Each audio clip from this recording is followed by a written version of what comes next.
They were once the closest lovers, but due to a misunderstanding, they eventually parted ways with regret. 7 years later, Sunan has become a strict and impartial PE teacher, while Yang Muley has become a gentle yet cunning math teacher. They meet again, but Yang Muley doesn't recognize his former true love. On this sunny day, which is also the start of a new semester, Sunan is responsible for checking students' attire at the school entrance. At this moment, his class representative walks up behind him, preparing to sneak into the school. Suddenly, a small hand catches him. Sunan says with a stern face, "Trying to get special treatment on the first day of school? Huh?" The student angrily replies, "Teacher, I brought my uniform. It's in my backpack." Sunan coldly says, "Stop making excuses. If you're not wearing the uniform, you'll lose 5 points in conduct and run 10 laps in PE class." The student reluctantly takes out the uniform and begs Sunan to let him off. As Sunan is staring at the class representative, a commotion nearby catches his attention. He walks over to check, telling the class representative to inspect carefully. 2 students point towards an alley. "Teacher Sun, look over there." Sunan looks over. He sees a young man from outside the school pulling and pushing a female student. Sunan shouts, "Let go!" Then he rushes over, grabbing the young man. "What are you trying to do to my student?" Yang Muley turns around to look. Before he can react, Sunan knocks him down to the ground. Sunan immediately asks the female student if she's okay, showing no concern for Yang Muley, who fell into a puddle. Yang Muley is confused. The wet clothes on his back make him exclaim from the cold. Sunan glares at him. "You're lucky it's not boiling water. Do you expect me to prepare warm water and shower gel for you?" Suddenly, the student grabs teacher Sun's arm. "It's not like that. I twisted my ankle coming down the stairs. This big brother was trying to..." Before she finishes, Sunan realizes his mistake and covers his face with one hand. Yang Muley gets up and complains, "Miss, did you misunderstand something?" As Sunan turns back, ready to defend himself, he freezes in place. Looking at that familiar face, he can't utter a word. Past memories flash through his mind. As Yang Muley approaches, their eyes meet. After 7 years apart, they meet again due to this comical incident. Yet Yang Muley doesn't recognize his former true love. After 7 years, Sunan has lost his baby fat and grown long hair. Yang Muley just complains with a frustrated face about being knocked down by Sunan for no reason.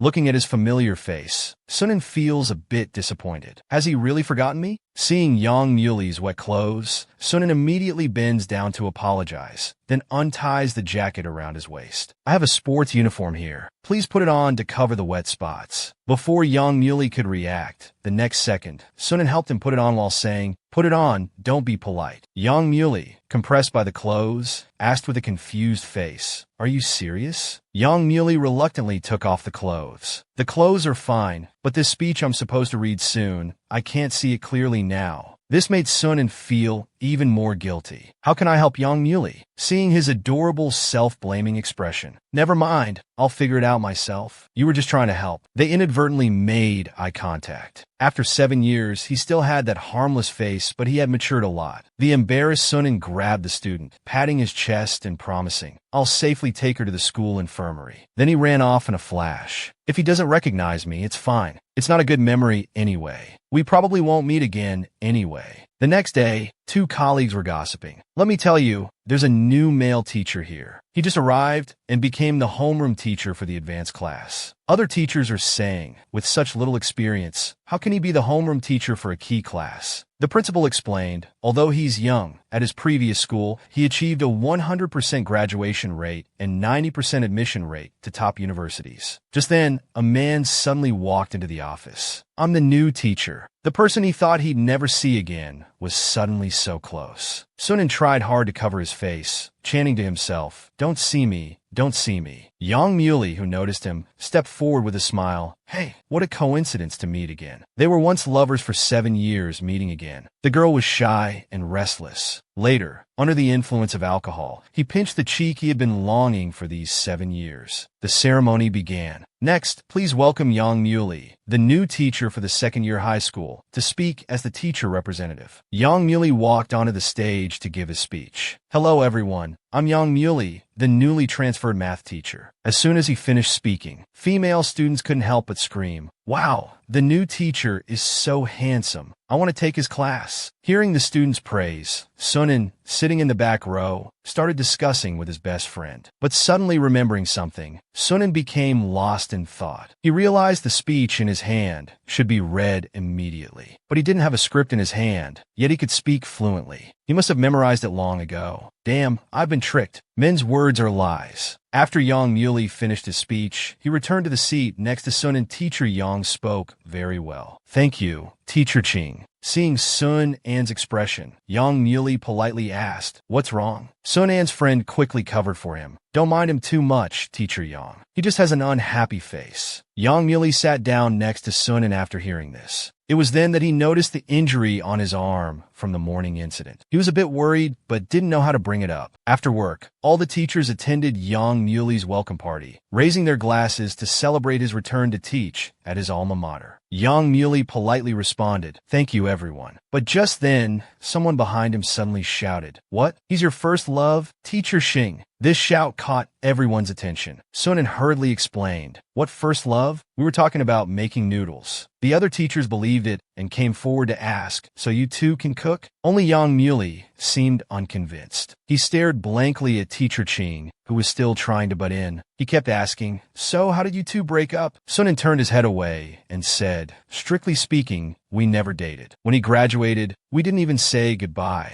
I guess you could say I was rejected." At this moment, Yang Muley was approached by someone. Suin, who was already annoyed, felt his hair standing on end. So he whispered to his best friend, Teacher Ching, "Yeah, that damn first love. For me, it's a very unpleasant memory. Luckily, he doesn't remember me." The teachers nearby, seeing them chatting so enthusiastically, quickly chimed in. "What are you talking about? Not letting us join in? You two need to drink as punishment. Teacher Ching, you have to drink 2 glasses. You didn't come to the last gathering." They passed the drinks over. Although Teacher Ching didn't want to drink, he couldn't refuse. "Come on, give me some face. I'm your senior after all." Sun An took the glass. Because he really couldn't drink, he drank for Teacher Ching. After 3 glasses, he left. Teacher Ching felt a bit unwell. He finished it in 1 gulp, as expected of the top female PE teacher in the district. Yang Muley watched all of this. He thought to himself, why does she always help others? But this time it seems a bit forced. Amazing. Teacher Sun, 1 last glass. Suin's face was slightly flushed after 2 glasses. As he was about to drink the 3rd glass, suddenly a large hand snatched his glass away. Yang Muley said, "This table is lively." Sun An looked at him in surprise. Yang Muley also lost his composure for a moment. "You said you'd welcome me, but no one's toasted with me yet." That gentle, harmless face appeared again, the one that was impossible to refuse. Teacher Zhang was startled at first, then said, Right, I forgot. Welcome to our young and talented Teacher Yang, returning to teach at his alma mater." After they clinked glasses, Teacher Zhang left, and others made excuses to leave as well. Yang Muley elegantly turned his back to the crowd, taking care of the drunk, Sun An, while exclaiming, "This guy is too reliable." Hearing this, Sun An, like a startled kitten, suddenly stood up, pinching Yang Muley's cheeks and scolding, "You don't always wear that smiling face. Just because you're good-looking doesn't mean everyone should like you. Can't you control yourself a bit?" Everyone was startled by Sun An's sudden action, thinking he must be drunk. But Sun An took the chance to thoroughly knead the cheeks he had been dreaming about for 7 years. Yang Muley maintained his gentle smile and said to Teacher Sun, "This is the 2nd time you've attacked me today." Sun An looked confused, nearly falling as he turned. He just softly sighed, "My head hurts." At this moment, Xnua looked at the half-drunk Sun An and said sympathetically, "Anan, you drank too fast." Hearing this, Yang Muley suddenly paused, then blurted out, "Sun An, 7 years ago, they were an inseparable couple. A misunderstanding caused them to part ways. When they met again, the man didn't recognize the girl in front of him. Just then, Quan beside them suddenly meowed. A small cat appeared next to Yang Muley. "How did you get out?" Suin asked in confusion. Yang Muley explained softly, "We just moved here. I wanted to give it some fresh air, but I was afraid it might be in danger, so I kept it in the bedroom. I don't know how it got out." "Is it your cat? What's its name?" The 5 of them heard this familiar name. Sun An recalled bits and pieces of the past. One day, 7 years ago, he was counting coins at the entrance of a pet shop. He walked into the store. "I want to buy this kitten. Is this enough money?" The clerk said in surprise, "Aren't you the girl who brought in the stray cats a few days ago? Where's the young man who was with you?" Suin replied, "He graduated. He left, and now you suddenly want to adopt?" "Because I want to keep a memento. The litter of kittens you brought in?" Only this one is left. You can take it for free, Suin said gratefully. Thank you, boss. Not long ago, Suin and Yang Muley found a group of stray kittens outside. They named them. This kitten has a round face like a mooncake. Let's call it Warren. This one seems particularly afraid of the cold. Let's bring a small thermos for them. Thermos. Let's call this one Hoo-Hoo. Thinking of this, Sunin couldn't control her tears. Perhaps this is fate. Hoo-Hoo, let's go home. If at a gathering, you're suddenly hugged by your first love whom you haven't seen in 7 years, how would you react? Teacher Sun's name is Sunin? Sunin was slightly startled, a flash of panic and unease in her eyes. Xi and Yue secretly guessed. Did he remember it? Yang Muley tilted his head towards her and said, I had a junior in high school, also named Sunin. Hearing this, Sunin felt a surge of disappointment. Qin Yue was full of expectation, but Sunin clenched her fists, thinking of those unpleasant memories. She turned her head and said coldly, what a coincidence. Sunin rarely, but I didn't go to high school here. Wanting to see if Yang Muley would persist, she deliberately answered this way. Yang Muley seemed to understand yet not understand, saying, Is that so? What a coincidence. Then we both turned our heads away. So he still doesn't recognize me after all. The gathering ended. The slightly drunk Sunin sang the Goodfellow song all the way. Yang Muley decided to send the two of them home. After arriving home, Xi and Yue waved goodbye and left. Now only the two of them were left alone in the car. I curiously looked at the woman who had fallen asleep in front of me, memories of the past constantly flashing through my mind. I still remember her, a girl actually fighting with 3 boys. How could she be so brave? Couldn't she take better care of herself? Sunin had a stubborn look on her face and said, What's the big deal? I can beat them anyway. Still talking back to your senior.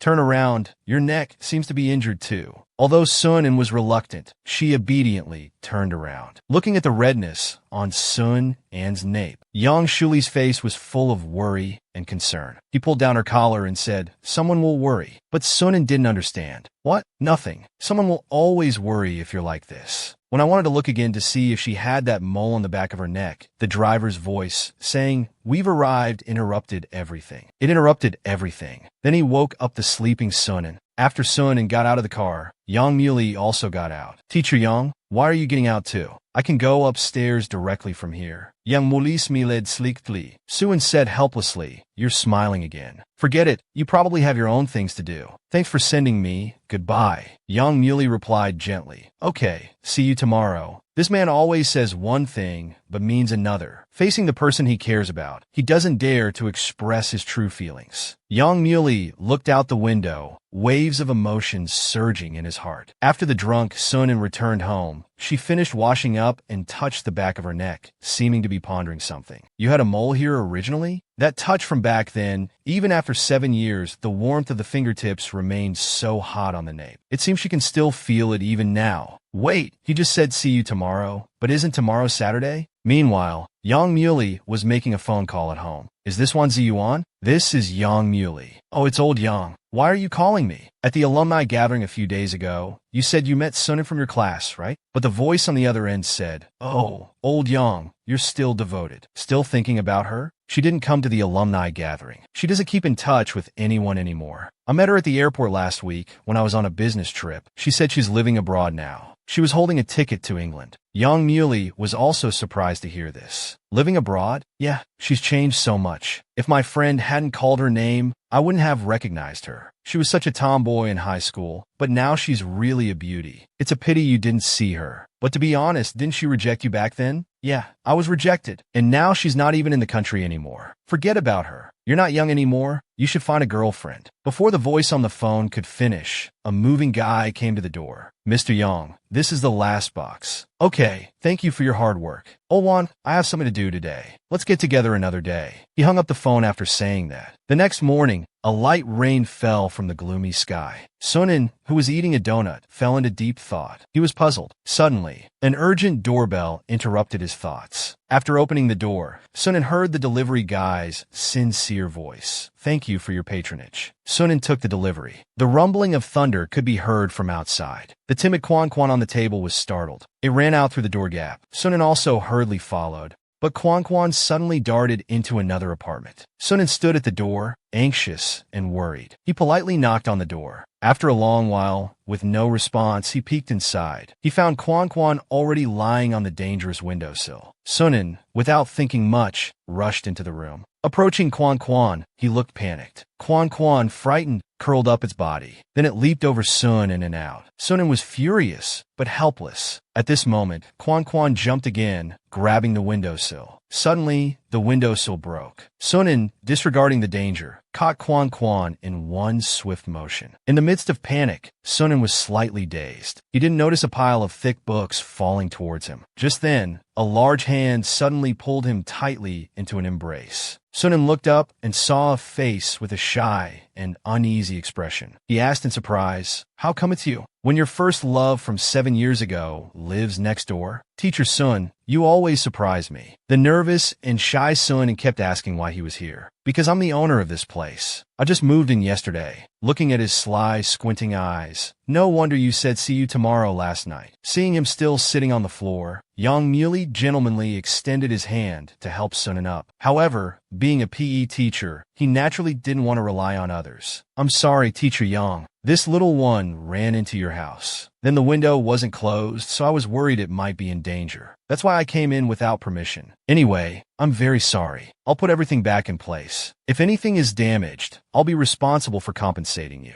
Wanting to interact more with him, he naturally didn't refuse this opportunity. "All right, then I'll trouble you with that." The two started tidying up the collapsed shelf together. But at this moment, Suan was reflecting on the events of the past few days. The first time they met, he had flipped him over without any explanation. Later, when he was drunk and in a mess, it was him who came to block the drinks for me. Now I've run into his house and made a mess. In his eyes, I must look like an idiot. Sunan felt guilty. He wanted to steal a few glances at him, but something nearby caught his attention. It was a cat figurine, a sweet dessert cat, and a hidden version. "How do you have this? I've been looking for it for so long, but couldn't find it. I originally wanted to give this to a friend, but in the end, I couldn't give it away." "What?" Making such an expression. "It's such a cute thing. It should have been for Xiao Yuning, right?" Yang Muley noticed his silence. "Do you like this very much? I could consider giving it to you." Sunan was shocked. He asked, "Really?" But he knew that the cunning Yang Muley wouldn't easily give things away. Sure enough, Yang Muley continued, "On the condition that you help me with something." Sunan felt uneasy. Why did he suddenly feel a chill down his spine? At this moment, it started raining outside. Yang Muley held a thick stack of test papers, checking students' scores, while Sunan stared at the computer, suddenly feeling troubled. He thought it would be something important, but it turned out to be making data spreadsheets. He had been allergic to data since childhood and felt a bit angry. The data before him instantly overwhelmed him. He turned to ask Yang Muley, "School just started, and we haven't had a formal class yet. Why are you making these spreadsheets?" Yang Muley gently replied, "I'm the homeroom teacher. Although I just took over this class, by analyzing the chapters where students lost the most points in their past exams, I can roughly understand where their problems lie." Sunan was surprised. "You can see all that just from this data? And their previous test error records?" "The clearest thing in this world is data. It can make one's mind clear." Looking at Yang Muley working seriously, Sulan couldn't help but sigh. When your first love from 7 years ago appears at your workplace and becomes your colleague. Today, Yang Muley happened to see Sunan moving equipment while at work, while other students were slacking off and playing around. He walked behind Sunan and asked, "Teacher Sun, why are you the only one moving equipment? Why aren't the other kids helping?" Sunan replied matter-of-factly, "I called them here earlier, but they were lazy and playful. By the time I'd supervised them, I could have finished it myself." Hearing this, Yang Muley couldn't help but tease. "Looks like all those big steaks weren't eaten in vain. If you have time to mock me, why not come help me?" Before he finished speaking, he found that Yang Muley had already disappeared. Suan thought disappointedly, "I thought he would help me. What a loss. I helped him organize student scores all Saturday and Sunday. My head's almost bald." Meanwhile, the students were gossiping about Sun and behind his back. "Is it okay for us to just run away and let the female demon clean up alone? Isn't she usually quite enthusiastic about making us run as punishment? I think she's been single for too long and is taking out her frustrations on us. Ha ha ha." Yang Muley suddenly appeared and snatched the basketball from their hands. "You have such big opinions about your teacher? So disobedient. Want to have a competition? If you win, you're exempt from one math paper today. If I win, you go apologize to Teacher Xiong and properly organize the equipment. Soon after, the students rushed to Sunan, apologizing and offering to help. Sunan asked in surprise, "Teacher Sun, we're sorry. Can we help?" Seeing the students' flustered appearance, Sunan thought they had just returned from running a 100-meter race, until a female student explained that Teacher Yang had a basketball match with them. Teacher Yang won. The boys came to help as the prize for losing. Sunan finally understood. The students praised Yang Mu, while Yang Muley walked over with the basketball and asked, "How is it? Are these kids behaving?" The students gathered around, excitedly saying, "Teacher, we've finished organizing everything. Teacher Yang, how do you play so well? Let's have another game." Only Sunan stood silently to the side. Since I've known him, he's always been popular. Both boys and girls like him and trust him. I'm completely the opposite. Yang Muley saw Sun and standing alone. "Teacher Sun, you're from a sports school. Your basketball skills should be good too.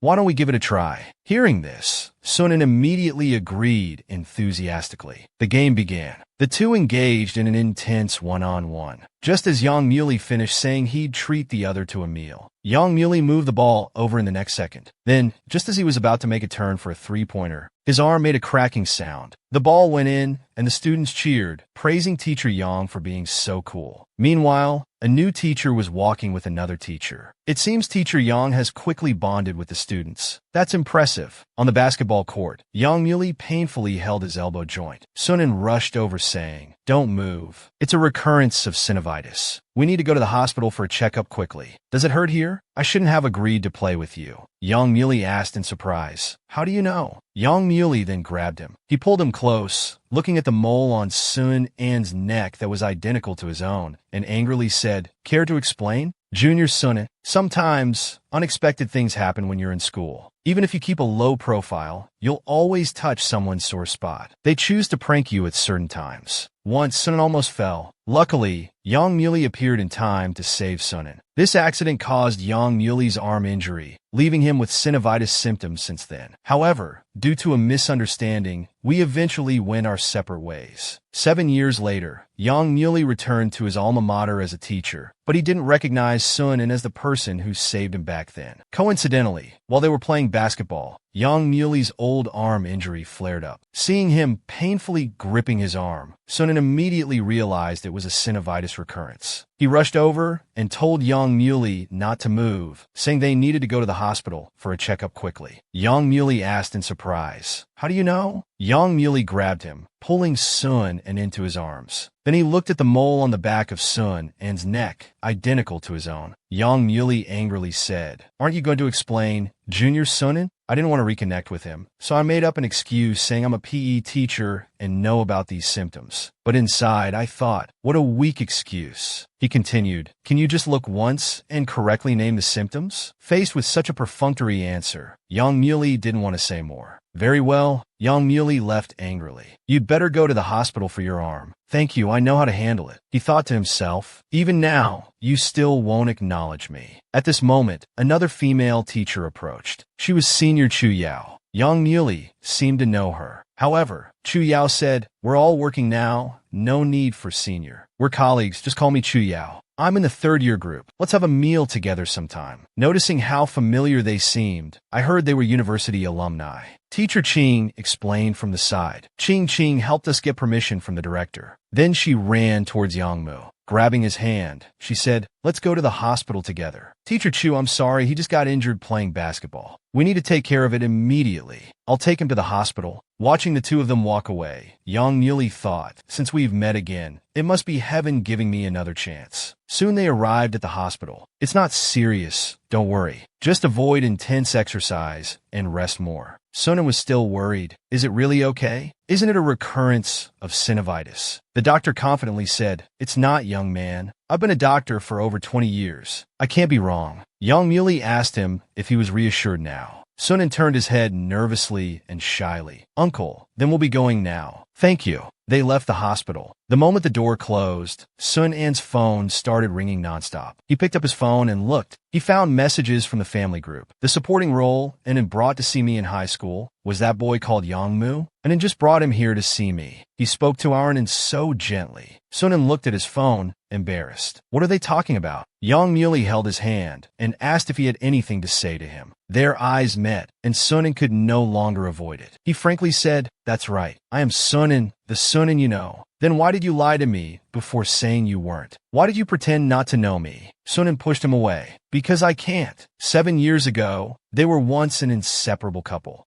Due to a misunderstanding, they went their separate ways. When they met again, they sat together but fell into an awkward silence. What was the reason for this?" Just then, Teacher Ching nearby felt the chilly atmosphere. It was just lunchtime, and then, "Teacher Yang, shall we go have lunch together?" The two who had just had a disagreement weren't in the mood for lunch. Teacher Yang politely said, "Thank you for the invitation, Teacher Ching, but the math department has a lunch meeting." Teacher Ching wanted to ask Sunan, but found both of them still expressionless, maintaining their silence. This awkward atmosphere gave Teacher Ching a headache. Just then, the principal suddenly called out to the two, "Yang Muley, Sunan, wait a moment. You two were on leave during the previous meeting. We have many activities in the first half of the semester. The school has arranged for each homeroom teacher to be paired with a subject teacher to assist with work. You two are a team." Sunan was shocked to hear this. "Why are we a team?" The principal smiled and replied, "No particular reason. It's just because your surname's initials are next to each other." Seeing this, Yang Muley said disappointedly, "So you dislike me that much?" Sunan quietly explained, "No, I don't." The principal then began to assign them task details. Soon it was Sunday, and everyone gathered in the gymnasium. A shaky figure walked unsteadily. Teacher Ching went over to look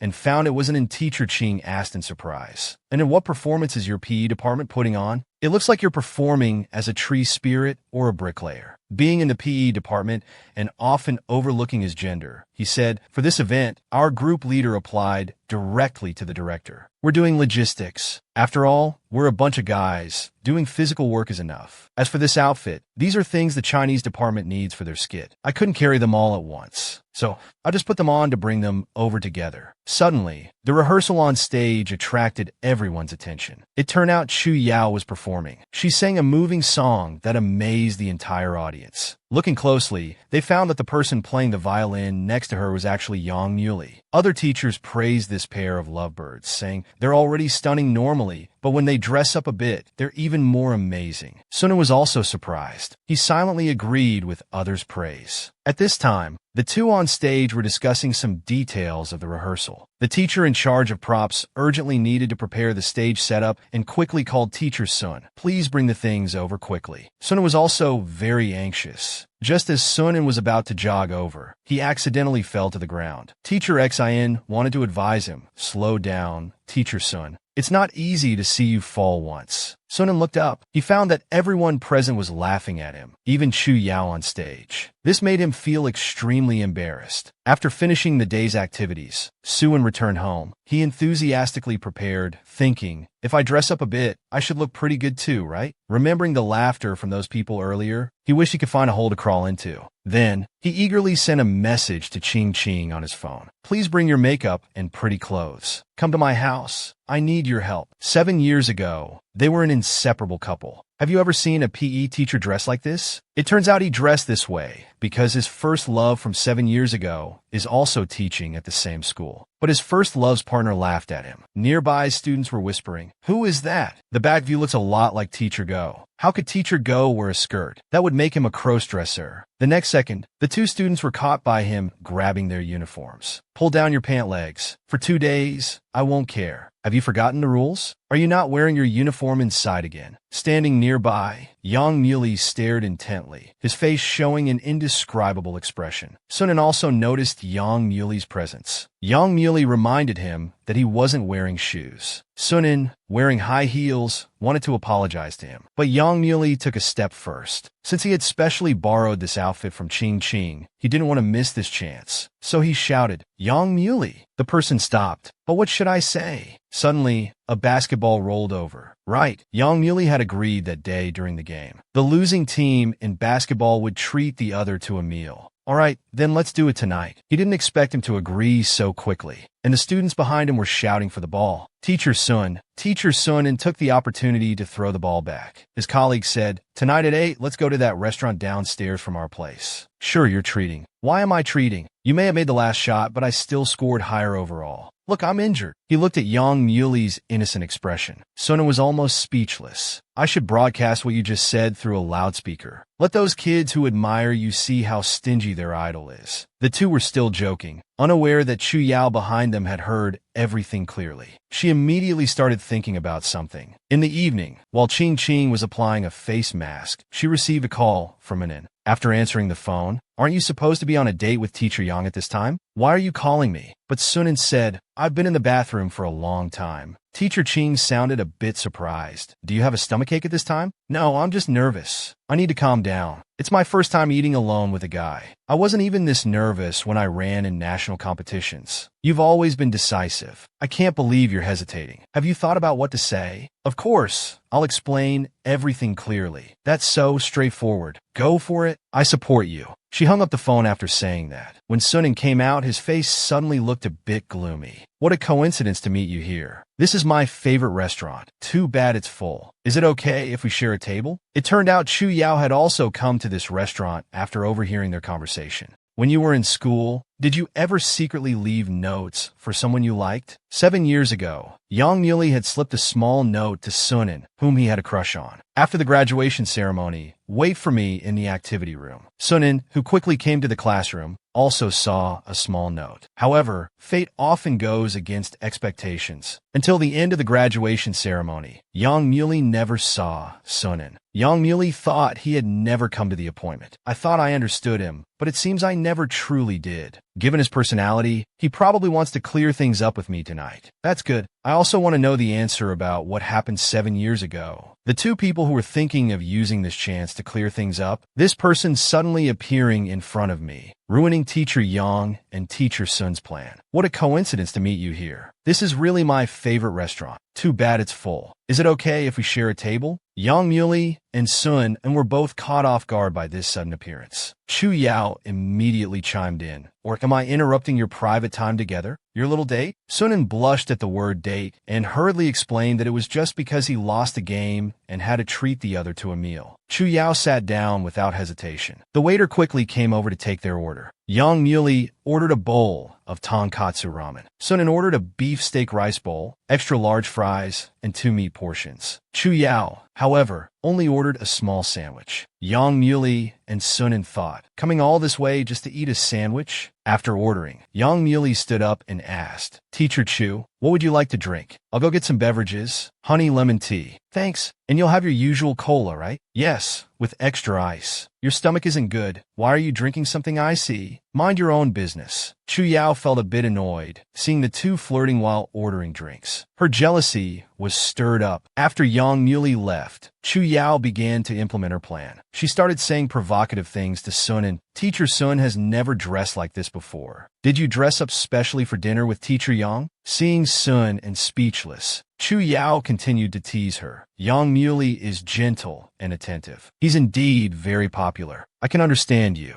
But since you've just met, let me give you some advice. I'm his senior from university, so I know him quite well." Hearing this, Sunan was a bit confused. Chu Yao continued her act. "Men usually don't like rough women, especially someone as gentle as him. So just changing your clothes isn't enough. Even if it can attract his attention, he'll see through it over time. He's a very upright person. Being two-faced will make him dislike you. So, Teacher Sun, if you haven't changed your boyish personality, wearing pretty clothes won't help. It's better if you keep some distance from him." This woman actually traveled 30 kilometers just to get back at Sunan. Just now, while Yang Muli went to get drinks, Chu Yao said to Sunan across the table, "It's better if you keep some distance from him." Chu Yao thought these words would make Sunan back off, but unexpectedly, she turned the tables. "Oh, I see. But Teacher Chu, even though you were college classmates, do you really know him? Although he seems harmless on the surface and always smiles, he was the Taekwondo club president in high school. He's no pushover in a fight. Chu Yao didn't waver and continued talking to Sunan. I heard from the principal that you're neighbors. You seem to have talked a lot. Chu Yao was still in the dark. Sunan decided not to hide it anymore and said, not because we're neighbors. We've actually known each other since high school. This surprised Chu Yao greatly. Sunan continued to explain, I'm a guy. He knows my personality better than anyone, so I can't accept being called two-faced. As for you, Teacher Chu, I found it strange earlier. You came all this way just to eat a sandwich? Is it because they have honey-glazed bacon here? Sun An's series of statements made Chu Yao panic. She stammered, yes, is that not allowed? I've always liked their sandwiches. But Sun couldn't hold back after hearing this. He said, I've never liked to assume the worst of others. It seems I was too naive. Teacher Chu, this restaurant only uses chicken in their sandwiches. You deliberately came here to pretend to run into us. It's for Yang Muley, isn't it? Saying all those things about bracelets to me. You were trying to eliminate a rival, weren't you? After being exposed, Chu Yao no longer had her previous arrogance. Sunan continued, unfortunately, he and I are just ordinary friends. We don't have any other relationship. You should also get to know that guy better. He's not as good as you think he is. Before Sunan could finish, suddenly, a cup of cola was slammed on the table with a loud thud. Sunan was startled, thinking at this moment, when did he start listening? Not long after, the awkward meal finally ended. As soon as they walked out the door, the two started arguing. Sunan, with a displeased face, said, wasn't I supposed to treat you? Why did you pay? Young Muley replied innocently, this restaurant is so cheap. Of course, I want to save your treat for next time at a fancy restaurant. Chu Yao, not knowing how to join the conversation, waited quietly for them to finish before saying, Teacher Yang, Teacher Sun, I'll take a taxi back first. Teacher Sun, I'll take a taxi back first. But in the next second, Chu Yao's bag was suddenly snatched away. It turned out to be a robbery. As a PE teacher, Sunan reacted the quickest. She unhesitatingly chased after the thief. They were once an inseparable couple, separated due to a misunderstanding. When they met again, Sunan ran barefoot until she was injured. The man crouched in front of her without hesitation, saying, get on. I have something I want to talk to you about. Sunan looked at this familiar back, feeling a mix of emotions.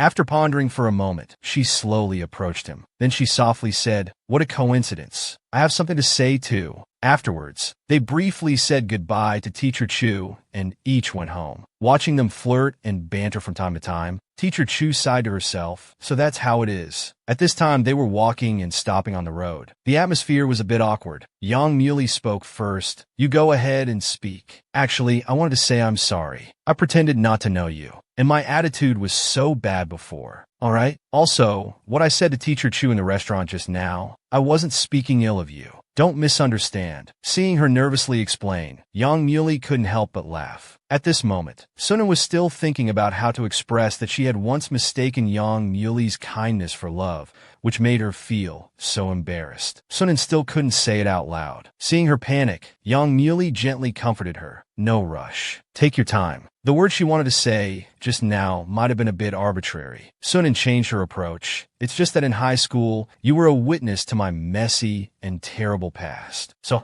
I just felt a bit awkward and didn't know how to interact with you properly. I don't dislike you. I'm really sorry about before. Hearing Yang Muley's calm response, actually, I never thought you were terrible back then. In my eyes, you've always been frank and cute. Sunan was stunned. Frank and cute? Yang Muley continued. Yes, that's why even though I was a year older, I still often came to find you. Oh, is that so? Then it's my turn to ask. Why didn't you come on graduation day? Sunan recalled that unpleasant past and explained, because I just felt there was no need for me to show up. Hearing this, Yang Muley stopped walking. He finally knew the real reason why Sun and didn't appear. So that's how it was. But no matter what, I'm still your senior. You were so distant with me before. It really hurt my feelings. At that moment, Yang Muley's expression seemed a bit sad. Sunan thought to herself, I can only say sorry. Back then, I really didn't have the courage to hear you say you like someone else. I'm sorry, but you've been calling me Teacher Sun all this time. Didn't you just call my name? That's how you used to call me. Let's keep it that way from now on, okay? Soon, they arrived at the front door. Su Yuan said, "Let's go to my place first. I have all the medical supplies at home. Put me down, I'll get the keys." They busied themselves at the door for a while. Suddenly, their eyes met and they froze. The keys couldn't be found. Meanwhile, Sunin, wearing high heels, was chasing a thief. She felt her skirt was getting in the way, so the next second, she took off her skirt on the street. At the same time, she also took off one shoe, shouting at the thief to stop. The thief ignored her and continued running. Sunin then threw her shoe at the thief, unfortunately hitting him on the head. Taking advantage of the thief's momentary daze, Sunin quickly pounced on him, tightly grabbing his arm, and pinned him to the ground. The thief realized this woman was very meddlesome, so he decided to stab her. Seeing the weapon, Sunin froze. Luckily, the next second, a large hand blocked the fatal blow. It turned out to be Yang Muley. Yang Muley subdued the thief without mercy. "How dare you use force against a lady?" The next second, only the sound of bones breaking and the thief's painful cry could be heard. I don't know exactly what happened. Soon after, Yang Muley reported the whole incident to the police. Seeing the thief's pained expression, Sunin thought to herself, "This man is not to be messed with." The next second, he suddenly turned around and started scolding Sunin, "Can you not be so impulsive in the future? I know you're capable, but there's still a difference in strength between men and women. What if you got hurt? Even if you become a hero, people will still criticize you." Sunin immediately felt wronged. "Why are you yelling at me?" This time it was mainly because I wasn't wearing the right shoes. It affected my performance a bit. Plus, the street lights were dim. Yang Muley felt a bit helpless. But after all, she was the woman he loved. He had to indulge her. He looked down and saw that Sun An's foot was bleeding from broken skin. He decided to treat the wound first before saying anything else. At this moment, Chu Yao caught up with them. "Teacher Yang, Teacher Sun, are you all right? Here's your bag." The atmosphere between the two was a bit awkward. After all, they had said some hurtful things at the dinner table. Now seeing Chu Yao, they still felt a bit uncomfortable. Sunin spoke first. "No need to thank us." Yang Muley suddenly squatted in front of Sunin. "How can you walk with that foot? The wound will get worse. I'll carry you home on my back." "Are you kidding?" "No need. I've been injured often before anyway. Come on, I have some things I want to discuss with you. What's it like to have your first love from 7 years ago living next door? What kind of experience is that?" That day, the two had just finished dinner and returned home. Sunin rummaged through her bag, searching and searching, only to suddenly realize she had forgotten her keys. She could only reluctantly go to Yang Muley's place to stay for the night. Seeing Circle and Tiger across the way also staring at them, she wondered how these two cats ended up at someone else's house. The next second, her phone chimed with a message notification. Yang Muley came over, casually informing her that Teacher Chu had arrived home safely. Yang Muley was holding a first aid kit. He didn't pay much attention, just softly replied, "I know. Get ready. I'm going to treat your foot." Not having seen each other for 7 years, there was some awkwardness. Sunin quickly said, "No need. I can do it myself." Yang Muley smiled and said, "Hurry up, or you'll get blood all over my floor." Sunin thought to herself, "Is this guy a neat freak? Really? When he asked me to change clothes earlier, he used the same excuse." She still noticed that Yang Muley was sincerely helping to treat her wound. She couldn't help but curiously say, "Actually, you're not so bad, except for being occasionally dark and sharp-tongued. In high school, there were always a bunch of girls around you. Why have I never seen you with a girlfriend?" At this moment, Yang Muley's hand suddenly froze. Then he asked, "Why? Are you going to introduce someone to me? Well then, tell me what type you like." Yang Muley looked at Sun An's playful smile and put on an innocent face. He then grabbed Sun An's foot and started tickling it. After joking, he said, "All right, you sleep in the bedroom tonight. I'll sleep in the living room." Not long after, Yang Muley, who had finished washing up, was surprised to find that Sun An had fallen asleep so quickly. She's really at ease, not even closing the door, and not covering herself properly with the blanket. As he said this, he slowly approached Sun An, gradually hearing her mumbling in her sleep. It seemed like she was dreaming about fighting. He wanted to get closer to hear clearly. The next second, a big slap came swinging towards him. Just as Yang Muley dodged in time, he quickly reacted and hugged Sun An, otherwise she would have fallen to the ground. Then he covered Sun An with a blanket, thinking to himself that the past cannot be changed. "But since we've met again, I want to try once more." This time, will you look at me? 7 years ago, they were a deeply in love couple. One day, because she forgot her keys, Sunan stayed overnight at Yang Muli's place. In her dream, she was chasing a thief while wearing high heels. She successfully knocked the thief to the ground. This realistic feeling woke her up from the dream. She found Yang Muli sitting nearby.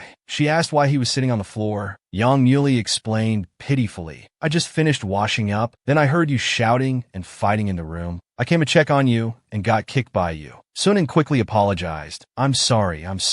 Not long after, they went to work at school together. Sunan kept yawning. Teacher Ching saw her exhausted state and teased, "Miss, did you sleep well last night?" Sunan glanced at Teacher Ching and replied without energy. At this time, a teacher asked Yang Muli what happened. Yang Muli answered, "It's nothing, just a small accident." Teacher Ching suddenly remembered the scene of them alone together last night and couldn't help but blush. Sunan also felt embarrassed and quickly told Teacher Ching to put away those dangerous thoughts. Just then, her phone suddenly chimed with a message notification. Sunan took her phone and looked at it. Teacher Ching also curiously looked over. They saw it was a message from a man with red eyes and black hair. "Little and long time no see. We've opened a Puff Alley dessert shop branch in the Garden District. We're doing a trial run this Saturday. If you're free, you're welcome to come and visit." Wow, who's this handsome guy calling you so intimately? How fairly. I remember this is your favorite dessert shop, right? Sunan replied to the message and answered Teacher Ching's question. Just a friend. We haven't been in touch for a long time. Honestly, how many good-looking guys are you hiding? You should share your resources. They didn't have time to continue their conversation. They heard the sound of something falling. Sunan saw that Yang Muli seemed unwell. Sunan walked up and asked, "Do you need help?" Yang Muli avoided her outstretched hand and said, "No need." Sunan thought he was angry because of being accidentally hurt this morning. Little did she know it was because Teacher Ching's voice was too loud and he overheard everything, including the fact that Sunan had many handsome guy friends. But before they could clear up the misunderstanding, Sunan left for the dessert shop. She kept complaining that Teacher Ching was a person who valued looks over friendship. Before she could finish, she saw the sign indicating she had reached her destination. Just as she was about to enter, the next second, she was startled by a little boy's clear voice. The little boy shouted "sister" while hugging Sun An's leg, refusing to let go. On the street, his parents scolded their child, not only calling him shameless, but also angrily rebuking him without reason, forbidding him from approaching their son. It turned out that Sun An had come to the meeting place due to a friend's invitation. Just as she was about to enter, suddenly a child shouting "sister" hugged her leg. She took a closer look. It was Sun An's half-brother, Sun Bai. Seeing him alone here, Sun An asked, "Why are you here? Where's your family?" Little Sun Bai, not realizing the seriousness of the situation, happily answered, "Mom brought Bai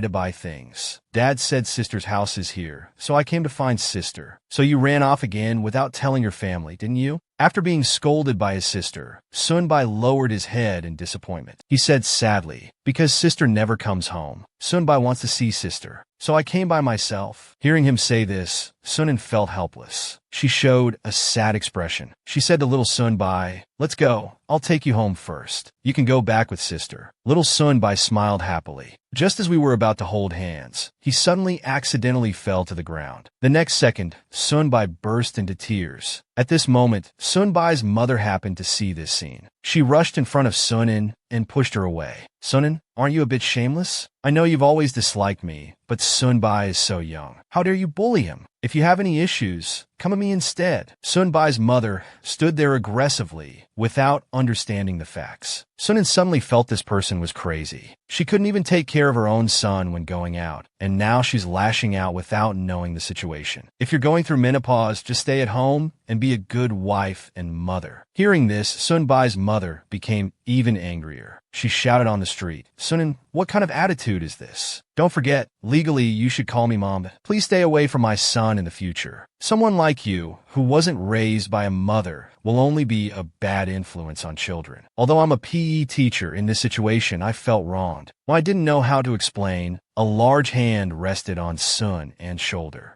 It was Yang Muli. Sun An asked in surprise, "Why are you here?" He rubbed his head and said, "I was passing by to buy breakfast." However, Sun Bai's mother had no intention of letting Sun An off. She continued aggressively, "Oh great, Sun An, you've learned to find backup, huh? Young man, this is a family matter. I advise you not to get involved. Besides, you don't know what kind of person this girl is. However, Young Muley was not one to back down easily. Instead, he suddenly grabbed Sun An's hand. I might understand her even better than you, Annie. Young Muley, who lived next door to Sunan, heard the door close. He thought Sunan must have gone out. However, recalling Sun An's conversation with teacher Ching, this jealous guy couldn't accept it, so he decided to accidentally run into Sunan. He told Warren, I'm going out. Eat well by yourself. Warren's face immediately darkened. It turned out Young Muley had left without preparing cat food. So, angry Warren knocked over his cat cage. He thought, this guy is only caring about his girlfriend. What a fair-weather friend. When you feel extremely helpless and suddenly a big hand rests on your shoulder, that feeling is like a warm ray of sunshine in your heart. Just now, Sun An's stepmother mistakenly thought she was bullying her son. She immediately shouted at her, calling Sun An shameless and warning her never to approach her son again. Someone like you who wasn't raised by a mother will only be a bad influence on children. These harsh words deeply hurt Sun An's heart. However, just as she felt wronged and helpless, Young Muley suddenly appeared and supported her. He said to Sun An's stepmother, I might understand her even better than you, Annie. I've known her since high school until now. So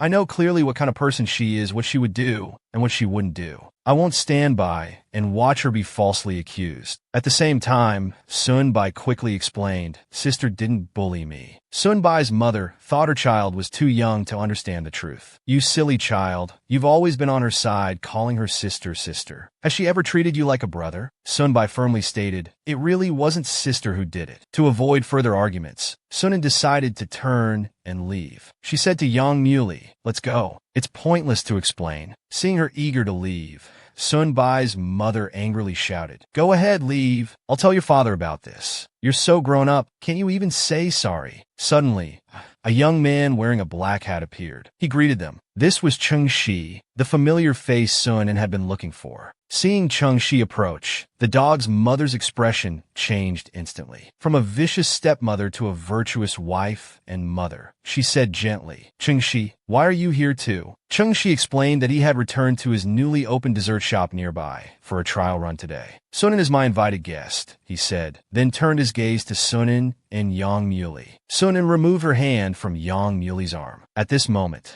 Sun An's stepmother was still talking. How is your father's health recently? I just bought a high-quality ginseng from my hometown. I'll have someone send it to your house in a few days. Thank you for your thoughtfulness, Annie. It's nothing. Your father managing the entire company. Now that's truly exhausting. Hearing Sun An's stepmother's concern for his family. Fortunately, we have capable assistants like Uncle Go to help father with his worries. The hypocritical stepmother was so adept at putting on a show. Sun An, standing nearby, couldn't help but laugh. By the way, I just heard that little Bai was bullied. My car is parked right in front. It should have captured the scene. Let me help you retrieve the video recording. Sun An's stepmother hurriedly said, no need. It's just a small scratch. Then she looked at Sun An and continued, we don't want to dwell on it anymore. After a brief goodbye, Sun An's stepmother was eager to leave. But little Sun Bai didn't follow her. Instead, he pulled his hand out of his mother's grip, ran to Sun An's side, and threw himself into her arms, giving her a reluctant hug. Seeing this, Sun An's stepmother immediately went over to grab Sun Bai,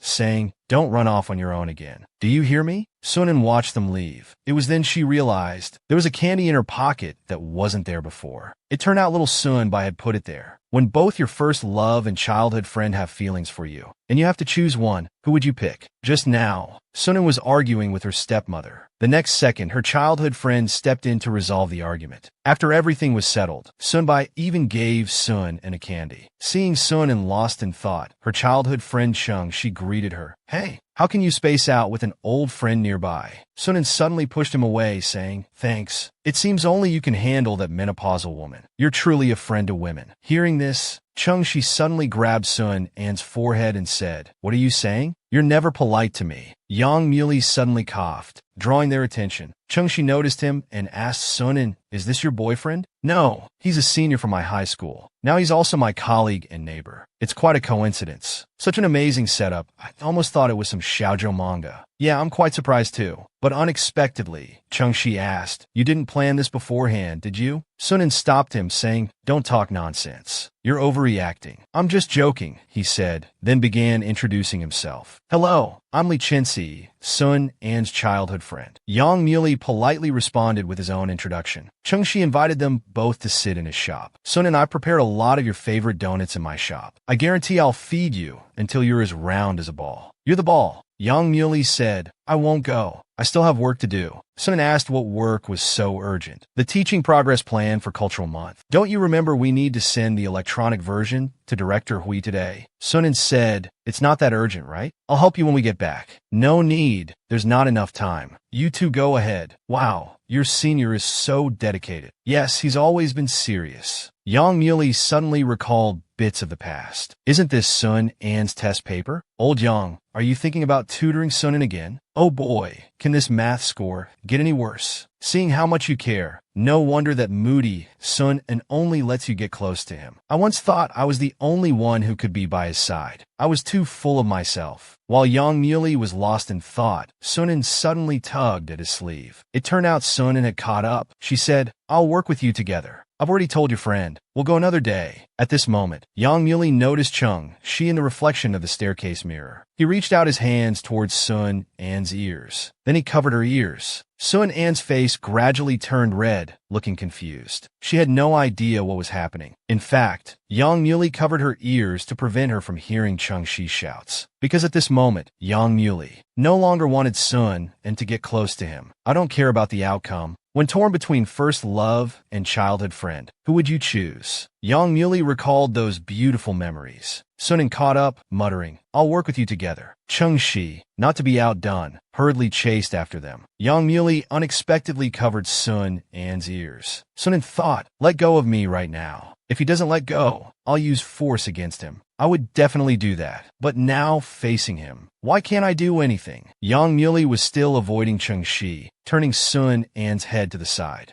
Sun asked in confusion, what are you trying to do? Cheng-Shi gradually moved away from Yang Muley. He let go and explained, sorry. It was just an experiment. The kids in our class were discussing whether you could hear sounds with your ears covered. I used you for an experiment. I didn't expect Sun to fall for it. Feeling something was off, she said, next time you do experiments, please use yourself. So did you hear anything just now? You mean what you said? I could vaguely hear sounds, but couldn't make out exactly what was said. Yang Muley, looking at Sun An's innocent smile, said, I'll tell you later. Soon, the school sports meet was about to begin. The opening ceremony wouldn't be complete without performances by all teachers and students. Sun walked in front with the stride of a big sister. The new teacher complained to Yang Muley, how do they manage to have such silly lines while being so handsome? The school sports meet officially began. Suddenly, a student shouted, Teacher Sun! Someone was looking for her. It turned out to be her childhood friend, Cheng-Shi. Sun was a bit confused. Cheng-Shi explained that he heard from students at the dessert shop that there was a sports meet today, so he came to deliver donuts. Yang Muley also noticed them. Teacher Ching also mentioned him. He asked, Teacher Ching, do you know him too? Teacher Ching frowned and said, I don't know him. But earlier, when I passed by there with a friend due to some business, I wanted to see what an An's friend looked like, who knew that person was not only cold the entire time. He even gave me a dirty look. Yang Muley thought in surprise. Cheng-Shi could be so cold? He asked doubtfully. Teacher Chin, you couldn't have seen wrong, could you? No way. He had a look of contempt for me. Because he's an An's friend, he didn't say anything. Teacher Jian Qing's anger doesn't seem fake either. Could Cheng-Shi be two-faced? As he was pondering this, he suddenly saw Cheng-Shi take Su An's hand. When you witness the person you love holding hands with someone else, how will the flame in your heart burn? Yang Muley's heart nearly burst with anger. He urgently wanted to confirm he hadn't seen wrong. Didn't it just smile? Cheng-Shi suddenly climbed over the wall. It was clear he was a mischievous youth in his younger days. I should leave. Seeing that face really doesn't make me happy. I won't make it uncomfortable. Teacher Ching, seeing this, didn't want to stay any longer. Only Yang Muley was left, pondering something. Then his face changed from dejected to a gentle, harmless smile. Soon after, Yang Muley caught a student breaking rules. At the same time, Cheng-Shi greeted him. Yang Muley said, "You two chat, I'll go check on the kids." Sun watched all of this. She recalled that Yang Muley used to be like this in the past too.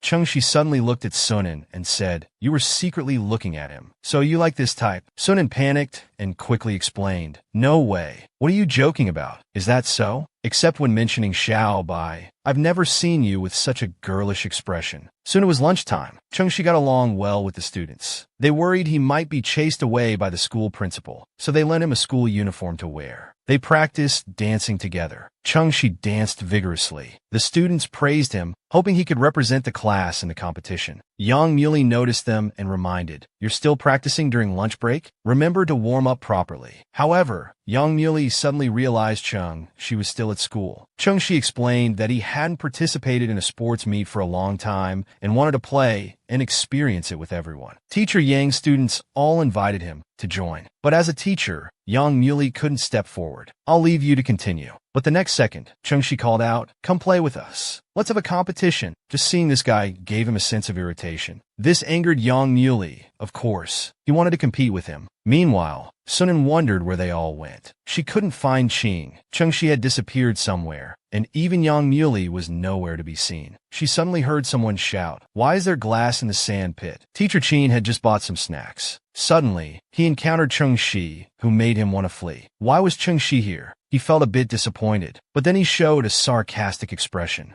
Teacher Xing was furious. "That's enough. This is clearly a mocking expression, right? Listen, you, what have I done to offend you? Why do you always have a mocking expression when you see me? It's very disrespectful, you know? Li Chenxi, right? If it weren't for the fact that you're an Anne's friend, do you think I'd hold back and say nothing? You can say whatever else you want, but I'm not Li Chenxi. If you have a problem and want to name names, Li Bian is my real name." Teacher Ching was shocked, thinking they might be twins. "You say you can stay apart, but not for long. Have you ever seen such a person with double standards? Like being friendly with students 1 second, then secretly mocking them the next." Teacher Ching, who had just returned after buying snacks, happened to meet Li Chenxi, with whom he had a misunderstanding before. But Li Chenxi showed a mocking expression again. Teacher Ching couldn't hold back anymore and stepped forward to reprimand him. "You can say whatever else you want, but I'm not Li Chenxi. If you have a problem and want to name names, Li Bian is my real name." Teacher Ching was surprised, wondering if they were twins. Li Bian continued, saying he hated mindless people. Teacher Xing angrily grabbed his collar, shouting, "You arrogant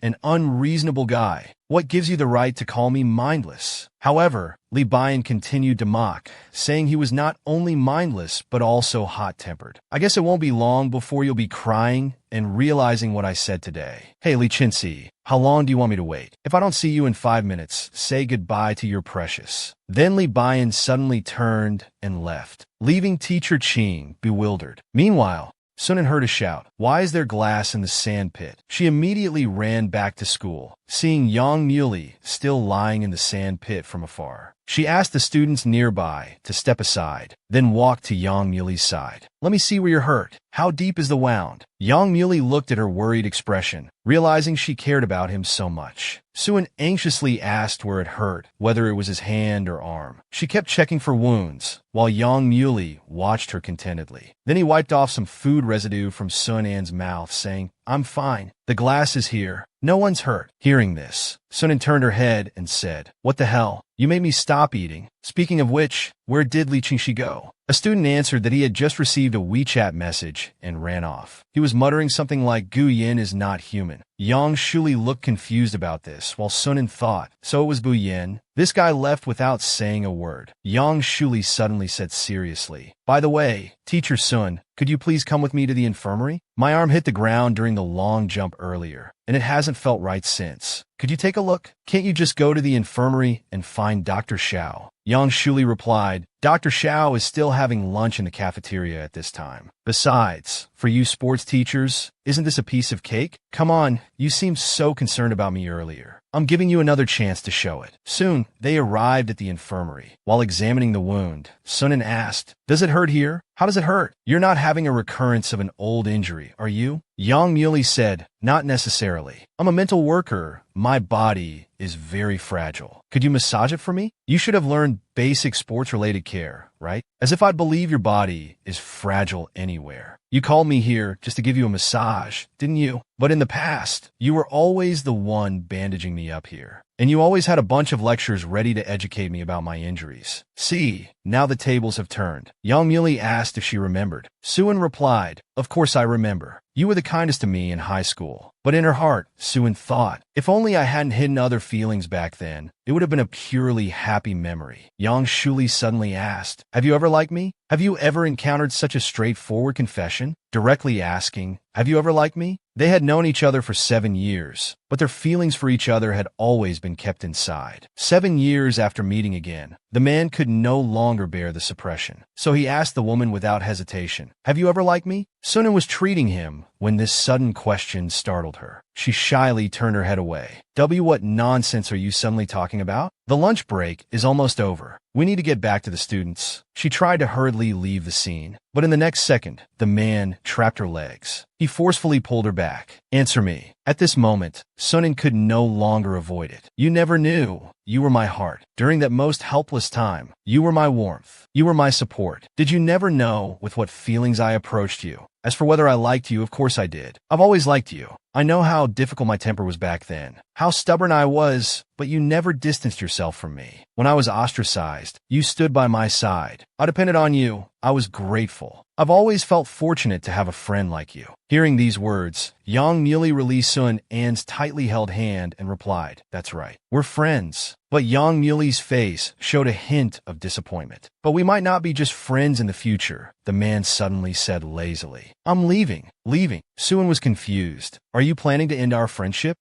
Who knows what the future holds? Cherish me well. What exactly do you want? Suddenly, a phone rang. Just as Sunan took out her phone, a wrapped candy also fell out. Yang Shuli curiously asked what it was. Sunan explained that it was candy that Qingxi had asked Xiao Bai to pass on to her when he had dinner at her father's house earlier. After hearing this, Yang Shuli recalled the hand-holding from earlier. So that's what it was about. Sunan continued, Xiao Bai loves candy. His family is worried about his teeth, so they only allow him to eat one piece every other day. He actually held out for a week and saved all the candy for me. Yang Shuli said, he really likes you. If only his mother wasn't like that. Maybe you could visit Xiao Bai more often. However, Sunan replied, that person wasn't so unlikable from the beginning. At first, she was also very nice to me. Then why? Because I ruined the wedding she was most looking forward to. Is this considered betrayal in a relationship? In this hospital, there was a little girl crying and shouting for her mom not to leave. She was worried that after her mom left, her dad would find a stepmother. She didn't want that. However, the little girl's mother didn't blame her. Instead, she smiled and comforted her, saying, you little ones are so precocious. Little Bean, where did you hear these words from? Be good. Don't cry. Don't cry. She stroked the little girl's head, saying, there. You know, it's incredibly lucky to meet someone you truly like in life. Mommy's luck was your daddy, but I have to go first. Then Daddy will be left alone. Do you want Daddy to be lonely by himself in the future? So if one day a new Annie moves into the house, Anna can't misbehave. You have the right not to like her, but don't make things difficult for your dad. But after hearing her mom's words, the little girl cried even harder. But I don't want anyone to replace you. However, her mom replied, of course, I'm so great. No one could possibly replace your awesome mom. It's just, I also don't want that silly man to stay alone for the rest of his life. But Mom, is your feelings for her worth it? In the end, she still found someone to replace you. Just now, while she was receiving treatment in the infirmary, her phone suddenly rang. It was a text message from her father, inviting her home for the holiday. And then, you haven't been home for a long time. Come back for the National Day holiday.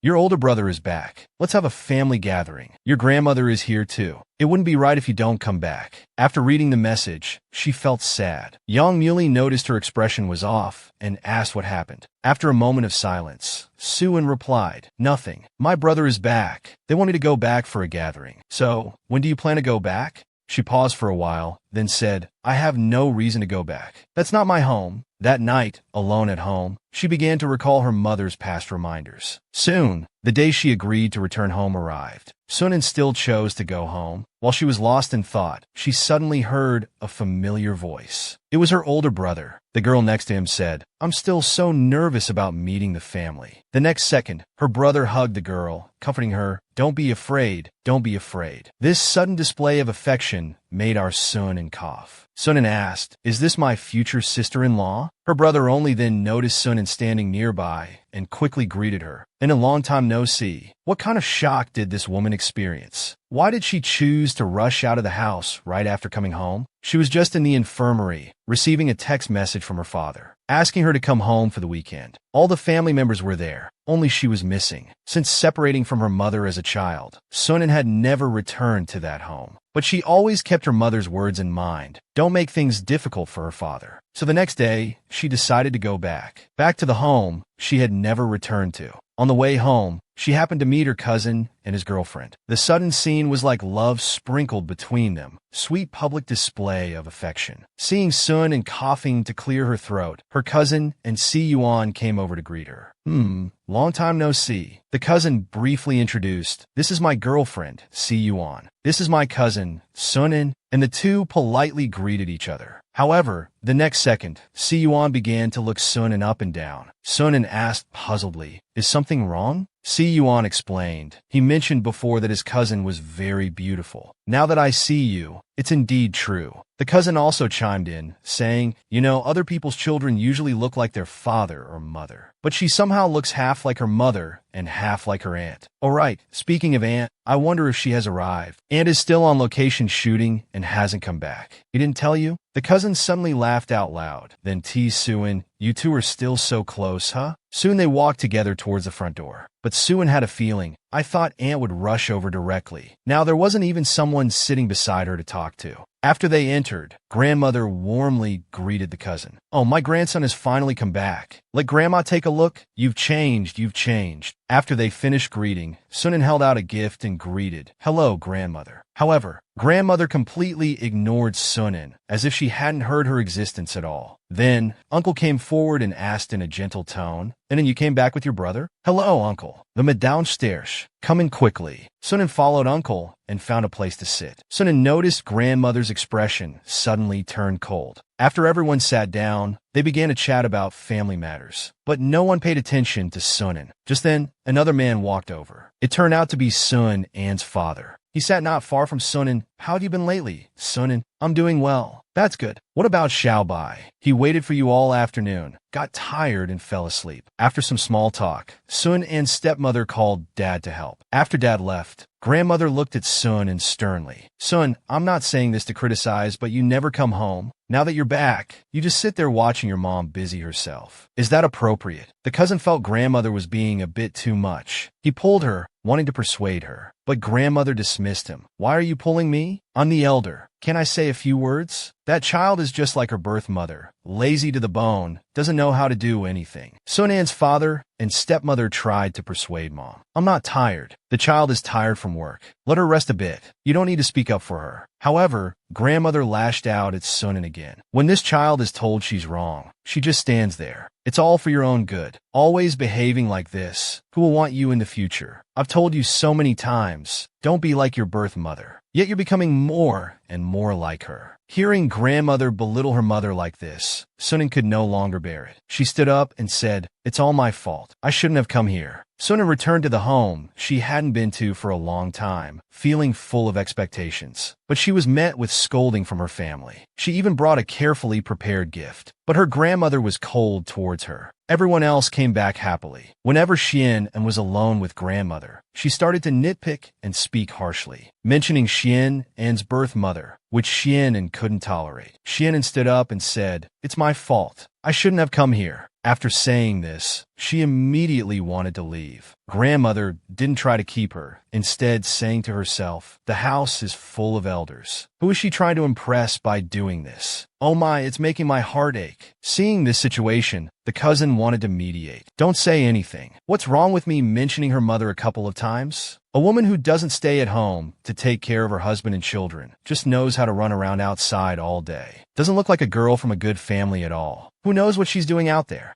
Grandmother's words became increasingly excessive. Sunan no longer wanted to stay here. Just as she was about to leave, Sun An's father suddenly appeared and grabbed her hand. At this moment, Sunan, who was extremely hurt, didn't want to say anything more. She just softly asked, "What is it? Do you need something?" She thought her father had come over to comfort her. Unexpectedly, she heard, "Don't be like this. Go apologize to grandmother. It's rare for our whole family to be together." "Dad, I just want to ask you one thing. Did you ever truly love Mom? Mom once told me that meeting you was the luckiest thing in her life." But why do I feel that Mom is so pitiful? Every time grandmother bullied Mom, why didn't you speak up for her? Mom always said not to make things difficult for you, Dad. So, Dad, please don't ask me to come back anymore. And then finally came back for once. What are you doing in front of the child? Seeing her reminds me of her birth mother back then. Go-soo was such an honest person, but for her sake, not only did he not listen to me, he even stole the household registration book and got married on his own. Thinking about it makes me angry. And it made our Chien, such a good girl, wait for so long in vain. Meanwhile, Yang Muley was leisurely grading students' papers. Suddenly, there was an urgent knocking on the door. Then someone called out, "Anin, are you home?"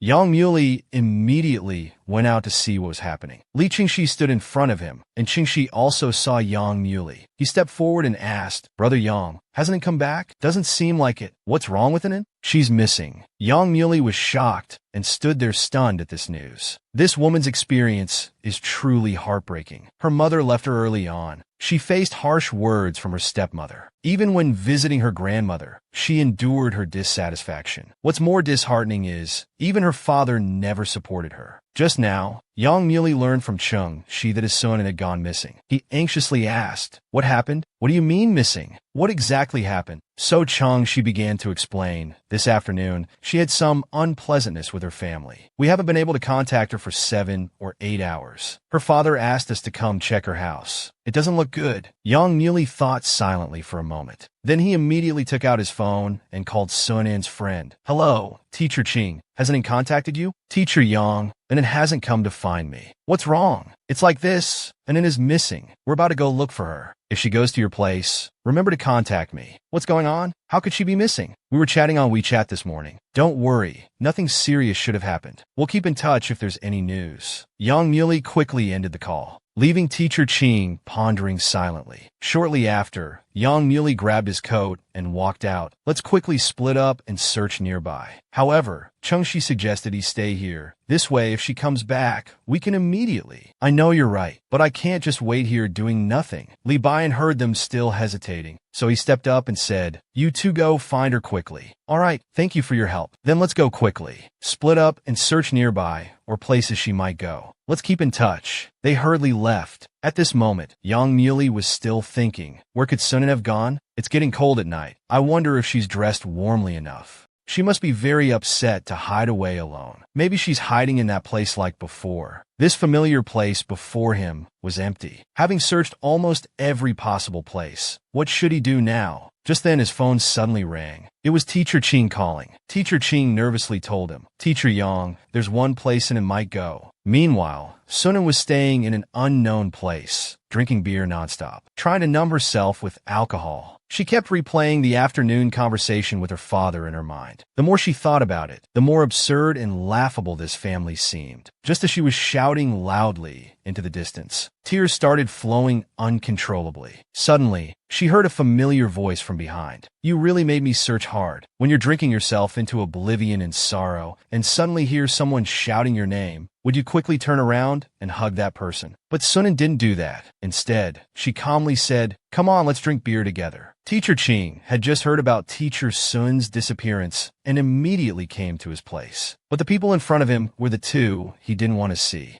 They asked in unison, "Why is it you?" Teacher Ching then said, "Of course I'm here to find an inn. He's missing." Li Bian turned his head away in dissatisfaction, muttering, "Really causing trouble." Teacher Ching was angry that Li Bian always looked at him with disdain. He angrily rebuked, "Do I owe you something? Why do you always look at me with such contempt?" Teacher Ching's words made Li Bian think silently for a moment. Then he began to explain, "Because you can't judge people." This enigmatic answer left Teacher Ching somewhat confused. He shouted, "What the hell? We've only met a few times, and you talk like this." Before he could finish, he suddenly calmed down and started to think. Besides meeting him at school last time, the only other time was when I went to his shop with Xiao Fan. So, can't judge people refers to Xiao Fan? Teacher Ching suddenly asked Li Bian, "Have you ever been in love?" These two's questions were really perplexing. Li Bian directly answered, "No." Teacher Ching immediately mocked. "Ha! A kid who's never been in love dares to question my judgment of people. Jellyfish head, who are you calling a kid?" They started to bicker playfully. Teacher Ching then remembered he came to find Sunan. He then thought about going out to search immediately. But the next second, Lee Bayan pulled him back. "You're a girl. Where are you going to search alone so late?" "But I can't just wait here doing nothing." Every time he goes back to his father's house, he's in a terrible mood. "I'll go look around his hometown, because he always says he misses his grandmother." Lee Bayan suddenly felt this made sense. Then he also realized and said, "If it's near his hometown, I know where he is." Then immediately, Yang Muli's phone rang. "Hello, Dieter Yang? There's a place in a might go, the river bay next to the school. Go check quickly." Meanwhile, someone had already arrived at Sun An's location. He saw clearly that person was Chung Shi. "How dare you come here alone to drink?" he said while approaching Sun. But the next second, Sun picked up a beer and said, "Chung Shi Bayan, you're all here? Come on, let's drink beer together. First tell me how many fingers this is." Hearing this absurd response, Chung Shi took the beer from his hand and said, all right, let's go home." "Why are you taking mine too?" "No, you've drunk too much." "I don't care. I'm not happy." "Really, you've always been so willful after drinking." The two continued their playful banter. However, they didn't know someone was silently watching them. Watching everything, his heart was breaking. When you're drunk and two guys are competing to take you home, what kind of experience would that be? Just now, Sun was feeling down and drinking alone outside. Suddenly, he heard a familiar voice. He turned around and found it was Chung Shi. Sun was gesticulating in his drunken state. Chung Shi hurriedly tried to help him home. However, Sun sat aside, mumbling nonstop, saying he hadn't finished drinking. "All right, come home with me quickly." At this moment, Yang Muli interjected, saying he had his own place. Sun noticed Yang Muli and slurred, "Little Yang, why have you turned into two people too?" Yang Muli interrupted him, "You're really daring. When you're sober, I must talk to you about personal safety." Yang Muli tried to take Sun away. However, Chung Shi stated that Sun wouldn't just go to sleep quietly after drinking. Then he suddenly pulled Sun away from Yang Muli. "He might do strange things when drunk. We can't just leave him alone at his place. I'll take him to my house. My mom's at home and can take care of him." While Yang Muli was still thinking about how to respond, the phone rang again. "Hello, Teacher Ching. Dieter Yang, have you found it?" Teacher Ching told Teacher Yang that she had arrived at an An's home and asked if help was needed. "You say you want to stay tonight to take care of him?" Okay. It's really needed, very much needed." The call ended. Teacher Ching heard the beeping sound on the other end of the phone, looking confused. When Sun heard it was Teacher Ching, he immediately became restless. He grabbed Yang Muli's phone and said softly, "Come on, don't just beep. Say something, Ching Ching. Take her back to her own home. Her friend has come, and we'll take care of her. It's also more convenient at her own place." After saying this, Yang Muli hugged Sun and Chung. She showed a reluctant expression. Soon after, they returned to Sun An's home together. However, they found Sun still clinging to Teacher Ching, continuously acting drunk and wild. Chung Shi and Bayan, the two brothers, couldn't stand it anymore and said they were leaving. After Chung Shi left, he asked Yang Muli if his friend would be okay alone. Gu Yin replied, "What's the problem? If anything happens, isn't Teacher Yang next door?" Yang Muli also followed up on Gu Yan's words. He added, "Sorry to trouble you, Teacher Yang. If anything happens, you can call us." "Hey, do you know Yang Muli? Why do you seem so familiar with their relationship?" "It's what that jellyfish head told me. He's his senior, his first love, the person he trusts." Chung Shi was surprised when he heard the word first love. "What are you doing?" "Great sage, I didn't." Gu Yin seemed to see through Chung Shi's thoughts. He asked why since coming back, he had been unhappy. "What's wrong with you?" This little girl's growth journey wasn't easy. Her mother passed away early. Her grandmother and stepmother treated her coldly. Her father was in a situation where he had nothing to say. And the only aunt who could help her couldn't be home, often due to busy work. Despite this, she is now exceptionally brave and strong, able to take care of herself. Yang Muli, who was just worrying about Sun and drinking too much, couldn't help but knock on the door because he had some questions to ask Teacher Ching. Just as Teacher Ching opened the door, she comforted, "Teacher Yang, you haven't left yet? Don't worry." And it is lying down nicely. But Yang Muli said, "I have some things I want to ask." Soon, the two came to the living room and sat down. Yang Muli asked, "Did he tell you that he ruined his father and stepmother's marriage?" Teacher Ching responded, "It seems Nen is willing to tell you about himself. I can only say that this indeed has to do with his family, and that he loved his mother the most. But his grandmother was completely the opposite, and consequently didn't like Nen either. Even so, he still chooses to go back. He must have his own reasons. Don't be fooled by how brave and strong he seems now, able to take good care of himself. The oppressive life from his childhood has left a scar in his heart that can't be easily erased. Therefore, young Muley finally understood. So that's why he was said to be unsociable and difficult to get along with back then. He often felt insecure and sensitive. In such a family environment, what could he do? As they were talking, a sudden loud noise came from the room. They nervously got up to see what happened. Opening the door, they found Sun and Punching there. Sunan noticed them coming in, but the next second, Sunan excitedly shouted, "Come play together." Yang Muley thought to himself, "Is this the strange thing Chengxi mentioned? All right, I'll play with you." Without thinking, he rushed towards Sunan. Hearing his response, Sunan was very excited, constantly calling "little sheep, little sheep." Teacher Xin looked at them, feeling a bit speechless. Then she went into another room and fell asleep immediately. Only Yang Muley and Anan were left, continuously playing around. However, the drunk Suan quickly couldn't keep up. Panting, he collapsed on the tatami. At this moment, Yang Muley suddenly appeared in front of Anan, asking, "How is it? Feeling better after letting it out?" Anan looked at the man he had been missing for so long, unable to resist wanting to touch his hand, unable to resist wanting to touch him. What did this woman do to make the man in front of her cry so much? But the drunk Sunan suddenly felt weak and fell on the tatami.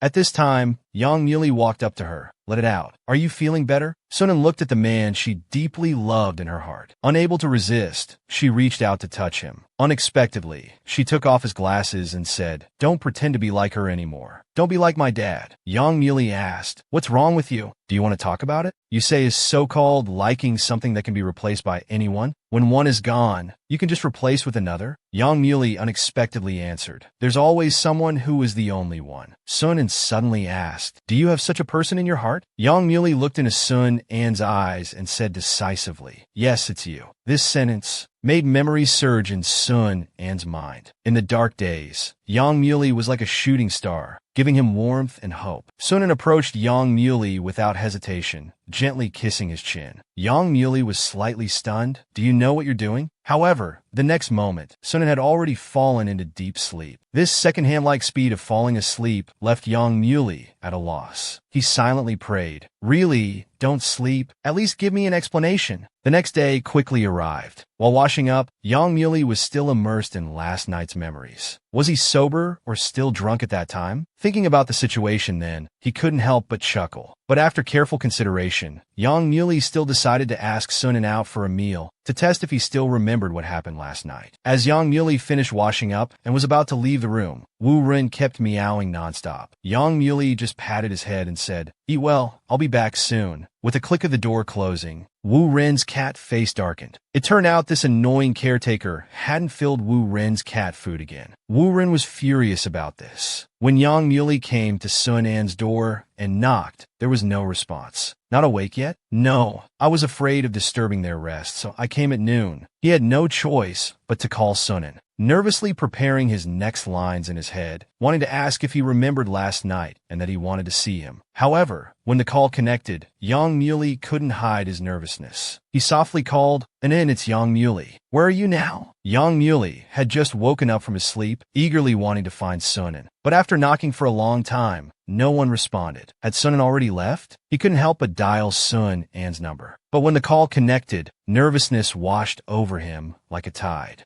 "Anan, it's Yang Muley. Where are you now?" "I want to have breakfast with you." Suan on the other end told him, "Breakfast? It's already noon. I'm at my aunt's house." Su An's answer surprised Yang Muley. He was thinking hard about how Suan got to his aunt's house so quickly. He was still drunk last night. After calming down a bit, he remembered last night's events. "Weren't you drunk and ran to Jiangwan last night? Do you still?" But before he could finish, the voice on the other end quickly interrupted. "Oh, Qingqing told me about yesterday. I'm really sorry for causing you trouble." Hearing this, Yang Muley thought Suan indeed didn't remember last night's events. But he still wanted to confirm, so he continued, "But do you remember what happened at the end?" Suan said, I blacked out. I didn't do anything ridiculous, did I?" Hearing this, Yang Muley really believed Suan and had forgotten about last night. So after exchanging a few pleasantries with Sunan, he hung up the phone. But after returning to his room, he started to emit a kind of petty resentment. Feeling dejected, he thought, blacked out? How could he black out on such an important thing? Then he suddenly remembered what Chung-shi had said before. Could kissing someone else be the strange thing he would do? Has he ever been drunk in front of Li Qingxi before? This thought made him feel increasingly uneasy. He started to scratch his head frantically. Meanwhile, Teacher Qing in the next room asked, "Aren't you at home? Why did you tell him you went to your aunt's house?" What came into view was a Sun, and who was painfully wailing and constantly scratching his head. Looking closer, Sun An's face was already red. He was full of self-mockery, wondering if last night was real or just a drunken illusion. "Oh my, I'm so embarrassed. Forget about eating. I can't even look at his face now. What's it like to have a cool and elegant aunt?" Just now, he found his long-unseen aunt, wanting to have a heart-to-heart talk. However, when he tried to approach his aunt, she tightly held him back and hugged him, constantly nuzzling him with her head. "I've missed my precious niece so much. Let me see that beautiful little face. You look more and more like your mother." After the pleasantries, they sat down for a while, and suddenly the aunt asked, "So, you've encountered something you can't figure out, right? Since you were little, you'd always come to me when something was bothering you, but you wouldn't say a word." Aunt seemed to see through his thoughts. Soon decided to vaguely tell her, while maintaining privacy. "Recently, I've been having some uncontrollable, strange thoughts about someone. The key is, last night when I was drunk, I think I kissed him, but I'm not sure if it was a dream or real. If it's real, how should I face him? We're neighbors and also colleagues, seeing each other all the time." As he spoke, Su-An's face turned red. Aunt seriously asked him, "Do you like him?" Su-An replied, "He's very important to me, but I've lost him once before. Back then, I was too greedy, wanting to possess him. That's why it hurts so much when I lost him. I don't want to lose him a second time, so I won't like him. Someone important to you. Someone you treat carefully and don't want to lose. If that's not love, what is it?" Listening to his aunt's analysis, Su-An began to see some sense in it. He blushed, but still feeling lost, he continued to ask his aunt, "If it were you, what would you do?" "I would tell him. If he responds positively, great. If not, let go quickly. And after letting go, never see him again? That depends on how I feel. You're still more worried about failure and separation.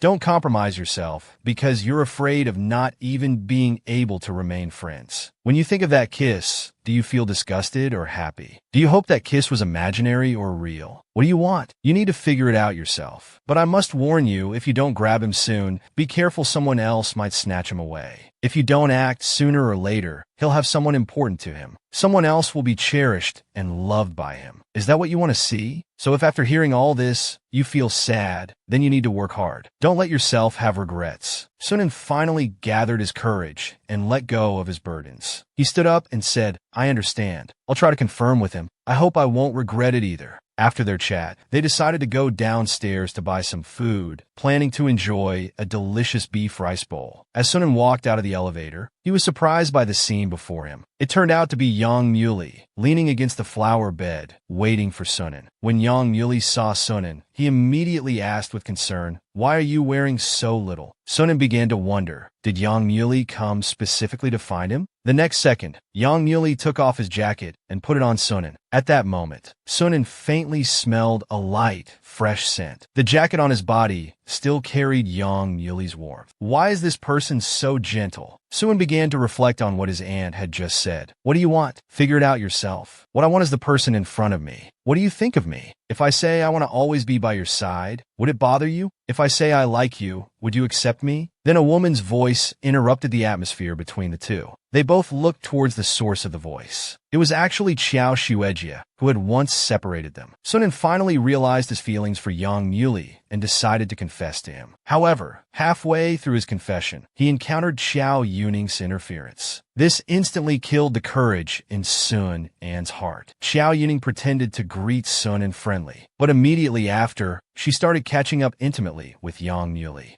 Sunan was pushed aside, feeling very sad. But what made him even sadder was Qiao Yuning had also applied to teach at the Normal University affiliated middle school, and she would be teaching math, just like Yang Muley. Teacher Sunan suddenly felt nervous, almost dumbfounded. His aunt was right. Someone was indeed trying to snatch Yang Muley away from him. This news hit Sunan hard, making him restless and absent-minded. Yang Muley noticed his unusual behavior and gently tapped Sun An's head. "What are you thinking about?" Sun An didn't express his inner pain, but chose to probe indirectly. "What do you think of Senior Qiao Yuning?" Sunan disguised it well, but Yang Muley thought he wanted to know more about Xiao Yuning. So he started praising Xiao Yuning openly. She's a very gentle person, isn't she? She can resolve any terrible situation by herself, then face everyone with a smile. Bright and resilient. She's a really great person. Is that answer clear enough? After hearing this, Sun An's uneasiness intensified. No one you like her back then. So, Xiao Yuning was held in such high regard in Yang Muley's heart. Well, no matter how popular she is, she's not as popular as you. Time passed, and a month later at the school, Qin Yue started teasing Sunan again. Hey, Normal University alumnus, can I ask you a question? Why do all of you Normal University graduates come back to be teachers? Is there some magical tradition? Sunan found this question annoying and answered casually. Next, he watched as Xiao Yuning quickly bonded with the students, becoming as popular as Yang Muley. This must be what charisma is. Those two have always been super popular since before. Sun began to feel inferior and sad. He realized he might never be able to be like them. The school actually arranged for Yang Muley and Xiao Yuning to prepare a demonstration class together. Qin Yue covered her mouth in surprise. No wonder. Teacher Yang has been so busy lately, we barely see him. He's often seen together with Teacher Qiao. Poor little Sun An's heart must be in a terrible state. Please don't stab him anymore. Oh no, I have to supervise the morning self-study for class 3 today. I'm going back to class then. Coincidentally, just as Qin Yue left, Xiao Yuning walked over. She shamelessly wanted to switch seats with Sunan. The seat next to Sunan happened to be Yang Muley's. Faced with Xiao Yuning's plea to switch seats, Sunan finally understood that he must refuse. It's just until the activity ends, then we'll switch back. The thought of them sitting together made Sunan feel very uncomfortable. Suddenly, Teacher Yin appeared nearby, trying to morally pressure Sunan to accept. You teach PE anyway. You don't need to communicate much with Teacher Yang.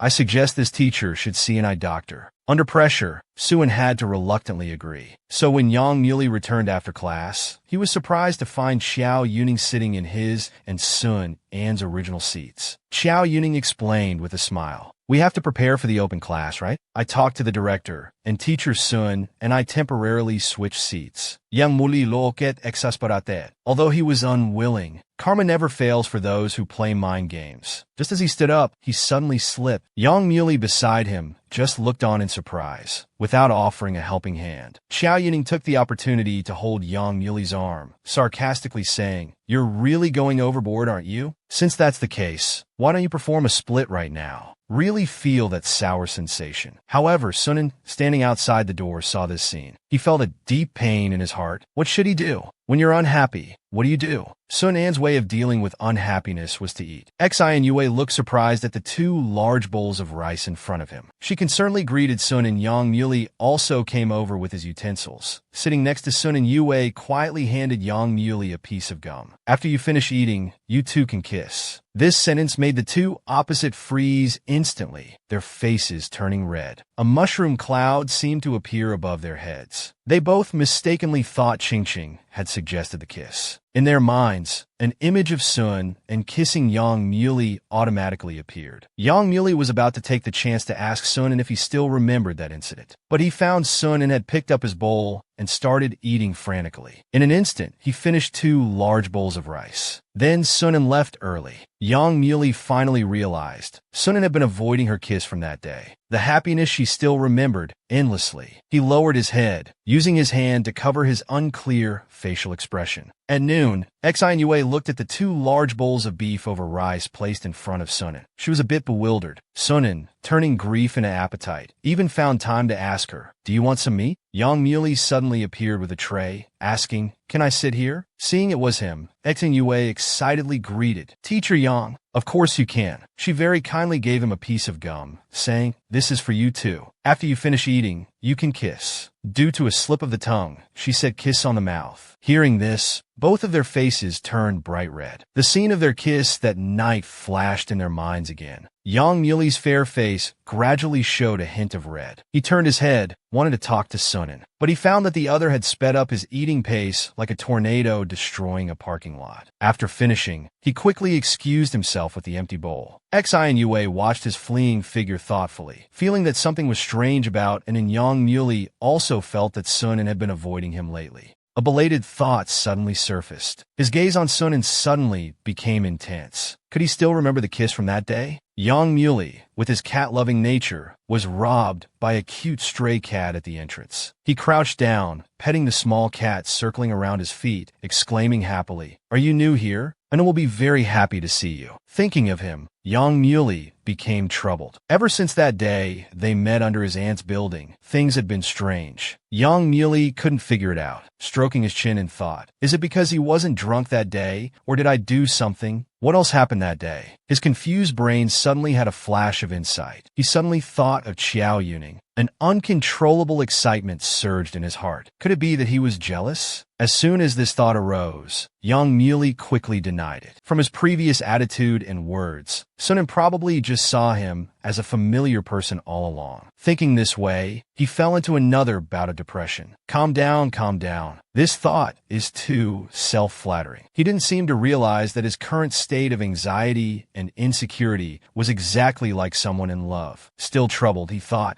Sunan is truly the most difficult puzzle he's ever encountered. Suddenly, a puzzled voice came from behind. Young Muley. It turned out to be Xiao Yuning who had walked over. Young Muley stood up, coughed a few times to hide his embarrassment. Nothing. Are you also going to building 2 for class? The girl smiled gently. Yes, let's go then. We have 3.5 minutes left. Xiang Yubilin glanced sideways and noticed the man's reddened ears. Her footsteps suddenly stopped. She asked straightforwardly, "Were you just thinking about someone you like?" Young Muley felt a bit nervous at her question. The girl changed her approach and asked directly, "Do you have someone you like?" Over there, Sunan had just caught 2 students trying to climb over the fence. He was lecturing the 2, when suddenly, he heard students behind him discussing the relationship between Xiao Yuning and Yang Muley. They thought that as classmates who knew each other from youth and now worked in the same place, the 2 had a romantic feel to them. His expression suddenly became very strange. Following the student's gaze, he saw the 2 of them standing together talking. Sunan felt a fire rising in his heart. An inexplicable impulse made him act without thinking. He threw the basketball in his hand towards them. Young Muley, whose conversation was interrupted, caught the basketball with one hand. He called out Sun An's name in confusion. Sun An's throwing motion hadn't even been retracted when he suddenly realized his jealous behavior. Embarrassed, he wished he could find a crack in the ground to hide in. He thought frantically, impulse is the devil. Sunan quickly coughed twice and found an excuse. Sorry, Teacher Yang, the ball went off course. Please throw it back. Thank you.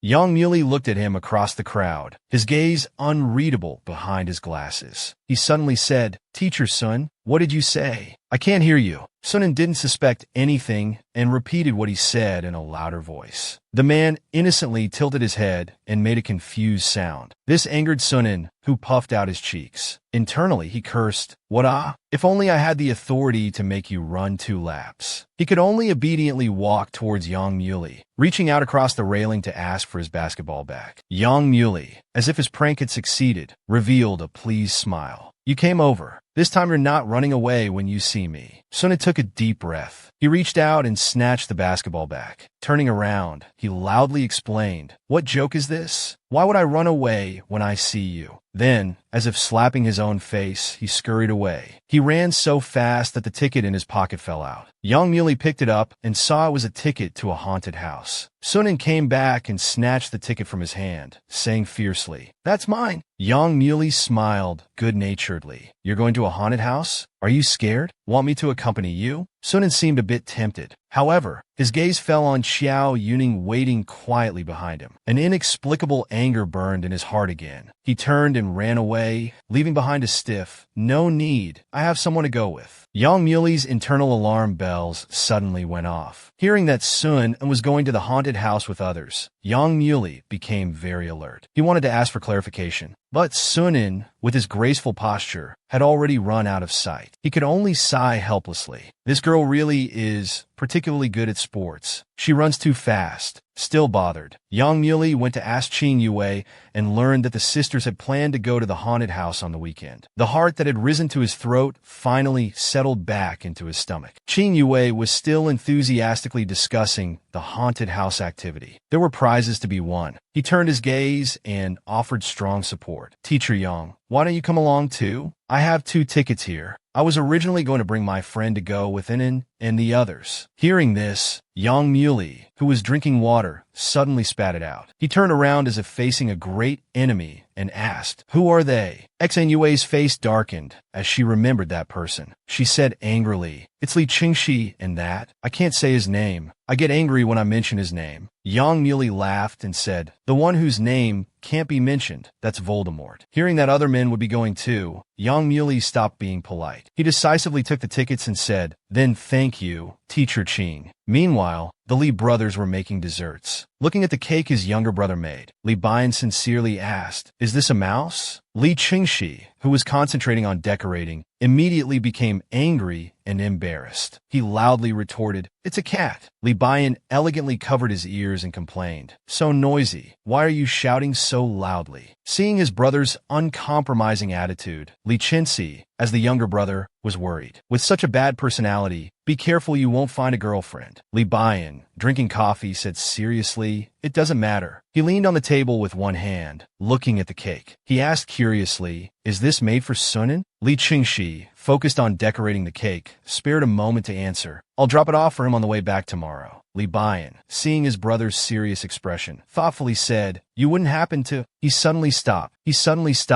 Li Qingxi, without looking up, asked, "What's wrong?" A complex emotion flashed through the man's handsome eyes. Remembering his foolish brother's various unusual reactions because of Sunan, he suddenly understood something in his heart. He sighed meaningfully. "Nothing, just think you're slow." Li Qingxi, suddenly being educated, looked back at him, dissatisfied. "You're calling me slow again." When the weekend came, it was finally time to gather at the haunted house. The five people looked at each other, the atmosphere strangely subtle. The owner enthusiastically explained the activity rules to them. The map in hand had 6 mark points. Each mark point had a stamp. Collecting one stamp would earn a corresponding small gift. Collecting all 5 would allow them to eat and drink for free for 2 hours at the restaurant across the street. Sunan was very interested in the all-you-can-eat free meal. Xingyue was even more excited about the small jellyfish and the small gifts. The staff member added the final sentence with enthusiasm. "Collecting all 6 is even better. 2,000 renminbi per person." Hearing this, Sunan and Xingyue were filled with fighting spirit. Sunan took the lead, walking at the front. Full of morale, he pointed forward and said, "Let's all charge forward." Sunan and his group came to play in the haunted house. Learning about the generous prizes, they were eager to rush in with high spirits. Before entering, the staff reminded them that ghosts inside would try to snatch their found tokens. Those with a history of heart disease should not enter. Sunan, the fearless little devil, felt no inner turmoil. She even found it a bit exciting. As they were about to enter, Yang Muley's phone rang. Although Sunan tried to avoid focusing her attention on him, her gaze still uncontrollably drifted to his phone screen. At a glance, she saw the name lit up on the screen was clearly Qiao Yuning. Yang Muley answered the phone and walked outside. The gossip-loving Qing Yue quickly hid behind the wall and asked Sunan where Teacher Yang had gone. Unaware that he was being watched by 3 curious bunnies, Yang Muley was laughing and saying to the person on the phone, "I know. I'll come to your place tonight." Hearing this, Qing Yue was burning with curiosity. "Who's he meeting tonight?" Sunan let out an ambiguous hum and said, "An old flame, I guess." She thought sourly to herself, "Looks like they're rekindling an old romance. Is it necessary to stick together day and night just because they haven't seen each other for 7 years?" She tried hard not to care. It was good she hadn't confessed her feelings then. If she ever fell for him again, she'd be a fool. Having made this decision, she resolutely turned away and stopped eavesdropping. As a result, she missed Yang Muley declining the invitation on the phone. "I can't now, because I have something important to do." It turned out the caller wasn't Qiao Yuning, but her boyfriend. Hearing Yang Muley's refusal, he asked disappointedly what was so important. "We classmates haven't seen each other for so long.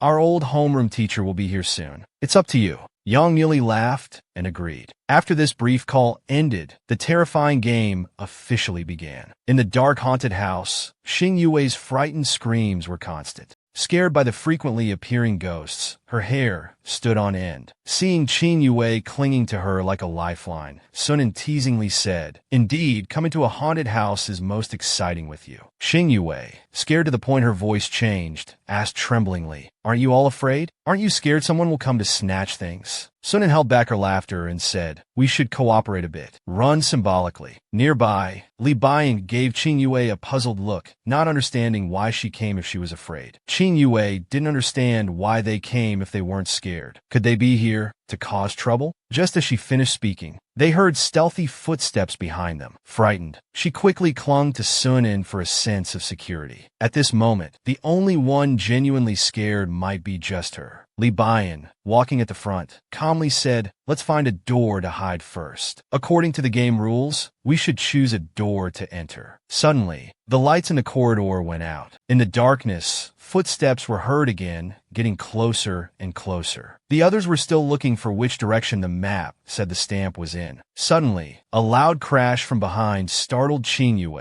leaving her at a loss. She grabbed the nearest arm and rushed out in a panic. "Anin, don't choose a direction. Let's just go." In the darkness, there was a rush of hurried footsteps. She didn't hear that Sun An's voice was coming from behind her. After stopping their escape-like pace, Qin Yue realized she had grabbed the wrong person. Li Baiyan, with a sour expression on his handsome face, replied on his phone with a few words. "Your friend pulled me along. I don't know which door she ran through." Knowing she was at fault, Qin Yue crouched in the corner, not daring to make a sound. Sunan quickly sent a voice message. "Baiyan, take good care of Qingqing, okay? He's the most afraid of these things. We'll meet up ahead." Hearing this, Li Baiyan glanced sideways at Qin Yue.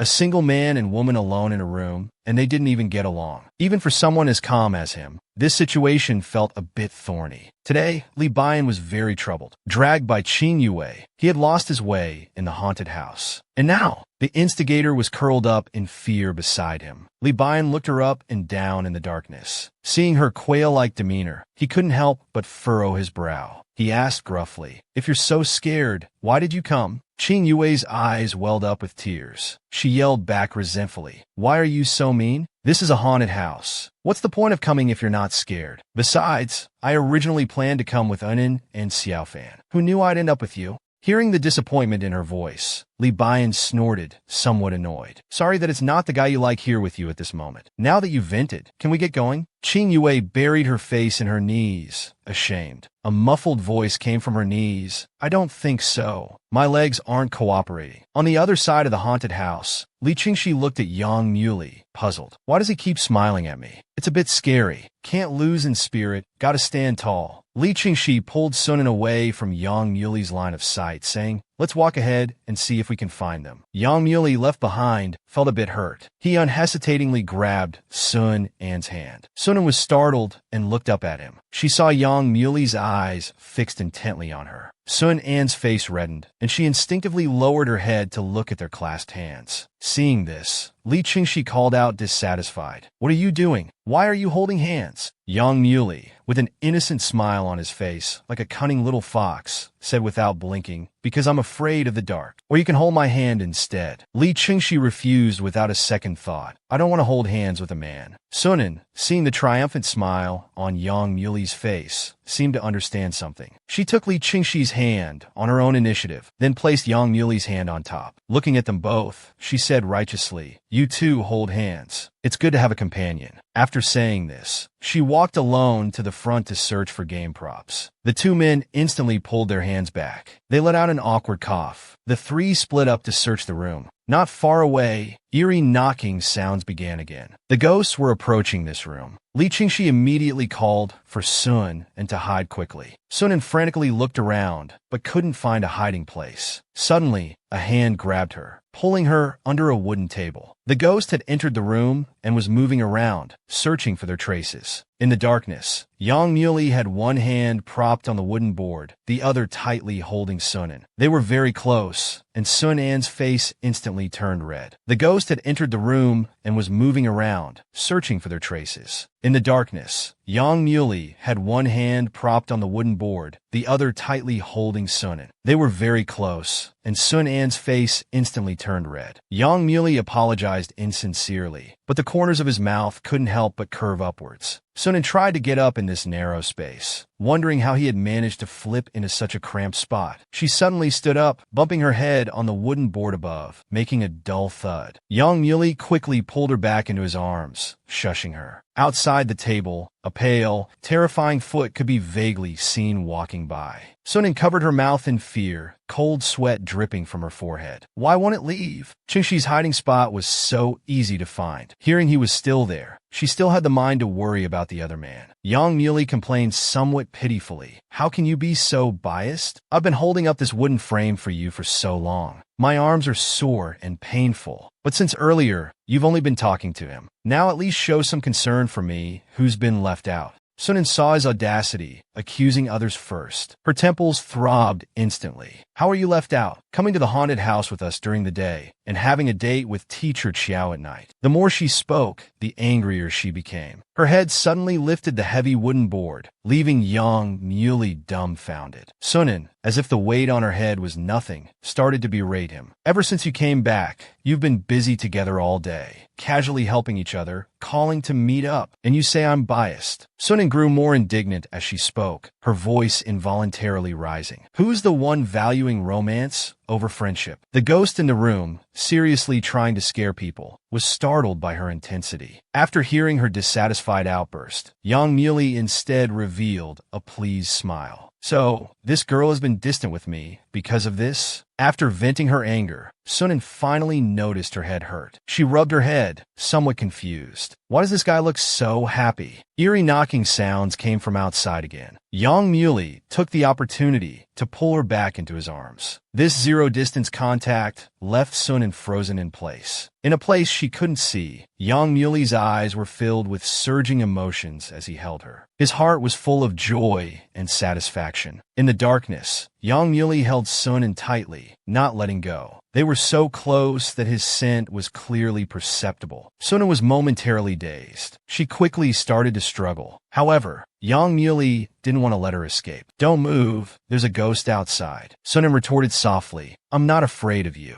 Let me go, you're just being a scoundrel. The self-proclaimed scoundrel held her, righteously saying, I won't let go. He seemed to remember something, his voice taking on a hint of amusement. Besides, you're the real scoundrel. You weren't this reserved when you kissed me. Sun An's breathing suddenly quickened. Her fair cheeks flushed with embarrassment. Wasn't that when I was drunk? How can you take seriously what someone does when they're drunk? She urgently raised her head, wanting to see Yang Muley's expression. Unexpectedly, what she saw was a face with smiling eyes and curved brows. So you do remember. Realizing she had fallen for his trap, Sunan instantly blushed and hid in his embrace. Damn, another trap. Can I bite him? Can I scratch him? In the dark environment, the two were incredibly close. Sunan couldn't help but feel nervous, her breathing becoming rapid. His familiar scent brought her memories back to the distant high school days. This person's scent seemed to have never changed. Back to reality, Yang Muley softly asked above her head. Then tell me, if it were someone else, would you have done the same? Sunan buried her burning face in his chest and mumbled, I don't know, maybe I'll try it with someone else next time. Yang Muley groped to lift her small chin. He made her flushed little face him. Looking into her eyes, he declared from above, not allowed to try. A pale, withered hand suddenly reached between the two. The ghost probe came in, its voice hoarse. Found you. The expected scream didn't come. The mummy stiffened, looking at these two unperturbed individuals with a face full of question marks. Meanwhile, Li Bian was gradually losing patience with Qingyu, who hadn't moved for a while. Miss, it's been 10 minutes already. Are you going to move or not? The girl curled up like a quail, still refusing to lift her head. Li Bian complained softly. How troublesome. Just stay here then. Wait for Sun and to come get you. After saying that, he turned and left mercilessly. Qingyu watched his back, wanting to call out to him, but her voice was barely audible. She buried her head in her knees again, frustrated and aggrieved. She vowed in her heart never to come to a haunted house with strangers again. Li Bian took out the map and started looking for the exit. He had just opened a door. When he saw a bald monster pounce out, Li Bian very calmly said, "Oh," and just walked past him. The bald monster sighed on the spot. This job is really not easy these days. The unsuccessful bald monster turned and continued wandering. Li Bian realized he was going the way he had just come from. Remembering Sun An's repeated instructions, Li Bian sighed worriedly and went back. Sure enough, before he got close, he could already hear Qingyu's pig-like screams. Li Bian could hear the tears in her voice. He reached out to comfort her, but was met with the girl's violent resistance. "Please go away. I don't want to play anymore." A hand firmly grasped her wrist. A pleasant voice sounded in the quiet space. "Stop, it's me. That employee, I just asked him to leave." Qingyu came back to her senses from her fear. She kept staring at Li Bian. Li Bian felt uncomfortable being stared at. He quickly emphasized, "Don't misunderstand. I didn't want to come back. Sunan asked me to take care of you.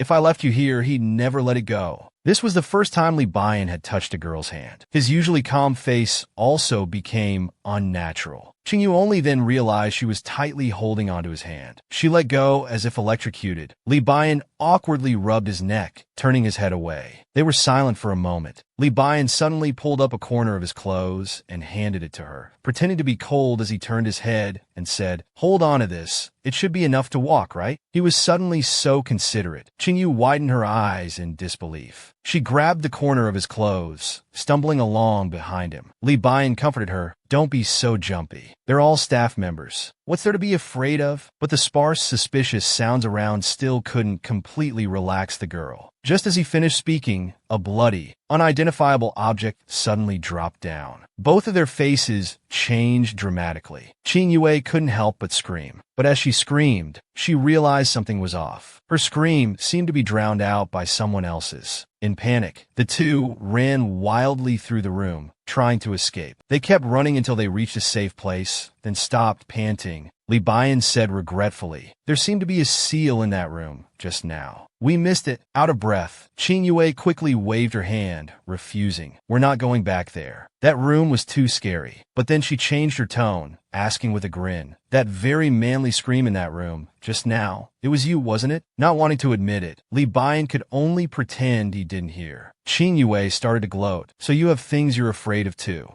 Li Bian, his pride severely hurt, covered her mouth with his hand. "Listen, weren't you scared just now too?" Qin Yue, this little witch, wasn't falling for his tactics. She pushed his hand away and retorted challengingly, "If you're mean to me again, I'll broadcast this to everyone. Let's see you act cool then." Li Bian gave up, resisting her. But he still stubbornly said, "Jellyfish head, if you dare to tell anyone." After the game ended, they had found a total of 5 seals. The staff generously gave them the dolls corresponding to the seals. Once outside, Qin Yue's little mouth didn't stop. She pulled Sunan along, recounting the horrors in the haunted house. Sunan patted her head, praising her. "You managed to get out of the haunted house without me. That's progress." He looked down. He noticed Yang Muli's phone left on the sofa, but the person was nowhere to be seen. Xi and Yue said she just saw him go to the bathroom. Sunan was puzzled, wondering how he could be so careless. Then they heard Li Chenxi ask incredulously, "Did anyone hear a man shout in the haunted house just now?" As he spoke, he locked his gaze on Qin Gu and Li Bian. The boss also explained that there was only one group of customers inside at that time. Now, everyone's eyes fell on Li Bian. Li Bian's face gradually turned red. Qin Yue suddenly shouted, "I heard it too." Sunan, who was pinching Li Bian's tsundere cheeks, turned back puzzled. "Weren't you with Bian just now? Wasn't it him who screamed?" Qin Yue pretended to be innocent, tilting her head and lying. "It wasn't Li Bian." Li Bian's gaze moved, ripples involuntarily appearing in his starry eyes. Even his sworn enemy was speaking up for him now. The two had to give up this chance to tease Li Bian. After all, this guy had been arrogant since childhood. They thought they had finally found his weakness. Qin Yue narrowed her eyes and hummed, thinking to herself, "I'll keep your secret for now. And thank you for coming back for me, not leaving me alone there." After the staff distributed the prizes and meal vouchers, Qin Yue was asking the boss if she could exchange for a small jellyfish doll. The boss explained that the seals and dolls were matched, and changing them would mean other customers couldn't get theirs. Unable to get the little jellyfish she had her heart set on, Qin Yue was a bit disappointed. At this time, Yang Muli returned. Seeing her dejected expression, he asked with concern. Xin Yue quickly composed herself, putting on a smile and saying, "It's nothing. Let's go eat. We've got the meal vouchers." Sunan waved her phone and asked, "Where did you go?" You almost lost your phone. Good thing I picked it up, Yang Muley explained. I just went to the bathroom for a bit. Suddenly, the phone rang. It was a video call from Xiao Yuning. Sunin quickly handed the phone to him. It's teacher Xiao calling you. Yang Muley held up his wet hands and asked, I just washed my hands, and they're still wet. Can you answer it for me? Just as Sunin had picked up Yang Muley's phone, Xiao Yuning made a video call to him. Yang Muley said his hands were wet and he couldn't answer. Sunin reluctantly had to answer the call for him. Unexpectedly, he saw a scene that surprised him greatly. Xiao Yuning was intimately cuddling with a man. Seeing that it was Sunin who answered the phone, she greeted him warmly. Isn't this teacher's son? So Yang Muley is with you all. Qing Yue curiously leaned forward and waved at the video. Hello, teacher Xiao. Who's that next to you? Xiao Yuning leaned on the man's shoulder and casually introduced her boyfriend. We've been together since high school graduation. We came to the class reunion together. Qing Yue cupped her face with both hands, eyes full of envy. Yang Muley secretly glanced at Sun An's expression. Knowing the misunderstanding was cleared up, he relaxed and shook the water off his hands. He leaned towards the phone and said with a smile, I'll be there soon. After a brief exchange of greetings, they hung up the call. Sunin watched Yang Muley hanging up the phone and awkwardly scratched his head, feeling ashamed of his previous inexplicable jealousy. He felt embarrassed. Meanwhile, Li Qingxi got the meal vouchers and urged them to quickly prepare for the big meal. Sunin quickly followed along, saying, Yes, this is the moment I've been waiting for. Yang Muley, following behind, saw him regain his spirit and couldn't help but smile gently. In fact, 3 minutes earlier, Yang Muley had sent a text message to Xiao Yuning, asking her to make a video call to him 3 minutes later. At this moment, everyone let out a cry of surprise. Looking at the usage date on the meal vouchers, they were greatly disappointed. It turned out they could only be used next week. As they were discussing where to eat now, Xi and Yue volunteered to cook at Sun An's house. The others all agreed. Yang Muley went to the class reunion first. When he returned to Sun An's house to meet up, he found everyone sprawled on the sofa, looking dejected. He was stunned for a moment and asked, What happened? Why aren't the lights on? Li Bian, still relatively energetic, calmly replied, We bought ingredients, then realized none of us can cook. We ordered takeout, but it hasn't arrived yet. Yang Muley felt a drop of cold sweat on his forehead. He asked incredulously, So you've been hungry for an hour? Aren't you two brothers running a dessert shop? Li Bian answered matter-of-factly, Yeah, that's why we only know how to make desserts. Yang Muley sighed softly. He turned on the lights, took off his coat, put on an apron, and stood in the kitchen preparing ingredients. His series of actions were quick and efficient. At this point, the 4 hungry babies also woke up and gathered around Yang Muley. Qing Yue's eyes were full of admiration. Men who can cook are so charming. She nudged Sunin, right in.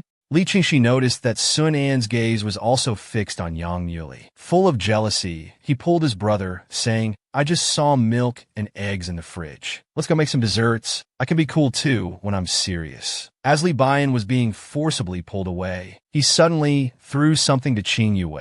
Qing Yue hurriedly caught this object that fell from the sky. When she saw clearly what was in her hand, her eyes lit up. It was actually the little jellyfish she had been longing for. She raised her head in surprise. Li Bian looked back at him and slowly uttered 2 words, Thank you, gift. Li Buyan. He actually brought back the little jellyfish she had been longing for. Qing Yue stared at his back, unable to react for a long time. After coming to her senses, she couldn't help but feel happy. What? Weren't you afraid? She looked at the jellyfish in her palm. A corner of her heart suddenly softened. After a busy afternoon, Master Yang finally succeeded in preparing a table full of delicious food. The little foodie Qing Yue was the first to taste it. Her eyes full of praise, she said, Teacher Yang, you're amazing. You're so good at cooking. A perfect domestic husband. Yang Muley, tidying up things on the table, explained, It's the result of practice since childhood. My uncle is a typical strict teacher. From a young age, I was required to do everything I could by myself. He wouldn't let my mom enter the kitchen at all. He's a wife-doting maniac. Xi and Yue showed an envious expression. Yang Muley mumbled softly, Making food for family and loved ones is a very happy thing. The gentle smile on Yang Muley's lips made Sunin feel dazed, especially when he heard Qing Yue praising Yang Muley, saying his future wife would surely be very happy. Sunin silently shifted his gaze. Actually, this wasn't the first time he had tasted Yang Muli's cooking. In high school, he often had bruises all over. One day, Yang Muli saw him sitting alone on the steps, holding a cat, and guessed he probably hadn't eaten lunch again. He thoughtfully brought him a homemade sandwich. Yang Muli sat beside him, watching him with a satisfied expression. He said, like coaxing a child, "Come home with me from now on. Then you won't be bothered by others." Those words from that time seemed to still echo in his ears.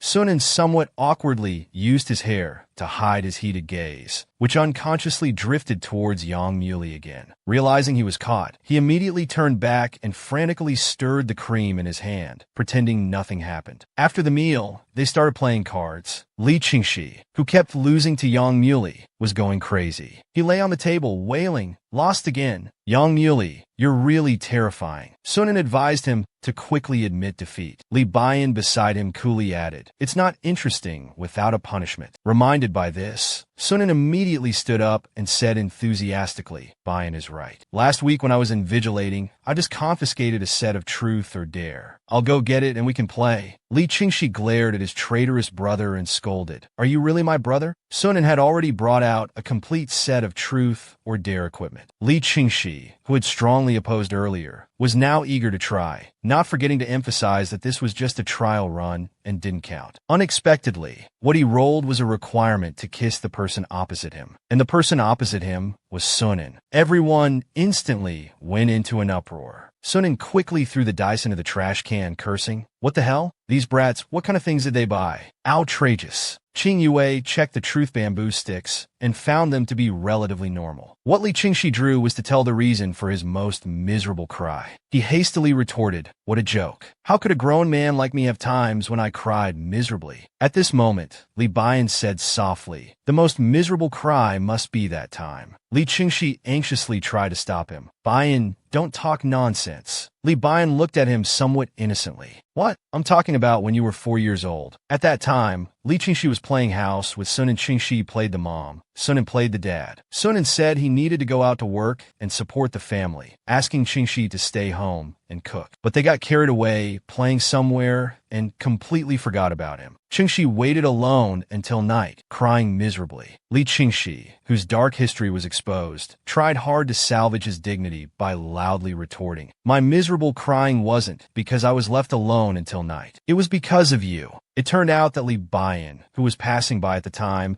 saw Li Qingxi in that state and calmly said, "Don't wait anymore. Your husband has cheated on you." This sentence caused enormous damage to Li Qingxi's young heart. He burst into tears on the spot. Sunan laughed heartily hearing this. Li Qingxi explained pitifully, "I thought it didn't want me anymore. That's why I cried." Li Bian rested his chin on his hand and said nonchalantly, "Normal men wouldn't worry about such things." Li Qingxi got angry just thinking about it. Seeing himself cry so miserably at that time, Li Bian heartlessly turned and left. Yang Muli silently listened to them discussing past events. Those were all parts he had never been involved in, until Sunan heard them talking about Aunt Mu. His expression suddenly became gloomy. Li Qingxi unexpectedly pinched his face. With a smile in his eyes, he said seriously, "I will always accompany you in his place in the future." Sunan silently gave him a warning look to let go quickly. Li Qingxi complained, "What kind of look is that? Your face is so soft, but your personality is so hard." Just as Sunan was about to warn him to let go quickly, another hand flew over and pinched his cheek, pretending to agree seriously. It is quite soft." Sunan innocently widened his eyes. The two men seemed to be competing secretly, pinching his face on the left and right, refusing to let go. Their eyes met, seemingly full of invisible competition. The two men competed secretly, pinching Sunan's face on the left and right, refusing to let go. Sunan was caught in the middle, looking bewildered. Li Qingxi pouted, unwilling to back down, saying his face was even softer when he was younger. Yang Muli replied with a smile, "When he just started high school, he even had a double chin." Li Qingxi retorted, "Before he started school, he was even fatter." Sunan couldn't take it anymore and angrily said, "Both of you, shut up." The female demon was angry. Li Qingxi, whose collar was grabbed, muttered pitifully, "Didn't you tell us both to shut up? Why are you only grabbing me?" Sunan paused briefly and said, "I'll deal with him later." Yang Muley crouched nearby, grinning like a cat that got the cream. He turned his gaze. He happened to see Qing Yue playing with a fat orange cat. This fat orange cat looked increasingly familiar to Yang Muley. His memory instantly went back to high school days. That seemed to be the stray cat he and Sun and used to feed together. Oh, he adopted Hu. Before he could confirm it himself, Li Qingxi, who was scared of being punished by Sunan,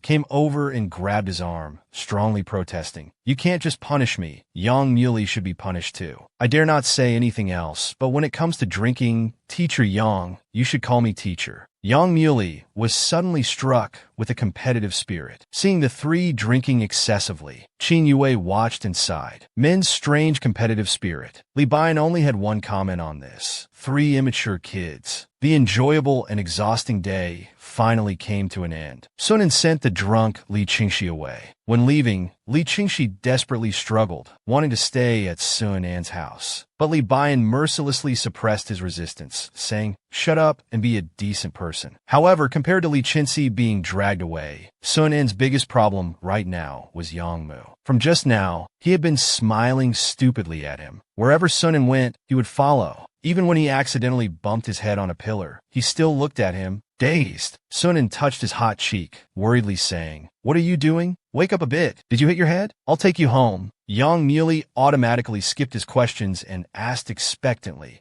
as if discovering a new world. "Is that little orange cat at your home, Hu? Our Hu?" He emphasized our, as if afraid Sun and couldn't hear clearly. Sun and silently complained in his heart that the orange cat was far from little. It was clearly Hu Da Swang. He honestly admitted, "Yes, it's the one from the back of the school back then." Unexpectedly, the next second, Yang Muley picked him up in a hug. His tone was elated, as if something great had happened. "So you've been taking care of Hu all along. I thought we hadn't seen each other in years, and you had long forgotten about me. These past few years, I thought you had forgotten all about me." He happily hugged Sun An and spun around on the street, excitedly shouting, "It's Hu!" Sun An's face turned red with embarrassment under everyone's gaze, urging him to put him down quickly. In the midst of spinning, he clearly saw the undisguised smile on Yang Muley's face. Was it because of the alcohol? It seemed to be the first time he had seen Yang Muley express such open happiness. His gentle face had eyes curved into crescents from smiling. Sun An felt like there were stars in them, dazzling him a bit. The drunk Yang Muley happily hugged Sun An and spun endlessly on the busy street. This sweet and showy scene was coincidentally witnessed by two of Yang Muley's students. The girl among them asked admiringly, "Are they lovers?" The boy looked at her and commented with some envy, "It's great to be an adult." The girl didn't understand why her expression suddenly changed. She turned back and looked at her puzzled. The boy thoughtfully blushed. Looking at her innocent eyes, he could only manage to say, "No." The next day, when Yang Muley went to school, the greetings from students he met on the way left him a bit confused. Some told him Teacher Sue had arrived at school, while others said that Teacher Sue was actually good in every way except for being a bit fierce. Yang Muley was completely puzzled at this point. "Why are you suddenly focused on this issue?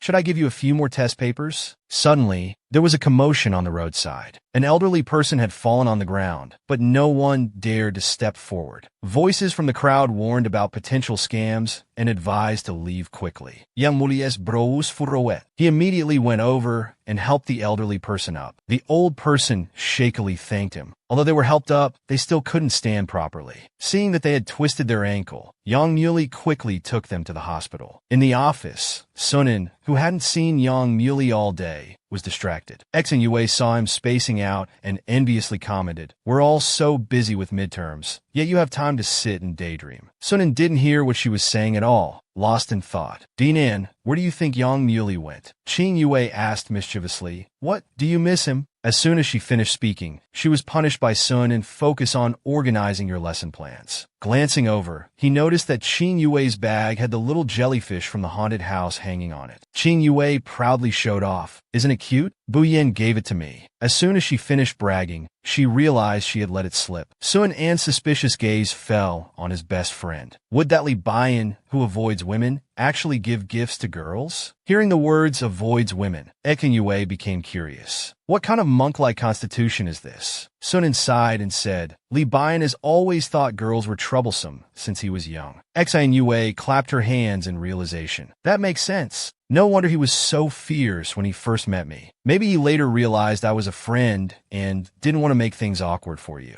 Sunan rolled his eyes and said, That snake, how could he be so kind? He rested his chin on his hand, bored. At that moment, Sunan's father called. Sunan hesitated a bit. He still answered the call. On the other end, his father anxiously said that grandmother had been hospitalized. Sun An's heart leapt to his throat. Then he heard his father explain. It was because she was rushing to get free eggs at the supermarket this morning and fell. She's fine now. A young man helped grandmother, so to thank him, we've invited him for dinner at our house this weekend. You should come back too. Sun An's heart settled back down. After thinking for a moment, he still declined. Since she's okay, I won't come. Sun An's father hesitated on the phone and said, That young man seems to know you. Right after that, he heard a familiar voice on the other end of the line. Uncle, please let me talk to him. Sunan was completely confused. The phone changed hands. And then it's me. Sunan suddenly stood up, slamming the table, and exclaimed. The teachers who were working hard immediately turned their gaze to the person who suddenly stood up. Sunan quickly apologized and sat back down. He lowered his voice and asked, What are you doing? Why are you there?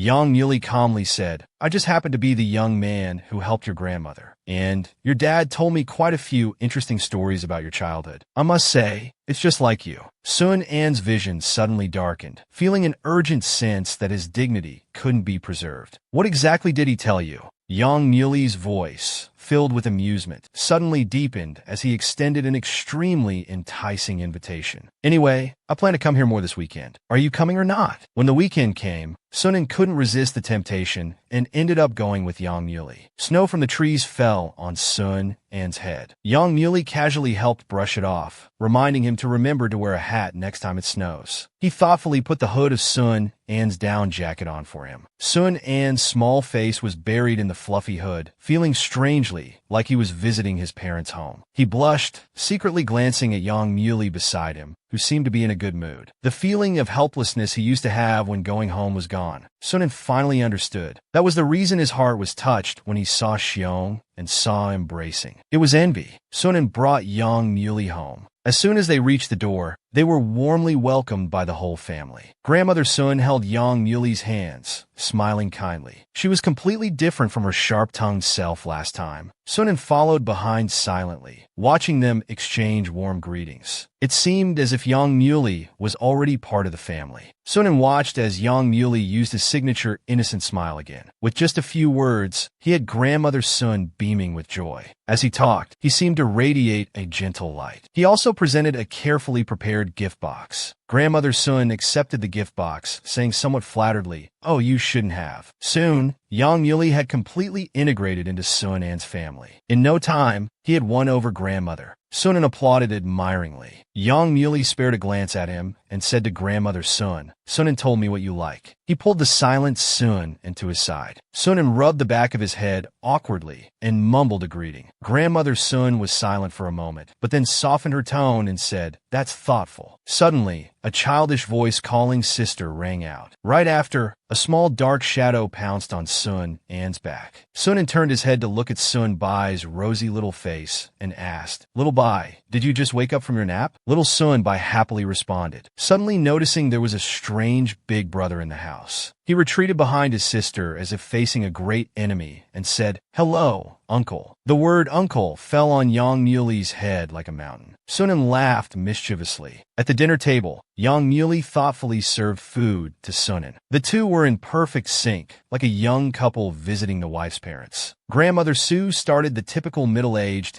and elderly dinner conversation, asking questions that must be answered. Upon learning that Yang Yuli didn't have a girlfriend, she immediately began to play matchmaker. My great-granddaughter is honest and obedient, and she's still single. Why don't we invite her over for dinner? After Yang Yuli politely declined, he specifically emphasized, Although I don't have a girlfriend, I already have someone I like. They're a bit clumsy but straightforward and adorable. At this moment, everyone's gaze focused on Sun An's face. Sunan felt uncomfortable under everyone's stare and awkwardly mumbled, "What are you looking at? It's not like you can see through me." Sun's father pushed up his glasses, somewhat amused. "Silly girl, what are you saying?" Young Muley stood by, trying to suppress his laughter, the answer evident in his eyes. Sunan, still not understanding, snapped, "What are you laughing at? Making me look like a fool." He picked up his rice bowl and started eating furiously to divert attention. In his mind, he thought incredulously, "It can't really be me, can it?" After dinner, Young Muley insisted on helping Sun and wash the dishes. The two stood side by side at the sink. Sun An's face was still flushed. With hands covered in soap suds, he brushed away a strand of hair falling on his forehead. "These greasy dishes are so hard to clean." Young Muley turned his head and saw the white foam on his hair, laughing. "You're washing so vigorously, you've got suds in your hair." Sunan foolishly wiped his hair again, only to smear more foam on it. Young Muley helplessly raised his arm, gesturing for him to lean over. Sunan, with a red face, obediently wiped his head on Young Muley's sleeve. Little Sun Bai, who had been secretly observing, suddenly spoke up. "What are sister and uncle doing?" He was hiding behind them like a cute little ghost. "Sister, Dad's calling you to bring the fruit platter." He looked at Young Muley unhappily, his voice childishly touching. "Uncle, when are you going home?" Young Muley's smile instantly froze, finally sensing Little Sun Bai's wariness towards him. Little Sun Bai looked at Young Muley unhappily, his voice childishly touching. "Uncle, when are you going home?" Sunan quickly ruffled Little Sun Bai's hair, scolding, "Xiao Bai, what are you saying? That's impolite." Young Muley's forehead slowly broke out in a sweat. Seemingly troubled by this, his opportunity soon came. That day, Sunan received a call from his father. The adults were all busy and couldn't get away, so they asked him to pick up Little Bai from the kindergarten's interest class. However, Sunan had to train the sports special training students and couldn't find a substitute teacher from the sports department on such short notice. When he was at a loss, Young Muley immediately volunteered. "Do you need to pick up Sun Bai? Give me the address. I'll go get him." By the time Sunan realized it, he had already put on his coat. He couldn't help but exclaim, "You're so reliable." "Thanks, bro." Young Muley tapped him on the head. "You owe me one. Remember to pay it back later." Young Muley followed the address Sunan gave him, searching for the classroom. From a distance, he saw Little Sun Bai get hit on the head by a basketball. A slightly taller, mischievous kid showed a successful prank smile and said, "Sun Bai, you big dummy who can't catch a ball." Little Sun Bai angrily tried to reason with him. "Please don't do that. It's very impolite." The naughty kid laughed maliciously. "You're scared after just one hit? If you're so great, catch the ball." As he finished speaking, he threw another ball. Little Sun Bai instinctively closed his eyes, but unexpectedly, a large hand blocked in front of him. It was Young Muley who caught the basketball for him. He crouched beside the two kids and said with a smile, "Little ones, that's not okay." He skillfully spun the basketball on his finger, leaving both children in awe. The ball rotated freely in the man's large palm. "You like basketball, don't you?" The naughty kid looked up at him with admiration in his eyes. "That's so cool, teach me." Young Muley's smile deepened. Suddenly, the basketball flew straight towards the naughty kid. The child was startled by the ball coming at his face. He quickly used his arms to protect his head. However, the ball didn't hit his head. Instead, it was caught mid-air by the man's palm. "See, you're also scared when a ball is thrown at you.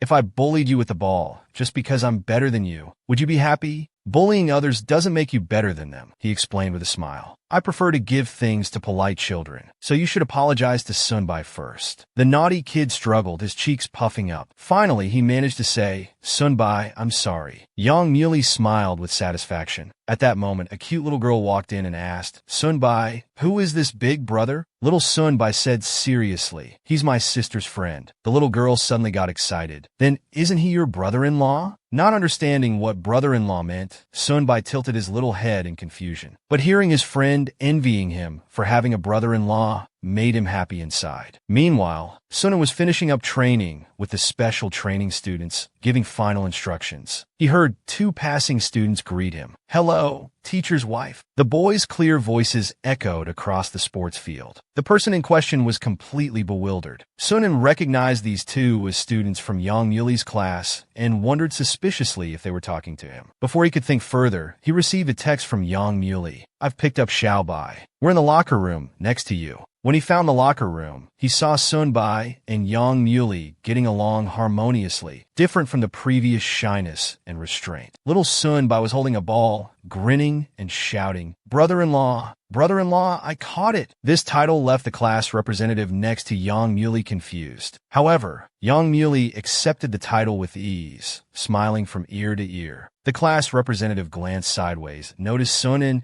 and suddenly shouted in realization, "Hello, teacher's wife." Sunin met Yang Muley's gentle and affectionate gaze, his ears instantly burning red. He was puzzled, thinking, last week he was still called uncle. How did he become brother-in-law now? Little Sunbai kept calling Yang Muley brother-in-law in front of others. Sunin rushed over to cover his brother's mouth. "Xiaobai, don't say nonsense. Who taught you to call him that?" Yang Muley innocently spread his hands and explained, "I didn't teach him that." Sunin stared at him suspiciously. By the time they took Sunbai back to their home, it was already dark. After little Sunbai finished the meal Yang Muley made, he said to Sunin, "You're like an old father. Previously called uncle, then brother during the day, and now likened to a father." The prime-age Yang Muley let out a heartfelt sigh. Sunin rested his chin on his hand, gently coaxing the child to sleep. "About what happened at Sunbai's school today. With my bad temper, I would have gone up and dealt with that little brat. I didn't expect you to reason with him." Yang Muley felt that children haven't formed a clear sense of right and wrong yet, so often a little guidance is enough. He gazed at Sunin from across the sofa, watching him softly lull Sunbai to sleep. No matter how many times the child kicked off the blanket, he patiently covered him again. His face showed unprecedented gentleness when he returned. Feeling touched, he said, "You're quite good at soothing children." Sunin poked his brother's chubby little cheeks and said softly, "Kids are the easiest to handle. Sometimes when you see them running after you with their little short legs, it's quite adorable." Yang Muley walked to the living room, gathered his courage, and said what he had been contemplating for a long time. "Have you ever thought about having a family of your own?" Then suddenly, all the lights went out. Everything fell into silence. Yang Muley looked at the message on his phone. The property management said the entire building had lost power, and they were investigating. Sunin seemed not to have heard his hesitant conversation just now. The two of them searched for the emergency light in the house. Yang Muley used his phone to provide light, while Sunin rummaged through the cabinet. Finally, he found a cute pink emergency light. He explained briefly, this was a birthday gift from Ching. Suddenly, a strange rustling sound came from the darkness. Sunin was startled and accidentally knocked over things in the cabinet. Everything crashed down on Yang Muley's head. With a big bump on his forehead, Teacher Yang silently gave a thumbs up, as expected of you. He looked down and found a photo had fallen out among the scattered items. The girl in the picture had a very similar expression to Sunin crouched down to help clean up and explained calmly, "This is my mother." Yang Muley examined it and said, "You look a lot like your mother." Sunin picked up the photo, his expression nostalgic. "Everyone says that. They say I'm half like my mother, half like my aunt." When he was young, his aunt told him stories about his parents. She said they were so in love, envied by everyone. His mother, such a free spirit, settled down in one place for his father, taming her nature. And his father, usually so cautious, actually stole the household register to get married for his mother's sake. Yang Muley, hearing about Sun An's family for the first time, asked puzzled, "Wasn't that very happy then?" Recalling various past events, Sun An's face showed a hint of loneliness. "I thought it should be like that too, but I don't remember when life became endless arguments. Questions about divorce and who to live with were often asked. I heard my mom say, maybe liking doesn't mean being suitable." Yang Muley, why do you think people get married? It's because they know love is fragile and unreliable, so they try to maintain the relationship longer through marriage. My mom was still thinking about my dad until her death, but he still married someone new not long after my mom passed away. You ask if I've thought about starting my own family. How dare I think about it? So Sunin had heard that question after all. Yang Muley lowered his eyes, his long eyelashes seeming to tremble in the faint light. "Then would you try to believe in me? Even if we're apart for 7 years, I'll still come back. I won't leave you." Yang Muley suddenly confessed to Sun, and in the darkness, Sunin doubted his ears, incredulously thinking, what is he saying? The next second, Yang Muley's warm palm gently encircled his neck, irresistibly pulling him closer. They drew closer and closer until Yang Muley's breath brushed Sun An's cheek like a feather. He dazedly thought, what is he doing now? The opportunity was right within reach. Suddenly, there was an urgent knocking at the door. Sunan, as if waking from a dream, reflexively dodged backward. He stood up to answer the door, unable to hide his embarrassment. Young Muley, frustrated at having his moment ruined, hung his head. Who could it be? The two opened the door. Unexpectedly, it was Sun's father arriving late at night. He had come to pick up Xiao Bai. Seeing an adult male in Sun An's house so late, he became suspicious and alert. "It's so late. What are you two?" Remembering what had just happened, Sunan stumbled over his words. Young Muley remained calm and immediately replied, "I was worried and it might be overwhelmed taking care of Xiao Bai alone, so I came to help. I live next door." Sun's father mumbled skeptically, "Next door, huh?" Young Muley seemed a bit embarrassed and quickly added, "Since you're here to pick up Xiao Bai, I'll head home now." After seeing off the father and son, Young Muley and Sunan walked back together. Although Sunan wanted to pretend nothing had happened earlier, Young Muley's presence beside him was too obvious. Sunan didn't dare to look back or at him. Countless thoughts swirled in his mind. What was that situation just now? He said to believe in him, that he wouldn't leave me. Isn't that too much? What does it mean? Is he saying he likes me? But what's with the 7 years? 7 years ago, the person he liked wasn't me. Various doubts intertwined in his mind, making Sun An's head ache. The clever little genius clenched his fist and decided, "Right, I'll take advantage of my dad's interruption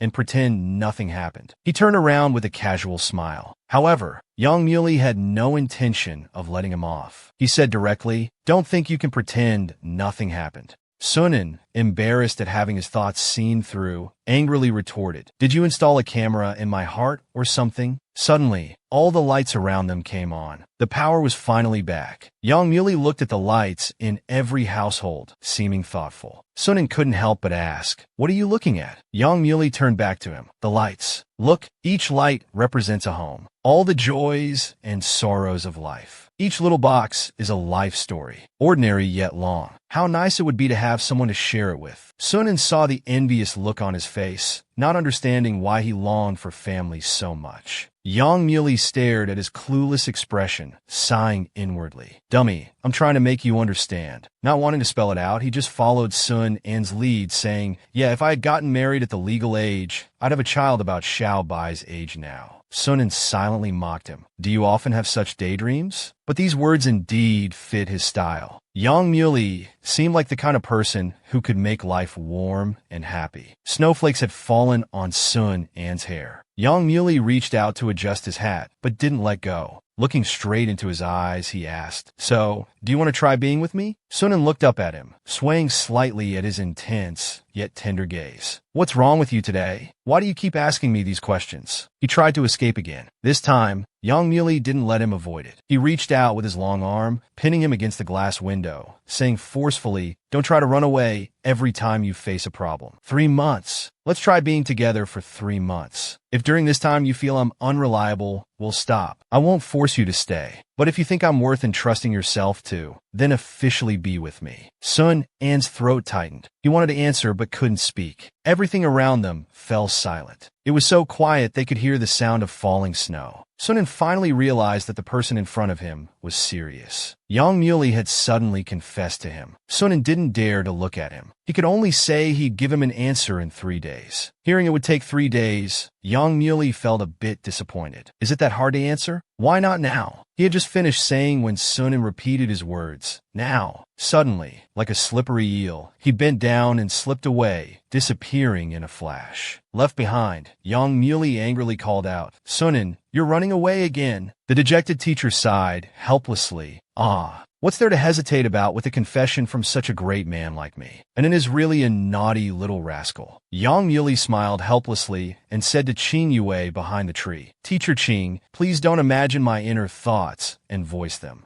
The #1 fan hiding behind the big tree, observing secretly, walked out with an awkward laugh. "I'm sorry. I have to meet a friend tomorrow morning, and thought in Anne's place was closer to the North Station. So I came to crash. Who knew I'd run into you two having a heart-to-heart? I had to hide for a bit, but why 3 months together? Wouldn't it be better to ask directly if he wants to be with you?" Thinking of Sun An's temperament, Young Muley smiled helplessly. He's a very insecure person. If I ask him directly if he wants to be with me, he'll just endlessly agonize over it and have no answer. It's better to give him an escape route. The chances of him agreeing are higher. As long as he agrees to be with me for 3 months, it won't just be 3 months after that. The CP fan leader, Chin Yue, happily said, "You're so confident." Young Muley wasn't blindly confident. He felt that Sunan must have some feelings for him. Otherwise, he wouldn't have kissed him. And just now when he got so close, Sunan didn't resist. Thinking of this, Young Muley grinned foolishly. No matter how Chin Yue asked, he wouldn't say. But Young Muley was still anxious inside. He could only silently pray, hoping that Sunan would accept his confession. The next day at 4 a.m., Chin Yue, who had to get up to pick up her boyfriend Xiao Fan, came to stay at Sunan's place. Sunan muttered, "That Xiao Fan, what's so special about him that you have to get up so early? Even taking time off of class to accompany him. Why is he always on business trips?" Chin Yue thought for a moment. She voluntarily found a reason for him. "Because he's excellent and always treats me well," Sunan asked, puzzled. "Is being in love a happy thing?" Chin Yue looked up, thought for a moment, and summarized, "I guess not entirely. It can be sweet, bitter, and sour. I suppose it has all kinds of flavors." Sunan felt this didn't sound appealing at all. Besides, he still hadn't met Xiao Fan in person. What was he really like? Chin Yue giggled foolishly. "I'll definitely let you meet him someday." But more importantly, she wanted to know if Sunan had decided how to respond to Young Muley. She earnestly advised Sunan, "Like you said, he might have liked someone before, but that doesn't matter now. The person he likes now is you. He wants to be with you." Sunan blushed at her words and quickly covered his face with the blanket, urging her to go to sleep. "You're so nosy at such a young age." Chin Yue peeked out half her face from under the blanket, mumbling, "You're straightforward and direct about everything else, but you always struggle with this kind of thing. I won't ask you anymore, but let me know when you have an answer, okay?" After Chin Yue finally fell asleep, Sunan lay awake. He secretly opened his phone. In the chat with Young Muley, he had typed okay, but couldn't bring himself to send it. Sunan stared at his phone, his mind wandering. He couldn't have chosen me just because he wants to get married, right? That can't be. Someone like him could have anyone. That day downstairs at Annie's house, I could have said it right away. Why can't I do it now? If we get together, can we make it to the end? Liking doesn't mean we're suitable. What did Mom feel when she said that? As he pondered, Sunan fell asleep. When he woke up the next day, Chin Yue had already left. Sunan lazily lay in bed, picked up his phone. He still hadn't sent that okay from yesterday. How would he face him when they meet today? As he was thinking, Young Muley's video call suddenly came in. When he woke up the next day, Chin Yue had already left. Sunan lazily lay in bed, picked up his phone. He still hadn't sent that okay from yesterday. How would he face him when they meet today? As he was thinking, Young Muley's video call suddenly came in, startling him. Why a video call so early in the morning? Although Sunan complained, he quickly tidied his hair, then nervously, yet expectantly pressed the answer button. Young Muley on the other end seemed to be outside, walking hurriedly. He immediately asked Sunan to help look after his class students, especially July's mood. He should send him a message later. Sunan was confused, not understanding the situation. Young Muley, walking hastily and slightly out of breath, explained that Zhang Xingchen's parents had called, saying he had run away from home and hadn't returned all night. "I'm rushing to his house now." Hearing this, Sunan also became nervous. As soon as Sunan arrived at school, he called Young Muley. Standing at the classroom door, observing the situation inside, he said the class atmosphere was okay, but little July still lacked energy. The girl was slumped over her desk, listless, like a wilted flower. Sunan couldn't help but ask, what exactly happened? Young Muley, searching the streets while answering, explained that yesterday, the two children came out of tutoring. July hadn't done well and was upset. To comfort her, Xingchen cupped her face. Xingchen's dad, who was having dinner with colleagues nearby, was drunk and saw this scene. Thinking the kids were in puppy love and influenced by his colleagues' gossip, he slapped Xingchen in public. Xingchen hasn't returned home since. Sunan frowned as he listened. No matter what, hitting a child is unacceptable, especially in front of so many people. Now Xingchen's family has reported to the police. Young Muley asked Sunan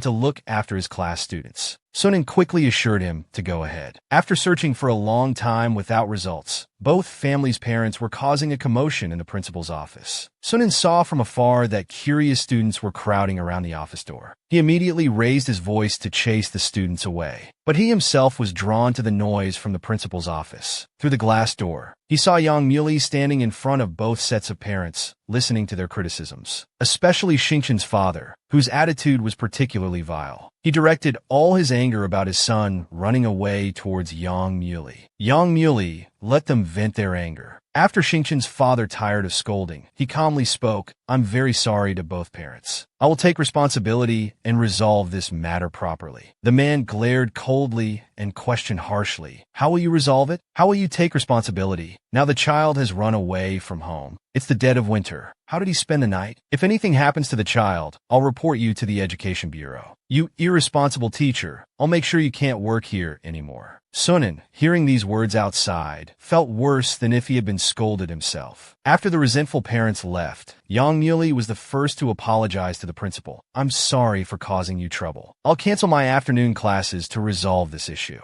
The principal patted Yang Muley's arm, comforting him. "You've had a tough time with this." After the principal left too, Yang Muley stared blankly into space for a while. As he was about to leave, he noticed Sunan standing at the door, who had been there for who knows how long. He immediately changed his expression and asked with concern, "Why are you here looking so angry?" Sunan lowered his eyes, suppressing his displeasure. "What right does he have to criticize you like that?" Yang Muley was touched by the concern in his tone. Sun An's voice grew more aggrieved. "Isn't it because of that slap that hurt the child's self-esteem and made him run away? Why blame it all on you? I just feel it's unfair to you." Sun An's words hit Yang Muley's heart, stirring up a warmth inside. Yang Muley had been threatened by the irate parent, and Sunan, standing up for him, was ready to confront Xingqian's father right away. Otherwise, with that volatile temper unchanged, Xingqian wouldn't be able to communicate with him in the future. Yang Muley quickly grabbed his hand and pulled him back. "Calm down, our PE teacher. The urgent matter is to find the child first. With the child missing, how can we reason with someone who's so angry?" Yang Muley's voice remained calm, but his expression showed some self-blame. "No matter what, I'm the homeroom teacher. When my student is in trouble, I'm responsible." He ruffled Sun An's hair. "I'm leaving the class in your care." With these words, he waved and left. His back view seemed capable of shouldering even if the sky fell. Sunan couldn't help touching the hair where he had just felt his touch. "How can I help him?" Xingqian's running away meant he wouldn't come to evening training either. A child who usually loved participating in activities. As this thought crossed his mind, Sun An's eyes suddenly lit up. He muttered excitedly, "Maybe." Then, Sunan sprinted to the boys' locker room at the sports field with the speed of chasing a thief. His sharp gaze immediately locked on 3 students huddled by the lockers. He shouted, "There you are!" nearly giving the sneaky boys a heart attack. Their terrified faces all bore the same expression, as if thinking the female demon has returned. Xingqian, like a hamster spotting a cat, was so startled he dropped the bun in his hand. He immediately took off running. Sunan snorted, "No way you're getting away." He chased after with the speed of Lu Xiang. The remaining 2 students could only start praying for Xingqian's safety. Xingqian ran all the way to the school rooftop, but was still caught by Sunan, who held his head. Sunan, resting his chin on his hand, said, "Let's go back. Everyone's looking for you."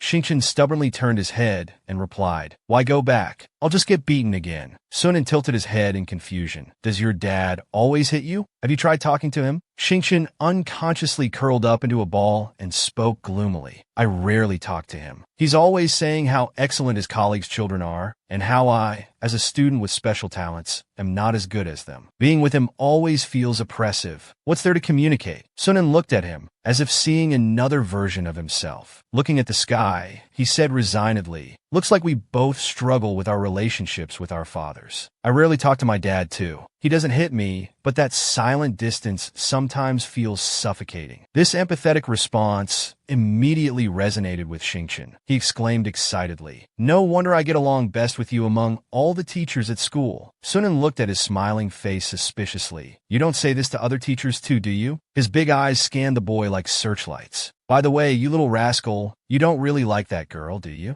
Xingqian's entire face suddenly turned as red as a cherry tomato. Looking at the air, he nervously denied, "No, I know I shouldn't." Sunan seemed to have a realization and said meaningfully, "It's good that you don't. These things rarely work out in the end. You'll end up crying if you lose it later." His somewhat pessimistic view made Xingqian argue back, "Teacher, your thinking is so strange. How can you think about the end before it even begins? Is that how you are with Teacher Yang too?" Our teacher Yang must be so pitiful then. Sunan was stunned by his words, being lectured confidently by the young boy. Everything you said is about how to escape. The person you like is right there. Shouldn't you be thinking about how to rush towards them without hesitation? The spirited young boy talked about the person he liked, his face full of uncontrollable sunshine and romance. How wonderful it would be if two people could be happy together. These words seemed to clear away the gloom that had been lingering in Sun An's heart. Sunan kept replaying what he had just said. Rush towards him without hesitation? Xingqian's words made Sun An suddenly realize. When he realized he had been lectured, he immediately questioned, "Wait, aren't you too precocious? You said you didn't like anyone."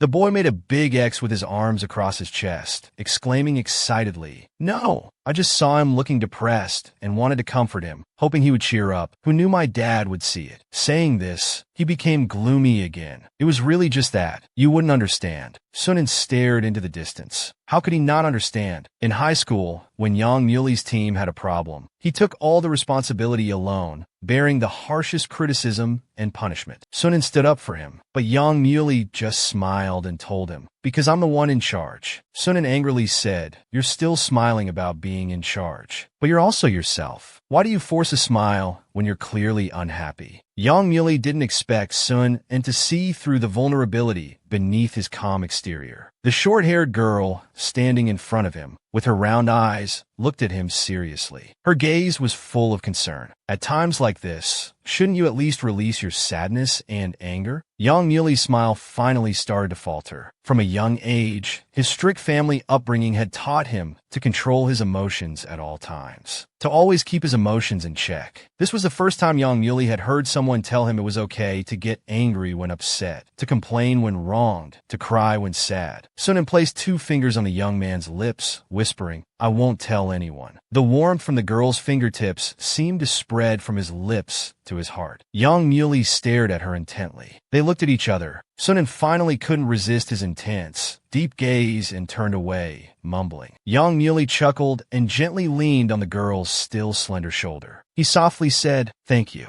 I am indeed very upset, so let me lean on your shoulder for a bit." Sunan sat up straight, nervously allowing him to lean on her. What was that feeling like back then? That careful touch, the secret in the heart afraid of being seen through, the joy in the heart not wanting others to know. Because of her mother's experience, she thought loss was the norm. They had separated once in high school, and she was afraid of losing Yang Muli again. But her initial wish had always been, before she could figure it out, the door lock behind them clicked open. They both turned around. It turned out Yang Muli had found them here. Sunan stared at him blankly, that face more mature and handsome than in high school. She suddenly realized her initial wish was for time to stop, to have Yang Muli by her side forever. He was right there. All she had to do was answer him. Yes, he was right there. All she had to do was answer him. However, Yang Muli was completely unaware of Sun An's emotional turmoil. As soon as he arrived, he started rambling. "You little rascal, hiding out here, huh? And you're wearing so little, wandering around outside. Not a single one of you is worry-free." Caught red-handed, Xingqian panicked and asked, "Teacher Yang, how did you find this place too?" Sunan, with a blank expression, answered for him, "I contacted him while I was chasing you." Yang Muli draped his own coat over the boy's shoulders. Then he said to the rebellious runaway teen,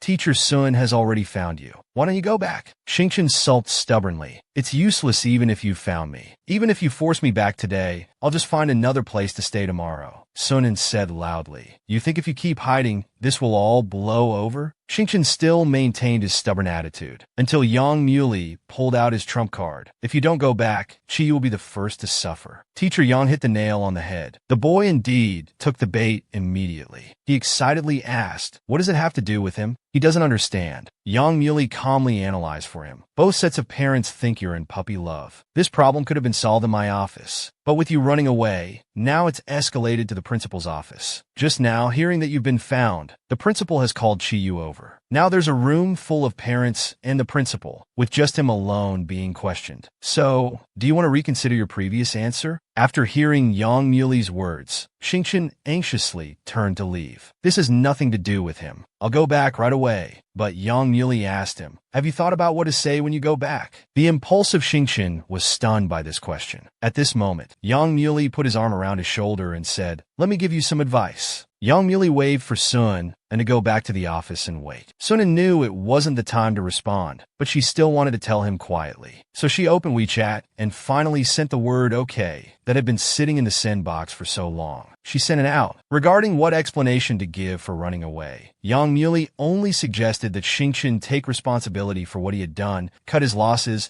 and clearly express his true feelings to help others understand his thoughts. Xingchen thought of his father's bad temper. He asked helplessly, what if they still don't understand? Yang Muley, very experienced, said, you don't need to make them understand in one go. Everyone's thinking has biases. At least you need to convey what you want to say to others. Xingchen was moved by his words. Feeling somewhat guilty, he asked, Teacher, aren't you angry or suspicious of me? Why don't you scold me? His guilty look, despite not being criticized, made Yang Muley smile slightly. Should I say a few words to you now? Xingchen promptly refused. No need. Yang Muley smiled gently. He answered, because I was once 17 too. Later, they returned to the principal's office. Seeing his son return safely, Xingchen's dad still burst out scolding. You little brat, you still know how to come back? Staying out all night in winter. What were you thinking? Yang Muley stood in front of Xingchen, advising everyone to calm down. The boy behind him finally spoke up. Dad, I'm sorry. These words made Xingchen's dad freeze in place. Xingchen softly reflected, I shouldn't have run away. I'm sorry for causing trouble for everyone because of last night's incident. But I'm 17 now. I have my self-esteem too, so I hope you can understand me more. It was the first time Xingchen's dad heard his son pour out his heart. He looked at him, speechless for a long time. Xingchen looked at the innocent Qiyu and continued, Can Qiyu go back to class? Because what you were worried about didn't happen. It was just my unilateral, inappropriate behavior. Qiyu, I'm sorry. You must have been scared because of my actions. Qiyu quickly waved his hands, comforting him. It's okay. I'm just glad you're all right. The matter was finally resolved satisfactorily. The principal spoke with relief. We've asked enough questions. Let's all sit down and calmly deal with the rest. Yang Muley's phone vibrated in his pocket. He took a moment to pull it out and glance at the screen. Suddenly, the office door slammed open with a bang. It startled everyone. Turning around, they saw Yang Muley leaning against the door, as if he had received a huge shock, hiding his facial expression. His hand at his side was gripping his phone tightly. The principal asked with concern, Teacher Yang, are you feeling unwell? Yang Muley finally composed himself. Lowering his hand, his face flushed with an unusual redness as he calmly said, It's nothing. The principal patted his shoulder, comforting him. You're so young, you must take care of your health. Come, sit down. Looking at Sun An's okay reply in WeChat, Yang Muley could hardly sit still. Once everything was explained and the parents were satisfied and sent off, he was eager to rush to find Sun In for confirmation. However, the principal kept talking to him endlessly. Yang Muley still responded with a smile, but his heart was racing and he couldn't sit still at all. He specifically emphasized that he was in a hurry to return, as he had an important matter to attend to. The principal quickly waved him off. The eager teacher Yang disappeared instantly, leaving behind the principal, who thought he was rushing to work, moved to tears. On his way, the usually composed Yang Muley was almost running. Passing students were surprised by this sight. Is that our teacher Yang? What's with that silly smile? Yang Muley searched everywhere, but couldn't find the person. He should be on the playground at this time, right? He was looking out the window of the playground. He heard students complaining, Teacher, we were having a good PE class. Why are you making us do manual labor? Sunan angrily scolded them. You're big guys now. Why so many complaints about doing a bit of work? I'm moving things with you, aren't I? Yang Muley saw him. He happily lifted his foot and eagerly took a step in his direction. He walked faster and faster, as if his dawn was right in front of him. A voice in his heart seemed to be shouting frantically, I found you. Sunan had agreed to Yang Muley's confession on WeChat. At this moment, Yang Muley was anxiously searching for him in the school. He had finally found him. However, in the next moment, Sunan suddenly threw everything to the students. He took off running, so fast that even the students marveled. The teacher flew away. Unable to catch up, Yang Muley could only silently watch him escape from right in front of him. In the time that followed, Sunan seemed to be avoiding him, whether in the cafeteria or the gym.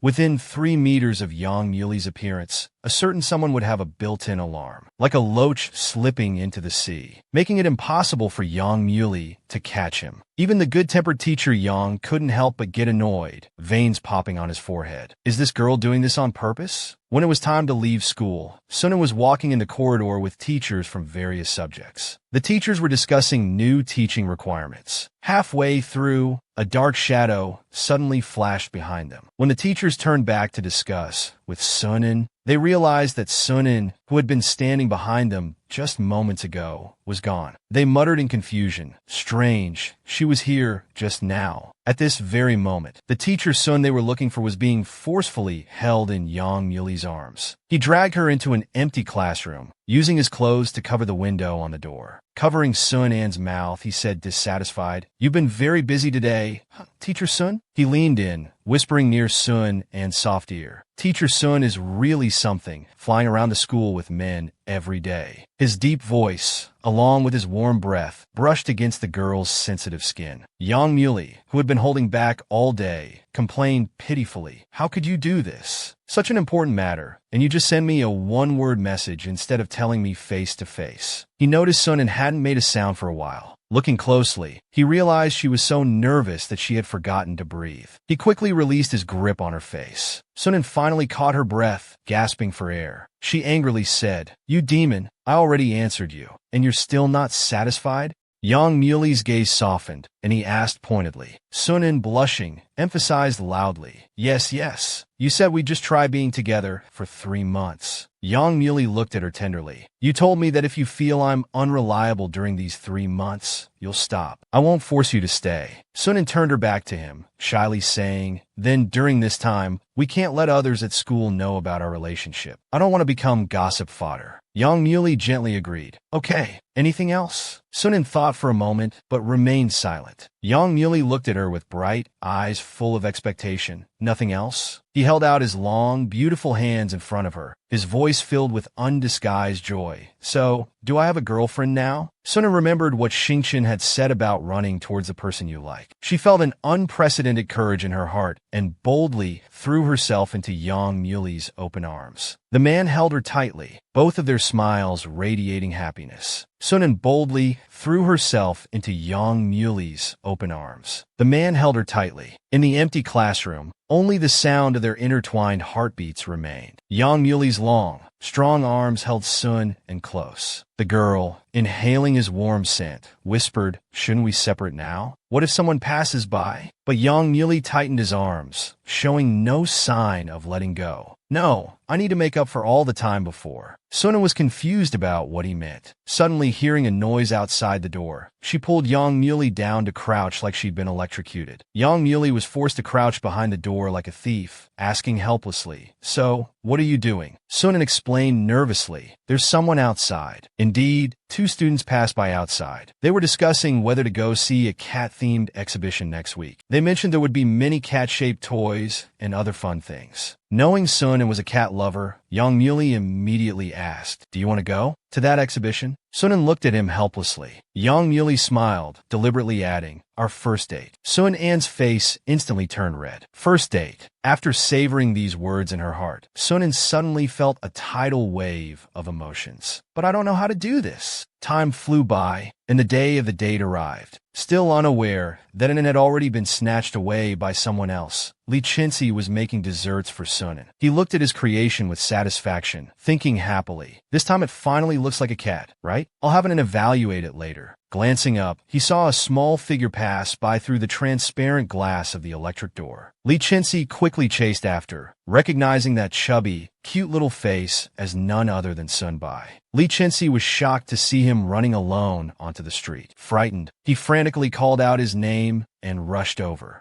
Little Sun Bai heard the voice and looked back, seeing it was Brother Qingxi. He actually stopped in the middle of the road. A car was speeding towards him. Just as it was about to hit, Li Qingxi felt his blood run cold and let out an uncontrolled shout. The brakes screeched just in time for Little Bai. Xingbai was pulled back by a man on the roadside just in time. The shaken driver stuck his head out of the car and cursed loudly. "What kind of parents are you?" Li Qingxi quickly bowed and apologized, and the driver left angrily. Li Qingxi picked up little Sun Bai, who had nearly been in an accident. While helping Sun Bai up, he thanked the kind stranger. "It's good you appeared in time." Before he could answer, Li Baian returned on his motorcycle. Seeing the 3 of them on the roadside, he was a bit surprised. His gaze unconsciously glanced at the stranger beside them, asking, "Who is this?" The man turned around at the sound. His refined and handsome features were reflected in Li Baiyan's widened pupils. Li Baiyan's heart suddenly tightened. It was him. Knowing that Sun had a date with Yang Muley today, Xin Yue carefully dolled her up. She then took out a beautifully wrapped small gift and handed it to Sun and saying, "After all, this is your first love. This is a memento for your first love." Sun gratefully accepted it, only to find it was a bright-colored lipstick. Somewhat unable to accept it, she asked, "Such a red lipstick?" Xin Yue's lips curled into an ambiguous smile. She winked mischievously. "Once you put it on, it's definitely an unforgettable color. When I heard you two were together, it really surprised me. Someone as awkward as you in relationships actually made it to this step." Sun herself found it a bit unbelievable. She felt that Yang Muley was like a warm breeze, gently enveloping her. Qin Yue let out a satisfied sigh. "It's wonderful that you're still with your first love after 7 years. Today, Teacher Yang will surely give you a first love memento too.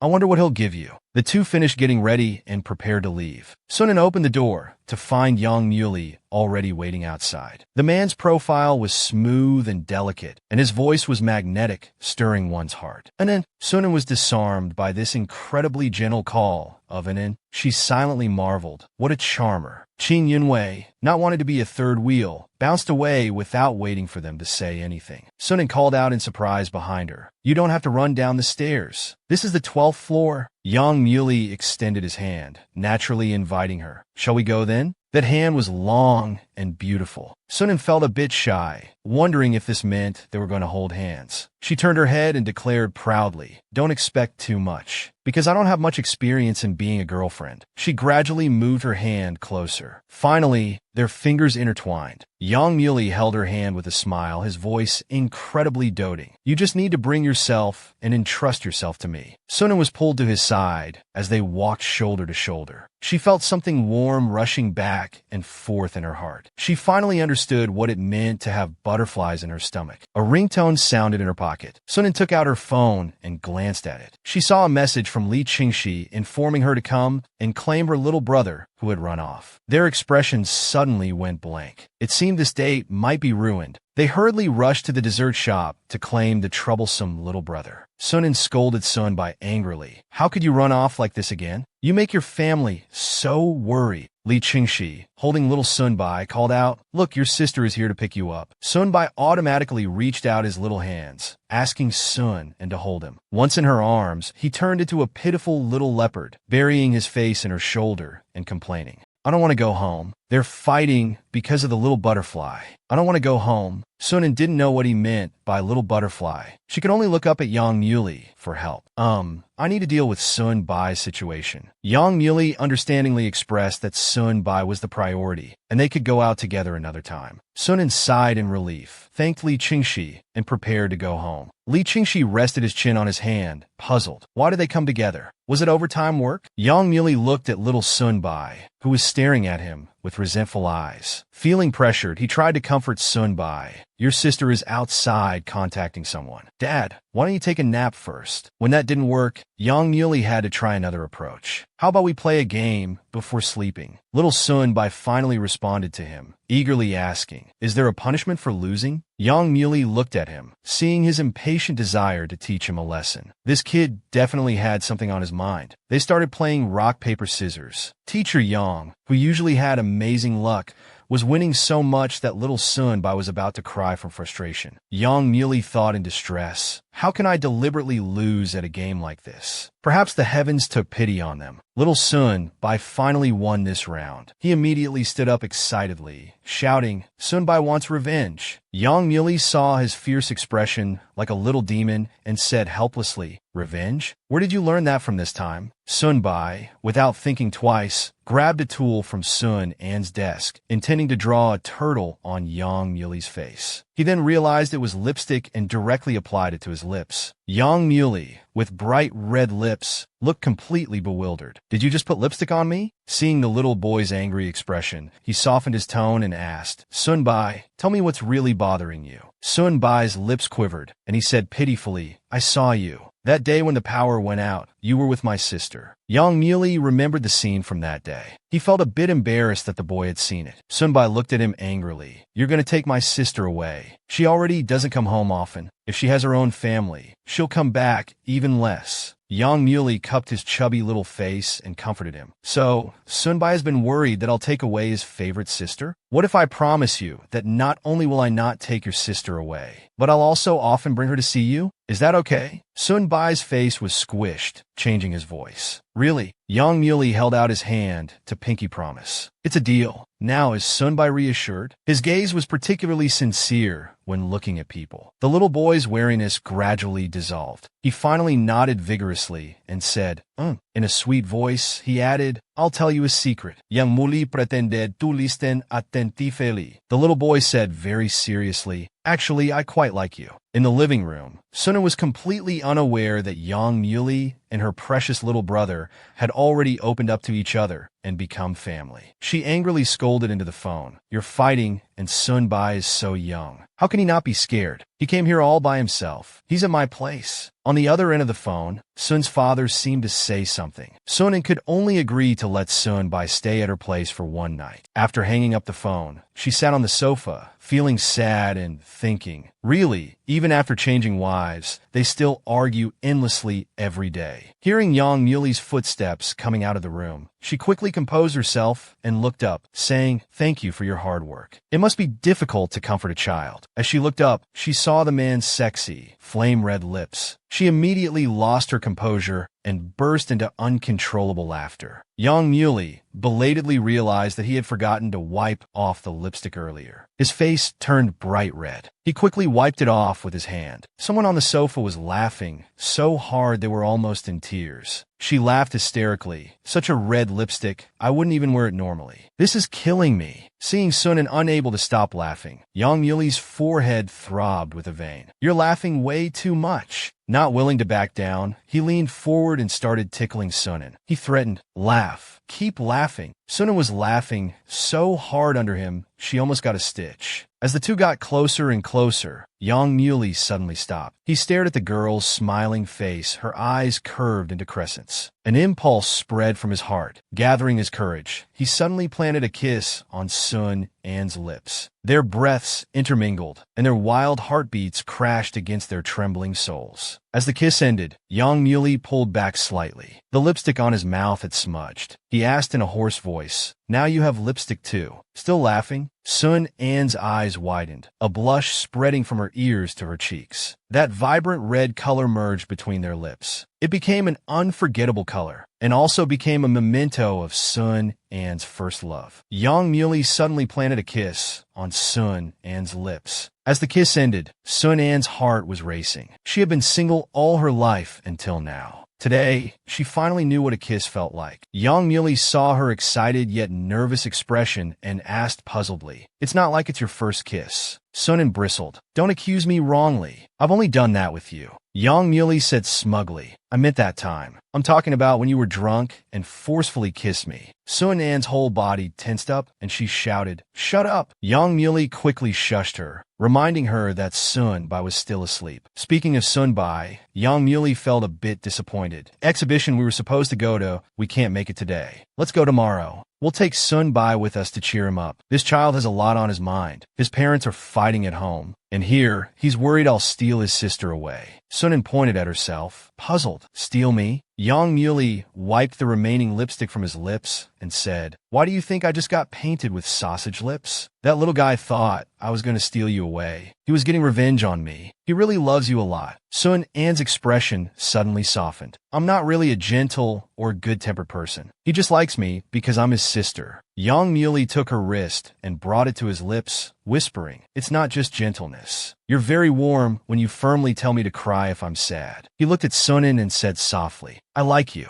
Thank you for being willing to be with me. Sun An's heart raced, and she lowered her head, not daring to look him in the eyes. What's with this guy? He's too good with words. Yang Muley leaned closer and said in a low voice, "Aren't you going to say something back?" Sunan looked at him in confusion. Yang Muley suddenly kissed her again. Sunan let out a struggling sound, caught off guard. "You're doing it again?" Yang Muley said matter-of-factly, "It's because you didn't respond to me." The next day, Li Qingxi looked at Li Baiyan's bandaged hand with furrowed brows. "You've been driving for so many years. How did you get into an accident?" Li Baiyan adjusted his cuffs, saying nonchalantly, "Just a minor scratch." Seeing he wasn't appreciative, Li Qingxi could only go downstairs to work in the shop, telling him to call if he needed anything. Li Baiyan impatiently said, "Just go already. Change your clothes. You've been staring at me this whole time. I'm not a woman." Li Qingxi rolled his eyes in frustration. "Don't be ungrateful. As your brother, I'm worried about you." Li Baiyan looked at his injured hand, lost in thought, remembering yesterday's events.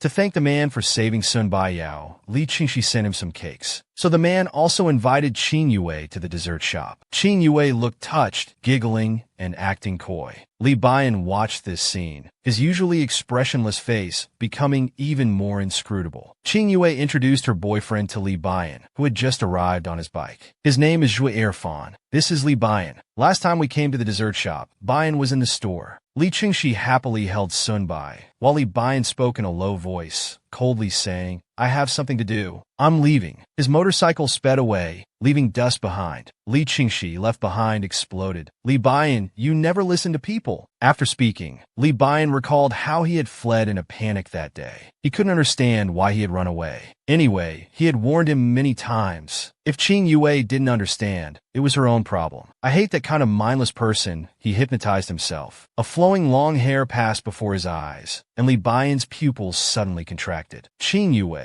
who had appeared out of nowhere, suddenly pounced towards her, shouting happily, "I caught you." Qin Yue suddenly pounced towards Li Baiyan, shouting happily, "I caught you." At this moment, Li Baiyan was so scared he didn't dare to move. 1,000 questions flashed through his mind. What does this jellyfish head want to do? Arms open. She's not trying to hug me, is she? Qin Yue, with her eyes covered, suddenly took a deep breath. She hugged Li Baiyan's legs. Excitedly, she said, "I caught you." Sun Bai, feeling the object in his hands, wondered, 2 sticks? Could these be in Anne's legs? There was a loud thud. He suddenly lifted his blindfold. Seeing Li Baiyan sitting on the ground, he asked puzzledly, "Why is it you?" His disdainful expression appeared, and he said, "Ew, I actually hugged his legs." Li Baiyan's temple twitched, his usually expressionless face breaking. "This is my family's store. What's wrong with me being here? And what's with that disdainful tone?" Sun Bai poked his head out and reminded, Qing's sister, "I'm over here." Qin Yue gently waved her hand, replying, "Then let's play again."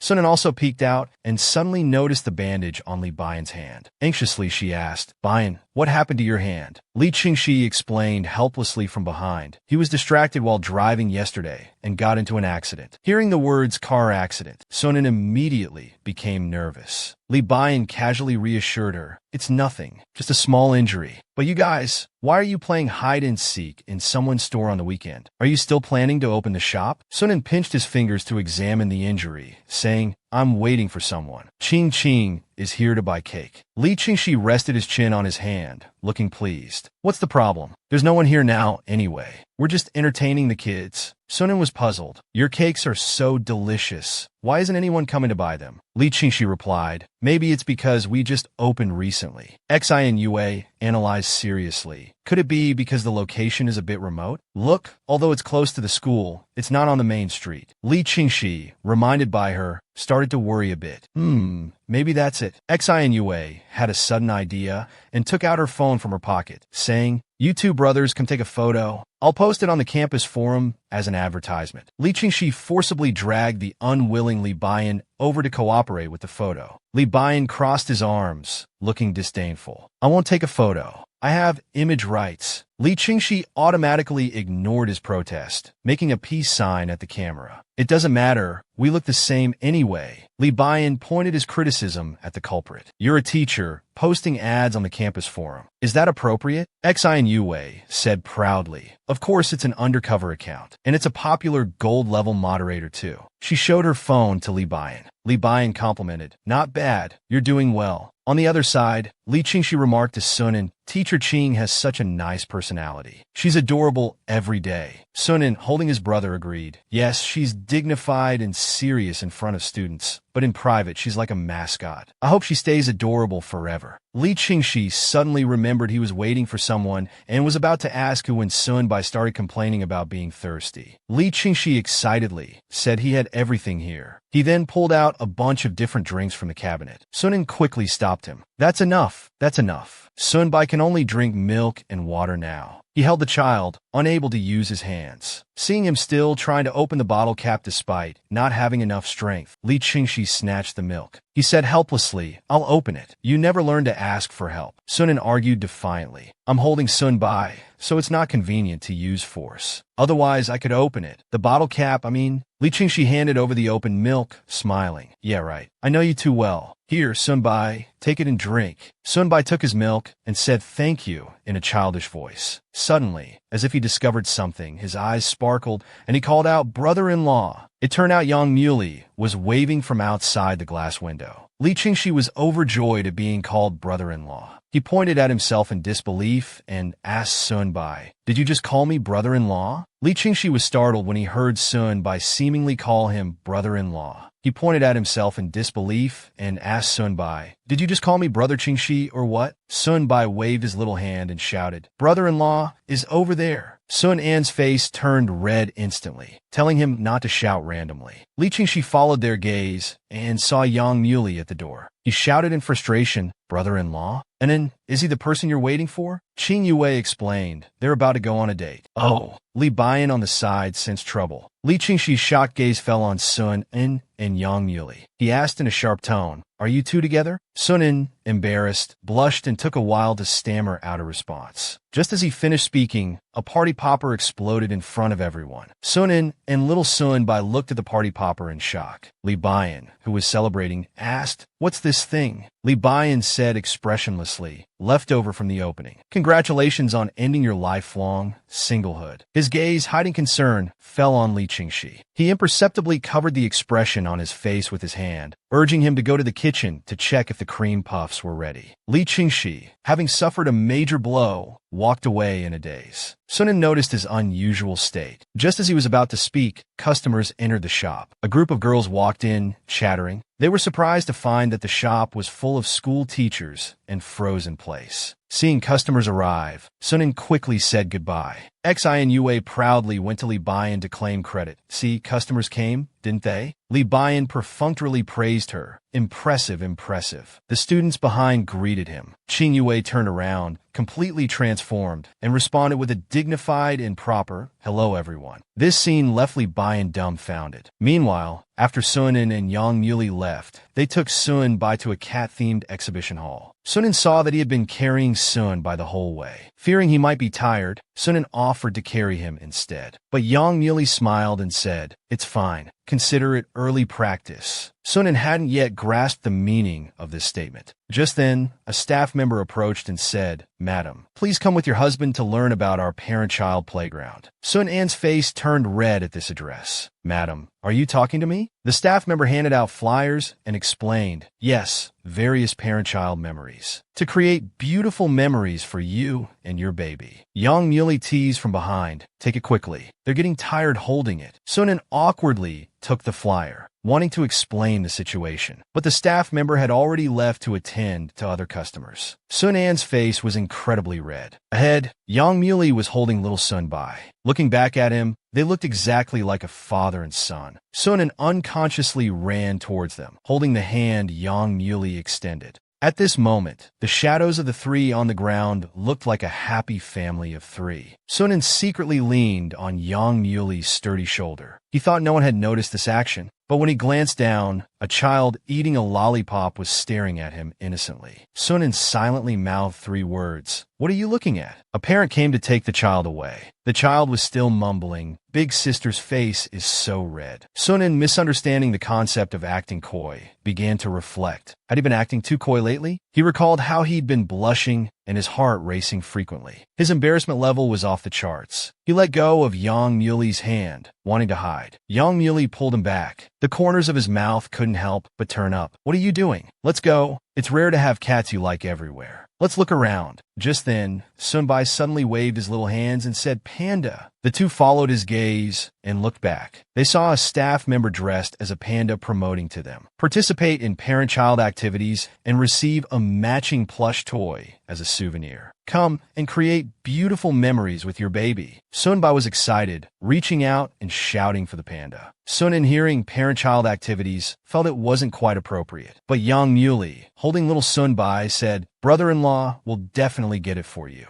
The game rules were, when the green light is on, parents run towards this side, while the baby starts putting on their little socks. When the red light is on, the staff turns around, and neither parents nor babies can move. The family that crosses the finish line first with socks on wins. Sunan, holding his brother, was about to go to the starting line to prepare. Yang Muli noticed his shoelaces were untied. As he bent down to tie them, Sunan instinctively pulled his foot back. Blushing, he said, "No need. It's just shoelaces. Small problem. I can handle it." Yang Muli worried he might trip, but Sunan didn't care and just ran off. As soon as the race started, parents began running towards the finish line with their children. Even though Sun An's posture was awkward due to the untied shoelaces, he was still in the lead. The host cheered them on. "Just a few more meters. Come on, parents." Sunan quickened his pace. At this moment, he stepped on his untied shoelace. He stumbled and leaned forward. Yang Muli's expression changed drastically. In a split second, Sun An's long legs stretched out, barely stopping a few centimeters in front of the host. The cornered host, blushing, stammered, "This parent wins." After Sun An's close call, Yang Muli checked his palm and said, "Let me see your hand." As expected of a PE teacher, "Your legs move so fast." Sun An replied sarcastically, "Is that supposed to be a compliment?" Yang Muli said with some regret, "Really, it would have been better if I had tied them for you earlier." The staff called out, asking the parents who had just participated in the activity to gather. Sunan, holding his brother, proudly made a gesture to him. "No worries. I can handle everything. There's a new activity over there. I'll go first." Yang Muli watched his retreating figure with a heavy heart. He recalled the scene of Li Chenxi helping Sun and open a bottle cap. He muttered dejectedly, "But why can he help you, and I can't?" Sunan took his brother to participate in a new parent-child activity. He rode a crocodile toy, mumbling, "It feels like riding a pig." Little Sun corrected him in a childish voice, "Sister, this is a crocodile." The staff member enthusiastically announced, "In parent-child relationships, the parent's relationship greatly influences the baby. Please, parents on stage, call out your partner's name loudly. Come up on stage together to participate in the parent-child activity." Sunan instinctively glanced at Yang Muli. Yang Muli smiled gently at her across the crowd. Sunan quickly looked away as if electrified, awkwardly coughing once. He quietly covered his mouth with his hand, practicing which voice to use when calling Yang Muli's name. "Which is better? Xiao, Sun." Looking up at his sister's inexplicable behavior, Sun Bo's face was full of questions. Sun An's heart was already racing just thinking about calling out Yang Muli's name in public. As the staff began passing the microphone to each parent, Yang Muli, sitting below the stage, also became a bit nervous. He sat up straight, waiting for Sun and to call out his name. Finally, in his anticipation, the staff called Sun An's group. Sun An, red-faced, cleared his throat softly. Just as he was about to call out Yang Muli, which he had practiced countless times in secret, his gaze caught 2 students passing by outside the glass window. His heart raced wildly, and he thought in alarm, "Why are they here?" Sun An's throat felt like it was being tightly gripped by an invisible hand. He couldn't bring himself to call out Yang Muli's name in front of his students. With the staff's microphone right in front of him, Sun An was in a dilemma. He could only tell the host in a strained voice, "I don't need anyone's help. I can do it myself." Yang Muli, who had already stood up to go on stage, was firmly rooted to the spot by these words. The two students playing outside now noticed that Sunan was in the parent-child playground. They curiously peered through the window. Both were attracted by the cute child next to Sun, and little Sun Bai was playing on a yoga ball. Suddenly, he accidentally bumped into another child. His eyes welled up with tears, but he obediently held them back. The two female students almost melted. They never imagined that the energetic teacher Sun would have such an adorable little brother. After watching the scene, the two went to explore other areas. Sunan, who had been secretly watching them, breathed a sigh of relief when they finally left. If these guys had seen any concrete evidence, the whole school would know about him and Yang Muley being together by the next day. He turned his head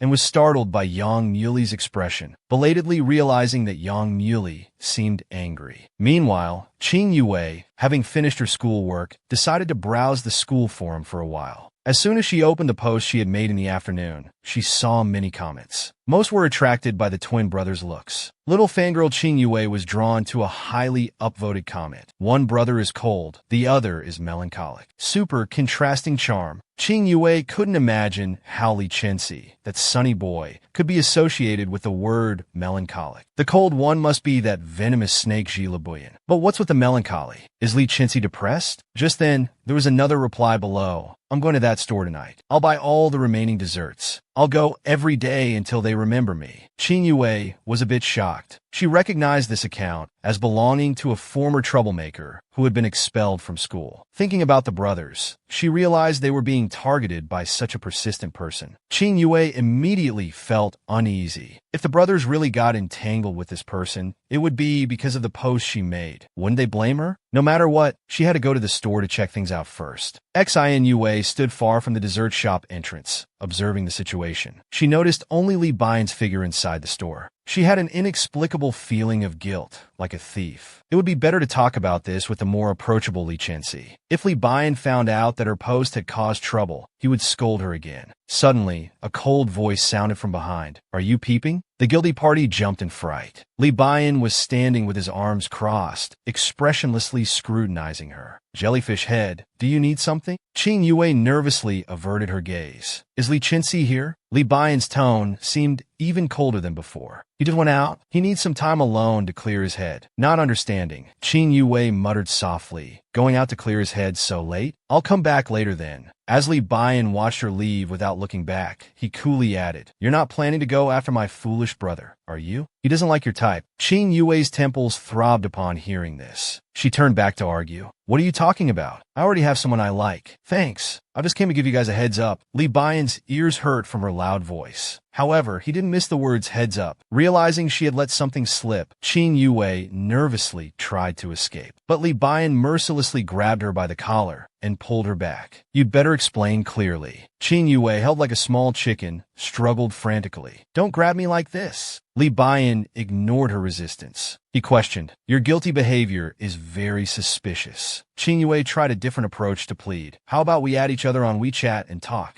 Li Baiyan arrogantly crossed his arms and indicated, We can add WeChat, but you must explain everything clearly. Finding it too cold outside, he dragged her back into the shop to continue the conversation. Under his interrogation, Xin Yue could only take out her phone and explain the whole situation to him. Li Baiyan had some recollection of this troublemaker. No wonder that person was asking such strange questions at the time. Xin Yue dejectedly added, The key is that she seems to have a partner, and that partner's social circle is also unclear. Li Baiyan issued a command without turning back. Delete the post. Xin Yue was stunned. Then she heard the man mercilessly criticize her, his back still turned. If it weren't for you, that post wouldn't have caused this kind of trouble. Although she had mentally prepared herself to be scolded, hearing it from his mouth still made Qing Yue very upset. I just wanted to help you guys. Li Baiyan didn't notice the dejection in her voice. He continued his cold and ruthless criticism. If the help isn't right, it's just causing more trouble. Delete it. He turned around about to explain, I appreciate your good intentions, but he saw the girl suddenly stand up and shout, I'll delete it. Don't worry, I won't appear in front of you again. I won't cause you any more trouble. She ran out the door, upset, leaving only a crisp, "I'm sorry," echoing in the room. Li Bian was quite shocked by her series of bomb-like responses. He was still holding the milk tea he had prepared for Qin Yue.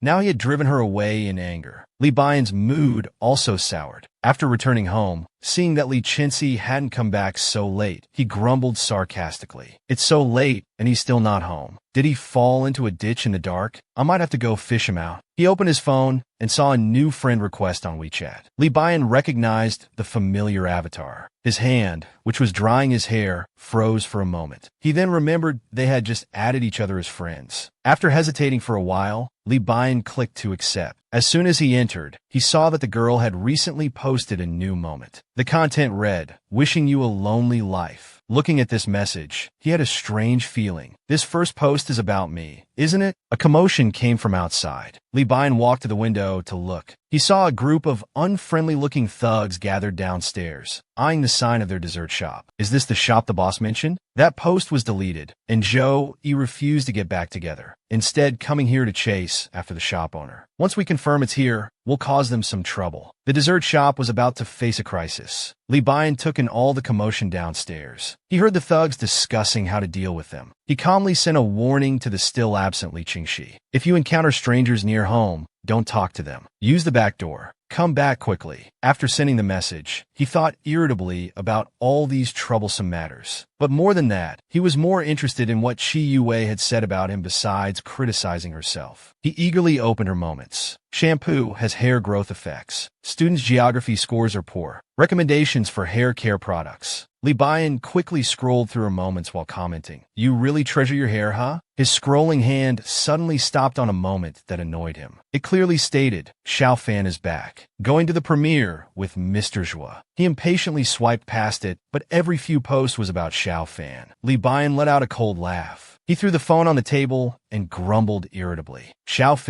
Fan, what a high-frequency word. He suddenly realized that the last post he had scrolled through wasn't about Xiao Fan. He quickly picked up the phone again to look closely. He found that it was about their trip to the haunted house that day. Xi and Yue had posted a photo of the little jellyfish keychain Li Bian had given her, along with a selfie. In the picture, the girl was holding the little jellyfish, smiling brightly and cheerfully. Li Bian's gaze lingered on her smiling face for quite a while. He didn't even notice that the corners of his mouth were uncontrollably turning upwards, until a muffled sound came from the room. He snapped back to reality as if waking from a dream. Li Qinxi, who had returned at some unknown time, leaned against the door frame in disbelief, his tone shocked. Li Bian, were you just smiling? He quickly walked to Li Bian's side and asked, what were you looking at that made you smile? Li Bian hurriedly locked his phone screen and, unusually flustered, averted his gaze. He brushed it off. Me smiling? You must have seen wrong. How did you come back without making a sound? Li Qingxi still looked at him suspiciously. Li Bian could only actively change the subject and ask, so, did you see that group of people downstairs when you came back? Li Qingxi, successfully distracted from the main point, answered, I saw them leaving just as I came back. Did something happen? Li Bian said with a headache, it's just trouble. I sent you a screenshot of the post on your phone. Li Qinxi then realized it was about the post Qin Yue had made. Li Bian asked him, do you remember someone who bought a lot of things tonight? And a girl who kept asking strange questions. Hearing that her ex-boyfriend would come to cause trouble, Li Qinxi couldn't understand these people. It was strange. When their own relationship had problems, instead of looking for the reasons themselves, they went to cause trouble for others. What kind of logic was that? He sighed and said, anyway, next time that girl comes, we'll just explain things clearly to her. Li Bian rested his chin on his hand and commented expressionlessly, someone who acts so rashly won't be so easy to deal with. Despite this incident, Li Qingxi still remembered Qin Yue's help, muttering that next time she comes, he must give her a big cake. Li Bian suddenly blurted out, she probably won't come again. Just as Li Qingxi was getting a bad feeling, his venomous brother added coolly, she came tonight, but I think I drove her away. Li Qingxi glared at him and scolded irritably. Did you yell at her or scold her? Really, you've grown up so much.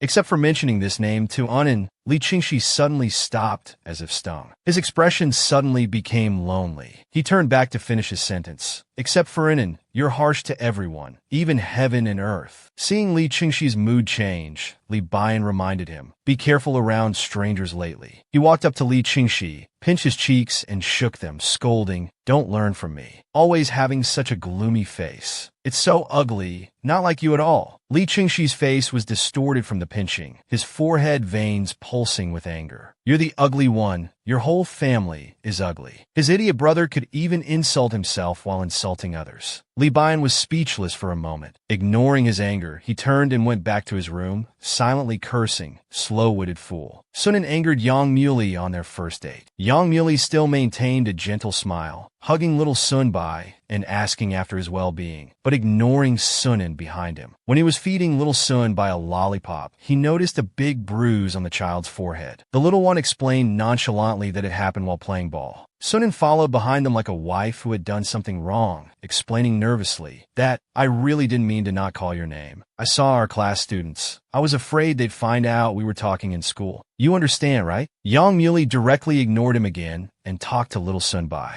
"We've reached our floor." Sunan's pretty face visibly fell. Yang Muley reached their door, said goodbye to little Sunbai, and prepared to go home. Sunan looked at him from behind, wanting to speak, but hesitating. Yang Muley finally turned back to look at him. Smiling, he answered his earlier question, "Yes, I understand." Sunan felt revived and immediately said excitedly, "Really?" However, Yang Muley hadn't finished speaking. He continued with a fake smile, "Yes, whether it's tying shoelaces or participating in activities, you really can do everything. But you also really don't need me for anything." Sunan anxiously tried to explain, "It's not like that." The man dropped those words and directly turned to close his door, leaving Sunan at a loss. He could only scratch his head helplessly and take his brother home. As he changed into his home clothes, his mind was full of what Yang Muley had just said, not letting him tie shoelaces. Does he have to be angry about this too? Thinking of the scene where he knelt down to tie his shoelaces in front of everyone, Sunan started to blush and his heart raced again. He frustratedly criticized himself. "This face is starting again. I just don't want him to see me like this. It's too inappropriate." Sunan wished he could beat his chest and stamp his feet, grab Yang Muley, and explain everything clearly. Suddenly, there was an urgent knock on the door. Sunan's heart leapt with joy, thinking Yang Muley had finally stopped being angry. With an excited heart, he eagerly opened the door. Unexpectedly, he saw his stepmother's face. The woman didn't bother to maintain a pleasant expression in private. She got straight to the point. "Your father should have contacted you. I'm here to pick up Little Bai."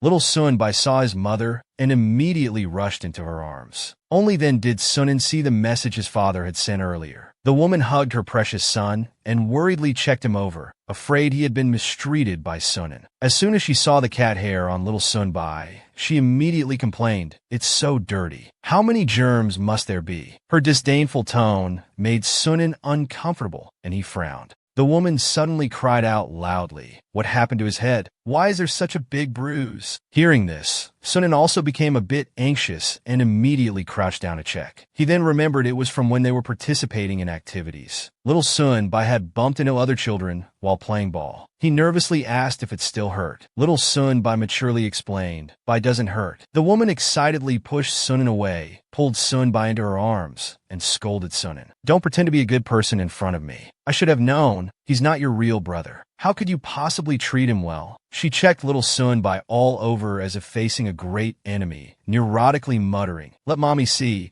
if there are any other injuries on your body." Little Sunbai weakly protested, "Mommy, Ayufine." The woman couldn't hear her son's words and continued to speak rudely. "Only cares about himself. Doesn't care about others. You're selfish, just like your mother." Sunan and his stepmother erupted into another argument. She unreasonably accused him. Sunan maintained his calm and questioned, "Are you here to pick up the child or to argue with me? Please, you and your husband should argue less. You've argued so much that your own son has come to hide at my place. Do you think you're being a good mother?" He was about to continue his counterattack, but seeing little Sunbai's frightened expression, Sunan silently swallowed back all those confrontational words. The woman, however, thought he had nothing left to say and immediately became more aggressive. "Elders say one thing, and you can retort 10 times. Only cares about himself, doesn't care about others. You're selfish, just like your mother." This sentence finally enraged Sunan completely. He forcefully shoved the coat back to the woman, pushing and scolding. He warned the woman never to come to his place again. The stepmother angrily blocked the doorway, cursing at him. Don't twist the facts here. You took someone else's child out and got him hurt. Who are you throwing a tantrum at? If you don't want to be criticized, then don't do anything wrong.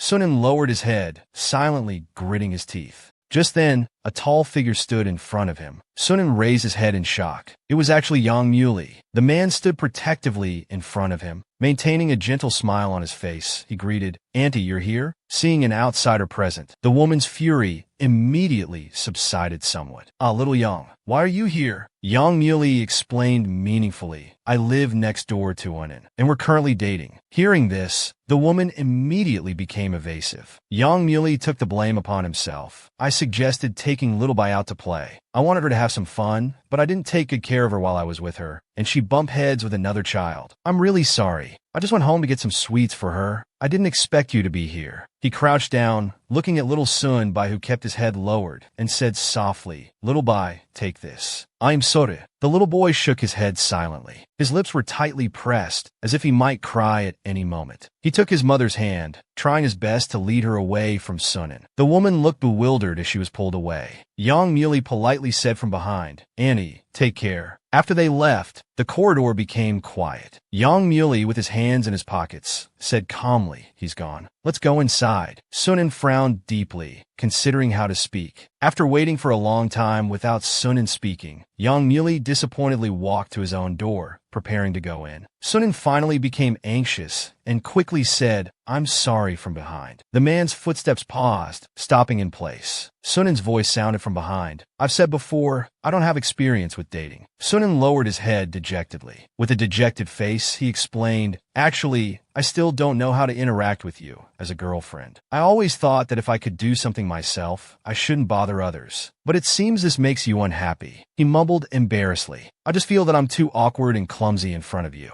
It looks pathetic." He anxiously glanced forward. Seeing that he still wouldn't turn around, his heart sank. He could only dejectedly open the door and leave silently, wondering what he should do. Just as the door was about to close, a long, slender hand suddenly forced its way in. Before Sunan could see clearly, Yang Muley, who had caught up, suddenly embraced him from behind. He only managed to let out a faint cry. Then the back of his neck was unexpectedly bitten by the man. Outside the door gap, a long, slender hand suddenly forced its way in. Before Sunan could see clearly, Yang Muley, who had caught up, suddenly embraced him from behind. He only managed to let out a faint cry before his neck was unexpectedly bitten by him. Sunan stepped back as if electrocuted. Shocked, he covered the place where he had just been bitten and asked flustered, "You bit me?" He looked back in the mirror and saw 2 faint teeth marks on his back. The culprit righteously asked back, "You've said everything. Isn't an action missing?" Sunan, clearly the victim, now spoke without any confidence, blankly asking, "What action?" "Biting." Yang Muley was so irritated by his serious demeanor that a vein throbbed on his forehead. He approached, reproaching with a resentful face, "Couldn't you take the initiative to hug me? Or at least hold my hand?" Sunan's bright eyes blinked helplessly twice, and he asked in shock, "Are you throwing a tantrum?" Yang Muley frankly admitted, "Yes, you can do everything yourself. You don't need my help anywhere, desperately stealing my male lead script. Of course, I can only follow the female lead script." He moved closer to Sunan, demanding righteously, "I'm angry. I'm upset. Is it not okay for you to comfort me?" Looking at his clear eyes, Sunan couldn't help but be moved inside. "You're truly bewitching." He awkwardly averted his gaze. He confirmed, "You've been angry all this time because of this?" The embodiment of jealousy crossed his arms and interrogated, "Tell me, except for that one time when you accepted me and hugged me, have you ever taken the initiative to be close to me?" Sunan was intimidated by his forceful manner and shrank against the wall, looking like a big coward. Yang Muley continued to complain, dissatisfied, "Don't you have any desire to be closer to me? I'm constantly thinking about how to get closer to you."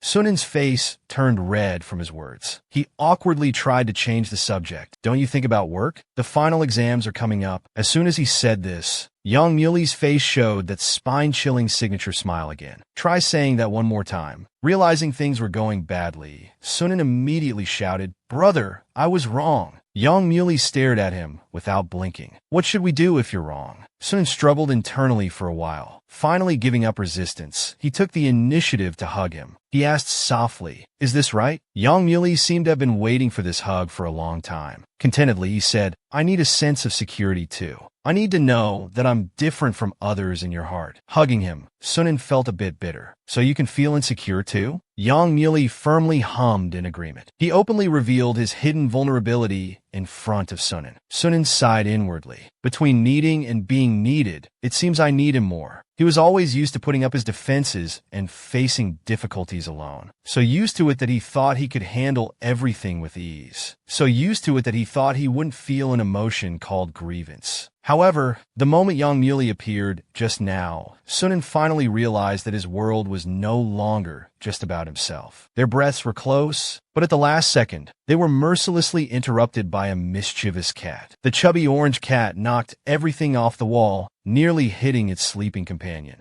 Sunan unhesitatingly left Yang Muley to check on the cats. Yang Muley was completely bewildered. The situation changed too quickly. Luckily, the cat was quick and nothing hit it. The man glanced over, noticing that in the bag on the sofa, there was still little Bai's favorite teddy bear. Looking at this hard-earned souvenir for his brother, Sunan said somewhat dejectedly, he didn't even take it with him just now. He must have been scared. After much consideration, Yang Muley decided to speak up. After all, Sunan's stepmother had shown such strong hostility. He was curious. What exactly happened at that wedding Sunan disrupted years ago? Just a year after Sunan's mother passed away, Grandma Sun was boasting everywhere about how capable her son was. Losing one wife, he could immediately find a second. Every time Sunan came home, he could see the pitying looks from neighbors. Those criticisms made him clench his fists anxiously. This is where I live with Mom and Dad. Why does that person keep coming here? Are they really going to get married? Sunan dejectedly opened the door. Unexpectedly, as soon as he entered, he saw the woman arbitrarily removing his mother's belongings. Sunan didn't bother to greet the woman. He rushed over and snatched the photo frame from her hands, shouting angrily, "Don't touch my mom's things! What are you doing?" Carefully holding the items in his arms, he demanded, "Who gave you permission to throw these away?" Grandma Sun, attracted by the commotion,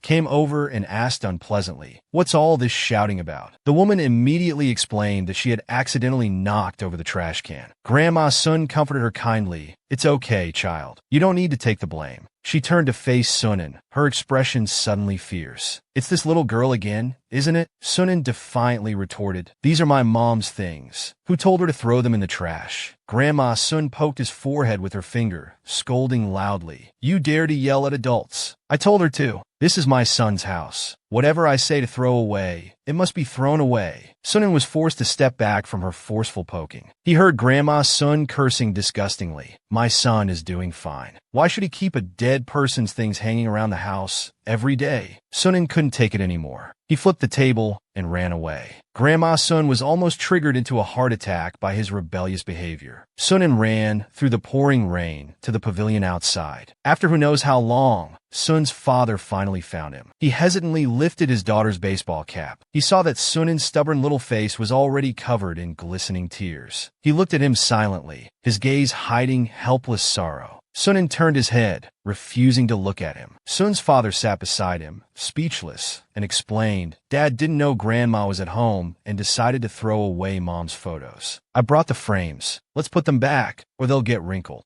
A woman's voice came from behind. "I'm sorry, Anin." Father and daughter looked up in surprise. The woman had somehow followed them here and was sincerely apologizing to Sunan for her earlier actions. "Annie didn't know those were your mother's things. I thought I was helping Grandma clean up. You and your dad should put the photos back in their original place." She gently patted Sunan's shoulder. "I'm truly sorry. I hope you can forgive me." After saying this, she left with good measure. Sunan watched her still charming figure walk away. Suddenly, he asked bluntly, "Are you really going to get married?" Sunan asked flatly, "Are you really going to get married?" His daughter's pointed question was like a sharp sword piercing through his chest. The man clutched his chest and fell into an awkward silence. The surroundings were so quiet that only the sound of raindrops could be heard. After a long while, Sun's father finally squeezed out a hoarse sentence. "If that's the case, would you agree?" When asking this question, he didn't even have the courage to look at his daughter. Perhaps he was already mentally prepared. Sunen's eyes dimmed, but he showed no extreme reaction. Just don't talk badly about my mother. Don't touch her things. Do whatever you want with the rest. The man muttered bitterly. I see. The woman, who had been secretly listening to the father and daughter's conversation, smiled triumphantly. She vigorously wiped her hand on her skirt, the hand that had patted Sunen's shoulder, as if it had touched something unbearably dirty. Soon, Grandma Sun began to busily prepare for Sun's father's wedding. Sunen, out of sight and out of mind, hid at the Lee brothers' place. He casually waited in the boys' locker room for Lee Qingxi to change. Li Bian, always sharp-tongued, criticized him. Aren't you afraid of being taken for a pervert? Sunen, fiddling with his phone, said indifferently, There's no one here now. If someone comes, I'll leave immediately. Li Qingxi poked his head out from the changing room, asking Li Bian for pants. He curiously asked Sunen, Isn't your dad having his wedding in a few days? How can you, his daughter, be so relaxed? The girl leaned against the wall, looking displeased. What does his wedding have to do with me? Seeing her unhappy expression, the brothers didn't understand why he agreed so readily. They thought Grandma Sun had forced him, but with Sunen's personality, no one could force him to do anything. He was simply following his mother's dying wish, not to make things difficult for his father. Li Qingxi, wise beyond his years, sighed, Adults are so hard to understand. Marriage is hard to understand too. Li Bian quipped beside him. You little brat, thinking about such things. Li Qingxi angrily retorted. What are you talking about? You're the same age as me. You'll grow up and get married too someday. Li Bian found such talk annoying. Sunen was used to it. Seeing his expression, he knew Li Bian had been chased by girls again. Li Qingxi was gloating on the side. Now he wants to climb over the wall to leave school. Li Bian didn't want to watch these two mortals play around. He turned away. Unexpectedly, he saw Sunen's stepmother walking by, arm in arm with her friend. He quickly lifted the curtain, grabbed Sunen by the neck, and stuffed him into the small cloakroom. Li Qingxi cursed in embarrassment. Li Bian, what are you doing? Li Bian reminded him to pull up his pants first. Then he turned to explain to Sunen, Your stepmother just came in. I figured you wouldn't want to greet her face to face. Sunen thanked him. The men's and women's changing rooms were close together with poor soundproofing, so they could easily hear the conversation from next door. The men's and women's changing rooms were close together with poor soundproofing, so they could easily hear the conversation from next door. The friend said happily, You've waited for him for so many years. It must have been tough. Why didn't you make a move earlier? Maybe you wouldn't have had to wait so long. The stepmother's voice followed. Actually, I did try. But you know how upright Sun Yin is. There was no chance at all. Sunen's face suddenly turned pale.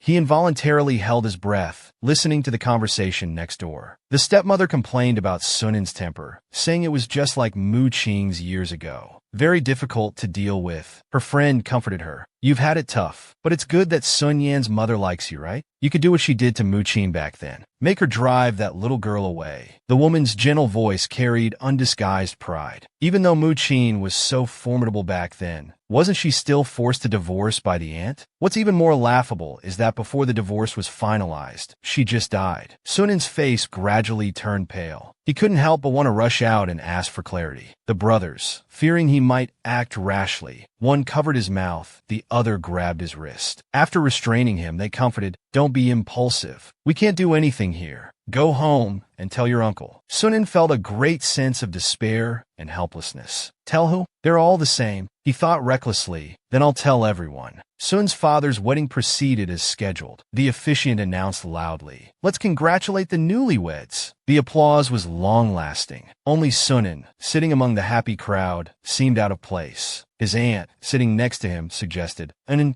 you go deliver the rings later? Sunen calmly replied, Of course. Having a prostitute deliver the wedding rings would give him more face, wouldn't it? The aunt didn't catch the sarcasm in the girl's words and praised her. It's good that you're willing. Looks like Qianqian is doing well as a stepmother. The host had already invited the bride and groom to exchange rings. Sunen walked to the stage step by step. He said slowly, The rings are here. Looking at his stepmother's hypocritical smiling face now, Sunen felt only endless irony. He opened his hand, revealing the ring box in his palm. As Sun's father was about to take it, he lightly took the ring that his stepmother had dreamed of for many years and nonchalantly threw it to the ground. As everyone's expressions changed dramatically, he coldly announced in front of everyone, "You don't deserve to enter our family." Sunan disrupted his parents' wedding. The audience erupted in commotion. The stepmother's face was filled with embarrassment. Sunan, without any courtesy, accused her of various crimes in front of everyone. The audience was shocked. Is it true? She seemed so gentle. Is she really that kind of person? Some in the bridal party defended the woman. How is that possible? I've known her for a long time. She's definitely not that kind of person. The wedding was ruined by Sunan's speech. Grandma Sun was taken directly from the wedding venue to the hospital. Afterwards, Sunan and the stepmother each stuck to their own stories. Sun's father was hesitant, not believing his new wife would do such things, but also not believing his honest daughter would slander someone. In the end, the result was that nothing could be clearly understood. Life just went on in a muddle. After hearing the whole story, young Muley felt conflicted. He finally understood why the stepmother always seemed hysterical when she saw Sunan. Sunan leaned on the sofa and continued, "Part of it is because of Xiaobai, I guess. I can understand. He's nearly 50 and got this child, so he's a bit neurotic about treasuring him. I understand, but I don't plan to empathize with him." Sunan rested his chin on his hand, looking indifferent. Yang Muley hugged him sympathetically and comforted. "You've suffered so much. But at least Xiaobai has grown up well. He doesn't look like his mother or grandmother." Sunan leaned into his embrace and said, "Actually, when Xiaobai was younger, he wasn't kind to me either. But later, I don't know when, he stopped disliking me." Yang Muley said amusingly, "You don't need to be so subtle. It's not just that he doesn't dislike you.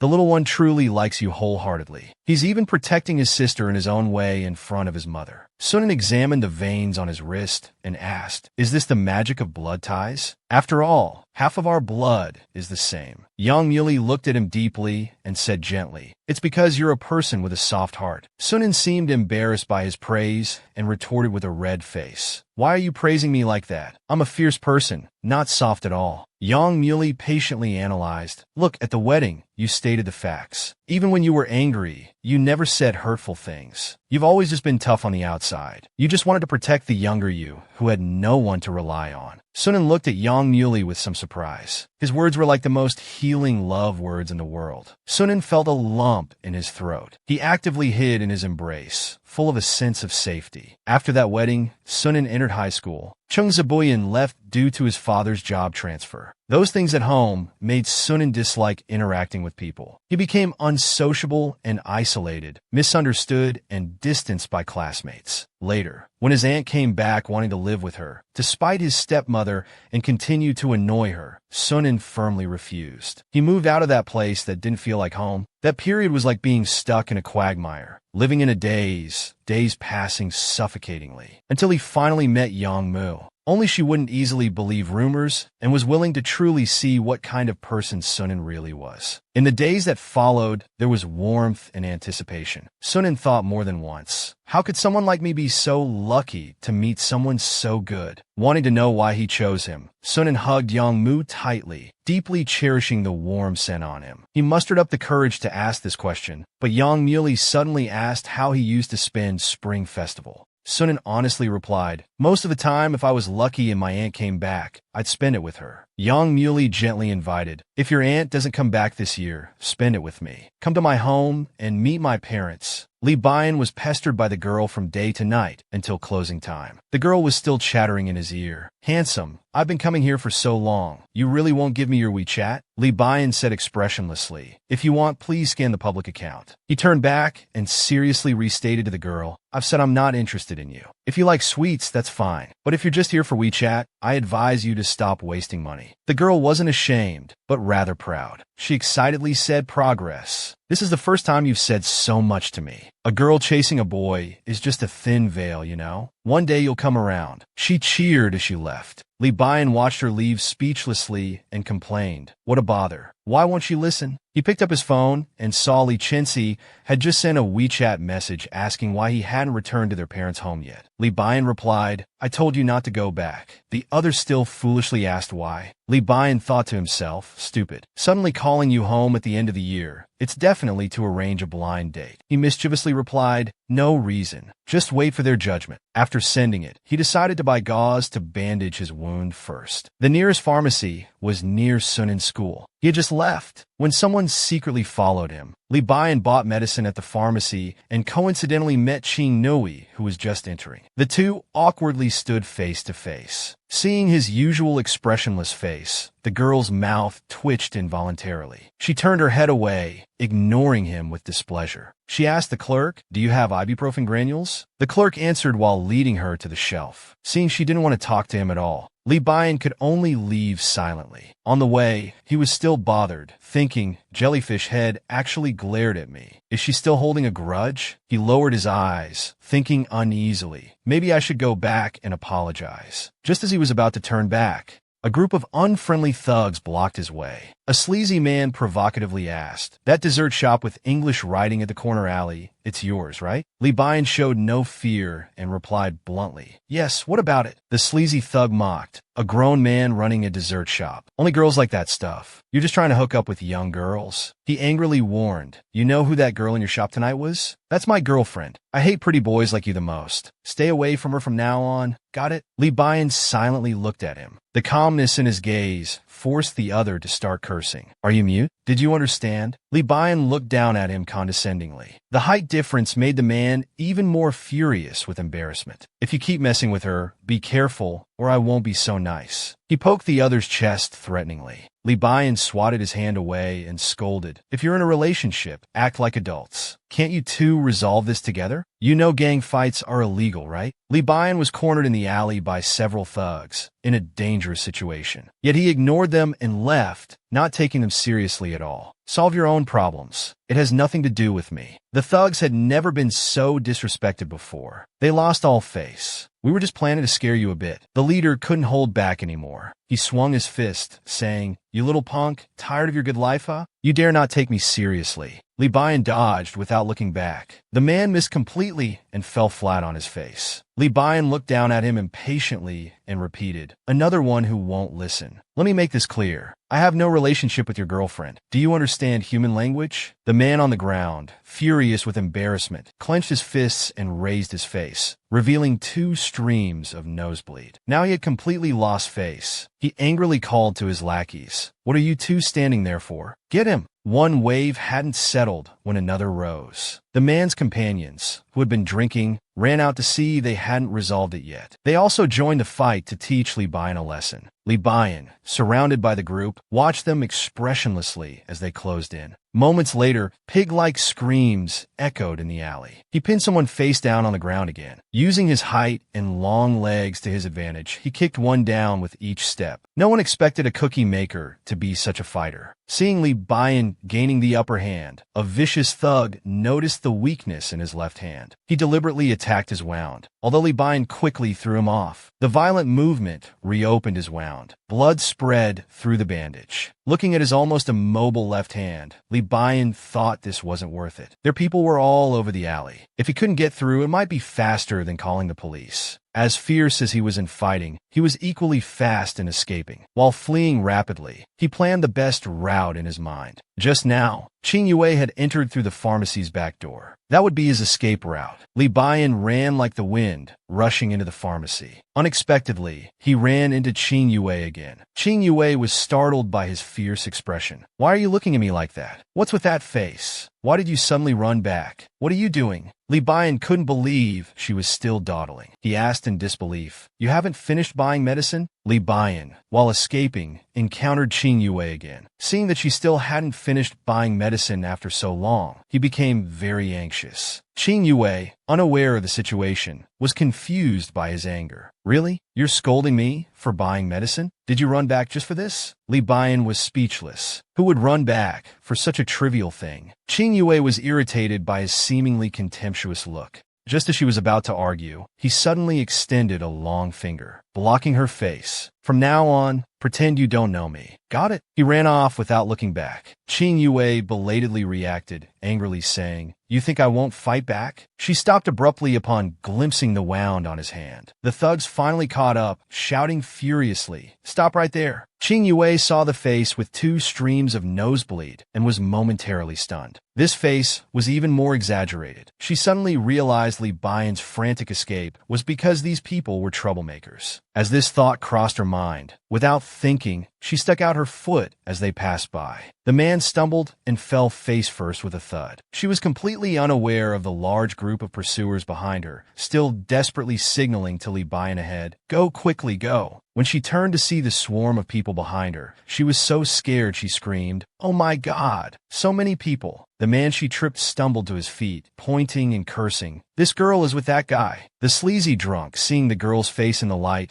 smiled lewdly. "Pretty little thing. He stole my woman, so I'll steal his." Qing Yue, scared like a quail, tearfully covered her face and retorted, "Are women objects to be stolen back and forth?" Before she could argue further, a large hand suddenly gripped her wrist from behind. Li Baiyan, who had returned, pulled her along while fleeing and scolded, "Are you stupid? Why reason with these drunks? That guy's clearly no good, yet you dare provoke him?" Qing Yue innocently explained, "I was trying to help you. I thought I'd stall for time until the police arrived. Who knew there'd be so many?" Li Baiyan complained frustratedly. "Really? I told you to pretend not to know me." Qing Yue fearfully looked back at their pursuers and questioned, "Why are they chasing you? Did you glare at them with that gloomy face of yours again?" Li Baiyan, seeing her turn the tables, felt a vain throb in his forehead. He turned back and scolded, "It's because of your post." As he turned back, he realized the people behind had started throwing beer bottles. One was about to hit the girl. Without thinking, Li Baiyan pulled her into his arms to protect her. The bottle smashed hard against his back, causing him to let out a muffled groan of pain. "Bunch of lunatics," Qing Yue asked fearfully. "Are they throwing things? Are you hurt?" Li Baiyan took a shortcut in the chaos. Unexpectedly, they ended up in a dead-end alley. Now they were truly cornered. Li Baiyan calmly pulled an abandoned cabinet from the corner to the wall. In a few quick moves, he climbed onto the wall using it and jumped to the other side. When it was Qing Yue's turn, the girl stood trembling on the wall, too scared to jump. Li Baiyan raised his arms high below the wall, urging her, "Don't dawdle. Hurry, I'll definitely catch you." Qing Yue looked at him, then glanced at the approaching thugs behind.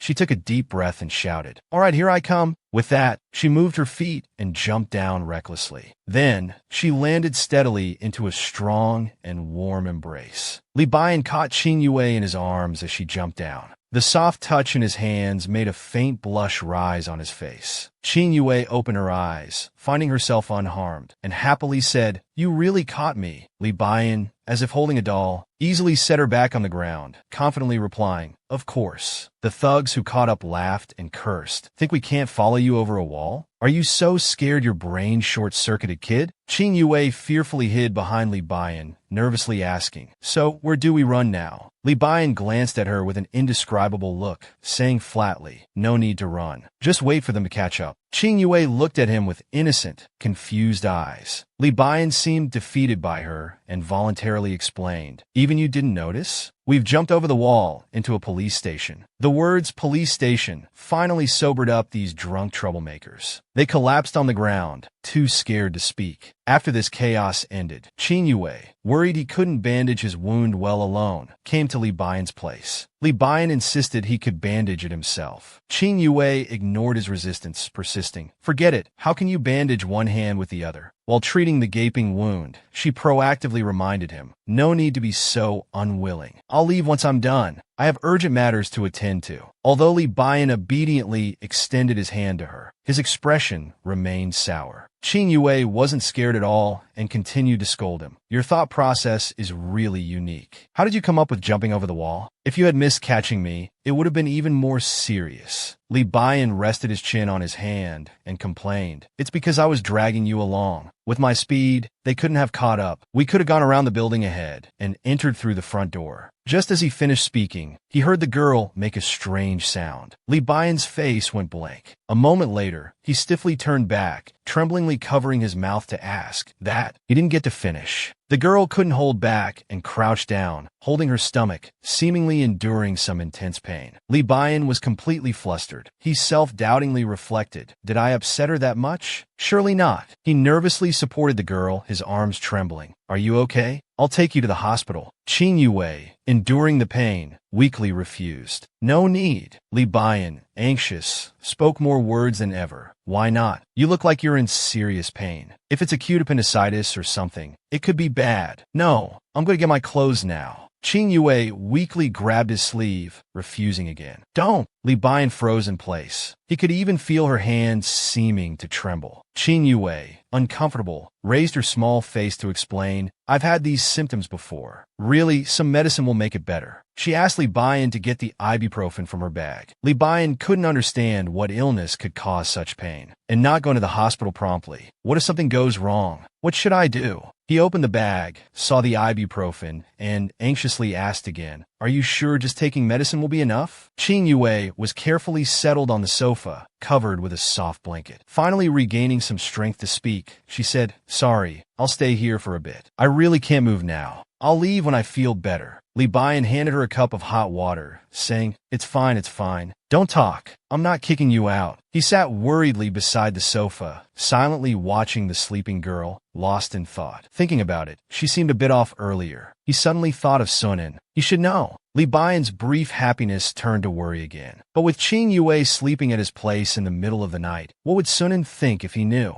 After some hesitation, he carefully sent a WeChat message. When Sunin received the message, he was frustratedly helping Yang Muley with math homework. Suddenly seeing Li Bian ask him late at night, What kind of medicine is ibuprofen? He replied, confused, for fever. Li Bian asked another question. Can it relieve pain? Sunin casually explained, My friend takes it for menstrual cramps. Even through the screen, Li Bian's shock was palpable. You girls actually hurt so much you need medicine? He quickly asked, Is there anything to be careful about with this? Then, as if guilty, he immediately retracted the message. Sunin was staring at his phone, puzzled, when a pair of arms wrapped around him from behind. Who are you chatting with so seriously? The man hugged him from behind. Sunin held up his phone to show him. Li Bian is asking me strange questions. It seems he vaguely asked me what to pay attention to during a girl's period. Yang Muley calmly said, Oh, then smiled and made a comment that almost shocked Sunin out of his wits. Is Li Bian dating someone? Yang Muley thought Li Bian must be dating. Hearing this, Sunin looked utterly incredulous. Yang Muley wisely analysait. Otherwise, why would he suddenly ask about topics related to girls? The corners of Sun An's mouth gradually curved into a mischievous smile. I need to ask this eternal iceberg clearly if he's lured some young girl. Yang Muley rested his chin on his hand, amusingly deflating him. It's useless. Li Bian would never answer that kind of question. His confident tone made Sun a bit confused. Are you too close? Yang Muley showed his trademark harmless smile. Not really. This is the conclusion I've drawn from the few times we've met. He seems to be the type who, no matter the stimulus, would never verbalize his feelings. His accurate judgment made Sunin nod in agreement. Yang Muley's smile widened. Unexpectedly, the next second, Sunin enthusiastically decided to ask Li Qingxi for information. The jealous Yang's smile instantly disappeared. Quick as lightning, he covered the phone screen. Righteously stroking Sun An's hair, he said he might not tell Li Qingxi either. Just rest for a bit. First, answer me. Are you really not coming home with me for New Year's? This was the 6th time Yang Muley had asked him in the past few days. Sunin, nervous and sweating, stood up and exclaimed, Absolutely not. My mom and I are both the type that elders don't like. Your parents definitely won't like me. Then they'll oppose our relationship. 2 opposed people will struggle desperately. Finally, having seen through the world's cruelty, we'll hold hands and bid farewell to this world together. Yang Muley was amused by his wild and cute imagination. He grabbed Sun An's clothes to stop him from running away. Almost whining, he drawled, Anyway, my dad scolding you is bound to happen sooner or later. Sunin, blushing, softly retorted, Liar, you clearly said it was only for 3 months. Yang Muley's smile froze for a moment. Then he started tickling him, asking with a forced smile, So after 3 months, you don't want me anymore? Sunin was almost tickled to tears. He quickly stopped his mischief, pushing and coaxing him to the door. Meeting parents before 3 months is too early. It's already very late. You go home first. The man reluctantly let himself be pushed out, complaining seriously, It's not fair. I've already met your family. Sunan pushed him out the door, reassuring him through the gap. I'll grade the homework. Good night, sweet dreams. Yang Muley, left in the hallway, smiled helplessly. He took out his phone and replied to a message. Can't help it, your daughter-in-law is timid. He's afraid to meet you.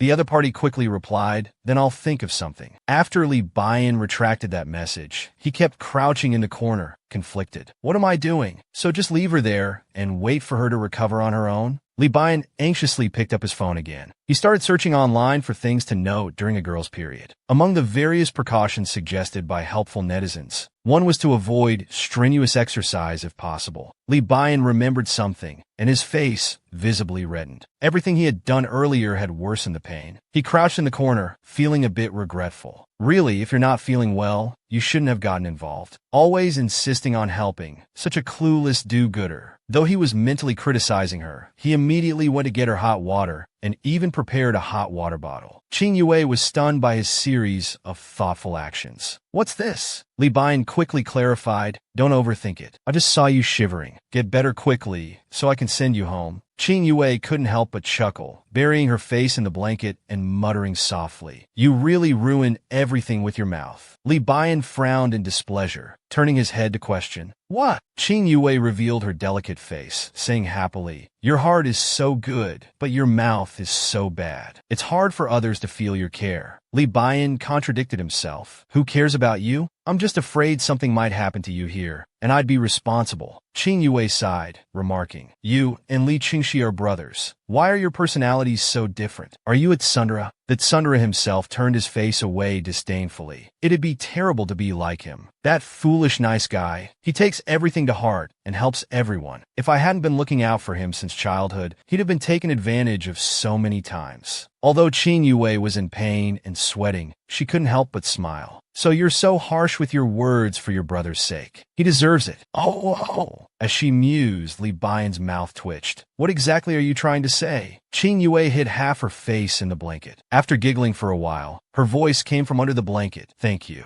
And I'm sorry. Actually, what I wanted to say was... The girl curled up in the blanket, seriously reflecting on her mistakes. You're right. Helping in the wrong way is just misleading. If I hadn't used your photos in that post and just posted pictures of desserts, you wouldn't have had today's trouble. Maybe I even gave you a label of profiting from your looks. If I hadn't gotten involved just now, you wouldn't have had to worry about me, and I probably wouldn't have been hit in the back. Lee Bayan's expression gradually became complex. The girl spoke with increasing shame. I say I want to help, but it seems I always end up causing trouble. She covered her face with the blanket, only revealing her eyes, which were glistening with tears from the pain, looking like she might cry any second. Lee Bayan, for some reason, didn't feel relieved. Instead, he sat beside her in silence. After a moment, he organized his thoughts to comfort her. The post you made did help improve the store's business. The violence was because of their bad character, not your fault. Due to nervousness, his hands unconsciously clenched. For the first time, he spoke words of humility.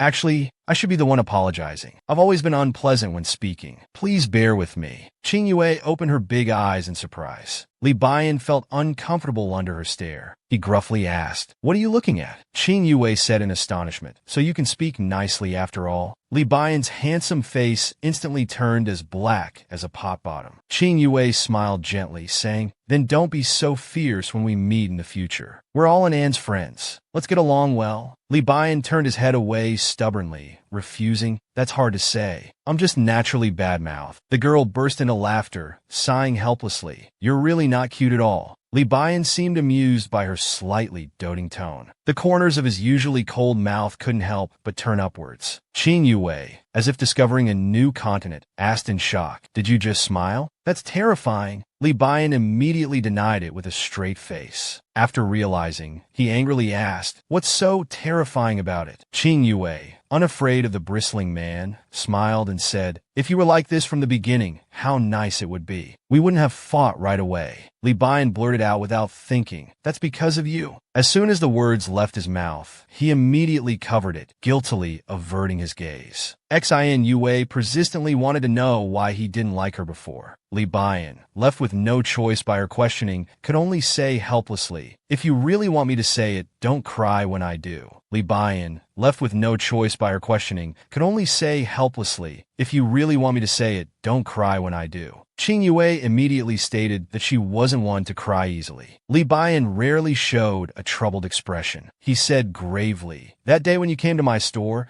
I saw him always staring at his phone when you were looking at higher shelves. When you turned around, he acted like nothing happened. When you went out for something, he immediately called another woman. When you came back, he quickly hung up. That guilty and panicked look, I could tell something was wrong. Yet you were still smiling carefreely. So I thought at the time, this is probably another person who doesn't use their brain in relationships. Qi Yue immediately raised her small hand in protest. So that's why you rolled your eyes at me right there, and I saw it. Li Bian justified. You turned around and quietly said you'd give the store a bad review, and I heard that too. And so, they inexplicably started disliking each other. Li Bian wasn't one to meddle in others' affairs, but seeing Qing Yue's oblivious state, he couldn't help but warn her. Be careful. That Xiao Fan, he's not honest. His demeanor when making that call was definitely suspicious. Qing Yue calmly replied, I know. It was a message from his ex-girlfriend. Li Bian stood up excitedly, asking in disbelief. You know your boyfriend is still entangled with his ex, yet you keep going on about Xiao Fan. Xiao Fan endlessly? Qing Yue, seeing him so anxious for the first time, couldn't help but smile slightly. You really are a cold on the outside, warm on the inside, caring person. She explained with a somewhat dejected look. Actually, we're not dating. He broke up, and I'm the one pursuing him. Li Bian's pupils dilated slightly. The girl's melancholic voice echoed in the quiet room. I'm not a fool who can't see anything when in love. It's just that I don't even have the chance to fall in love now. I'm waiting for him to give me a chance. I don't want to miss out on him again. Qing Yue's self-compromise made Li Bian feel a complex emotion that was hard to describe. He lowered his eyes and muttered, consider me meddling. As long as you know what you're doing. After hearing Qing Yue's words, Li Bian slept with his brows furrowed, until a bright light shone on his face. A voice pretending to be serious sounded in front of him. What's your name? How old are you?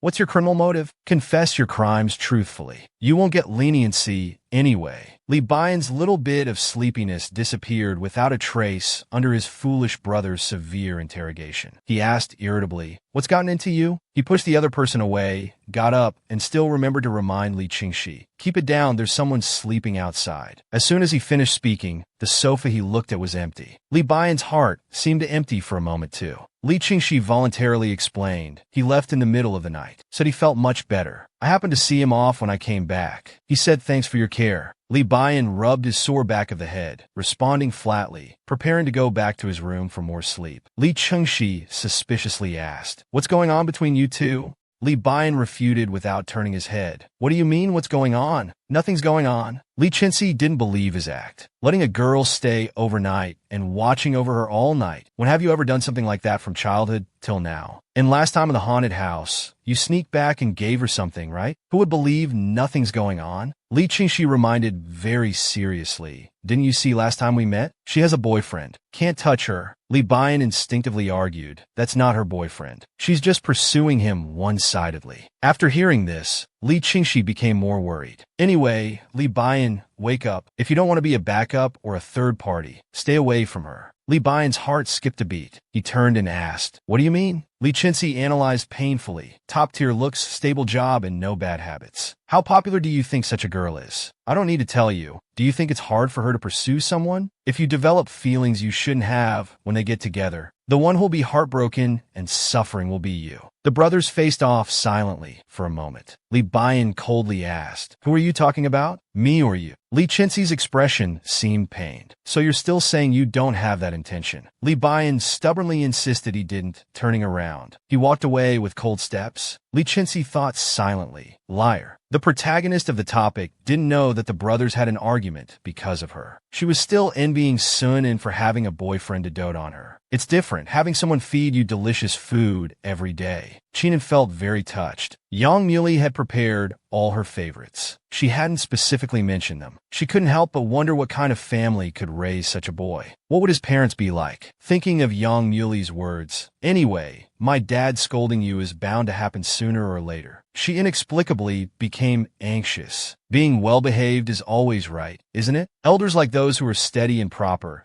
like how grandma likes Xiaoban, mom, and sister-in-law, right? Jumping up and down, flying around are all forbidden. Speaking loudly is not allowed either. And you have to keep smiling all the time. Sunan thought grimly, isn't this restricting her entire being? At this time, Qing Yue told her that an experienced senior teacher would come to give a lecture to the third-year high school students in the afternoon. The two best friends were chatting excitedly. Xiao Yuning also joined the group chat, saying, "You haven't heard about such a big event? It's that famous senior teacher for college entrance exams. Sunan, you should remember, teacher Lu Qing Lu." At the mention of this big name, Sunan was petrified on the spot. A few minutes later, a sneaky figure appeared in the corridor. Qingnan crouched at the stairway, peeking out to observe secretly. Suddenly, a loud "Teacher Sun" came from behind. Feeling guilty like a thief, Teacher Sun almost rolled down the stairs. Covering her mouth in shock, she turned around to find Yang Muley with a mischievous look. He was heartlessly mocking her. "Your expression is too funny." When asked why she didn't go over, Sunan patted her chest, still scared. "I can't do it. I start trembling just hearing his voice. Because he taught me before, I just wanted to take a quiet peek." Yang Muley stroked his chin, revealing a thoughtful smile. "He left you with trauma? Huh? He looks quite kind when he smiles." Sunan, with a vast area of inner shadow, immediately poured out her grievances. "That's because you don't know." His smile on the surface means endless formulas and pop quizzes anytime, anywhere. If you make a few more mistakes, you'll be called to answer questions in class. You'll be called to the office every now and then. I still dream about being in his class now, realizing I haven't finished my homework. Yang Muley stroked his chin, troubled. "You're so afraid of him. This might be a bit difficult." Sunan was still secretly relieved. Indeed. Luckily, if it quitted. Yang Muley leaned close to her ear, whispering, "There's something he told me not to say, but I still feel it's not right not to tell you." Sunan immediately asked curiously what it was. Yang Muley's next words struck like a thunderbolt, exploding by her ear. "He's my mom." This sentence echoed in Sun An's brain over and over, until she let out an unbelieving exclamation. "What did you say?" At this moment, the principal, who was eagerly conversing with the senior teacher, immediately became furious. "Is that Teacher Sun over there?" Yang Muley laughed. "Your voice is really loud." Sunan was completely flustered, complaining in a panic. "At a time like this, you're still mocking me. She's your mom. Why have you never mentioned it before?" The culprit still grinned, saying, "I didn't say it in school to avoid unnecessary trouble. This time, she personally told me not to. She said not to tell you. Anyway, just pretend you don't know for now. Otherwise, she'll complain about me when we get back." Sunan, with a blank mind, was at a loss. Why not tell me? She must be here to evaluate me, right? It's over, it's over. What good impression could there be? All the fighting and skipping classes in high school have already been exposed. The principal angrily came over to question. "Teacher Sun, what happened?" Sunan, sweating nervously, stammered. Nothing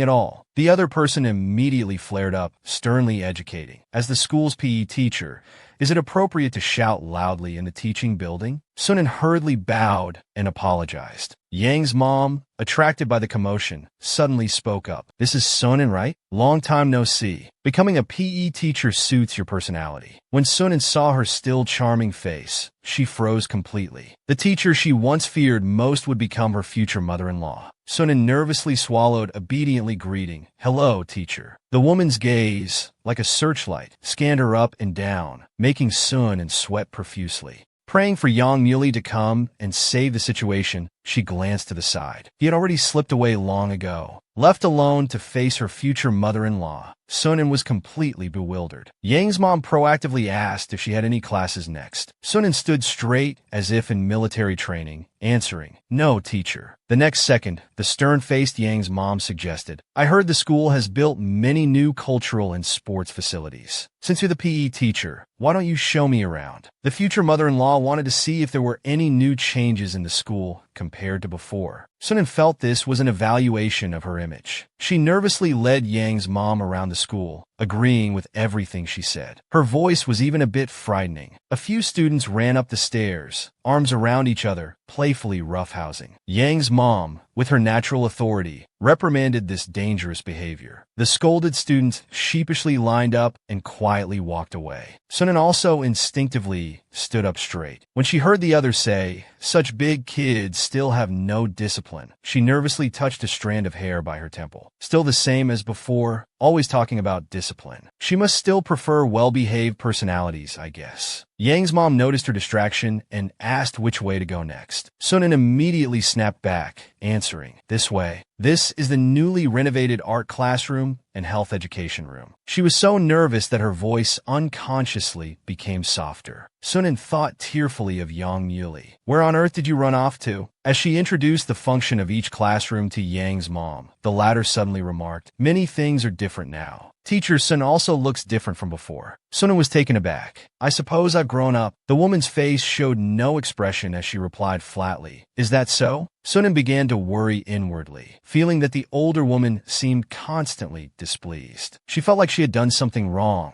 hiding her hands behind her back. She tried to comfort herself. "Buck up. I absolutely can't let Yang Muli have to steal the household register from me in the future." She hesitantly thought to herself, "We will make it to the end, right?" The two walked to the school infirmary door. They overheard students inside discussing faking illness to lie down until after lunch break and then sneak away. Both teachers present felt a throb in their temples. The boys were still joking around, planning to play basketball in the afternoon. When they mentioned Sun An's basketball skills, the boy faking illness questioned skeptically, "That tiger lady? Can she even play?" A student who had played against Sun and immediately defended her excitedly. "What tiger lady? Our teacher is amazing at basketball." They talked while tossing a basketball in the air. Suddenly, a hand reached out from behind the door and caught the flying basketball accurately. Then, to the students' horrified gaze, Sunan poked her head out. The students were so scared they almost cried out, especially the one who had just called her a tiger lady, thinking he was in big trouble. However, Sunan tossed the basketball in her hand, forcing a bright smile and gently educating, "We shouldn't play basketball indoors, students." This move startled the students. The boy faking illness quickly made excuses, claiming he had a stomachache and had already asked the homeroom teacher for leave. Sunan maintained her gentle smile and said, "Really? You sounded quite energetic when you said tiger lady earlier." In front of the students, Sunan completely changed her previously fierce and domineering style. She felt her current self was so fake it was unlike her. It seemed she still needed to work harder. Meanwhile, Yang's mom led Sun into a quiet classroom. She got straight to the point. "I taught you for 3 years. How could I not know what you're like? Did you think pretending to be someone else for a few minutes would make me believe that's who you really are?" Sunan hung her head and apologized. "I'm sorry. I just hoped you wouldn't dislike me too much. After all, I was quite wild back then." Sunan had hoped to change Yang's mom's impression of her through this act, but instead, she had made things worse. As Sun An's homeroom teacher, Yang's mom had taught her for 3 years after all. Sunan used to fight and skip classes, often ending up on the school's blacklist. By traditional standards, she certainly wasn't a good kid. Yang's mom's sharp gaze felt like a small knife stabbing into Sun An's chest. Sunan could only silently clutch her heart. Yang's mom looked at her for a moment and then suddenly softened her tone.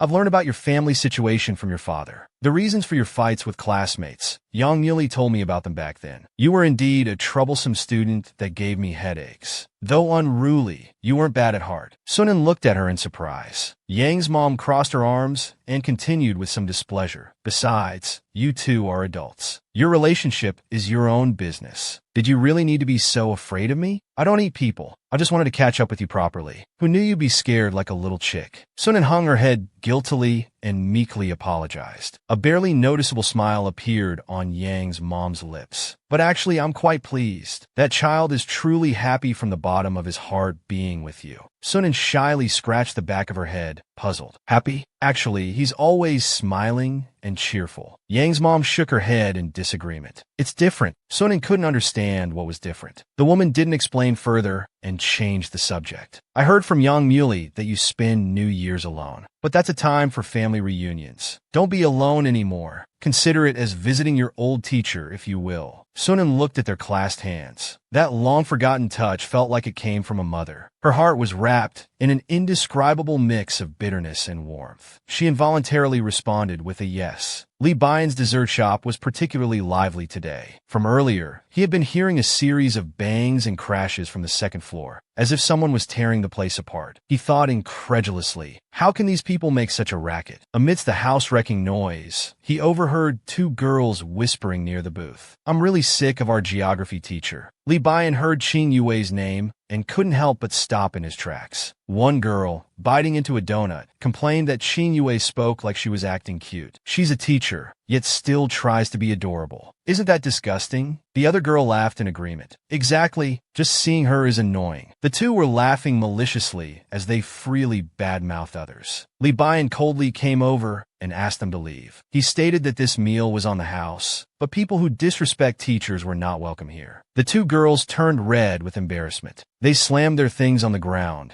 cursing loudly. Are you sick? This tastes awful anyway. What's so great about someone who just sells cakes with their looks? We're never coming back. Before slamming the door as they left, they didn't forget to curse the shop to close down soon. Li Bian scoffed disdainfully. Come or don't come, I don't care. I don't need customers who slip through the cracks of moral education. Just then, a playful voice came from outside. With my jade-like face and looks rivaling Pan and capable in both refined and common settings, why would I care if a few little girls come or not? Li Bian suspiciously turned the doorknob to check. As Li Bian opened the door, he saw activities to attract customers during the holiday season. At this moment, Sunin and her group arrived at the shop to visit Li Qingxi. Seeing Sunin after many days, he immediately perked up. Sunin calmly said, I'll get the slippers myself. Li Qingxi happily nodded and said, right, the usual place. Xinue curiously asked, didn't you just move here? How is there a usual place? Sunin voluntarily explained, the layout is similar. In our old home, it was also on the right side. Open the shoe cabinet, and the guest slippers are on top. Qin Yue exclaimed, as expected of Yang Muli and Sunin, who grew up together. In their lively group chat, he was completely ignored. Li Qingxi was busy searching for small games to attract customer flow. After completing game tasks, you can exchange them for gift vouchers and prizes. At this moment, Li Qingxi complained that Li Bian found it boring and hadn't contributed a single brain cell. Xinue immediately nodded sympathetically, adding, it's good you two opened the shop together. He'd definitely run it into the ground on his own. Sunin also curiously lowered her head, looking at the games on the list. She asked Li Qingxi about the bucket and ping-pong balls he just took. These are for that game, right? As she spoke, she tucked her falling hair behind her ear. After looking at the game rules, the hair she had just tucked away fell down again, blocking her view. Sunin irritatedly tucked the loose strands behind her ear again, muttering, behave yourselves, don't fall out anymore. Li Qingxi's gaze had been on her the whole time. Seeing this, he couldn't help but smile and say, and then, has your hair gotten longer? Too lazy to cut it up? As he spoke, he naturally wanted to help Sun and tie her hair up. But just as he was about to, he suddenly remembered his position and pulled his hand back, as if electrocuted. He waved his hand in the air, trying to cover his embarrassment. I'll go find you a hair clip. Yang Muli suddenly spoke up. No need. I happen to have a hair tie. Li Qingxi, who was about to go look for a hair clip, silently watched as the man naturally brushed up Sun An's hair. What's going on with your hair? Sunin showed no resistance to his gentle actions, tilting her face up to explain, I just washed it earlier. It's a bit frizzy. Yang Muli tenderly gathered up her mischievous locks. Sunin, blushing, said, I can do it myself. Yang Muli laughingly rejected her request. I saw you almost getting into a fight with your own hair just now. It's easier for me to just tie it up, right? Sunin wondered how he happened to have a hair tie. Yang Muli casually explained, while waiting for you to dry your hair, I was playing with the cat using the hair tie from the sofa. I didn't notice and brought it along when we left. Qin Yue, watching from the side,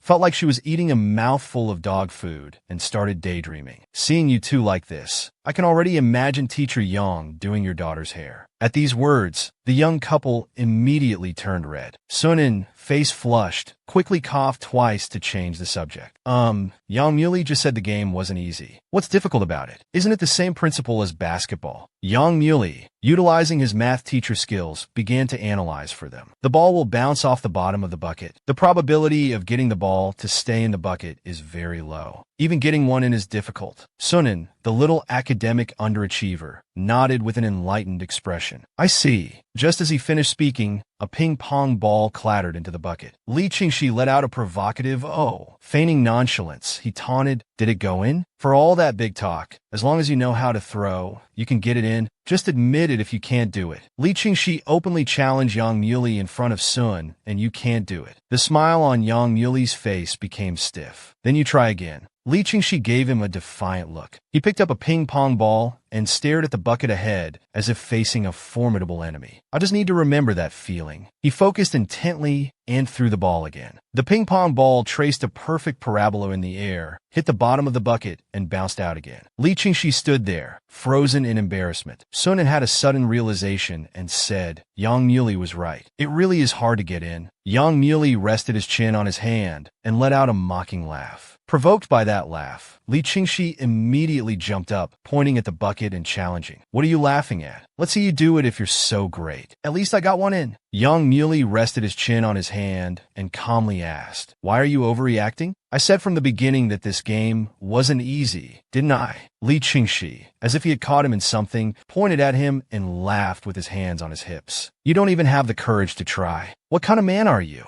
Yang Muley's temple twitched slightly. Do you have a problem, friend? An invisible challenge seemed to fill the air between the two men. Li Qingxi laid down the challenge. Whoever can get 3 balls in a row without them bouncing out is the daddy. Xin Yue thought to herself, exasperated. Why do men always want to be the daddy? The next second, Sunan eagerly volunteered to join the battle. Xin Yue sighed helplessly. It seems it's not just men who like this. Back to reality. After hearing Xin Yue's account of what happened, Li Bian stroked his chin thoughtfully. These 3 are over 70 years old combined, yet still so childish. I never thought my usually agreeable brother would learn to provoke others. Xin Yue quickly announced the end of the competition, telling them to stop and enjoy the food. Besides donuts, she also brought her favorite fish-shaped crackers. Xin Yue ate while happily remarking, It's so great to be friends with you guys. Li Bian, arms crossed, scoffed, Just because you can mooch food off us? Behind them, Li Qingxi proudly gestured to Yang Muley. Did you see that? Those little crackers Inan likes best? I made them. Yang Muley looked at him silently. He calmly nodded and said, Thanks for letting me know. I'll buy him whatever he likes. He's my girlfriend. At these words, the boy's previous smugness instantly vanished. He secretly clenched his fist. He angrily said to Yang Muley, What's so special about buying things for him? He's liked sweets since he was little. I've been making them for him since we were in school. He seemed unable to contain his inner turmoil any longer, blurting out all the words buried deep in his heart. We grew up together. I know him best. Why did you suddenly appear? He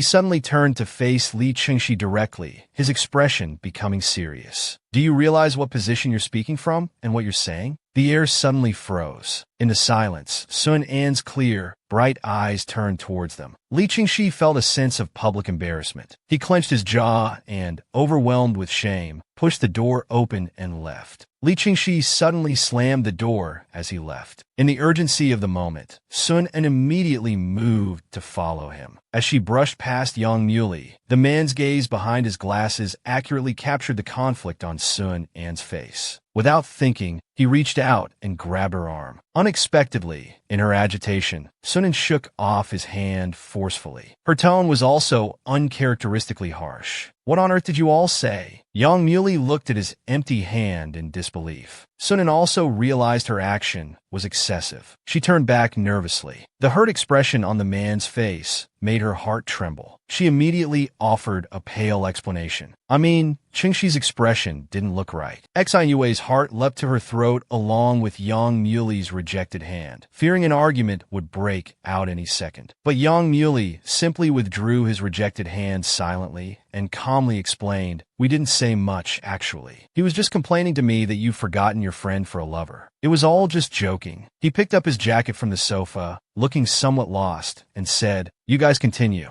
I'll go first. He quickly put on his jacket and left this heartbreaking place without looking back. Sunan knew she should go after him, but her body wouldn't move. She was so afraid of seeing that hurt expression on Yang Muley's face again. Disappointed, angry, or that carefully hidden, mask-like smile. She crouched down in frustration, letting out a wail. Li Bian sighed, almost inaudibly. I'll go find Qingxi. Xin Yue quickly nodded. As soon as the door closed, leaving just the two of them, Xin Yue worriedly asked Sunan, who was crouching on the ground, Are you okay? Sunan covered her head with both hands, blaming herself. Did I do something wrong again? Xin Yue struggled internally for a moment, but decided to tell the truth. If the person I liked let go of my hand for someone of the opposite sex, my heart would shatter into dust. Sunan looked up, wanting to defend herself. I've just never seen Qingxi with that expression before. I was in a hurry and didn't think. She became more and more dejected as she spoke, sitting down on the floor. She said self-deprecatingly, "Why is it always like this? Can't I be more sensitive like other girls? It's too pitiful for young Muley to be with me like this over and over again." Seeing her self-destructive behavior, Xinua quickly tried to lift her up by the arms. Sunan, confused, said, "What are you doing? Give up. Your small frame can't lift me." Xinua tried her hardest. "Sillianin, you clearly care so much. Why don't you act? Go clear things up before the misunderstanding grows. Don't let someone who truly likes you feel insecure."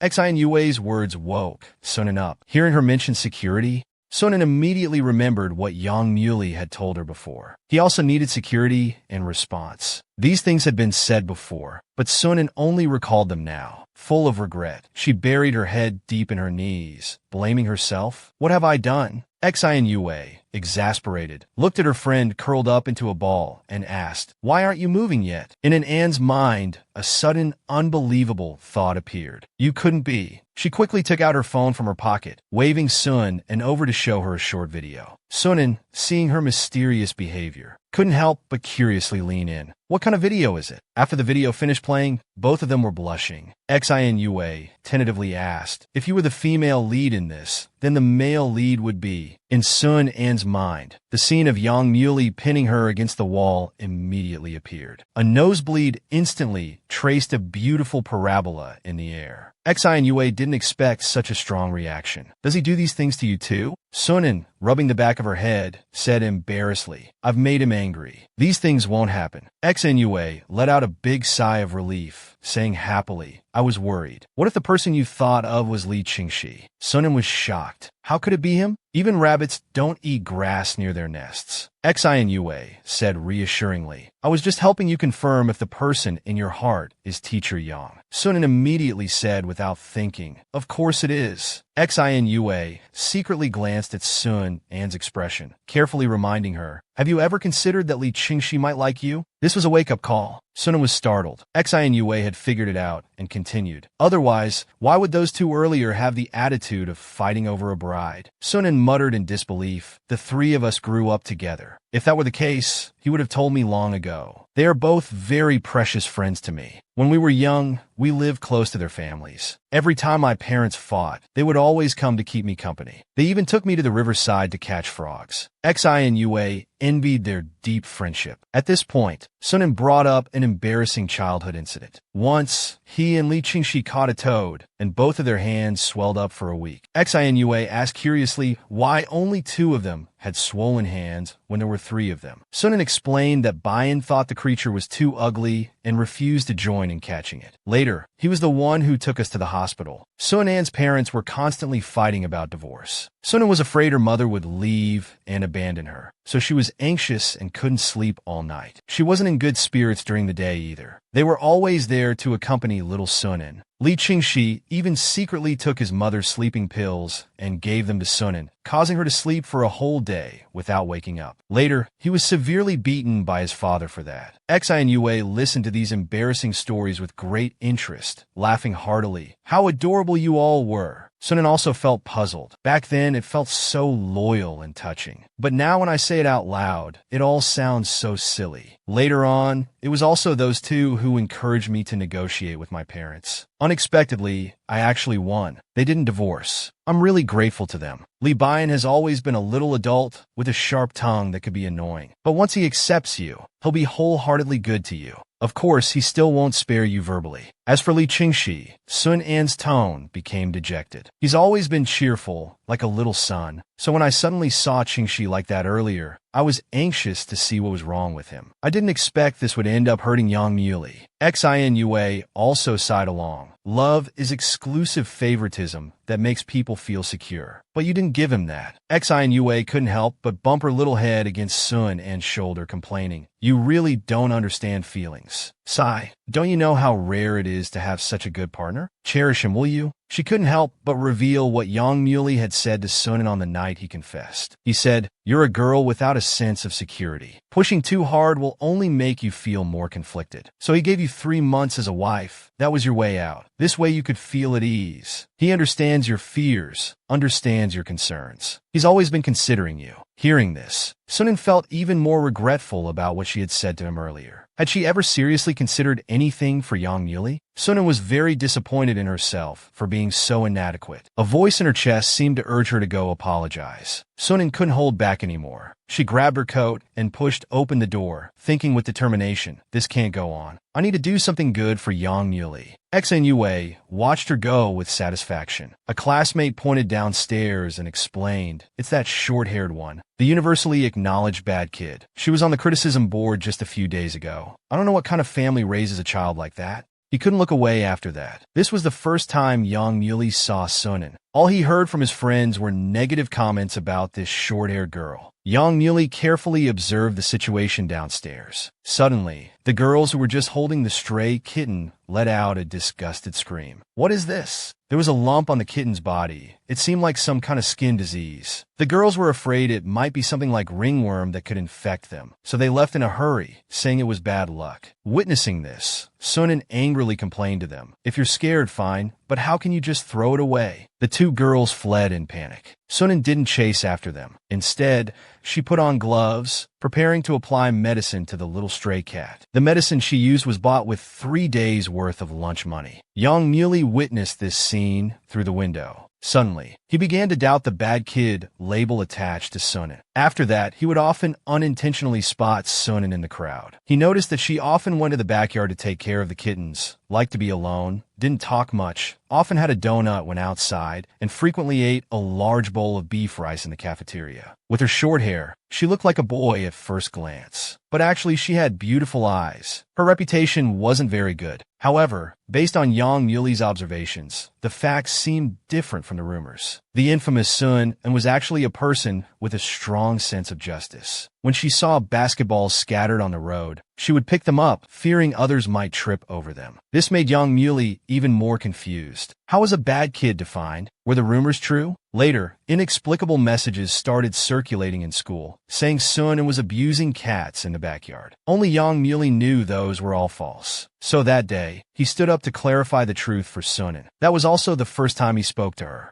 The moment Sunan looked up at him, Yang Yuli's heart changed. After that day, their lives intersected. Yang Yuli finally understood that Sun's various behaviors seemed to be due to her family situation. The original family deeply influences people's behavior. Yang Yuli was no exception. He empathized with her. He felt even more sympathy for Sunan. Later, Sunan would call him Little Sheep affectionately. Then she would suddenly appear out of nowhere, insisting on helping him. She was actually a very cute little thing. Yang Yuli secretly delighted in being the only one who could understand her. At that time, there was a problem with the activity project he was responsible for. The teacher angrily scolded him on the spot. Only Sunan stood up regardless of consequences, grabbed his hand, and openly led him to escape right under the teacher's nose. Behind them was the teacher's trembling warning voice. Actually, at that time, Yang Yuli could have completely obeyed the teacher and stayed put, like he always did before, following the rules. But in this rebellious escape, Yang Yuli experienced for the first time the joy of freedom and abandon. Sunan would always tilt her little face up, loyally telling him that she was the best to him. But for Yang Yuli, wasn't Sunan his little son as well? Although they were later caught by the director, Yang Yuli was punished to write self-criticism, while Sunan was punished to do chores for the student council. Later, they often met in the small activity room. Everyone had their own seat in the activity room. Under Yang Yuli's influence, Sunan became more and more motivated, no longer doing inappropriate things. Time flew by quickly. That year, Yang Yuli graduated. Thinking about the impending separation, Yang Yuli gathered all his courage, wanting to tell her something. At the very least, he hoped to tell her to wait for 1 more year. Wait until Sunan graduated, and he would come back for her. He personally slipped the note into Sun's desk. Anxiously watching, he saw her open the note. He waited with a joyful heart, thinking Sunan understood his meaning. But that day, Sunan didn't show up. Later attempts to contact her received no response. Yang Yuli thought that was the answer. He tried to forget about it all, but whenever he immersed himself in busy work, he would always remember the girl who followed behind him, calling little sheep, little sheep. He remembered the sun and who told him not to push himself too hard. He remembered those clear eyes looking directly at him, until they met again later. Young Muley thought heaven had given him another chance. But Sunan didn't seem to share the joy of reunion. He was the only one excited about meeting again. The later confession also came out spontaneously when Sun mentioned her mother. Sunan was in a sensitive and vulnerable state at that time. If it hadn't been at that moment, would Sunan still have chosen him? Young Muley trusted his own judgment in everything he did, except when it came to Sunan. He began to doubt himself. Young Muley slumped on the sofa, exhausted. Sunan's phone kept ringing beside him. When the phone screen finally went dark, he felt disappointed again. Staring blankly at the ceiling, he wondered what he should do with her. A knock on the door interrupted his confused thoughts. Young Muley's heart raced. Who could it be at the door? Young Muley opened it with an expectation he didn't quite understand. But what he saw was a delivery guy holding a large bouquet of flowers. The guy nervously shoved the flowers into his arms, shouting, "This is from Mr. Wei for you." Then he ran off at full speed. Young Muley stood there, utterly confused, examining the flowers in his hands.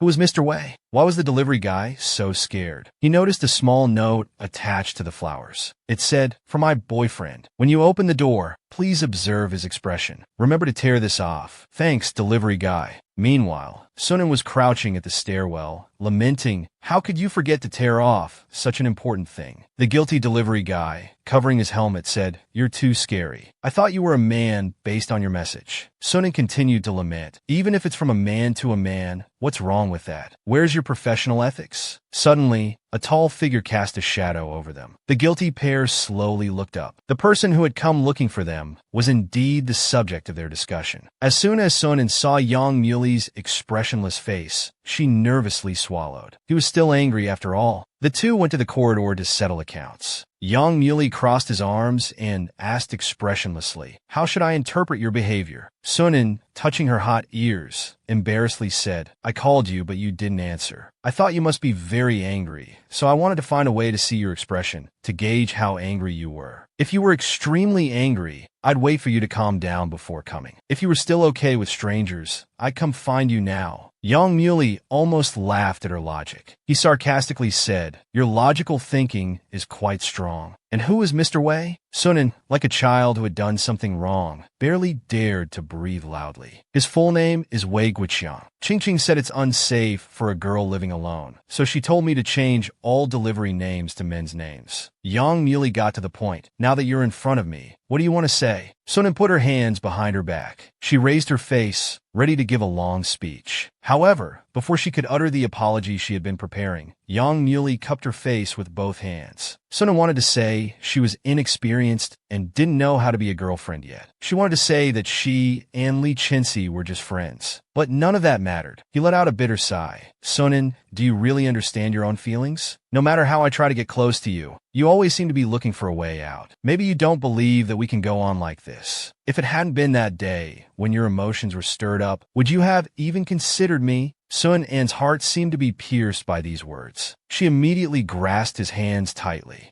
Closing her eyes, she said loudly and firmly, "I would. You've always been in my heart. It's true." Young Muley looked at her hot, red ears in surprise. Sunan explained hastily, "Anyway, trust me one more time. It hasn't been 3 months yet. This time, let me chase you. Before, I was always talking about my own things, and you understood me. But I haven't been able to do anything for you. Actions speak louder than words, so I won't say anything more." She blushed and said, "Just you wait." Then she fled in embarrassment. Young Muley stood there for a long time, gradually coming to his senses after that bold and passionate confession. He silently hugged the flowers in his arms and let out a long sigh. "But you silly girl, if you don't say it, how can I feel it?" Suddenly, the sound of footsteps came from behind. A pair of soft, small hands grabbed his wrist from behind. Sunan, who had returned, was like a newlywed bride. She held his hand and said softly, "I forgot something. This is step 1. Young Muley was still pondering what step 1 meant. Sunan took the initiative to rest her head on his back. She closed her eyes and said shyly, "Step 2. She opened her arms and hugged Yang Muli's waist tightly. Now Yang Muli's face was also getting hot. Sunan, still pressed against him, explained, "You said before, when comforting you, I should hold your hand and hug you." I remembered that. Sun An's sudden confession while hugging Yang Muli left him completely at a loss. She sincerely explained, "You just asked me if I don't believe in you. If I don't believe we'll always be together. I want to say it's not like that, but thinking carefully, it seems like it is. You say it's not, but it seems it is."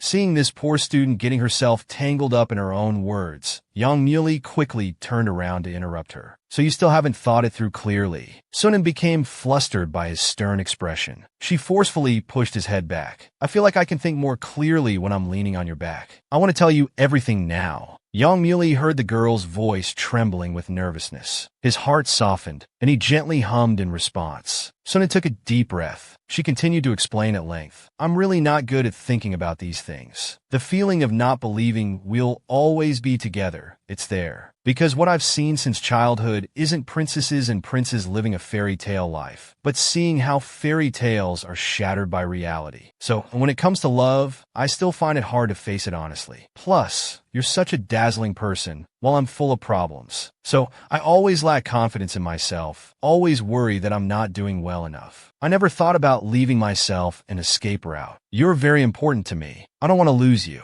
Even if you're still angry with me, it's okay." The rest of her words disappeared in Yang Muli's sudden embrace. The man bent down, pressed her head, forcing her to look directly into his eyes. "Say what you just said again." At that moment, the elevator door suddenly opened. An unexpected person walked out. Sunan exclaimed in surprise, "Annie!" The woman surveyed the intimate posture of the two, her gaze turning ambiguous. "Why are you so surprised? I sent you a message about your place being closer to the airport, so I'm coming to stay for a night." As this was mentioned, Sunan remembered her aunt had indeed sent a message. But at that time, because Yang Muli wasn't answering her calls, her mind was in chaos, and she hadn't even opened it to look. Feeling guilty, she quickly went to help her aunt with the luggage, leaving Yang Muli alone behind, questioning his life. What sin had he committed to always be interrupted at crucial moments? Sun An pointed at Yang Muli. She took the initiative to introduce him to her aunt. "This person is my boyfriend." His face turned red like a small tomato. He said softly, like a newlywed bride, "His name is Yang Muli." Yang Muli's mood immediately brightened. He cleared his throat. Somewhat nervously, he greeted, "Nice to meet you for the first time." The elegantly made-up woman looked at him and replied with a satisfied smile, "It's not the first time, you know. You've picked up an inn from downstairs at my place before. I remember you." She walked up to Yang Muli in her high heels. Looking directly at his handsome face, she chuckled softly. At that time, she said you were someone very important to her. She didn't want to lose you, didn't know how to face you, and was very troubled. Sunan, whose embarrassing history was exposed, awkwardly covered the woman's mouth. "Annie, please go to my place quickly." The woman looked innocent. "You're so awkward. Don't you need my help?" Sunan pushed her into the room without hesitation, firmly refusing. "No need. I'll handle it myself." After the corridor was left with just the two of them again, Sunan started to get nervous again. After all, this topic had started and ended abruptly. She wasn't sure she had explained everything clearly. Sunan lowered her head and sincerely said, "Even if I didn't express myself clearly today, I'll make you understand through my actions in the future." Her voice got softer as she spoke, seemingly aware of her lack of confidence. Yang Muli had been silently listening to her since earlier. His coldness made Sunan start to worry. After a while, he finally spoke in a deep voice. "Although I understand the reasons for your actions, I still can't forgive you for pushing me away and attempting to chase after another man. That's absolutely unforgivable." Sun An's eyes immediately dimmed. She blinked gently, trying to clear the inexplicable sourness in her eyes. She bit her lips sadly, comforting herself. "It must be because I've disappointed him too many times," she thought, refusing to acknowledge knowing him. Refusing to make their relationship public, refusing to meet his family. Even accepting him was done with hesitation. Every time she had refused him before, how could he not have been hurt? How could she expect him to forgive her just because of a few words? Sunan suddenly associated unforgivable with breaking up. Yang Muli was just stunned for a moment. The tears Sunan had been holding back suddenly spilled out. The next second, the man forcefully held her chin, lifting her face. A gentle kiss fell on her lips. His voice, as always, had a soothing charm. Stop crying. What I meant to say was, I almost had such thoughts because of the repeated disappointments before. Add to that your behavior of pushing me away to chase someone else. I can't forgive that huge speech you just gave. I've accepted your status as my girlfriend. He chuckled after speaking. Sunan asked excitedly, You've accepted it? Yang Muley crossed his arms, saying with a proud expression, I've accepted it, but I'm still angry. Now you've said you want to pursue me, so I'm waiting to see how you'll do it. Li Qingxi, who had run outside in a fit of anger, was sneezing in the freezing cold. He squatted by the roadside, hugging his knees, somewhat regretting his impulsive action. Remembering the surprised looks everyone had given him at that time, and with Sun An's legitimate boyfriend present, Li Qingxi suddenly felt he couldn't stay here anymore. He wanted to buy a standing ticket and go back home to hide overnight. Suddenly, a warm coat fell from the sky, covering his head completely. Li Qingxi poked his head out from under the coat. Seeing it was Li Bian, he was somewhat surprised. Li Bian, with a dark face, ordered, Put on the coat and shoes properly. Li Qingxi immediately obeyed and quickly put on the coat and shoes. Instantly feeling revived, Li Bian put his hands in his pockets and sarcastically remarked, So you do know. Li Qingxi rubbed his hands to warm up. He stammered, You're here. Where are the others? Li Bian summarized. One ran away angry, one broke down, and another is watching the house. Li Qingxi looked dejected like a big dog who had done something wrong. Seeing him like this, Li Bian couldn't help but ask about Sunan. What were you doing earlier? Li Qingxi still wanted to play dumb. But under Li Bian's sharp gaze, he confessed honestly, because I didn't realize it earlier myself. We grew up together. From my earliest memories, you two were always by my side. It felt so natural. As a result, I had this feeling that he would always be by my side, as if it were a given. For me, Sunan and you are my closest people. You're the first ones I think of when something happens. We can share everything. I can't stand to see him wronged or upset. Hearing the last sentence, Li Bian doubted if he had heard correctly. When we were kids, weren't you the one always getting bullied? And we too rushed to the front. Reminded of his embarrassing past, Li Qingxi immediately retorted, I meant at his home. Li Bian, not skilled at comforting others, thought for a moment and suddenly said seriously, Qingxi is our little princess. That's what Sunan once told me. Li Qingxi was stunned by the words little princess. Li Bian's determined look seemed to say, That's right, I'm talking about you. The brothers fell silent for a moment. Li Qingxi, successfully cheered up from his dejection, leaned on the car and said helplessly, What's this about? He looked up at the sky and sighed. Perhaps it's because that time was too wonderful. All other feelings were hidden under a feeling close to familial love. So, when I found out they were together, I realized what the bitterness in my heart meant. I often think, if I had discovered it earlier, even if just before they met again, would the result have been different? He suddenly perked up from his dejection, as if he had figured something out. Smiling at Li Bian, he said, What I told you last time, I take it back. Li Bian asked coldly, Which words are you taking back? Li Qingxi looked into his eyes seriously and restated, The words about not wanting to be hurt, giving up early. Li Bian's expression slightly changed.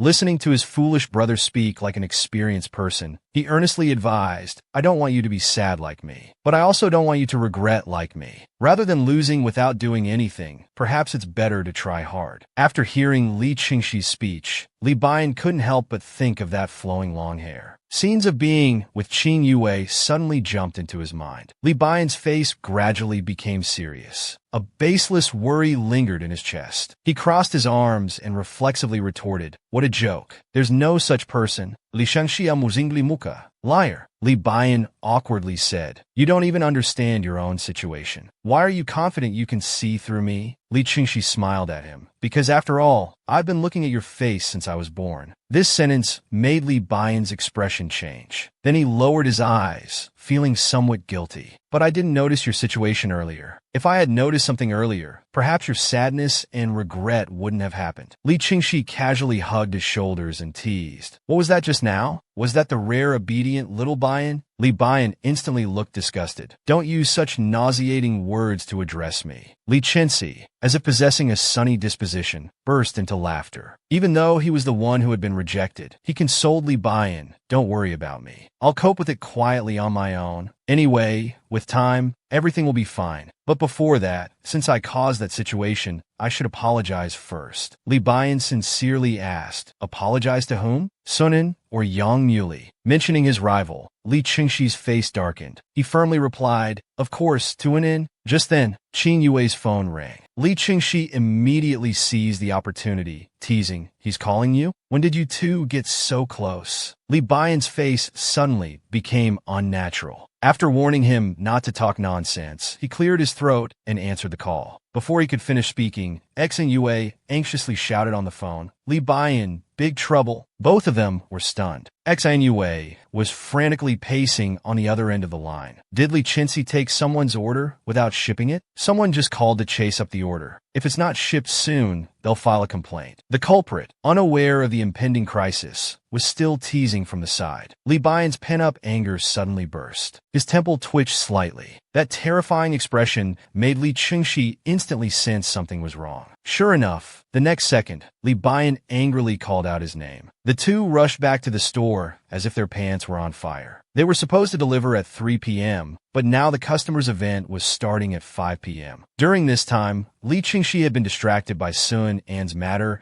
and mistakenly shipped today's order on the 17th. Li Baiyan, who hated emotional decision-making the most, had a face as black as the bottom of a pot. Before he could explode, Li Qingxi quickly admitted fault. "It's my mistake," he said regretfully, crouching down and explaining softly. "It's because I've been absent-minded lately." Li Baiyan looked down at him and criticized mercilessly. "You can be sad, you can be upset, but to let relationship issues affect other matters, I really despise that. Life isn't just about love." Knowing his mistake, Li Qingxi felt extremely ashamed by his words. Qin Yue, watching from the side, saw his anxious and stingy appearance. She recalled their first meeting when he had mentioned that he hated mindless people the most. His initial poor attitude towards her seemed to be because of this too. Should she call him heartless or clear-headed? Why did he care so much about such things? Li Baiyan, still angry, noticed her stare and immediately turned his head. His tone unconsciously softened as he asked, "What are you looking at?" And so intently. Looking at Li Baiyan's stern face, Xan Yue, though naive, knew such questions shouldn't be asked now. She could only smile dryly without speaking. Fortunately, Li Qingxi helped break the awkwardness. Holding his head, he sincerely apologized. "You're right. I won't do that again. I promise." Li Baiyan looked at him. Suddenly, he reached out and quickly flicked his forehead. Only this once. Seeing this, Qin Yue finally felt relieved, secretly marveling at the brothers' close relationship. He sighed in relief, then suddenly realized what Li Qingxi's words meant earlier. He was in love? It couldn't really be could it? As soon as Li Qingxi was locked in his questioning gaze, he immediately became uncomfortable. "Teacher Qing, don't overthink it." The teacher, who had indeed thought a bit too much, immediately replied obediently, all right." At this moment, Xiao Fan's message pinged. Yue immediately picked it up. Seeing that the other person had left work early, she asked in WeChat if they were still following the original plan. Li Qingxi quietly asked, "Is it an?" X and Yue immediately blushed, explaining with barely concealed joy, "No, it's another friend of mine. I have an appointment this afternoon." Hearing this, Li Baiyan felt an inexplicable sinking in his heart. Seeing the radiant smile on the girl's face, he immediately averted his gaze. Li Qingxi quickly understood what Qin Yue's appointment meant. He immediately said tactfully, "Sorry for making you wait for us so long. Thanks for watching the store. If you have plans, you should go. We'll treat you to cake another day." Having completed her house-sitting task, Qin Yue immediately smiled and said, "Okay." Li Baiyan seemed unable to bear it anymore. He immediately opened the door and walked out, turning back to sarcastically remark to Li Qingxi, "You're so carefree. Hurry up and think about how to solve the current problem." His inexplicably low mood was so apparent that even Qin Yue noticed. She wondered to herself, what was he so irritated about? Could this situation really make him so angry? Unable to understand, Qin Yue said goodbye to them and prepared to leave through the back door. Before leaving, she heard the brothers discussing how to solve the problem at hand. The store's ingredients were ready, and if they started baking now, the timing would be just right. Qin Yue silently felt relieved for them. Luckily, there was still time. She took out her phone to reply to Xiao Fan. "Let's meet at the usual place at 3:30. Since there was still time, she had originally planned to invite Xiao Fan, who had left work early, to go shopping together. But just as she was about to press send, she heard Li Bian criticizing Li Qinxi behind her. You're being too optimistic. Adding the time for cake decoration, they won't be able to deliver the cake to the customer on time. Qing Yue's relaxed heart suddenly tensed up again. She hesitated and stopped her steps to leave. Li Qinxi was still fantasizing, wondering if they could make it in time if they bought from another dessert shop now. Li Bian mercilessly shot down his bad idea. It's afternoon tea time now. Other dessert shops are at their busiest. I'm impressed that Li Qinxi could even think of reselling cakes. How utterly ordinary. The little genius who was just eager to meet Xiao Fan earlier. Qing Yue, seeing how tricky the situation was, felt that leaving like this seemed a bit inconsiderate. Xiao Fan quickly replied to the WeChat message, agreeing to the proposal to go shopping early at 3:30. It was rare to see him agree. Qing Yue was excited for a few seconds, but then suddenly felt dejected. She hesitantly looked back at the worried brothers, then reluctantly fiddled with her phone case. After going back and forth several times, she finally made up her mind. She replied on WeChat, I'm sorry. A friend shop suddenly ran into trouble. I want to stay and see if I can help. Let's stick to our original plan and meet at 6. The other person replied particularly quickly today, expressing agreement without concern. All right, do you need my help? Qing Yue was stimulated by her nonchalance and felt disappointed instead. It seemed only she was looking forward to the meeting. Realizing she had such thoughts, the girl immediately patted her cheeks, reminding herself not to be dejected. Helping is my decision, and pursuing her is also my decision. I just need to do my best at both. She quickly regained her confidence and trotted back with small steps. Just as the brothers were at a loss, they heard a crisp voice in the hallway. I can help. A cute little head peeked out from the stairway. Who else could it be but Qing Yue?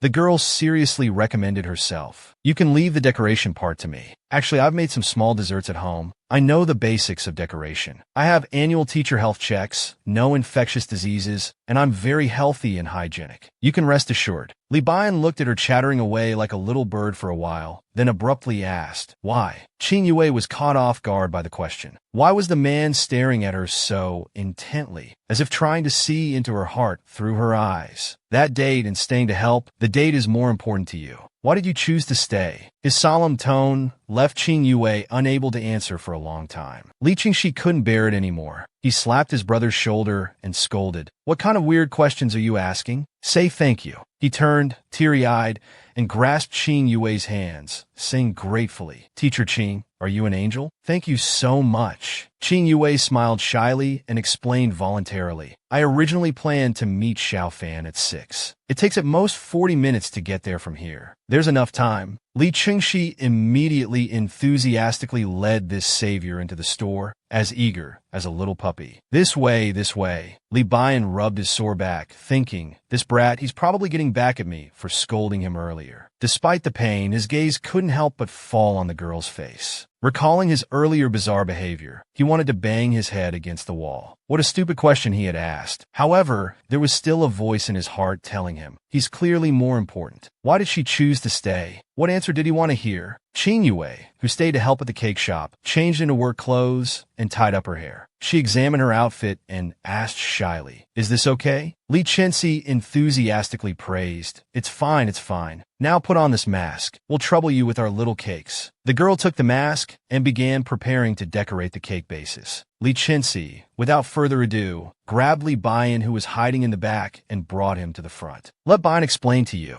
I'll go make a call to contact the buyer and discuss the timing. While taking out his phone, he gave Li Bian a hard push. The man stumbled from the push, nearly colliding with the girl in front of him. Suddenly, the distance between them became very close. Li Bian, inexplicably nervous, furrowed his brows. His already sharp facial features became even more fierce. Seeing this, Qing Yue instinctively took several steps back. She peeked out, as if seeking help, and said to Li Qingxi, can you explain it to me? Li Bian's temple twitched several times upon hearing this. He started to feel annoyed again. He authoritatively grabbed the girl's oversized work clothes, turning her around like a little chick, and decisively said, since you've decided to stay, just follow instructions. I'll teach you for the whole afternoon. They all worked silently. In the midst of his busy work, Li Bian caught a glimpse of Qing Yue, fully focused on her task. Seeing her sweet smile after carefully completing the decorations, his heart softened. Rushing against time, they finally finished 15 minutes early. The two immediately prepared to deliver. Li Qingxi gratefully praised Qing Yue repeatedly, promising to repay her another day. Qing Yue smiled and waved at them, urging, "You should go quickly. Don't worry about me. I'm off to my appointment too." After the brothers finally finished delivering and ended this chaos, Li Chenxi was so exhausted he was about to collapse. He secretly felt relieved that they hadn't delayed the customer's event. Li Bian took the opportunity to lecture him. "Remember this lesson. Pay more attention when taking orders next time." Li Qingxi wailed in distress. "I got it, please stop nagging me." Li Bian nonchalantly picked his ears. Suddenly, his gaze was drawn to a graceful figure stuck at the bus stop ahead. Li Qingxi followed his gaze and exclaimed in surprise, "Isn't that Teacher Qing? She hasn't left yet." The girl, waiting in vain for a bus, was anxiously stomping her feet. She kept taking out her phone to check the time. The two immediately guessed it was due to rush hour traffic. Moreover, it had snowed while they were making the small cakes, making the roads even worse. Li Bian saw Qing Yue sweating profusely in the cold winter. He abruptly took large strides towards her. Qing Yue was looking at her phone, fretting anxiously. Suddenly, a helmet dropped onto her head. The girl was startled and immediately turned to look. The tall, handsome man stood before her and asked in a deep voice, "Where's your date location?" Qing Yue struggled to peek out from under the helmet and exclaimed in surprise, "Li Bian, you're back? What are you doing?" Li Bian lowered his gaze and looked at her quietly for a moment. Although reluctant, he turned his head and replied, "I'll take you there. Aren't you in a hurry? Tell me where it is. I'll take you through a shortcut." He maintained his cold, aloof demeanor, taking several long strides. Without looking back, he said, "This is a thank you gift." Qing Yue stared at his back, lost in thought. Li Qingxi asked Sun and to give Qing Yue a large bag of desserts as thanks for her help last time. Qing Yue was puzzled to see Sunan, who should have been on a business trip, still at school. Sunan sat down in front of her and explained helplessly, "The schedule suddenly changed, so I came back." Qing Yue looked at the bag of desserts, guessing Sunan had been to the shop. She felt a bit uneasy, wondering how Li Qingxi had explained the previous incident to him. Sunan sighed, crossing his legs. Qingxi said he just felt unbalanced because his friend was taken away. How childish. Qing Yue, knowing the truth, was anxious for the people involved. But seeing Sun An's oblivious expression, she could only suppress the turmoil in her heart. Sunan took a bite of bread and brought the topic back to her. "He also said you want to see that Xiao Fan after you finished. When will you let me meet him?" Qing Yue's chopsticks suddenly slowed down.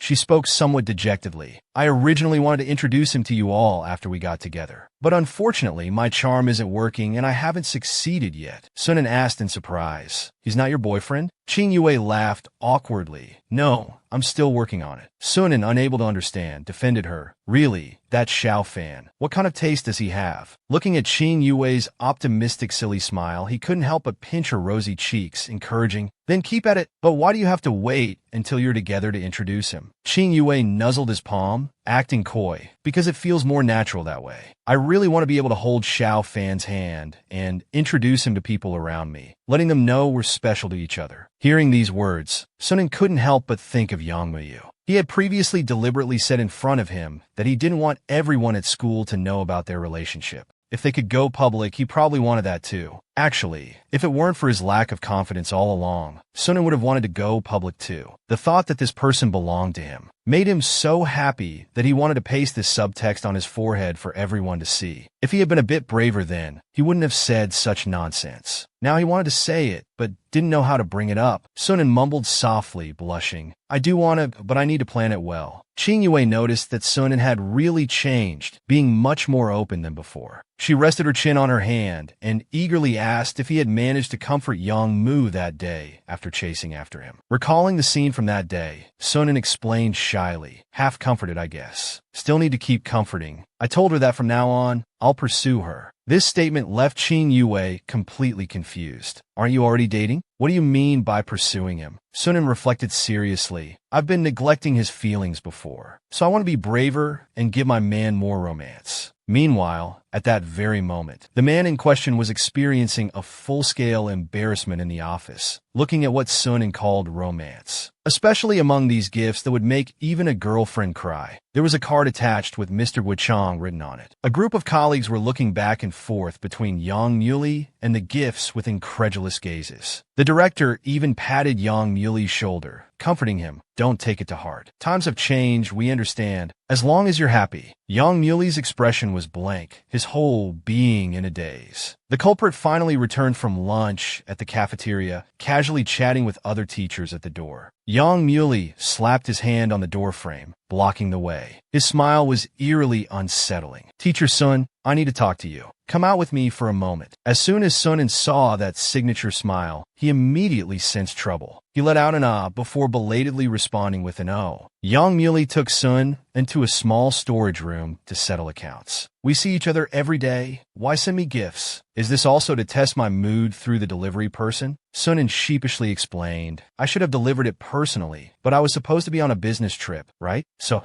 I thought sending it to the security office would let you receive it personally. How did it end up being delivered here? He was puzzled and asked with misplaced confidence. I thought it through so carefully. How could there still be a problem? Yang Muley could barely control the twitching of his mouth. Stop ordering things for me with that strange name. He adjusted his glasses and said helplessly, this name really makes people lose their ability to react. Why must it be Wei Guiqiang? Couldn't it at least be Mr. Sun? Sun An's face showed full rejection. I don't want Mr. Sun. It sounds like calling my dad. Yang Muley took a step back, then used Mr. Yang. This title stirred something in Sun An's heart. He looked at him with wide, helpless eyes. Mr. Yang himself immediately gave him a gentle violence. If you feel unsafe, just use my name. It's better than making up a random name, isn't it? Sun rubbed his forehead where he had just been tapped, blushing as he agreed softly. Yang Muley immediately supervised him. Change all the delivery, takeout, and errand notes now.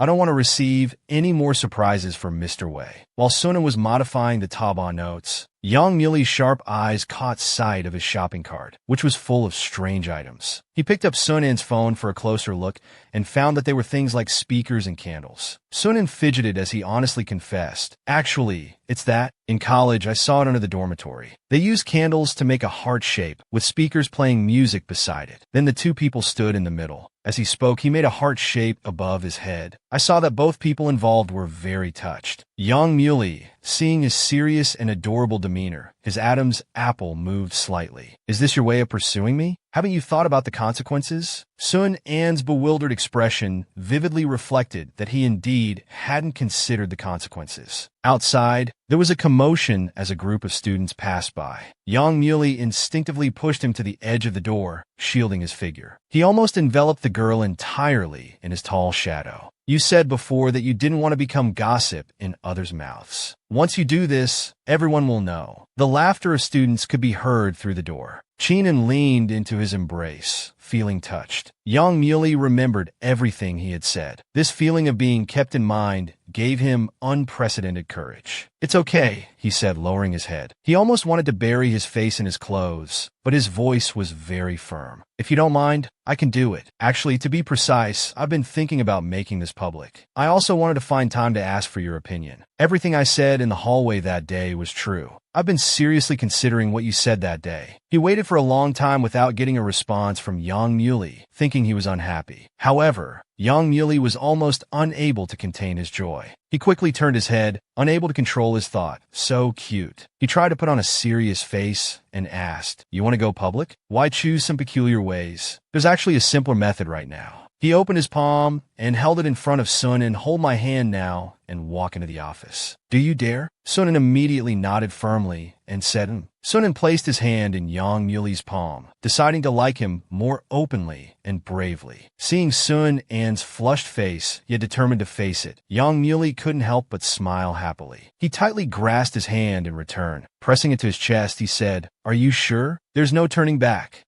Under everyone's gaze, the two walked hand in hand into the office. Confused looks from everyone fell upon them. Yang Muley casually boasted, It's like this, Teacher Sun and I are currently dating. Suddenly, a storm of reactions erupted in the office. When did this happen? Amidst cheers and demands for a celebratory dinner. Outside the office door, there was also a rustling noise. Yang Muley clicked open the door handle. Layers of students piled up outside the door. They immediately tumbled in like dominoes, with test papers flying everywhere. Startled by this commotion, Sunan stepped back and almost fell. Luckily, Yang Muley caught him in time. "What are you all doing here?" The students looked guilty. Without hesitation, they pushed out the ringleader. "It was Zhang Xingqian who called us to come and see." Sunan, annoyed, shooed these mischievous students away. The director spoke earnestly. "Let's set aside the student matter for now. Regarding the relationship issue, although it's your personal freedom, young people shouldn't do irresponsible things." He adjusted his glasses, his tone becoming serious. "Gifts were sent to the school, and you accepted them. What about that Mr. Wei from earlier?" At these words, Yang Muley instantly felt like he was back in that embarrassing situation. Sunan burst into laughter. Yang Muley could only awkwardly reply, "Director, let me explain. That Wei Guiqiang is just his online username." After this misunderstanding, the other teachers all laughed. The loving scene between the two was also captured by Qing Yue nearby.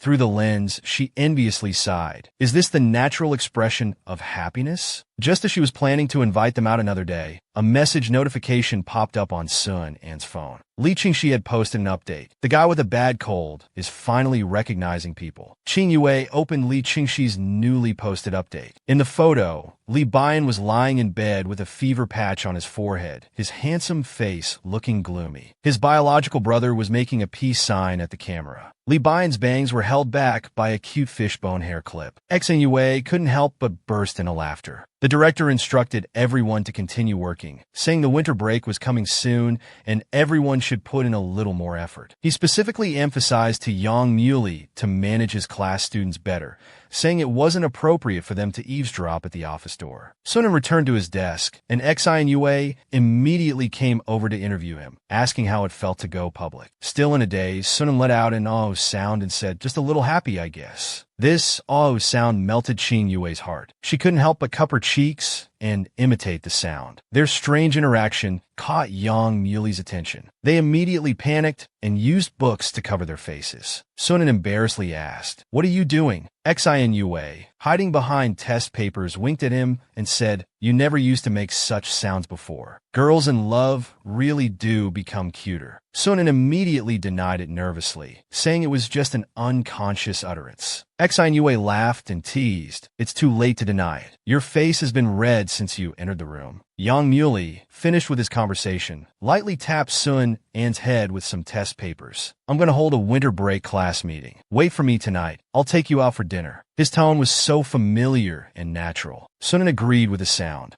His obedience was endearing. Yang Muley's smile became even gentler. "I'm off." The single person nearby silently exclaimed, "Goodness, such boundless tenderness." Sunan cupped his face with both hands, silently watching him leave. Now that their relationship was official, why did Yang Muley seem even more handsome? Could it be that beauty is in the eye of the beholder? Just thinking about this person, now bearing his mark, made Sunan feel like he was going to lose his mind with excitement. The voiceover fanatic started imagining Sun An's thoughts. So cute, so cute. Looking forward to tonight's celebration of going public? Although shy, Sunan honestly admitted he was looking forward to it. "This is our first time going out alone together." Hearing Sunan say he and Yang Muley had never gone out alone, Xi Yue's volume uncontrollably increased. Startled, Sunan immediately pressed her head down to the desk, reminding her to control her voice. Xi Yue didn't know whether to marvel at how fast or slow their relationship was progressing. When asked about how long they had been together and what stage they had reached, Sunan pondered. A series of not safe for children images flashed through his mind. He nervously mumbled, "Except for what can't be broadcast, we've done everything else." He suddenly remembered that except for the time he was drunk and confused, every time seemed to be Yang Muley ambushing him, then wearing a triumphant expression. What kind of expression did he himself have at those times. Sunan couldn't help but wonder, if I were to ambush him, what kind of expression would he have? As it was almost time to leave work, Suan still hadn't decided where to eat. Since going public was a spontaneous decision, he had no plans for the evening date. Xi and Yue enthusiastically suggested going to the commercial street. There was a new themed mall opening there with a rare fireworks show in the evening. She had heard about it from teacher Chiao during lunch. Sunan, chewing on his steak, was tempted by the idea. Xi and Yue,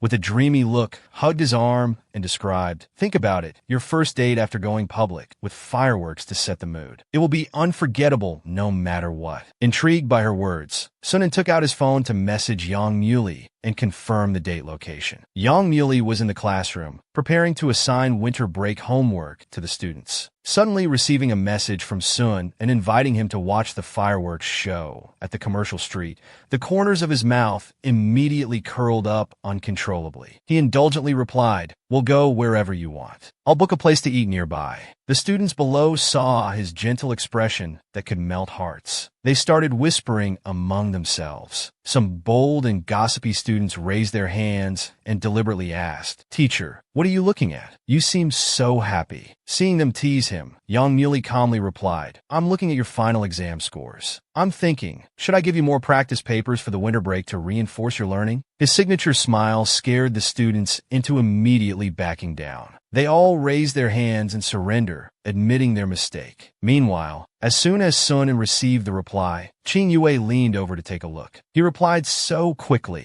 Sunan was sweetly happy, but suddenly remembered that Qin Yue loved such lively events. If he went with Yang Muley, what would she do? Qin Yue winked at him playfully. "Don't worry about me. I have plans too." It turns out Xiao Fan works nearby. Xi and Yue planned to surprise him by suddenly appearing and then confess during the fireworks. When Suan heard she was planning to confess, he got excited too. Xi and Yue shyly rubbed her ear. "I've been looking for a chance. Since he's a science guy, I always feel like he might not be picking up on my signals, so I'm not sure if he understands my intentions. This way, at least he'll know how I feel about him. Plus, confessing with fireworks in the background, whether I succeed or not, he'll think of me whenever he sees fireworks in the future." Sunan saw the anxiety beneath her calm exterior. He cupped her face with both hands and encouraged her. "It would be strange if you didn't succeed. Don't worry, you're the most angelic person I've ever met." Xi and Yue giggled at his determined expression. "I hope so." Sunan sometimes really admired Qin Yue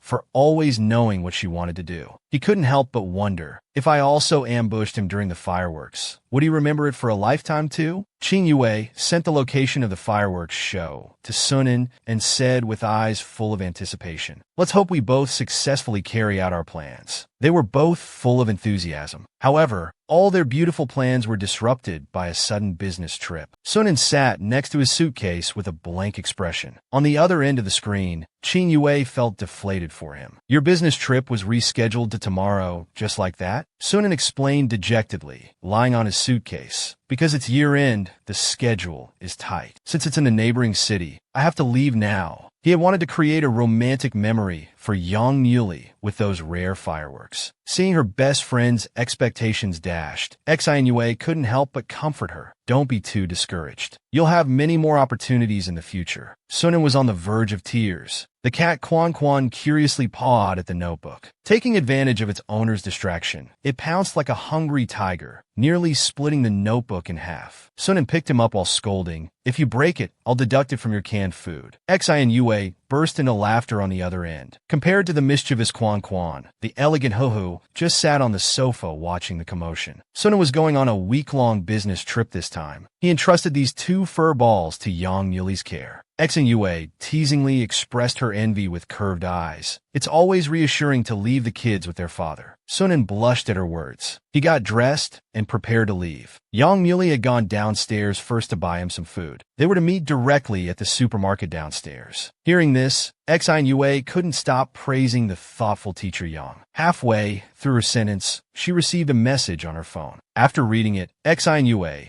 started giggling like a cat that had successfully stolen some cream. Seeing her laugh so happily, Sunan thought it must be a message from Xiao Fan. Unexpectedly, Qing Yue immediately turned her phone around to share with him, excitedly saying it was from the Li brothers. Look, under Li Chengxi's status about having a bad cold, Li Bian actually replied with 3 words. You're done for. Qing Yue could imagine how that person must have typed those words with a sour face. She couldn't help but laugh, remarking, they live together, but argue online. Your 2 childhood friends are really interesting. Sunan, the unreliable childhood friend, also burst into laughter. When Bian gets better, Qingxi is indeed done for. But is Li Bian's condition serious? Hearing Sunan say this, the smile on Xin Yue's face disappeared. She waited in confusion for Sun and to continue explaining. Sunan, not noticing her change in mood, casually said, after we went to their house that time, she caught a cold. When I went to the store before, she was constantly sneezing. I guess she's sick again, refusing to take medicine, and now it's gotten worse. I also heard from Qingxi that he insisted on being cool by giving someone a bike ride in the dead of winter and then caught a chill when he came back. Hearing this, Xin Yue vaguely knew it was related to her. She rested her chin on her hand, troubled, and hesitantly spoke. Actually, he gave me a bike ride that day. That day I stayed to help at their store. Because of traffic, I almost missed my appointment with Xiaofan. He took me there. He said it was a thank you gift. Could he have caught a cold because of giving me a ride? Hearing her say this, Sun An's expression also became strange. Finally, he laughed in disbelief. Qing Yue was a bit anxious, not knowing why Sunan was laughing. After laughing for a while, Sunan explained cheerfully, resting his chin on his hand. We grew up together. I know him too well. He wouldn't waste his time on people or things that don't concern him because he'd find it troublesome. This isn't just an ordinary thank you gift. It's proof that he truly considers you a friend. Sunan thought for a moment, not forgetting to emphasize, the kind he keeps close to his heart. Qin An's words left a huge psychological impact on Qing Yue.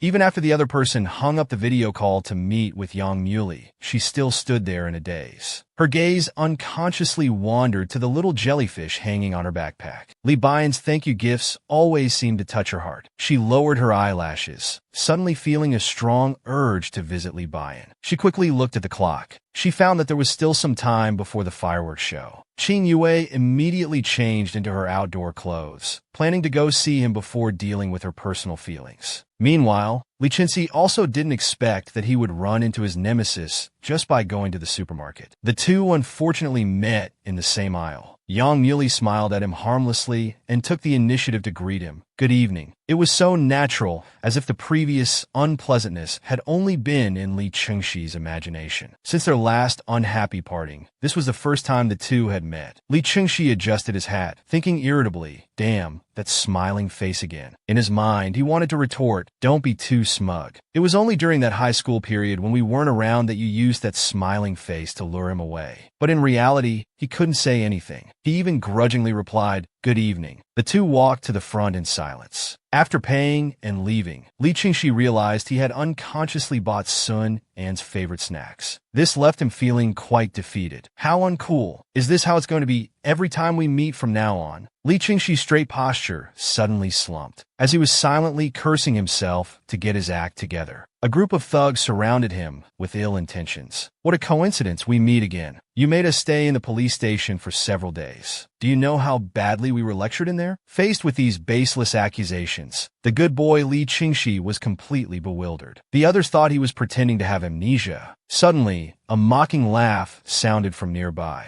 Everyone turned around at the same time. They found that a tall man was standing nearby, though they didn't know when he had arrived. It was Yang Muley, who had noticed something was wrong and followed. He calmly explained with his hands in his pockets, I'm a teacher at the nearby school. You got the wrong person. The one who took you to the police station last time wasn't him. The group began to hesitate. The face from last time was indeed a bit more arrogant. However, they weren't planning to let Li Qingxi off so easily. They threatened Yang Muley, telling him to stay out of it as a bystander. The concerned citizen Yang Muley, with his harmless face, smiled and said, then I'll just continue watching from the side. Because of your incident last time, many more surveillance cameras were installed here. How does it feel to be in the spotlight? I guess the tea inside must have been good. Want to go back in? Intimidated by his demeanor, the group looked at each other. They left, cursing under their breath. Li Qingxi was completely bewildered throughout. Yang Muley reminded him to ask Li Bian when he got back, as he would know everything. He gently said goodbye and prepared to leave. Unexpectedly, Li Qingxi actively stopped him. Faced with Yang Muley's puzzled look,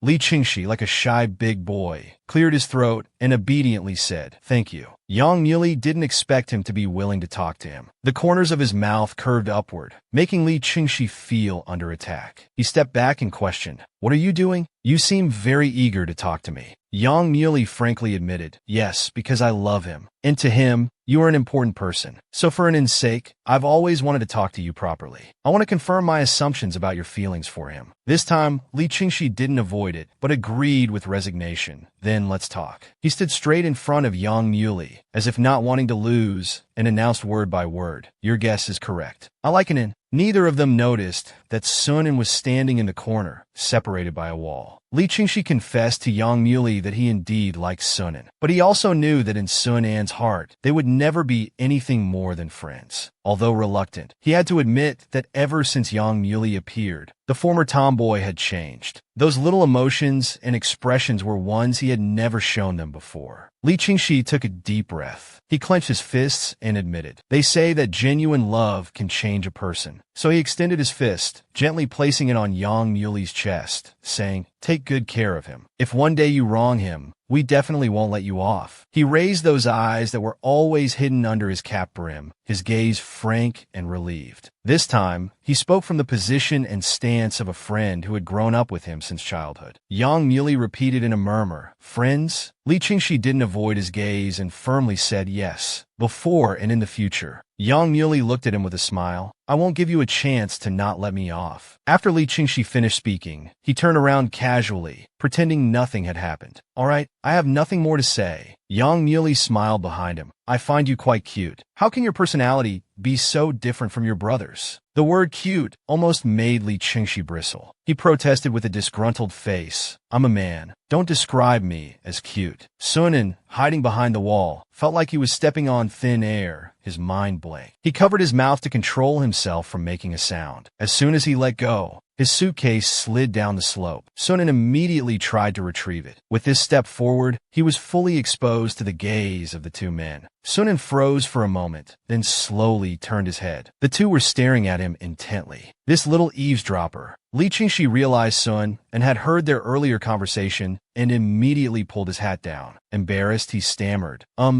He stuttered for a long time, but couldn't form a complete sentence. Sun made a quick decision. He rushed forward, hugging both their arms to diffuse the awkwardness. "You're both here? What a coincidence." Yang Muli sensitively noticed that Sun An's eyes were a bit red. Knowing this incident had greatly shocked him, he immediately helped him out of the situation. "We met at the supermarket." The three of them acted as if nothing had happened, walking and chatting. Li Qingxi asked Sun and where he was going with his suitcase. Sun replied very briefly, "Year-end business trip training." The brief conversation seemed to calm Li Qingxi's mood. He showed his usual sunny smile again. "The end of the year is always busy. I have to go work too. Bayan is sick, so I'm handling the shop alone." After saying goodbye, he started running. It seemed like he was fleeing, yet also as if he had let go of some burden. Only after running until he was sweating did he dare to look back, panting heavily. Finally, through the crowd, he gazed at Sunan from afar. The girl he had grown up with was no longer alone. She was snuggling close to the man beside her, seeming particularly at ease. Li Qingxi couldn't help but wave at them, shouting with a mix of bitterness and relief, "You two take care, okay? Yang Muli, sorry about that day." The boy's voice was bright and clear, drifting slowly through the crowd in the gentle breeze. He stared unblinkingly at Sunan standing beside Yang Muli. He stared until his eyes hurt, then finally smiled slightly. "I finally said it. This is good. Now I can face them and myself, honestly." Sunan also waved back, shouting, "You'll always be our little princess." Li Bayan was bedridden, but his mind was full of Qing Yue's image. In his half-awake state, he recalled the scene of taking Qing Yue to meet Xiao Fan. After Qing Yue got out of the car, she gratefully said to him, "You're really reliable in crucial moments. Here's your helmet back." The girl's face had a radiant smile. For some reason, seeing it made Li Bayan's heart ache. He took the helmet, pretending to be nonchalant, saying, "It's over." just a favor. The girl didn't notice his unease and turned to leave after the brief encounter. The wind blew her long hair like a waterfall. That graceful movement seemed to brush his heart like a feather. Li Bian watched her gradually disappearing figure, finding his mood uncontrollably turbulent, fluctuating wildly. This turbulence couldn't be erased even when he was sick. Li Bian, getting up to pour water despite his illness, held his head in worry. I've been thinking about these things lately, over and over. My head's a mess. I must be delirious from the fever. He rubbed his head, not caring that he was messing up his hair. Just as he was complaining about how troublesome it all was, he saw a familiar figure outside the second-floor window. He incredulously widened his eyes and moved closer to the window for a better look. The girl downstairs, wrapped in a scarf, pink and cute. Who could it be but Qing Yue, the one he couldn't stop thinking about? Almost guiltily, he immediately pulled the curtains shut. His head was already a mess. He didn't need her to appear now. Downstairs, Qing Yue looked at the tightly closed shop door, puzzled. Why did they close so early today? She rang the doorbell for a long time, but there was no response. Not giving up, she pressed the doorbell a few more times. Finally, she was sure no one was home. Qing Yue sighed deeply, realizing her trip was in vain. She criticized herself for not planning thoroughly, thinking she should have called ahead to confirm. Next time, I'll make an appointment before coming. As she turned around disappointedly to leave, Li Bian, still in his pajamas, came running out, panting heavily. He stretched out his hand, as if trying to grasp that long hair in his palm. Qing Yue turned back in surprise. He came to his senses as if waking from a dream, supporting his head in confusion. Finally, he managed to blurt out, "Don't go." Xin Yue was completely bewildered by the current situation. Li Bian's face was still somewhat pale, but his eyes burned unusually bright. Xin Yue asked confusedly, "To be honest, I'm a bit lost now. What do you mean by don't go?" Li Bian could barely hear what she was saying. His foggy mind was blank. He vaguely knew he had done something inexplicable again. The man suddenly collapsing on the ground gave Qing Yue quite a fright. Before losing consciousness, Li Bian could hear her anxious calls. Li Bian struggled to wake up amidst a splitting headache. He opened his eyes, still a bit confused seeing the ceiling light. Realizing this wasn't his room, Li Bian immediately sat up alertly, supporting his heavy body. The consequence of sleeping on the narrow sofa was a pair of long legs with nowhere to go, completely numb. He had no idea how he ended up sleeping in the shop. Soft footsteps could be heard from the kitchen. Before Qing Yue could discover him, Li Bian reflexively lay back down at lightning speed, pretending to sleep. Qing Yue walked up to him. She tucked in the corner of his blanket, muttering, "Good thing you woke up briefly earlier and fell back asleep. Otherwise, I'd really have to call 120. Pretending to sleep, Li Bian found himself in a dilemma. He didn't know whether to open his eyes or keep them closed. He could only curse himself for being so foolish as to pretend to sleep. Xin Yue had barely managed to settle the tall and sturdy Li Bian, nearly exhausting both her arms. She had to use the shop's small cart to push him into the store, then use all her strength to move him onto the sofa. She even cut her finger on the cart's metal edge in the process. She placed her palm on Li Bian's forehead to check his temperature. She noticed Li Bian's face turning redder under her palm, making her so anxious she wanted to wake him up to take more medicine. After a moment, she finally remembered to call Li Chenxi. Upon hearing that Li Bian had fainted, the other person immediately became agitated. Xin Yue quickly reassured her not to worry, saying Li Bian was just sleeping now. She wanted Li Chenxi to come back and take care of him. But Li Chenxi was still out working and couldn't return immediately. She could only tell Qing Yue where things and the medicine box were located. Qing Yue carefully noted all this down. Finally, she asked somewhat embarrassedly, "Can you make it back before 8 o'clock? Li Chenxi was quite far away, almost in the suburbs. She might not be able to get back before 8 o'clock. She also started to feel anxious. Teacher Qing, do you have an appointment?" Qing Yue immediately showed understanding, saying it was fine. She murmured with undisguised disappointment, "I hadn't made any concrete plans anyway." Li Bian had been silently observing her actions, including the fleeting disappointment that had just crossed her face. After they ended the conversation, Xin Yue crouched on the ground, looking at her phone and muttering softly, "Won't make it, huh?" Li Bian felt a bit uneasy, though his head was still a bit dizzy. But he still insisted on getting up. Xin Yue, seeing him awake,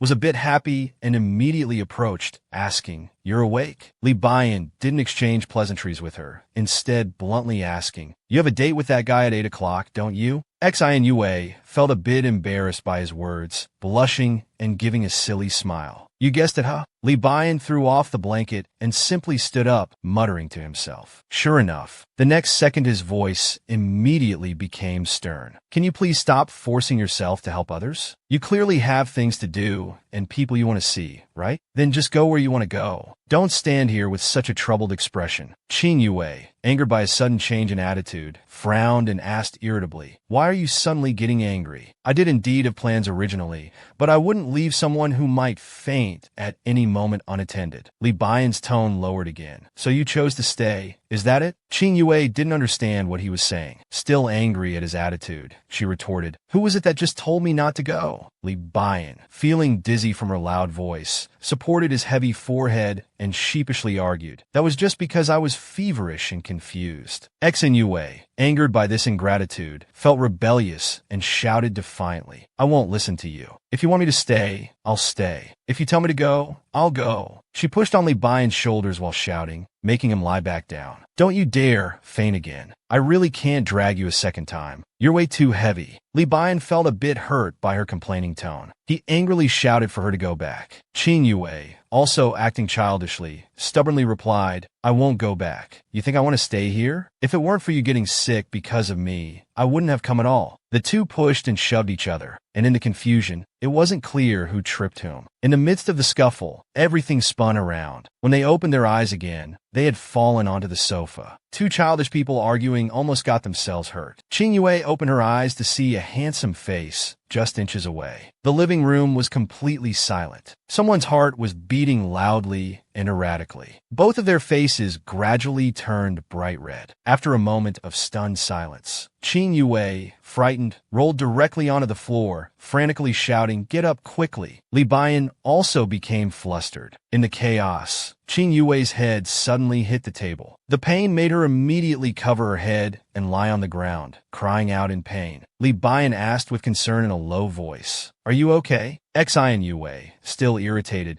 covered her forehead and complained, What do you mean, are you okay? Stop annoying me, and I'll be fine, she muttered while groaning. Why are you so annoying? Li Bian's gaze was drawn to the bandage on her hand. What happened to your hand? Xin Yue said seriously, Because you fainted, I couldn't carry or lift you. So I found your shop's small cart to pull you. But I got cut by a piece of metal sticking up on the cart. Seeing Li Bian's guilty expression, she quickly reassured him, It's fine, not a big deal. Li Bian silently compared their wrists. He thought with complex and bitter feelings, Such a small person, it must have been so difficult to take care of me. Because of this hard-earned guilt, when the girl pointed upstairs and demanded he go rest on the second floor while he was still clear-headed, Li Bian immediately obeyed, carrying his blanket and walking away. Xin Yue hadn't expected him to be so obedient. Just like a big dog. Halfway up, Li Bian unexpectedly almost fell again. Xin Yue quickly prepared a fever-reducing drink for him. When forced to drink it, Li Bian obediently took the cup and downed it in one gulp. Xin Yue couldn't help but mutter, You're being unusually obedient this time. You're really hard to understand, she announced with a magnanimous air. All right, I won't hold it against you. I'll just consider you're still in your rebellious phase. Li Bian, being treated like a teenage boy, immediately retorted unhappily, Who are you calling rebellious? Qin Yue, as if seizing the opportunity, immediately began lecturing him eloquently. Look at your behavior just now. One moment you say don't go, the next you say go quickly. What's that about? Multiple personalities? Li Bian turned his head away, as if complaining. Who told you to look so troubled when mentioning that person? What has that person done? I've already told you before. It was all for nothing. I've already told you before. It was all for nothing. Xin Yue waved the thermometer, casually placating him. Yes, I know you don't like people who put love above everything else. But Li Bian, can I ask you something? Have you been hurt by someone before? Why are you always so concerned about these things? Qi Yue suspected that Li Bian had some psychological trauma regarding love. For example, perhaps he once poured his heart out to a girl, but in the end, she still left. Since then, not only has he remained perpetually single,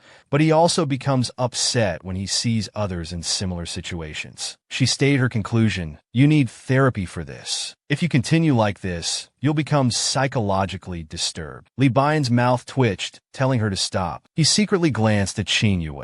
He found the girl staring at him with a serious expression. After hesitating for a moment, he could only compromise and speak. I've seen it since I was young. He turned his head away. Due to the fever, his voice was a bit hoarse, sounding inexplicably heavy. Treating another person as your everything, giving up everything of your own, even your dreams, thinking that your sacrifices could earn a perfect ending. But ironically, they can endure hard times, yet can't survive a few years after life gets better. No matter what, when the initial lovey-dovey feelings are gone, nothing can bring them back. Even when it's clear the other person's love is written all over their face, they still tell you no. Don't overthink it. Even though you know in your heart, you still humbly deceive yourself. The young Lee Byun didn't understand. Even now, he still can't resolve it. So in his eyes, anyone who puts love first is unreasonable and pitiful. A fleeting vulnerability passed over the man's face. Qin Yue saw through it. After a long while, she turned her head and murmured, "No wonder you treated me that way when you first saw us." She handed the thermometer to Lee Byun, instructing, "Put this thermometer in yourself. Check it again after 5 minutes." Lee Byun obediently put the thermometer under his armpit, while defiantly asking, "Isn't it true? Even now, I don't really understand you.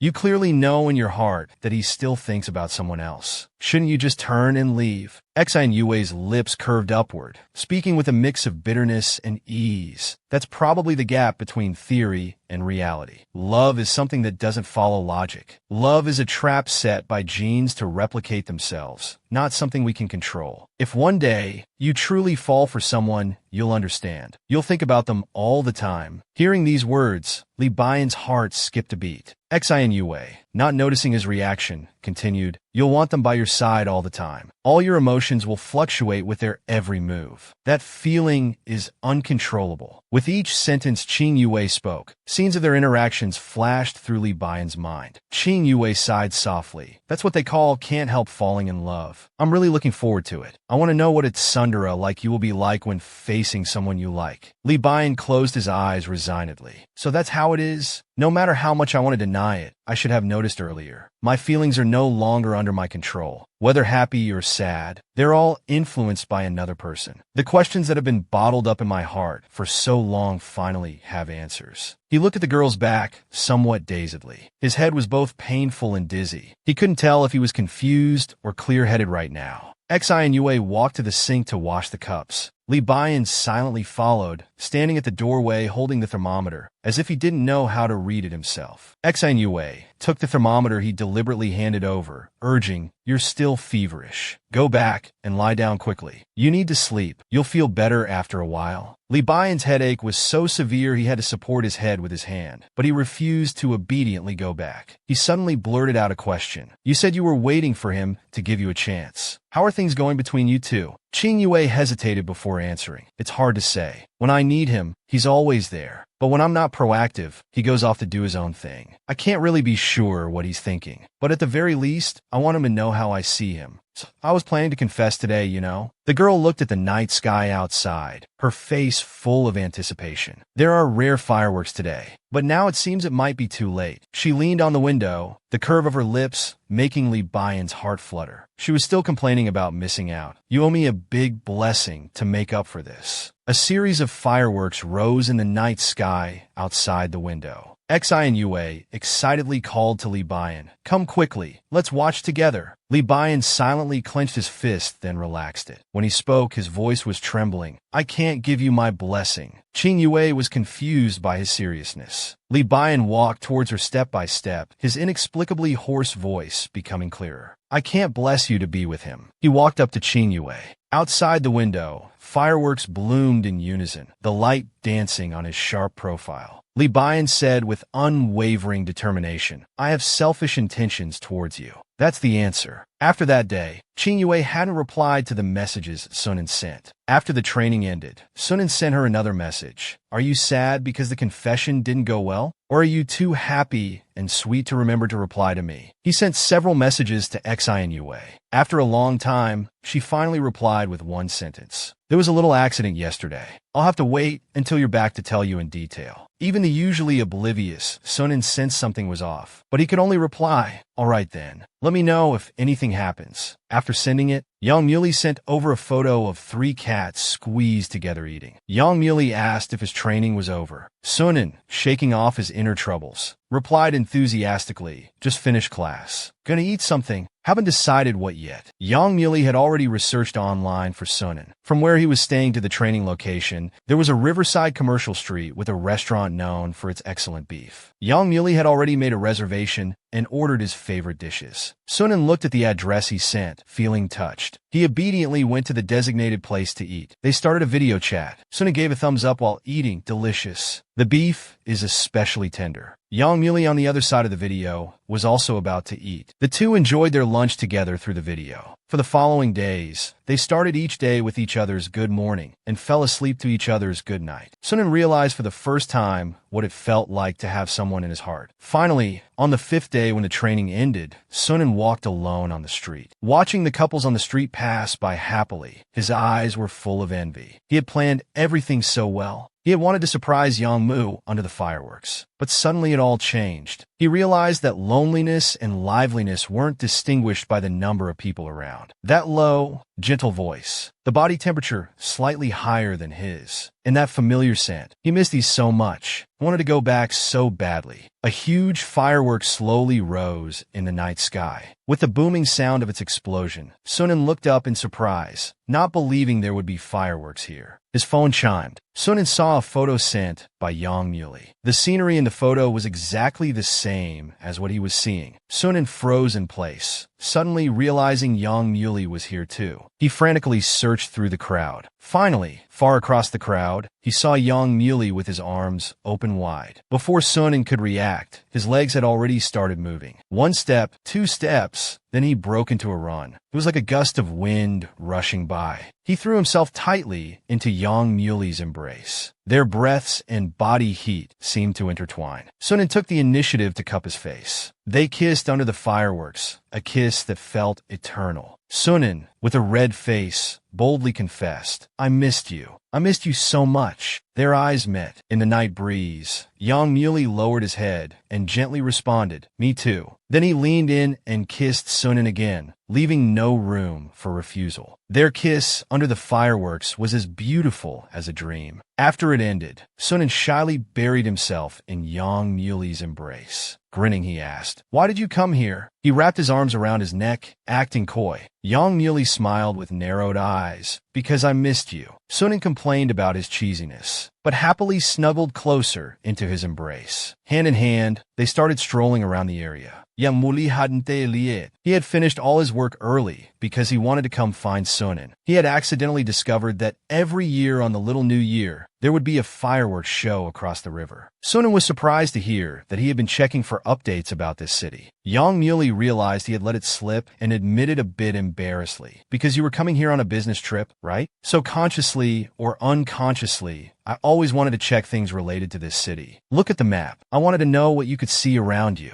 Feeling a bit touched, Sunan immediately buried his head in his arm, afraid his emotions would show on his face. Yang Muley gently nuzzled his head. Then he pointed to a nearby sign and reminded him, that's why I kept telling you to come here for a walk. I thought you would definitely see it. Then I could come and watch it with you. But you never mentioned it to me once. So I thought surprising you might not be a bad idea either. Sunan followed his finger and saw the street sign. It indeed had the time for this year's fireworks event written on it. He was shocked and pressed himself against the sign, realizing it had been posted there half a month ago. In his absent-mindedness, he hadn't noticed it at all. Yang Muley, touching his own lips with some lingering feeling, smiled and said, but it's not a big deal. The outcome was even better than I expected. The two of them wandered through the streets, just like every other couple on the street. Sunan looked at their tightly clasped hands. Amidst the bustling crowd and the noisy atmosphere, there's someone in this world who belongs only to me. Before, when I heard my aunt talk about my mother, I never understood, why would someone completely change for another person, completely transform themselves? Now he could understand. If he had to describe this feeling, it would definitely be a stronger word than like. Yang Muley's hand holding his own, with long, elegant fingers. And beautiful. Sunan seemed to be touched by something. He suddenly pulled away from his palm, asking Yang Muley to wait for him here for a moment. Before Yang Muley could react, he had already run off. Although Yang Muley was confused, he obediently stood by the roadside waiting for him. He waited until he heard the girl's voice behind him. "I'm back." He turned around in response. He saw Sunan out of breath from running, his expression showing a hint of nervousness. Sunan, with a flushed face, said, "I have something for you." Sunan had hurried back, carrying a small gift bag. Seeing Yang Muley's confusion, he nervously explained, "Actually, I've been thinking these past few days about what New Year's gifts to give everyone. I got Ching Ching a mascot souvenir doll, special local sweets for the two brothers, and cashmere scarves for my aunt and teacher. But I couldn't think of what to give you. I wanted to give you everything, so I bought one of each, but then felt nothing was suitable. I just thought of this now. This is the most suitable gift for you." Yang Muley opened the gift box. When he saw what was inside, his eyes widened. A pair of couple rings lay quietly in the box. Sunan carefully explained, "After being with you, the sense of security and stability I feel is something I've never experienced before." He thought for a moment, afraid Yang Muley might misunderstand this as pressuring him into marriage. He quickly added, "It's because I feel so happy. So this is gratitude, and also a silent promise." Yang Muley let out a long breath, murmuring, "I really came at the right time." He could no longer contain his joy. He suddenly pulled Sunan into his arms, exclaiming, "How can you be so cute? You're making it hard for me to control myself." Sunan innocently asked, "Control what?" Yang Muley just smiled without speaking. Everything was understood without words. Sunan, holding the ring, nervously asked, "So, should we wear them now?" Yang Muley, of course, couldn't ask for more. Sunan grabbed his hand and was about to put the ring on. Yang Muley exclaimed, "Silly, not this hand." He quickly withdrew and demurely offered his right hand instead. Sunan, a bit flustered, slipped the ring onto his ring finger. Yang Muley took his left hand. He said gently, "The ring finger on the left hand, save that for me in the future." After exchanging rings, they both felt that although it was just a small metal circle, wearing it gave them a wonderful feeling. They couldn't stop smiling. On the other hand, Li Baiyan, after his confession, wasn't as happy as they were. Since that day, he hadn't heard from Qin Yue. Even when he secretly checked his social media to follow his updates, there were no new posts. His good friend teased him while cracking sunflower seeds. "He hasn't talked to you for days, right? Want me to help you contact him?" And then is coming back from his business trip today and bringing us gifts. "Why don't we call everyone together for dinner?" Li Baiyan's confession that day had left a huge impact on Qin Yue. At first, he thought he had misheard. What did he mean by personal intentions? He looked at him seriously and said, "Li Baiyan, I find you very hard to understand today." His voice got quieter as he spoke, because Li Baiyan was acting so strangely at that moment. The usually confident and arrogant Li Baiyan now showed unusual signs, even avoiding eye contact. This shy-like behavior made Qin Yue fully realize what he meant. The atmosphere suddenly became ambiguous. At that moment, Li Qingxi suddenly burst in, dramatically shouting, "Brother Baiyan is back." Both of them were startled. Li Qingxi, completely oblivious to the tense atmosphere between them, was still concerned about Li Baiyan's health. He innocently asked, "Du Yan, you're awake? Still feverish? Your face is so red." Though they hadn't done anything, they both felt inexplicably guilty. Xin Yue especially didn't know where to put his hands and feet. He greeted Li Qingxi and then ran off. After that day, they hadn't contacted each other again. Li Baiyan was still deeply questioning his life choices, angry at himself for what he was thinking to say such things. Although he blamed it on his fever-induced confusion, more than that, remembering Qin Yue's evasive reaction after his confession, he clutched a pillow, feeling so embarrassed he wanted to bury himself in it. But in some ways, he also felt somewhat relieved. He picked up his phone, ready to check Qin Yue's social media again for any clues. It was at this moment that Li Qingxi came to mock him. "He hasn't talked to you for days. I've never seen you speak so indirectly. Personal intentions? Did you want him to know or not?" Li Baiyan didn't know the answer to this question either. At the time, he just felt dizzy with a surge of impulsiveness. Li Qingxi, being a good brother, put his arm around his shoulder and comforted him. "Look on the bright side. Whether he understood your meaning or not these past few days, he's definitely been thinking about you."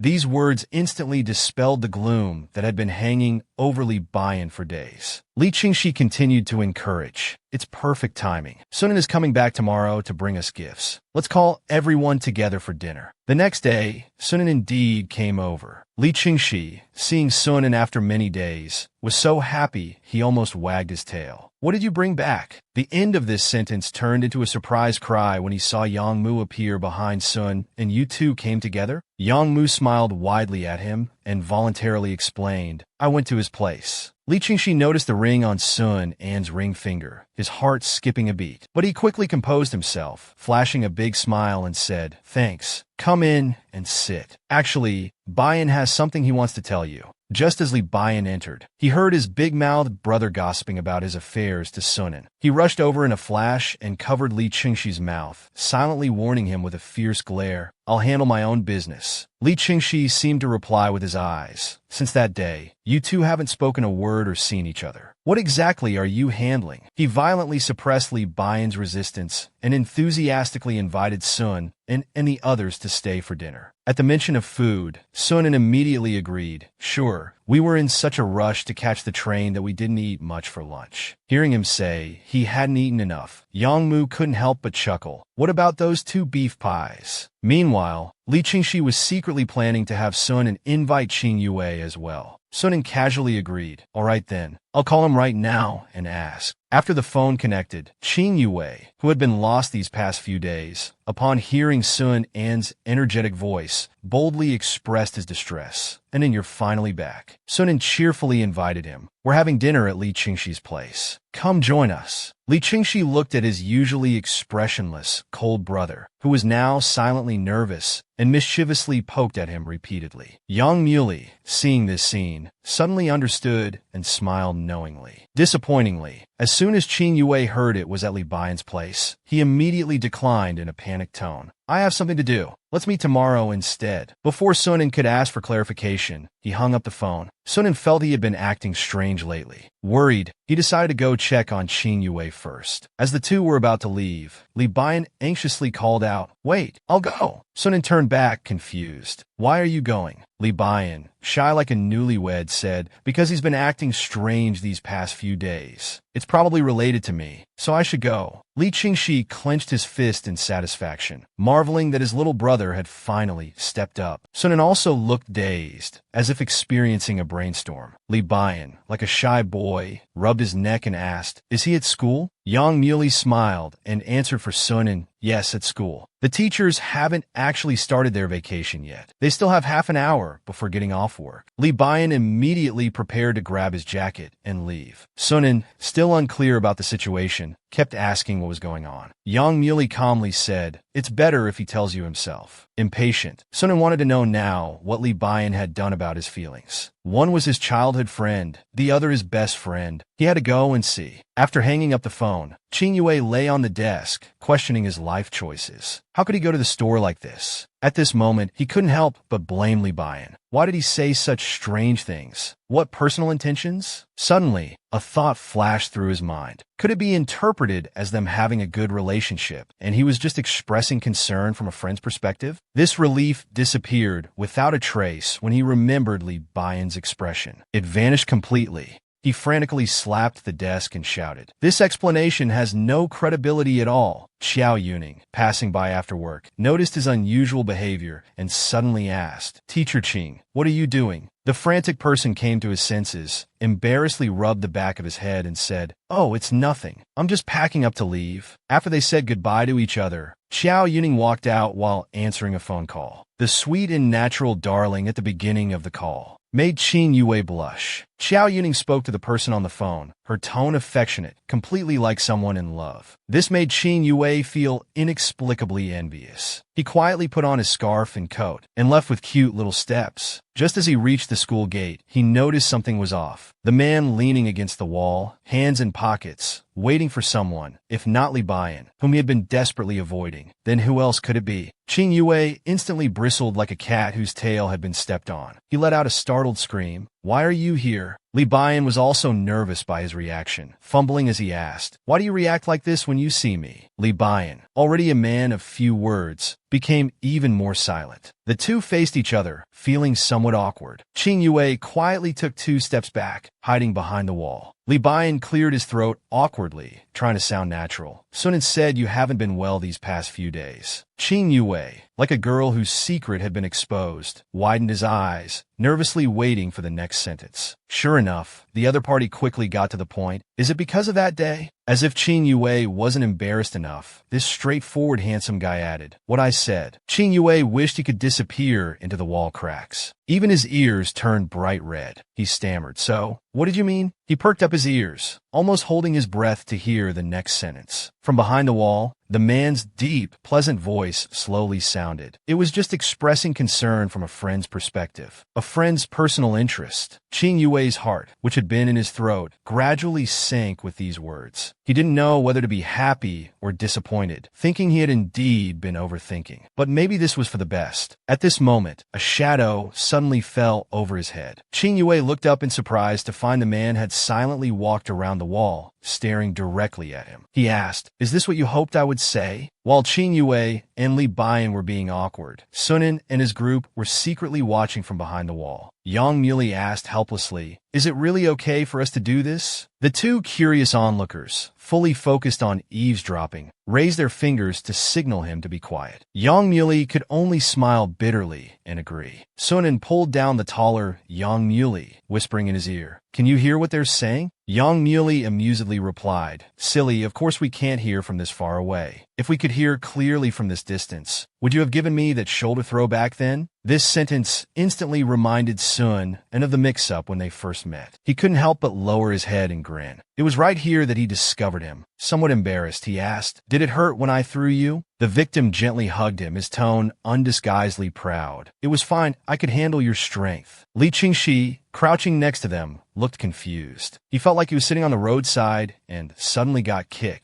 The three of them, like gossiping hens, hid behind the wall, secretly observing the situation ahead. Qing Yue twisted his head, awkwardly confirming, "So, does that mean you like me?" As soon as he asked this, the Tsundere Li Bian reflexively didn't want to admit it. But thinking again, he realized there was no point in denying it. He could only honestly say, "Yes." Qing Yue asked in disbelief, "Why? Didn't you always dislike me? Weren't you also awkwardly lowering your eyes? Embarrassed? At first, I did think you weren't very smart. Later I found out you actually have a kind heart. Then I realized you have your own ideas. After that, whenever I saw you, I felt inexplicably irritated. I felt something wasn't quite right." Qing Yue mumbled dazedly, "Seeing me made you annoyed." Li Bian continued seriously, "Until that day when I had a fever and heard what you said to me. I think I understand how you felt about that person." He gathered his courage and looked at the flustered Qing Yue.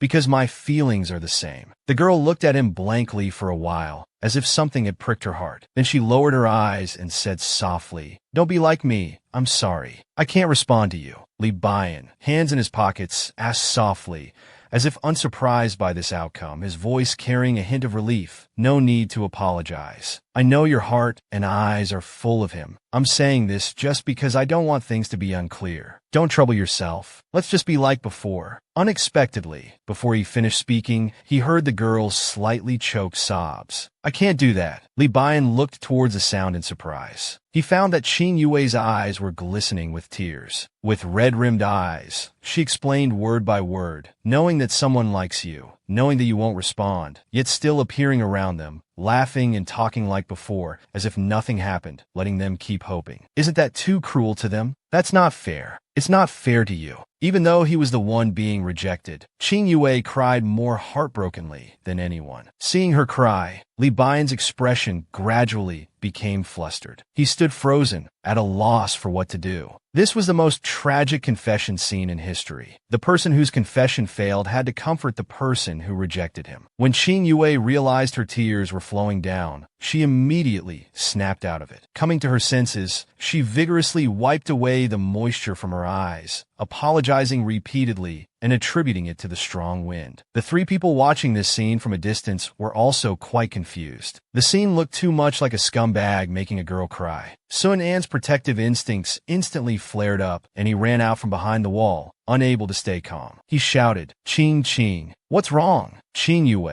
wiping her tears, looked somewhat surprised at this group that suddenly appeared. Sunan, holding Qing Yue's hand, asked Li Bian, "You brat, what did you do to her?" The dean of academic affairs happened to come out of the school gate at that moment, unexpectedly seeing this group of teachers gathered at the gate. He immediately sternly educated them. Even though it's a holiday, you shouldn't gather at the school gate. The three teachers could only respond in unison, yes. This chaotic situation temporarily came to an end. Sunan took the mentally confused Qing Yue back to his home. After understanding the whole story, he was shocked and couldn't come to his senses for a long time. He hugged his cat, repeatedly mumbling, "My goodness. Li Bian? That Li Bian? I thought he was going to be a monk for life." Qing Yue, drinking hot water, softly agreed. "You also find it unbelievable, right? I feel like my world has suddenly become chaotic. I can't understand. Someone who never showed any signs of liking me in that way, why would he suddenly say such things?" Sunan, using his limited wisdom, tried hard to think. "Now that you mention it, I didn't notice anything either." Qing Yue, cupping her hands around the mug to warm them, seriously said, "I just wanted to sort things out. At least I wanted to confirm what I've been hoping for all along. So, I went to find Xiao Fan." Sunan asked in shock, "You told him? Then what was the answer?" Qing Yue's expression turned sad. She laughed bitterly with a hoarse voice. "I got friend-zoned." Sunan was furious. He stood up abruptly, saying indignantly, "Did he bully you? He clearly accepted you picking him up and dropping him off before, and even agreed to go out together. Now he says you're just friends? Give me that Xiao Fan's number. I'll reason with him for you."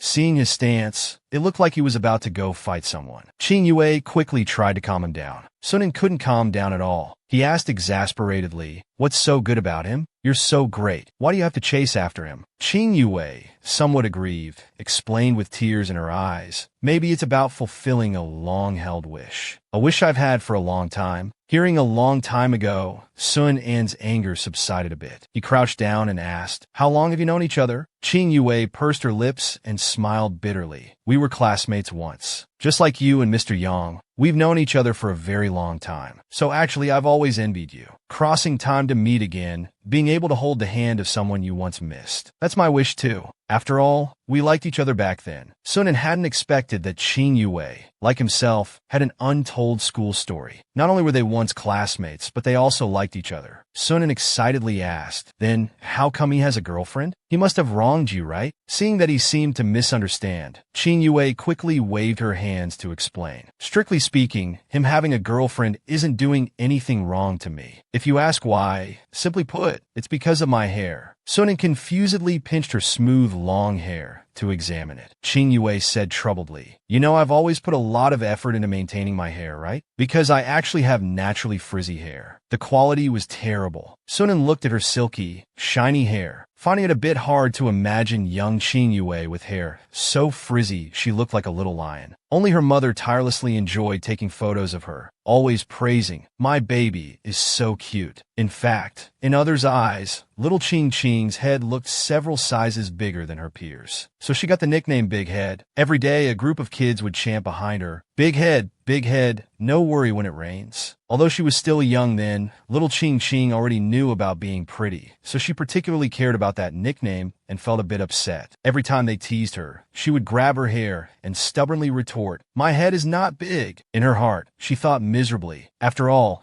it's not like I want my head to look so big." Sunan stroked his chin thoughtfully, basically guessing the direction of the story. "Xiao Fan was the only one who didn't call you that, so you started to like him?" Qing Yue explained with a bit of amusement. "No, he called me that too. But he was the only one who apologized to me after realizing I cared about that nickname. He even folded a beautiful paper crane as an apology gift for her." "You don't seem to like being called Big Head." "I'm sorry, I was just following others. What's your name?" Little Qing Qing looked at the paper crane in front of her, somewhat flattered, and replied, "My name is Xan Yue." That's how they met. Xan Yue still remembers how she said that, serious and grown-up like. She suddenly understood what her mom meant when she always described her dad as handsome. Later, Qing Yue learned to style her hair, changing her appearance. Gradually, no one called her by that nickname anymore. Later in middle school, she discovered they were actually in the same school. He was in the next class. Qing Yue couldn't help but marvel at the wonder of fate. Xiao Fan was the first to greet her, hesitantly asking, "Qing Yue, is that that you? Teenage Qing Yue, hugging her books, asked in shock. How did you recognize me? He pointed at her hair and said confidently, it's easy to recognize. Although your hair isn't as severe as before, you still have curly hair, right? And you haven't changed much, just proportionally bigger. Xin Yue nervously adjusted her bangs. At that time, that little boy who had seriously apologized to her had grown up to be less smiley, a bit cool, but still like she remembered. High school Qing Yue noticed this person and started paying attention to him quietly. By the time she realized it, he had already become someone special. Sunin, hugging his cat, listened seriously to her recollection of those youthful days. He critically commented, from what I've heard so far, this person seems polite, but nothing else. What's so special? He made you so sad. I'm still very angry. Seeing his indignant look, Qing Yue couldn't help but laugh, leaning on his shoulder. And then, but I'm not special either. I'm not perfect. Qing Yue, leaning on Sun An's shoulder, quietly recounted the past. After reuniting with Xiao Fan in high school, they had more contact. People around them always teased and joked about their relationship. Once at a gathering, she was asked about Xiao Fan in front of everyone. At that time, the people around were laughing, with expressions waiting to see the drama unfold. This made her very angry. Her cherished feelings, her secret in her heart, were made public as a joke. That made her feel very hurt. With the sensitivity of adolescence, all emotions were amplified. Qing Yue not only chose to deny it, but also became very angry. That was the first time her emotions got out of control. Her reaction scared Xiao Fan, causing him to misunderstand as well. Xin Yue didn't know how to explain this to him clearly. She wanted him to know, but also didn't want him to know. Later, people stopped teasing them like that. Xiao Fan still treated her well, but there was a distance in that kindness. Studies were also intense at that time. Xin Yue naively thought she'd wait until graduation to talk to him properly. However, in the end,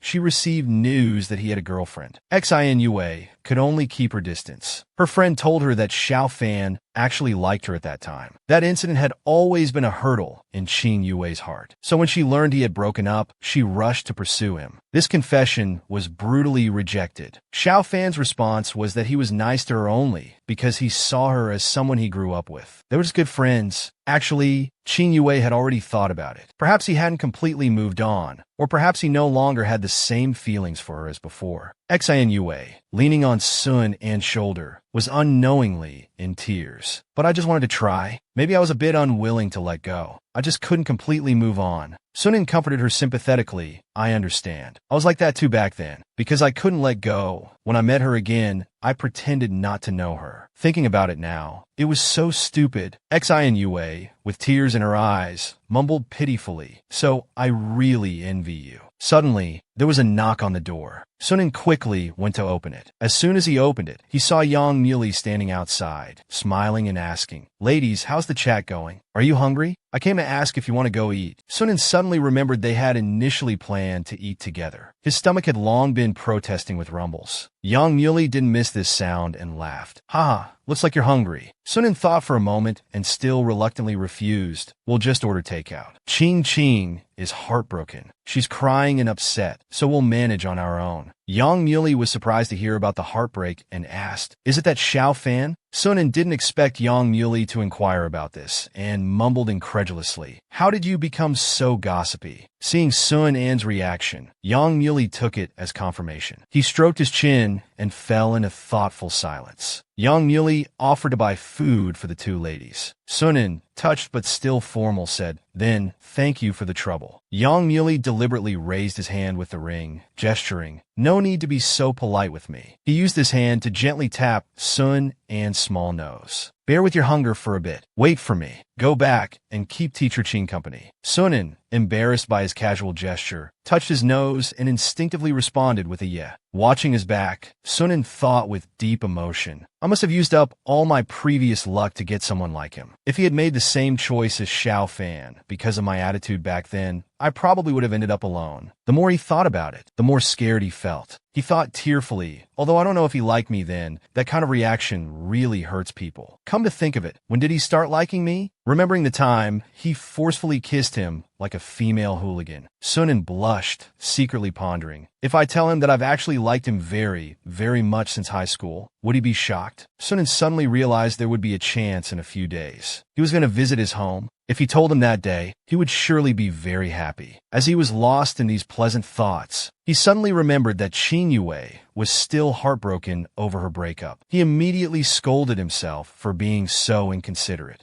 At that moment, a voice sounded behind him, and then, feeling guilty, Sunan immediately straightened up like a child caught doing something wrong and called out, "Yeah." After speaking, he realized something was off. He turned around nervously and asked, "What's up?" Yang Muley, who had returned, came specifically to confirm if Qin Yue disliked Li Bian. Sunan hesitated and thought, "Probably not. What's the matter?" Yang Muley smiled. "I was just thinking if that's the case, your childhood friend might have a chance." These words were like an epiphany. Sunan exclaimed in realization, "Oh, right. How could you think of that? Thank you so much. I need to go ask." He hurriedly closed the door. Yang Muley thought with some resignation, "Why could I think of that? I guess it's empathy from being rejected by the girl I liked. After all, I was quite miserable before." Sunan was gone for quite a while. Qin Yue was bored in the room, playing with the cat's paws. She thought being a little cat would be nice, just eating and sleeping. But then again, if it became a stray, life would be hard. As she was hugging the fat cat and crying, Sunan suddenly rushed in, shouting, "Ching Ching!" His loud voice startled Qin Yue.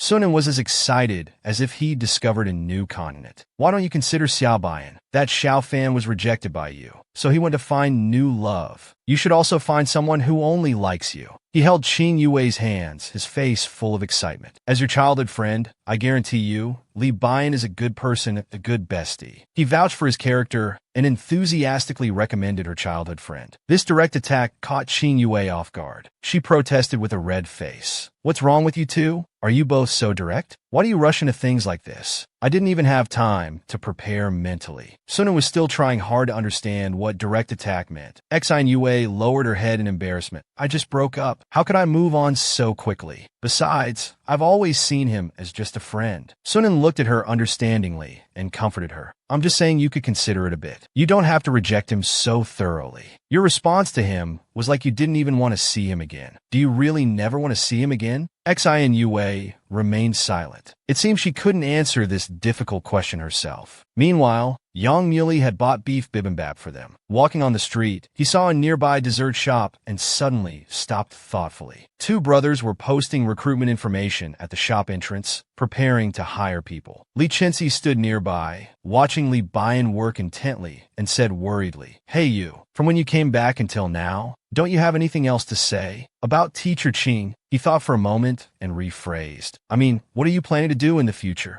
Li Bian replied somewhat listlessly. "He's more decisive than he looks, so before getting that person's answer, he won't easily look at others." Li Chenxi also felt troubled and worried along with him. Suddenly, he had an idea that's not necessarily true. As long as they're not together, as long as he hasn't confessed, you still have a chance. Girls are reserved, they won't confess so quickly. Li Bian calmly reminded him. "Have you forgotten? The day he came to the shop to see me, he was originally going to confess." Li Chenxi's excited heart instantly sank back. Still not giving up, he continued to encourage. "Then let's make a bet. Maybe that Xiao fan won't agree." Li Bian replied without blinking. "Wasn't it you who said earlier that he has a good personality, stable job, and good looks, and that guys basically wouldn't reject him?" The eager Li Chenxi was once again stumped, secretly regretting that he had indeed said too much at the time. Li Bian looked at the notice board, thinking of Qin Yue's personality, and guessed dejectedly, "After being pushed like this by me, she might directly go find that person." As soon as he finished speaking, a familiar voice sounded behind the two of them. "She probably won't go find that person again." The two turned around in surprise. They saw Yang Muley, who had come uninvited, smiling at them. "Is the shop still open? I want to buy some small desserts, the ones the two girls usually like." Seeing him arrive with such uplifting news, Li Qingxi, who was worried about his brother, asked eagerly, "They won't try again? Did they break up?" Yang Muley just gave an innocent smile. Seeing this, Li Qingxi urged impatiently, "You must know something, right? Hurry up and tell us clearly." Yang Muley put his arm around his shoulder like a good friend and said, "How can I casually talk about a girl's private matters? Li Qingxi quickly shrugged off his arm, complaining with disgust. For a moment, I thought you actually came to bring news. Look at the face of a man in love. Li Bian stared thoughtfully at Yang Muli, suddenly asking, Yang Muli, how did you pursue Sunan back then? The enthusiastic citizen Yang Muli had specially brought news for the two brothers. The usually aloof Li Bian was actually taking the initiative to ask Yang Muli for love advice. In contrast to Yang Muli's happy grin, Li Qingxi's expression was as if he'd been struck by lightning. After this matter was settled, as the time for meeting parents during the new year approached, Sunan also became nervous. Especially after learning that Yang Muli's grandmother would also come for the new year, he became even more flustered. He immediately asked what Grandma Yang liked. Yang Muli thought for a moment, resting his chin on his hand. He said with some amusement, My grandmother quite likes things for young people. Sunan immediately picked up his phone, ready to seek help from the all-knowing search engine. He heard her muttering to herself, which stage of youth? How young? Yang Muli kindly helped her. Trendy brands, blind boxes, she likes them all. This answer made Sunan doubt if he had heard correctly. He emphasized with a confused expression, Yang Muli, I'm asking about your grandmother. Yang Muli squinted his eyes, smiling and confirming, I'm talking about my grandmother. Seeing Sun An's troubled look, he patted his shoulder and gently assured, No matter what gift you give, she will be happy.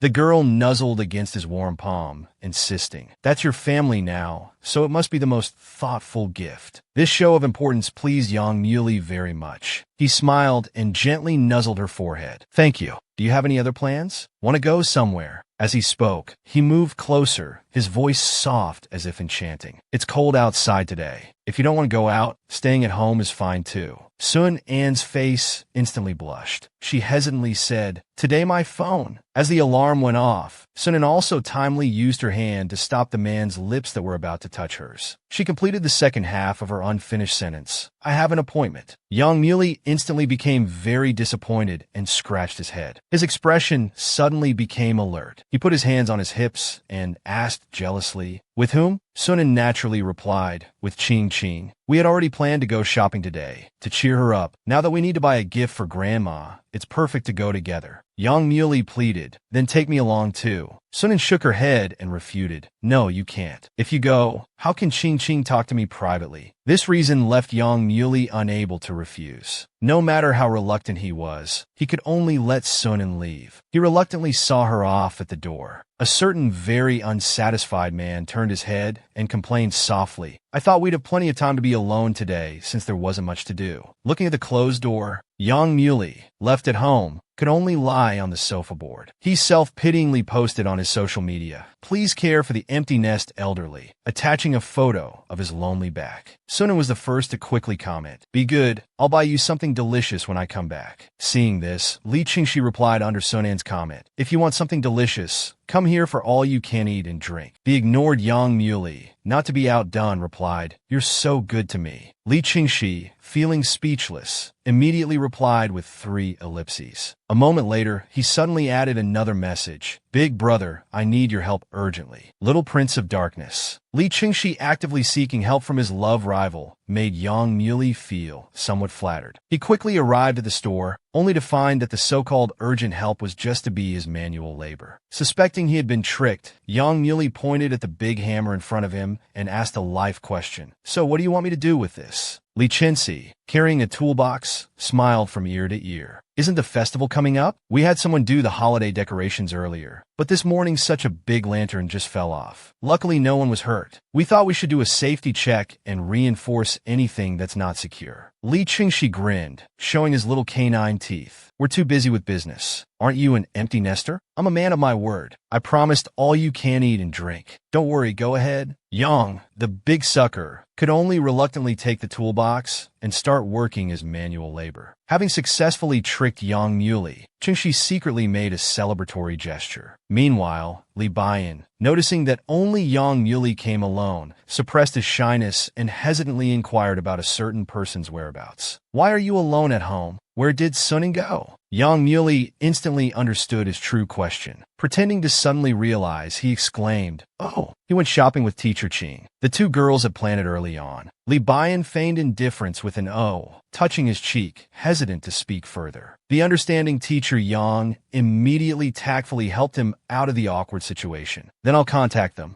It'd be a shame if they missed out on good food. Maybe they'll come. Li Bian's eyes brightened for a moment. After a moment, he quietly replied, thanks. When Sunan, who had received the message, arrived with Qin Yue, the store was bustling with activity. The two of them stood at the store entrance, hesitating. Qin Yue, not daring to face Li Bian, decided to turn back at this bus stop and go home. Sunan tried to persuade her to stay multiple times. Seeing her mind was made up, he couldn't help but hesitantly ask, do you really not want to see him that much? Qin Yue's cheeks instantly turned red. She buried her face in her scarf and explained in a muffled voice, it's not about whether I want to see him or not. Actually, I don't know how to face him. Sunan, recalling his own past experiences, nodded understandingly. At this moment, he heard Yang Muli's voice. Turning his head, he saw Yang Muli standing not far away with a ladder on his back. His eyes instantly lit up, putting down the pile of things he had bought on the ground. He asked Qin Yue to watch them for a moment. Then he eagerly took small steps towards him. Yang Muli, happy to see him, watched him worriedly as he ran so quickly. Slow down. Why didn't you call me when you bought so many things? I could have picked you up. Sunan shook his little head, smiling and saying, it's not much, not much. I can carry it. His voice was crisp, sweet, and clear, sounding more like he was coquettishly acting cute. This harmonious and warm scene made Qin Yue full of envy. Ah, it's so nice to be with someone you like. And it has even turned into a little girl. As she was marveling at the magic of love, Li Bian's voice suddenly sounded at the store entrance, informing the customers queuing outside that the snow-topped lemon desserts were sold out. This startled her. She never expected the person she was most afraid to see would suddenly appear at this moment. The person she had been desperately avoiding suddenly appeared in front of her. Qin Yue's brain froze. She hurriedly hid behind a streetlight, hopefully chanting to herself, he can't see me, he can't see me. However, her spell never worked. Under the streetlight, besides her own shadow, another tall shadow gradually appeared. Qin Yue gulped and resignedly turned around. The man she had been avoiding indeed stood behind her. He stared at her without blinking and asked, aren't you going in? The girl nervously stammered, hugging her bag and pointing towards the bus station ahead. No, I can't. I'm going to take the bus back home from here.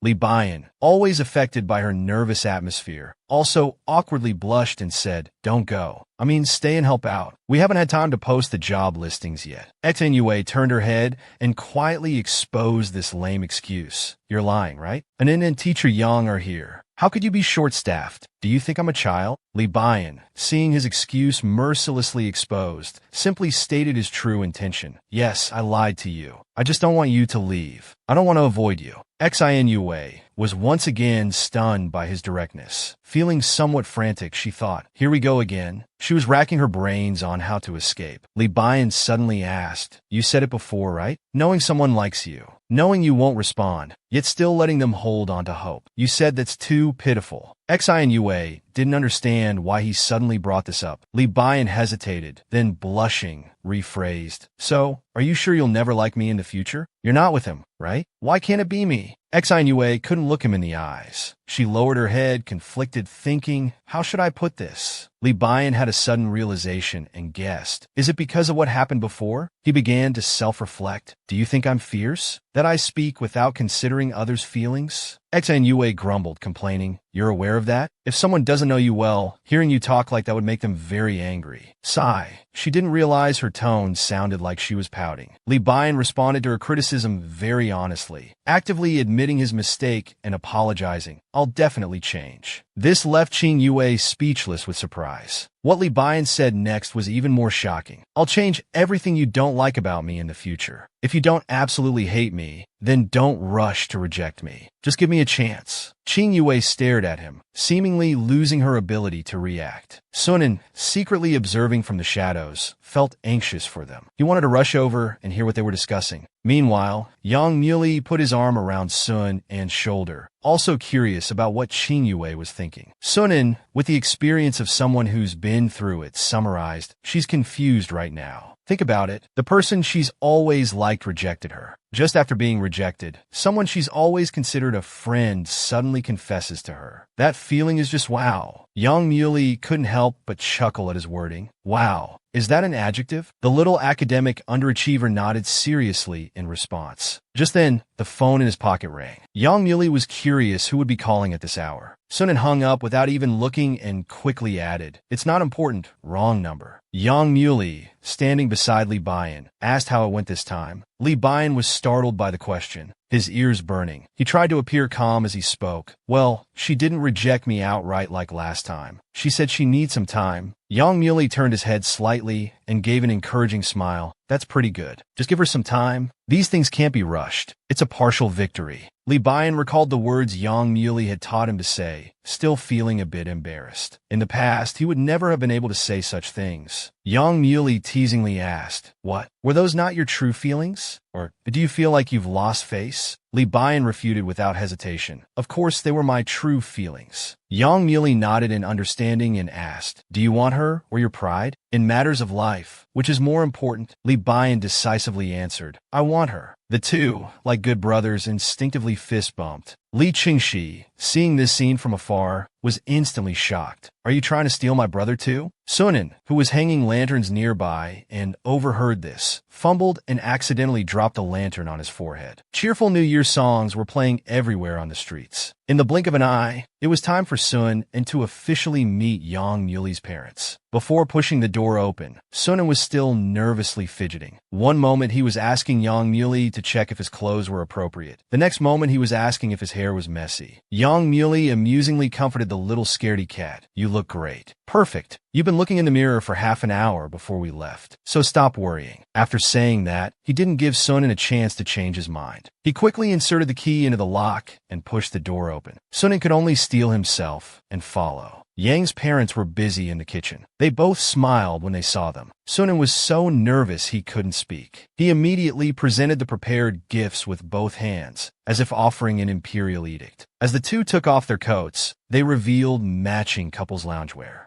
Yang's grandmother came out of the room holding her phone, excitedly running out. Wasn't Xiao Mu supposed to bring his daughter-in-law home today? Let me see. Hearing the words daughter-in-law, Sun An's face turned as red as a cherry tomato. Yang's mother quietly helped him out, saying, "Mom, they're not married yet." Sun An stared blankly at Yang's kind-looking grandmother, realizing she was completely different from his own grandmother. Yang Muley put his arm around Sun An's shoulder and firmly agreed. "Grandma's not wrong. It's just a matter of time." Yang's grandmother, who had been a bit disappointed, suddenly brightened up. Sunan looked up at Yang Muley's smiling face, feeling that his words were so reassuring. This must be the most important day in Sun An's life, because he had finally entered Yang Muley's world. Yang's grandmother happily pulled Sunan aside, asking him all sorts of questions. Looking at their joyful interaction, Yang Muley felt completely satisfied. He remembered another important thing. Today was their 3-month deadline. On his first visit to meet his boyfriend's family,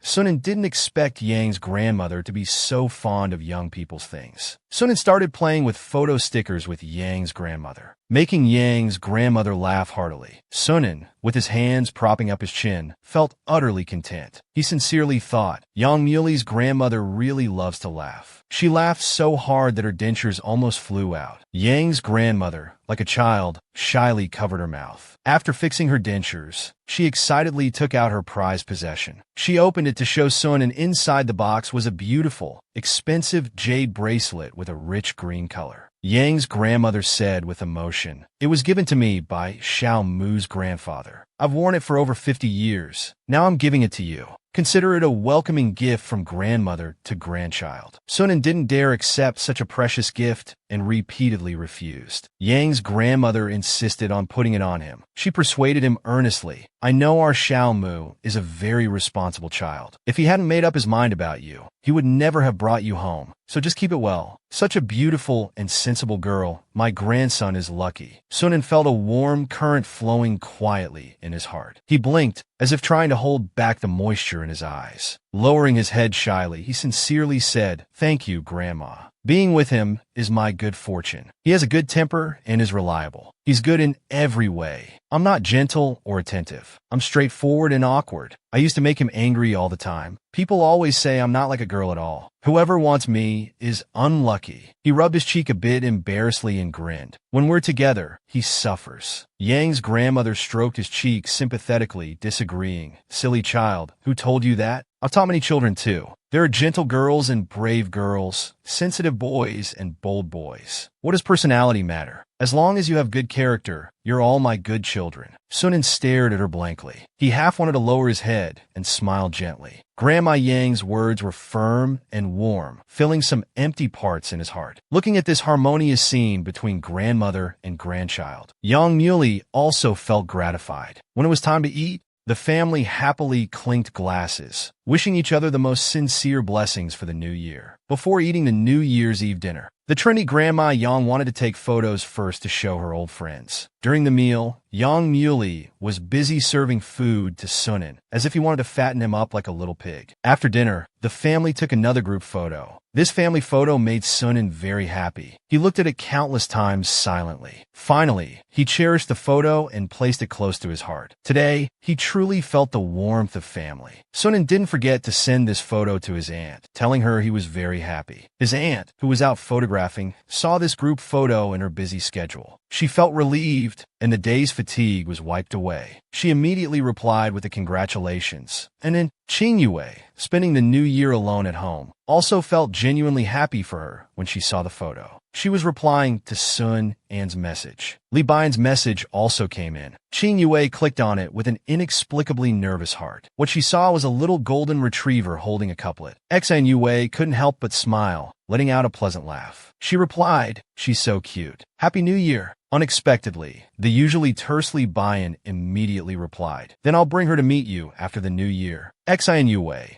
was suddenly at a loss, her fingers hesitating between replying and not replying. Li Baiyan, perhaps realizing his directness, awkwardly explained, "I mean, to let you see the dog." For some reason, Xan Yue felt even more shy reading this. On the other side of the screen, Li Baiyan, seeing the girl's reply, felt his face grow hot. He couldn't help but cover his eyes and lean back on the sofa, his heart pounding. Li Qingxi, always eager for drama, teasingly approached him. "You're like this just from 2 words? You've finally got your day, little bro." Li Baiyan, embarrassed and angry, hit his phone against his chest, telling him not to look at other people's phones. Li Qingxi crossed his arms and said confidently, "Who's other people? I'm your brother." The group chat with Sun and also rang with message notifications. Amidst his happiness, Sunan didn't forget the 2 brothers. He sent a message first, wishing them a happy new year. Moreover, he updated his moments with that heartwarming family photo. Seeing it, the 2 couldn't help but exclaim how fast Sunan was progressing. They looked at each other, both reading the same thought in each other's eyes. That tomboy from back then has really changed. Sunan, single for over 20 years, was staying overnight at his boyfriend's house for the first time. Lying on Yang Muley's bed, he was too excited to sleep. Because he occupied the room, Yang Muley had to sleep in the living room. Sunan was now as energetic as if he'd had a shot of adrenaline. He sat on the bed, silently surveying the room's decorations. He couldn't resist getting out of bed and going to Yang Muley's old desk, feeling the things he used and the books he read. He even found photos of Yang Muley from when he was young. Sunan couldn't help but smile, thinking to himself how cute and proud Yang Muley looked. He realized he really liked it here. However, he hadn't found a chance to talk to Yang Muley all day. He had even bought a little dress especially for this. Sunan looked out the window, feeling restless. Is he asleep now? Maybe I should sneak out and check. Acting on his impulse, Sunan quietly opened the door. To his surprise, the person he was looking for was right outside the room. Both feeling guilty like thieves, they reflexively covered each other's mouths, afraid of making noise and disturbing the parents. After calming down, Yang Muley found it amusing that they were acting like they were having an affair when they were in a normal relationship. They sneaked into the room. He had come out secretly to bring something to show Sunan. Sunan discovered that he was holding a very exquisite star projector lamp. When turned on, the dim room was instantly filled with a blue-gray glow. The magnificent and dazzling sea of stars was reflected in Sun An's eyes. He happily reached out his hand, as if he could touch those distant stars. "It's so beautiful. It's like a Milky Way. It feels like I can touch the stars." Yang Muley smiled as he watched Sun An's delighted expression. "Do you remember when we last saw a star projector lamp?" Sun An happily replied, "It was when you asked if I wanted to be with you. I was really scared at that time. You even said we'd have a 3-month trial period." Yang Muley was surprised he remembered all that. Sunan pouted slightly in protest. I may be careless, but I wouldn't forget something like that. Yang Muley apologetically said, I originally wanted to take you to some memorable places, but it's New Year's, so we couldn't go anywhere. Sunan immediately smiled, contentedly affirming that this was the best place. He paused, his voice taking on a serious tone. Yang Muley, I have something I want to tell you. This was the happiest New Year's Sun had ever experienced in his life. Yang Muley's home was exactly how Sun imagined a home should be. Although Yang's mom used to be strict with him at school, in daily life, she was such a gentle mother. Yang's dad, though looking serious, wasn't scary at all. And there was the cheerful and optimistic Grandma Yang.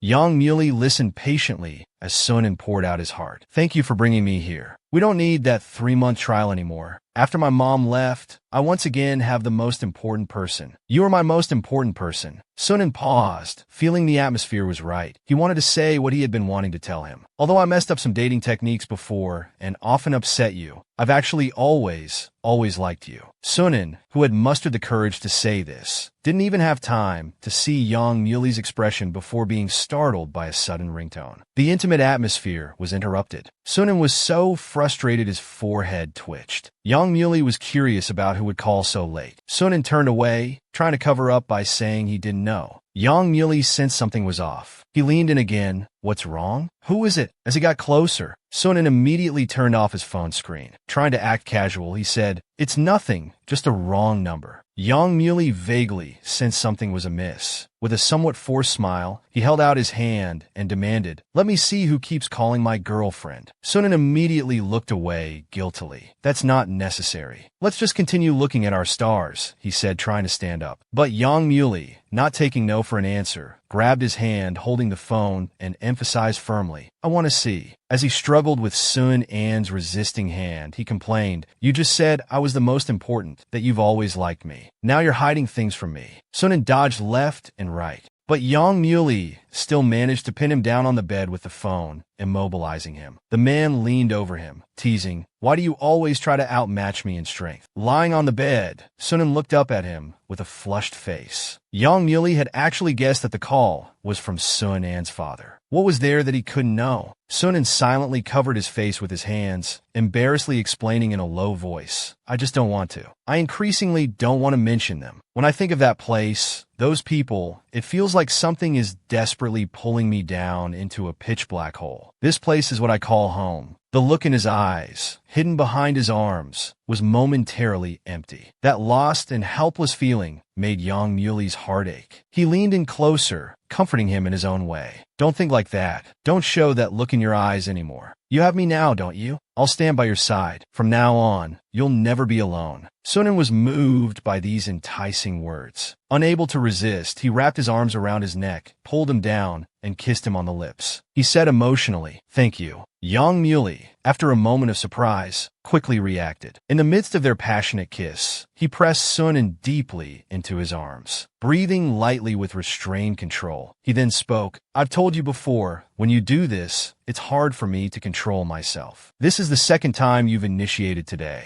He took off Sun An's glasses. With a seductive look in his eyes, he whispered, I should respond properly too. The man took a strand of the woman's hair and kissed it. His eyes burned unusually bright in the darkness. Delicate kisses fell from the ends of her hair to her neck. Sunan, like a fish on a cutting board, weakly resisted and softly protested. Wait, this is your home. How dare you? Somewhat angrily embarrassed, he struggled with hands and feet. A kiss is fine, but what are you doing? Your family is right next door. What if we're caught? Yang Muley's handsome features showed a mischievous smile. So you're just afraid of being caught? Sunan felt as if some secret thought had been exposed. His face instantly turned red as he pounded on Yang Muley's chest, cursing rogue, big rogue. Yang Muley laughed and called him a fool. He pinched Sun An's cheeks. From now on, just play and have fun like this, be happy. Sunan looked at him, silently closed his eyes, and contentedly agreed. Looking at his sweet face, Yang Muley silently added in his heart, The things you don't want to face, leave them to me. Meanwhile, at home, Sun An's father was looking at the group photo his daughter had posted on social media. He zoomed in on the photo, examining it carefully. After who knows how long, he finally put down his phone. He turned to look at the box hidden in the corner of the top shelf of the bookcase, his gaze nostalgic nostalgic and sad. After the Meet the Parents ritual was over, Xin Yue,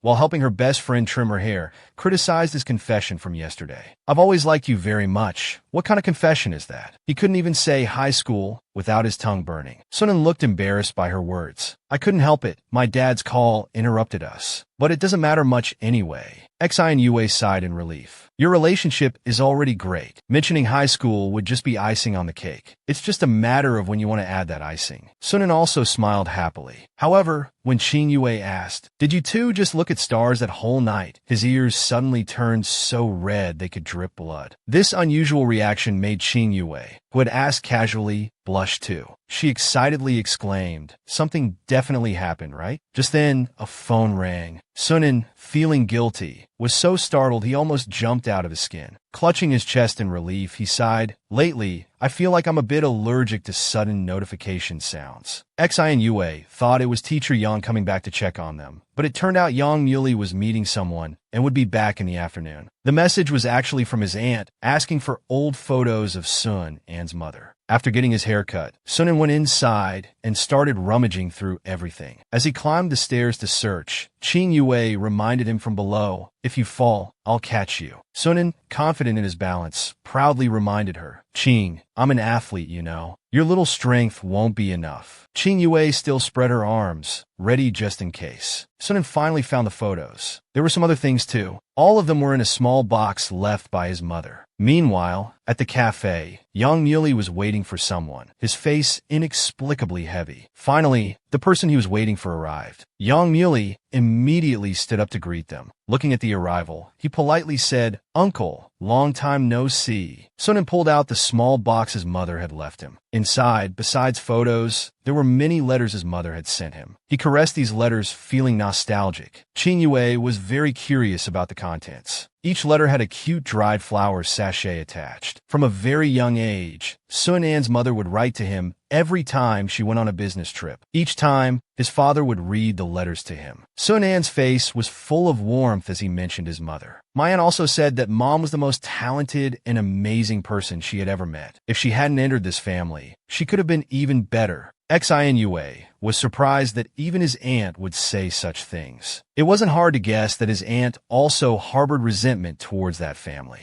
Judging by his grandmother's way of doing things, one could imagine that his aunt's childhood wasn't easy either. She and Sun An's mother were both victims under the same roof. However, before Sun An's mother married his father, their relationship was already very good. In the photo album, there were pictures of them playing together when they were young. As the two were looking through the album, Sun An's father and Yang Muley were facing each other in the cafe. There was a hint of awkwardness quietly spreading in the air. Yang Muley calmed down and politely said, "You're the elder, please speak first." Sun An's father was silent for a moment before speaking. "All right. Actually, I saw the photo he posted on his social media during the New Year." So he remembered that Sun had been avoiding his calls and felt a bit embarrassed. "I want to know about your current situation and how you're planning for the future." Sun An's father asked with a parental tone, but his expression was more awkward than the person being questioned. No matter what, his daughter staying overnight at someone else's house for New Year's was too sudden. "I saw the post time on social media. It was already 2 a.m. Yang Muley belatedly realized his abruptness. Full of apology, he stood up and bowed deeply. "I'm sorry for not informing you before taking him to my home. It was inconsiderate of me. I truly apologize. However, I must clarify one thing. That night, Sunan and my family slept in separate rooms, and I slept in the living room. Please rest assured." These words made Sun's father sigh in relief. He quickly asked him to sit down. Yang Muley hesitantly sat back down. He had always found it strange that the expression on this man's face gave an incongruous feeling. That kind of nervousness and unease was rarely seen on the face of a man nearly 50 years old. Although puzzled, Yang Muley decided to seriously answer Sun's father's earlier question. "Anin and I are currently dating. Regarding future plans, although we haven't formally discussed it yet." But before he could finish, suddenly, there was a loud noise. A waiter accidentally spilled hot coffee on Sun's father. The scalding coffee splashed onto Sun's father. The The waiter, who had been bumped by a running child, lost control of the coffee and apologized profusely. The manager rushed over and scolded the erring waiter. The scene became chaotic. Although Sun's father was in pain from the burn, he quickly waved his hand and comforted. "It's okay. It wasn't intentional." Turning his head, he saw coffee stains on the waiter's feet. Sun's father asked concernedly, "Child, you've been burned too, right?" The temperature was quite high. "It's better to rinse with cool water and apply some burn ointment." The girl gratefully thanked him repeatedly. Young Muley observed this scene from start to finish and realized that Sun's father was actually a very gentle person who noticed details others might miss. He speculated that Uncle must have been quite popular when he was young. Perhaps this was why Sun An's mother chose this man. He thoughtfully lowered his gaze, forming a vague assessment of Sun's father in his mind. Empathetic, able to understand others' feelings, but lacking the decisiveness to resolve conflicts. Combined with having such a strong-willed elder at home, he's probably too gentle to the point of being indecisive. This might be the reason for those unresolved issues between Uncle and Sunan. With the staff's help, the two went to the employee break room to treat the injury. Sun's father's clothes were taken for cleaning by the waiter. Young Muley stood behind, helping to ice the burned area. Taking this opportunity, he wanted to continue what he hadn't finished saying earlier. With Sun's father's permission, Young Muley took a deep breath and said seriously, "My family members are all teachers. They're all very good people and really like An. Although we haven't formally discussed the future yet, I'm dating An with the intention of marriage." Although it was an expected answer, Sun's father was still a bit shocked to hear it. Young Muley, dropping his previous composure, nervously began to promote himself. "I personally don't smoke or drink excessively. I have no bad habits. I have a stable job, a gentle personality, and I'm loyal in relationships. I also have a sense of responsibility. Uncle, I'm not just boasting." Sun's father was startled by his earnestness. "Actually, from the time you brought grandmother back, I could see you're a good kid. You're also very good to our N. Most importantly, in that New Year's photo of you two, he looked very happy." "That's good. If his mother were still here, she would be happy to see you too." Delighted to receive his girlfriend's father's approval, Young Muley gratefully said, "Thank you, Uncle." After he finished speaking, he noticed that the towel had somehow gotten strange foundation on it. Looking at the towel, Young Muley thought in a daze, "I wiped off An's dad." He incredulously looked up to see where the towel had just wiped, only to discover that under the faded skin, a butterfly tattoo was revealed. Young Muley was instantly thunderstruck, frozen in place. A tattoo completely contradicted Sun's father's traditional, old-fashioned image. Wow, is Sun's father actually this individualistic? The man,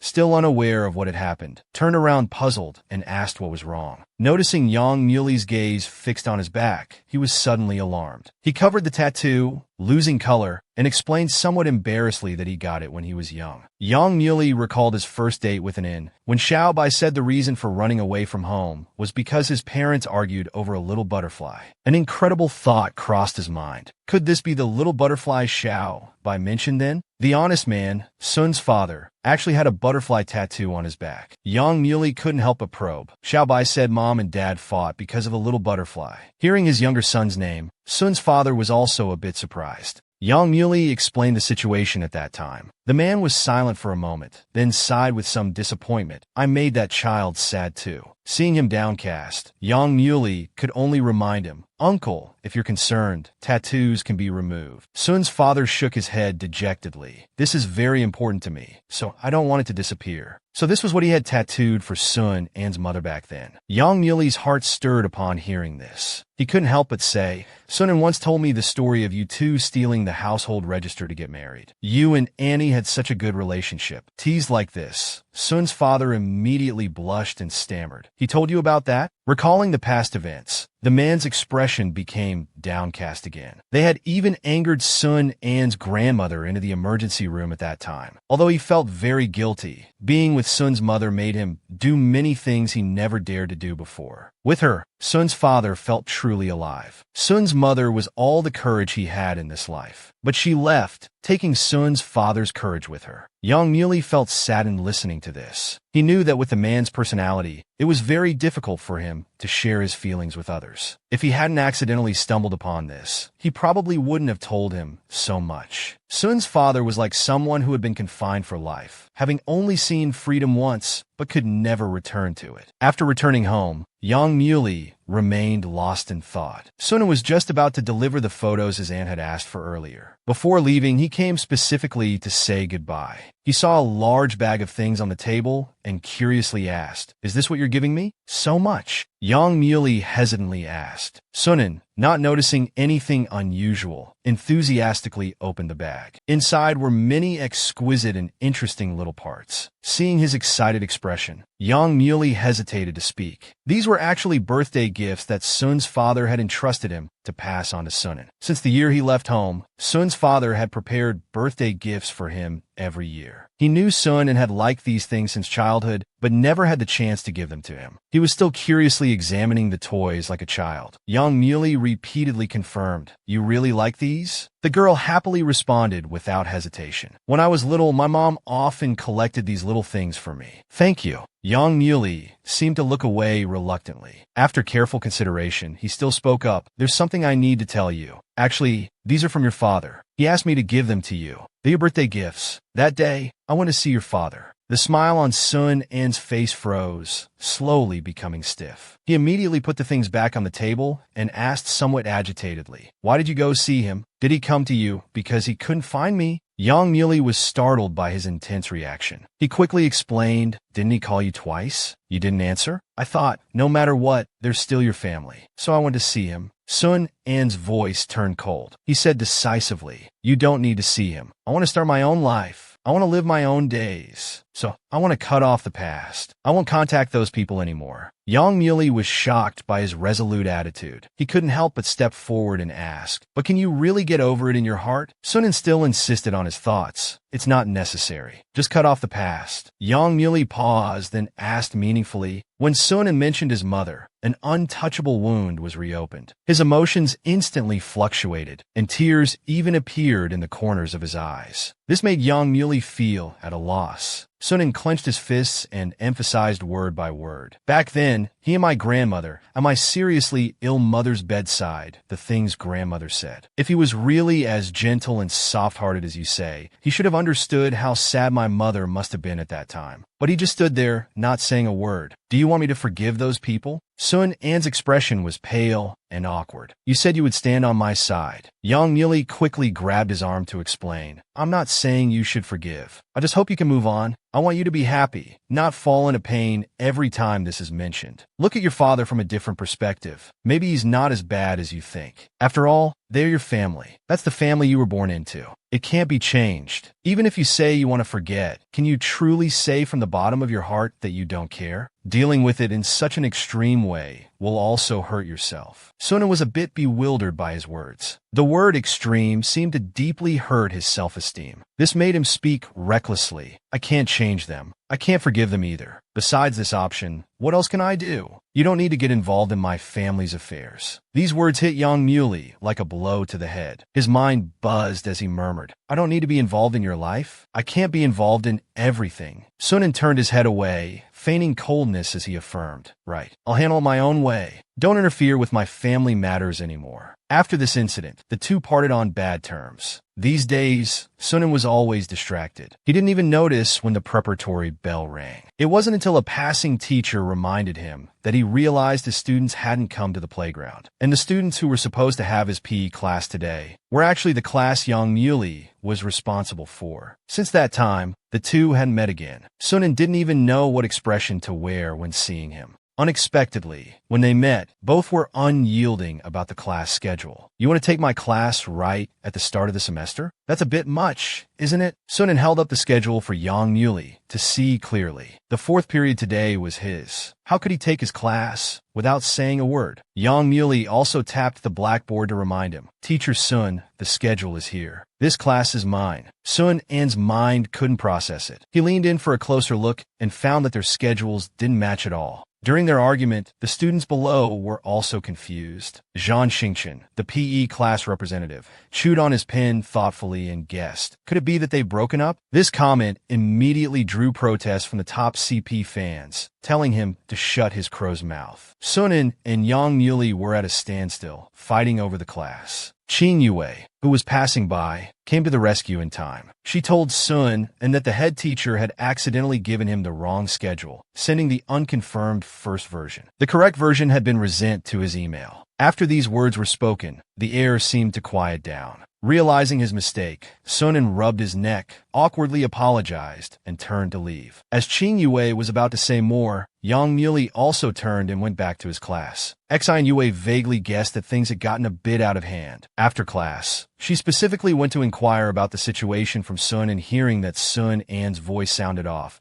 she immediately guessed that he was upset because of the conflict with Yang Muley. He must be irritated, after all, he usually never catches a cold. She asked worriedly, "You two haven't made up yet?" Sunan silently avoided her gaze. He explained with some frustration, "I've told him clearly what my family is like, yet he still wants me to understand. He says he wants me to move on. Don't I want that too? It's so easy for you to say it objectively, but I have feelings. I feel resentful for my mom." Sunan became increasingly dejected as he spoke, mumbling complaints that Yang Muley knew everything. So why did he still say those things? And then in his eyes, "I've become the extreme one." He had indeed been irritated by this recently. Now, even his wisdom tooth was aching faintly. After school, Li Qingxi specifically called, asking them to come to the store to pick up some things. Besides bringing them local specialties to take home for the new year, he had also specially brought something for Sun and on Yang Muley's behalf. Hearing that Yang Muley had just been there, Sun An's expression showed some surprise. Li Qingxi sighed helplessly. "He really understands you.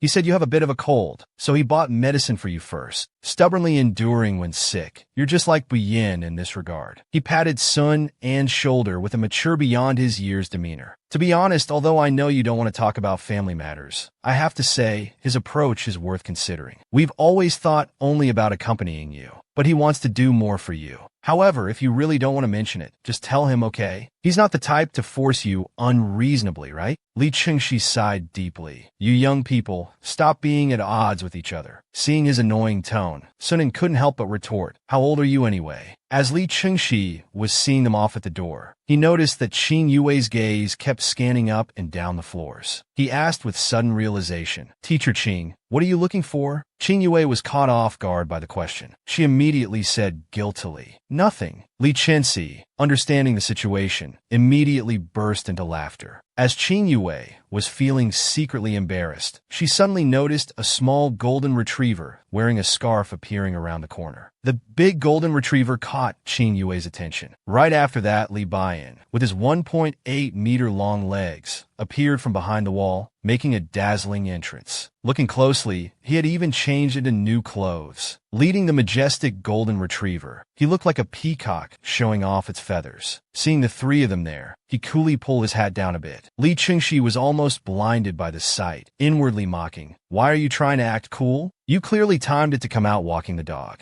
Qin Yue's eyes lit up at the sight of the big golden retriever. She couldn't help but approach, praising, "How cute! Ah, is this the dog you mentioned? Can I pet it?" Li Baiyan nodded modestly, making a sound of agreement. He shyly explained, "His name is Wu Tong." Qin Yue immediately approached to greet him. Sunan asked confusedly, "Is this your mother's dog?" Li Qingxi thought this sentence sounded like an insult no matter how he heard it. He helplessly explained, "Baiyan insisted on taking care of it for a couple of days. We can't keep it at the store, so it's staying on the second floor of my house." "Really? We haven't even hired staff for the store yet. We're already so busy, and he still wants to take care of a dog." Although he knew what Baiyan's intentions were, Li Baiyan proudly handed the leash to Qin Yue, asking if he wanted to walk the dog. As the two people and the dog were in perfect harmony, the golden retriever was startled by a lizard on the roadside. With a powerful sprint, Qin Yue, who was holding the leash, almost took off with it. Fortunately, Li Baiyan quickly reached out and pulled back the leash. This brought the two closer, as if Li Baiyan was embracing Qin Yue.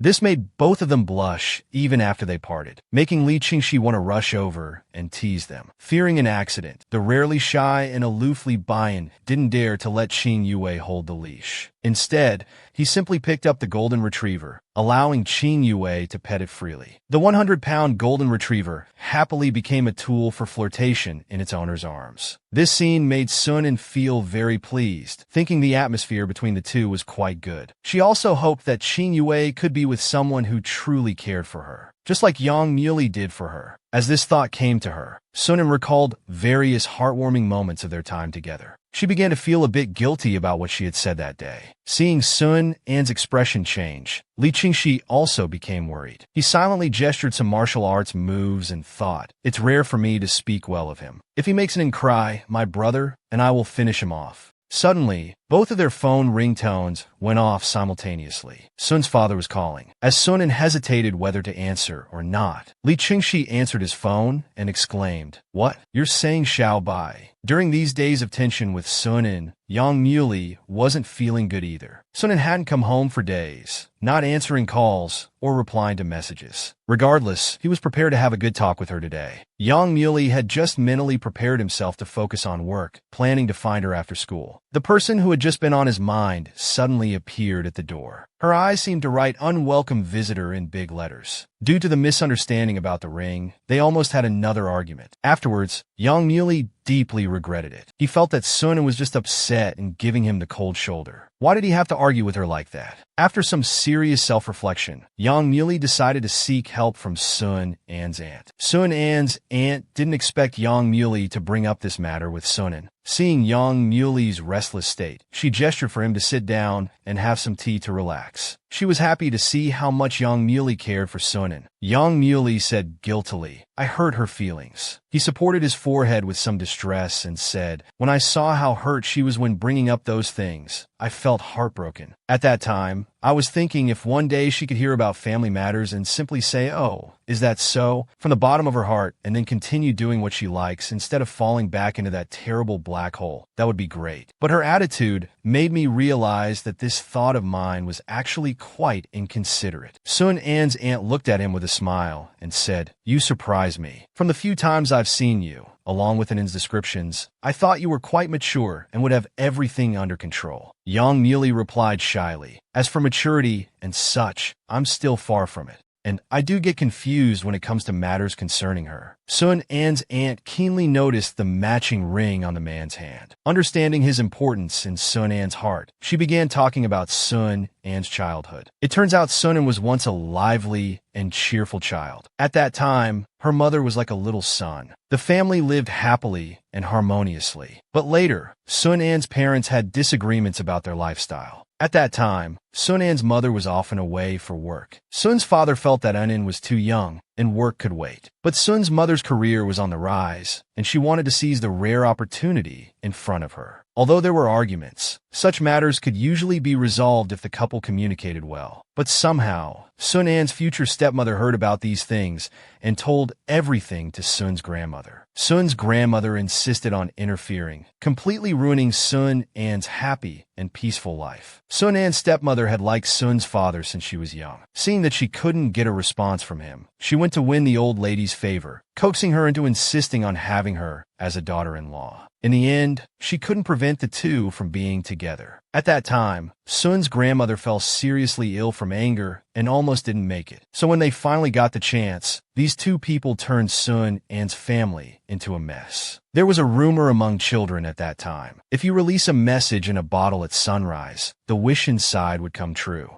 Little Sun An, wanting to restore her family to its original state, secretly ran to release a bottle when the adults weren't paying attention. But it was already winter then. When the adults found little Sun An, she was lying by the water's edge, half of her body submerged in the icy water. She was still tightly clutching the bottle. Hearing Sun An's aunt talk about how Sun An almost had an accident as a child, Yang Muley stood up excitedly and asked, "Lying by the water's edge?" Sun An's aunt frowned, still feeling the lingering fear. Yes, foolishly doing such a dangerous thing. Because she was so small then, the bottle was too light for her to throw far. It kept being washed back by the waves. So she walked into the water, wanting to throw the bottle farther. By the time the adults found her, she had already lost consciousness from the cold. Seeing An like this, her parents finally decided to leave this place together as a family of three to get away from Sue's grandmother. Everything seemed to be moving in a better direction. But not long after, Sue's mother fell ill. The happiness they had just regained was ultimately going to dissipate. From that time on, Sun An began to become quiet and reserved. Add to that the terrible things Sun's grandmother and that woman did later. Sun An's aunt said indignantly, "How could even not hate that family. I can never understand how some people can hurt others so casually without feeling any guilt. Sun An's aunt mentioned her second brother with a look of disappointment. He's generally a nice person, always trying to keep the peace and hoping for a peaceful resolution to everything. But in some matters, not taking a stand is unacceptable. Like in this situation, knowing where the root of the problem lies, yet still pursuing superficial harmony. Isn't that just siding with the bullies, forcing the victim to keep retreating and enduring injustice? It forced Sun's mother to leave in such an environment. Sun An's aunt also understood that Yang Muley thought and always believed her father didn't love her mother, and wanted her to know that Sun's father wasn't what she thought. But what Sunan cared about most was never the motive, but the result. Yang Muley hoped Sunan could let go, but those things really happened to Sunan. How could she not care?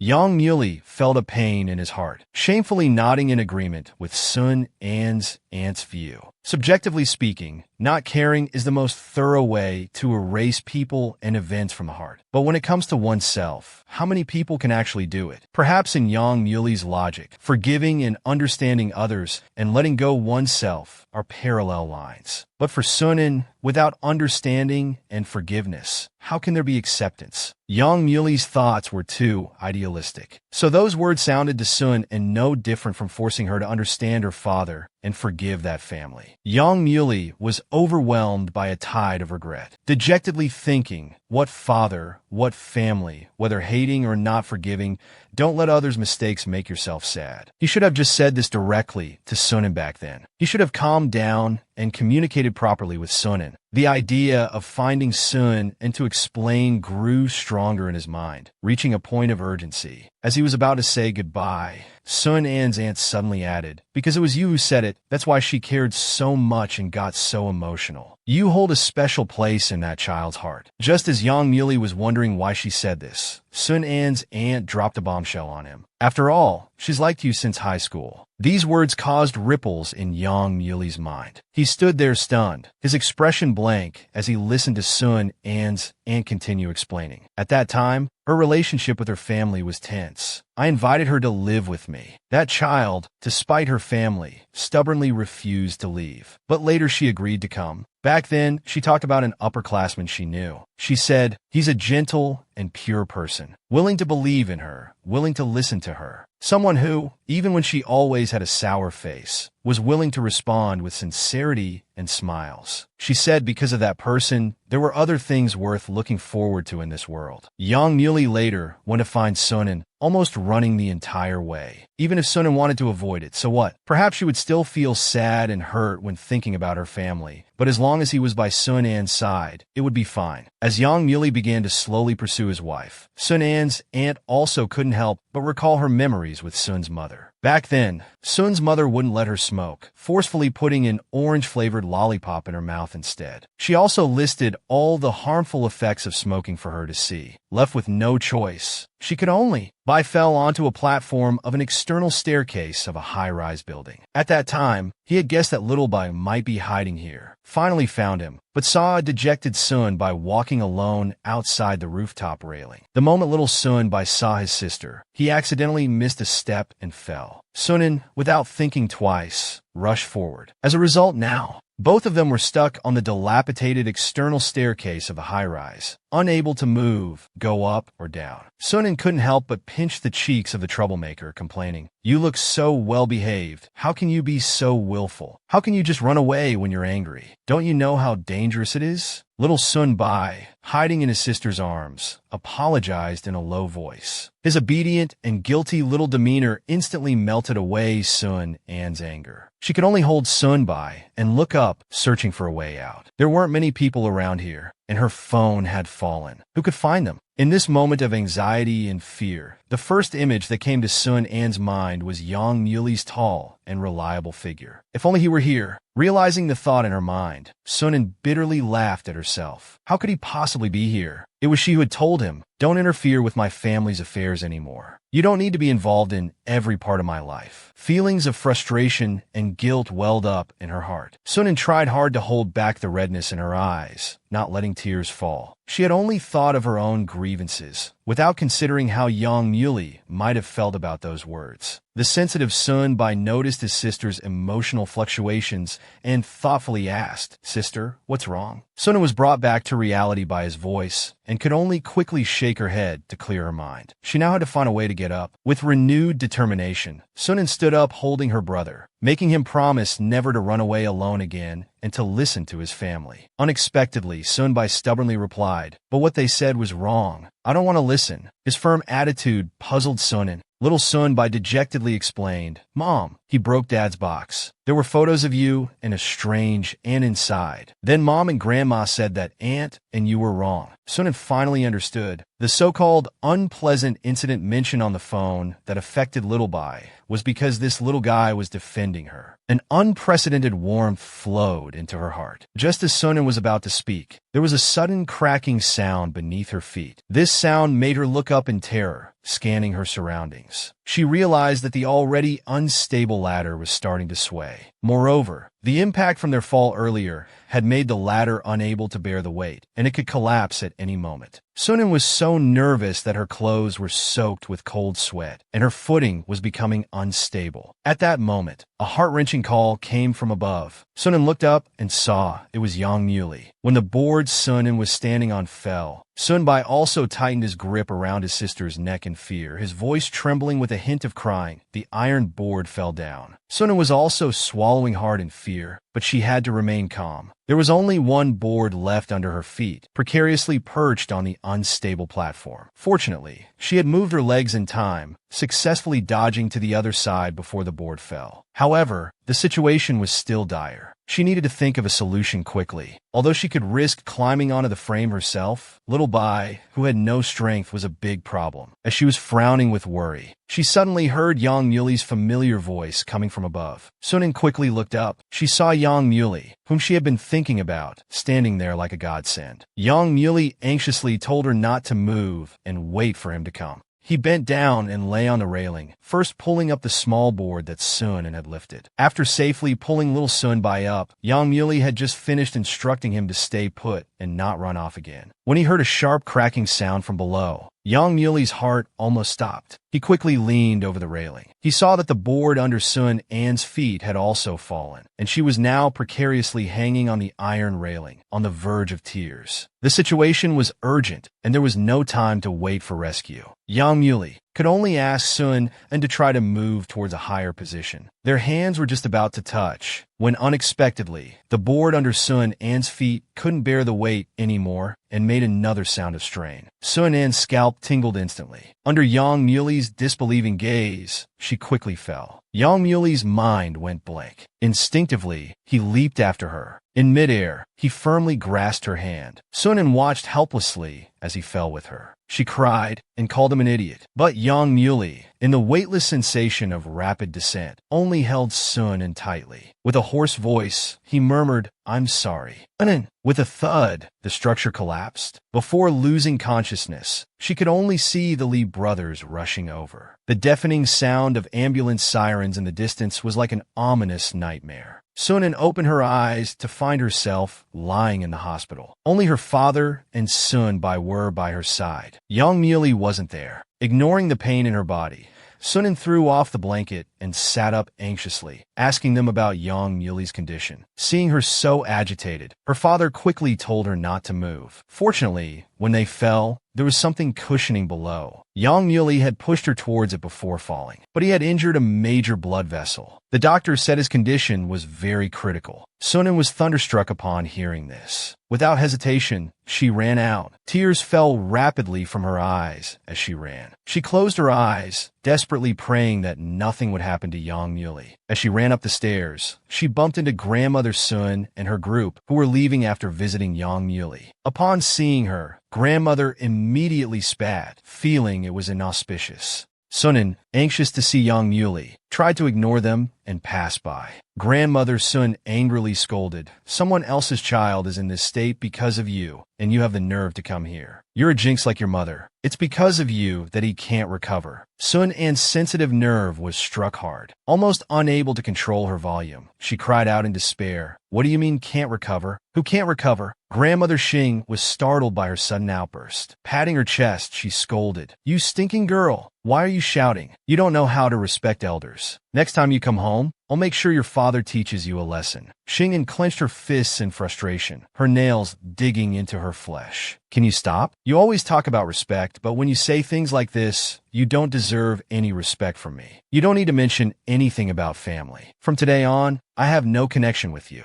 You're not worth it. Grandmother Sun, enraged and embarrassed, raised her hand. She was about to discipline this disrespectful, unfilial child. But before she could strike, her hand was stopped midair. The one who stopped her was Sun's aunt, who had arrived just in time. She coldly stared at her nominal mother and asked, "Let's end this here. Is it not enough to just use words? You have to resort to violence?" Taking a protective stance, she shielded the isolated Sun and behind her. She questioned the incredulous grandmother Sun, word by word. "You forced my second brother to never be himself his entire life. Anin has suffered injustice since childhood because of you. And if it weren't for my eldest brother bringing me back then, I would have frozen to death in the mountain valley. Because of your prejudice and ignorance, this family has long been torn apart." Grandmother Sun was startled by her daughter's accusations and questions. She looked in the direction Sun's aunt was pointing. Her beloved grandson, the apple of her eye, was also looking at her with indignant eyes. This turmoil ended with these fruitless questions. In the following days, Sunan stayed by Yang Mu's side without leaving, watching over him as he remained in a coma. Until one morning, Yang Muli woke up in a warm ray of sunlight.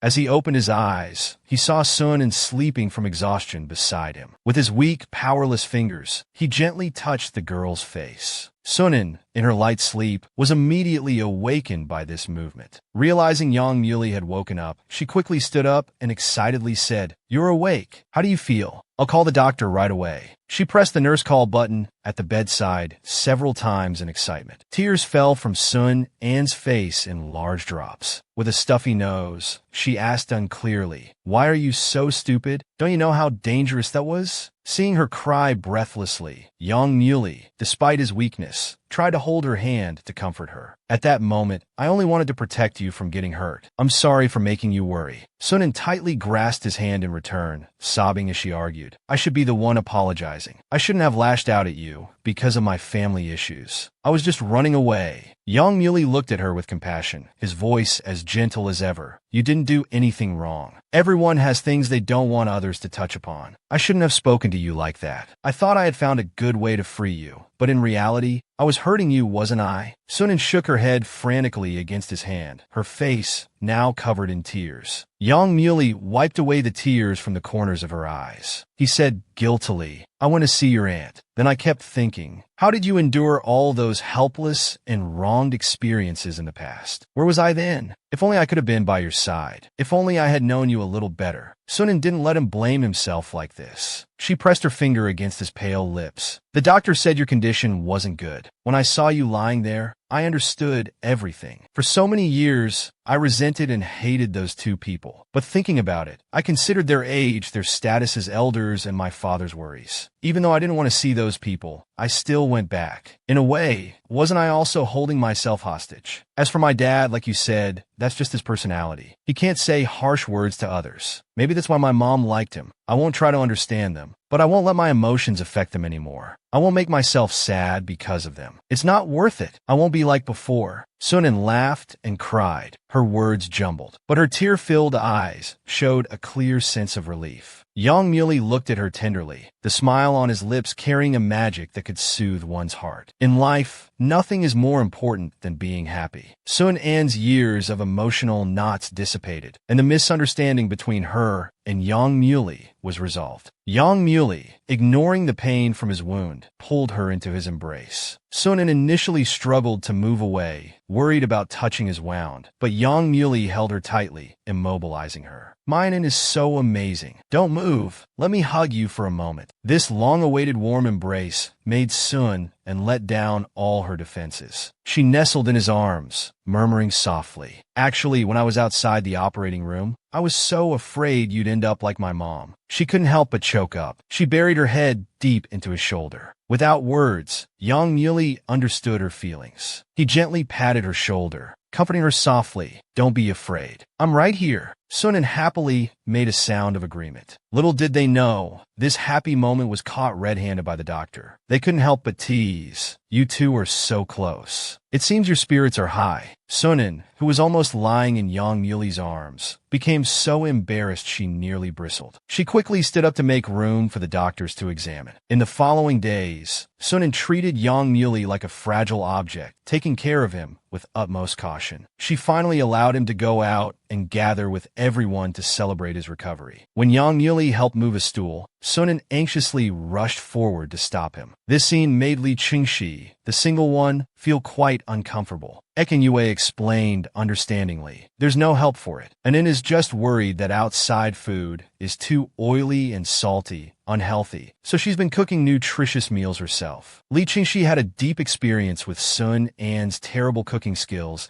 and couldn't help but ask, "Anin, can you really cook?" This was also a question Li Bian wanted to ask. Yang Muli nodded with a smile and answered, "She's been taking great care of me. I've even gained weight, although I did suffer a bit at the beginning," he added. Li Bian immediately burst into laughter, gloating. Sunan, unaware of being mercilessly mocked, turned her head innocently and asked, "By the way, why are we eating downstairs? We even had to put tables together." Li Bian explained, "The shop has been closed for a few days due to plumbing issues." While they were talking, Xin Yue stood nearby, listening attentively. Her gaze met Li Bian's from across the room, and they both suddenly felt awkward. They hurriedly turned their heads away. To ease the awkwardness, Xin Yue quickly took out the hawthorn cakes she had brought to share. When she opened it, revealing the cute bear shapes inside, Sunan exclaimed happily, "Ching Ching, teach me how to make these when you have time." Her enthusiasm for learning to cook was at an all-time high. Seeing the cute shapes, she thought Xiaobai would definitely like them. She wondered how he was doing lately. At this mention, the expressions of the two brothers suddenly became unnatural. They exchanged a silent glance. Sunan, of course, didn't miss this detail and asked directly, "What's wrong with you two? What's with those expressions?" Li Qingxi knew they couldn't hide it anymore and had to be honest. "Actually, something happened in your family recently. Your father got divorced." Before he could finish, Sunan exclaimed in shock, "Divorced?" Li Bian calmly replied, "After your father heard something from your aunt,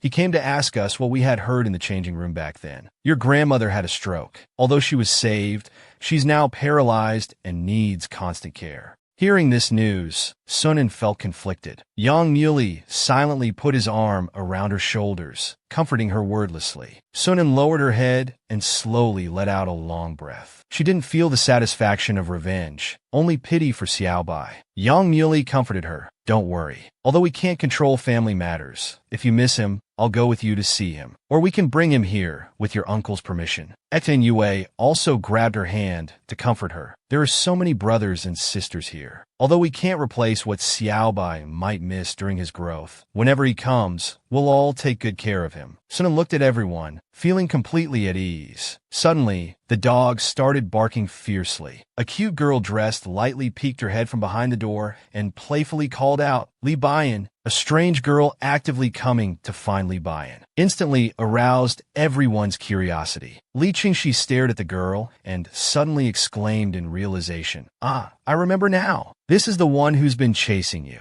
Before he could finish, a large hand quickly covered his mouth. Li Bian, his face flushed red, scolded in a low voice, "Don't talk nonsense." He cleared his throat twice to ease the awkwardness, said goodbye to Xin Yue and the others, and prepared to go out and handle the situation himself. Sunan, always eager for drama, immediately lit up with curiosity. "Who's that?" The gossip duo, Li Qingxi and Sunan, immediately started whispering to each other. Xin Yue heard that the girl outside was the one who had been persistently pursuing Li Bian before. Her expression gradually became complex, and she couldn't help but glance at the two figures outside. Sunan sighed for a moment, then suddenly asked Li Qingxi a piercing question. "By the way, why does Li Bian always have people chasing him, but you don't?" Li Qingxi felt like he'd been shot and cried out tearfully, "Who says I don't?" Bickering aside, the gossip duo, still friendly, teamed up to eavesdrop on Li Bian's drama. Yang Muli sighed helplessly. "Why are we doing this again? This isn't right." The gossip group simultaneously shushed him harshly, signaling him to be quiet. The noble teacher Yang, succumbing to their pressure, could only obediently listen in from the corner. It turned out the girl had been coming for several days in a row. The shop had been closed, and today she finally saw Li Bian. Li Bian was very troubled by her persistent pursuit. He asked helplessly, rubbing his forehead, "Didn't I tell you before? We're not possible. Why are you still coming?" The girl felt that as long as he didn't have a girlfriend, she still had a chance. This stubborn personality gradually wore away Li Bian's already limited patience. He pinched the bridge of his nose, feeling a headache coming on. "I'm saying, how can you be so?" Halfway through his sentence, he suddenly remembered something and forcibly held back the latter half. When he spoke again, his tone was unusually softened.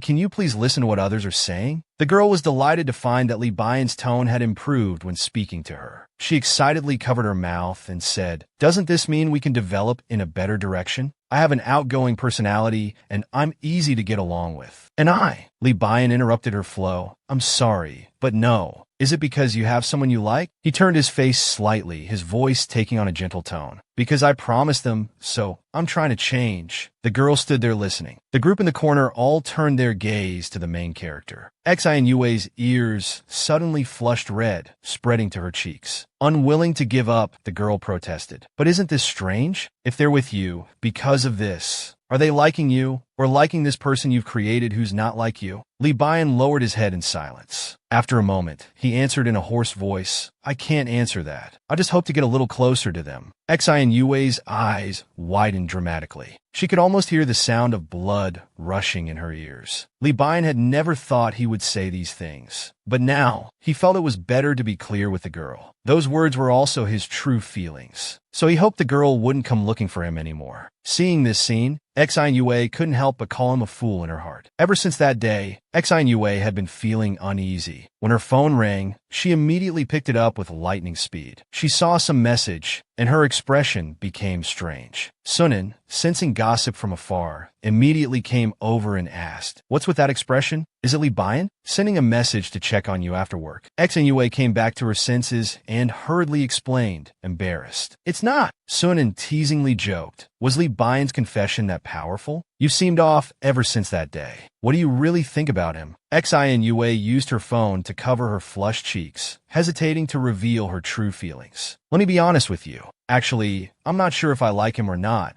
but I've slowly realized that I've developed feelings for him. I've actually started to fall for him." After saying this, her face was so red it was unbearable to look at. Sunan belatedly shouted, as excited as if he was the one being confessed to. "When are you going to tell him? If you can't, I can pass the message for you." Xinue looked at her phone a bit embarrassedly and said, "Actually, I have other questions I want to ask." On her phone screen, there was a clear message from Xiao Fan. "I hope you can come." Although Xinue admitted she liked Li Bian, she had many concerns in her heart, especially after that day. After hearing what the girl pursuing Li Bian had said, Xinue had been pondering. If Li Bian always changes for her sake, are they really suitable for each other? Seeing Xinue's confused look, Sunan, anxious for her, almost wanted to push their heads together. He racked his brains to organize his words of advice. "There's no answer to this kind of question. I can't judge whether Li Bian's decision to change is the right choice. Some people change for the ones they like and become better versions of themselves. Others change so much they end up losing themselves. But one thing I know is that two people who like each other will always gradually move closer to each other. You just need to ask yourself if he's in your heart. As long as there are no major issues, you'll only know if you're compatible by being together." Sun An's words were rough but wise, and they enlightened Xinue.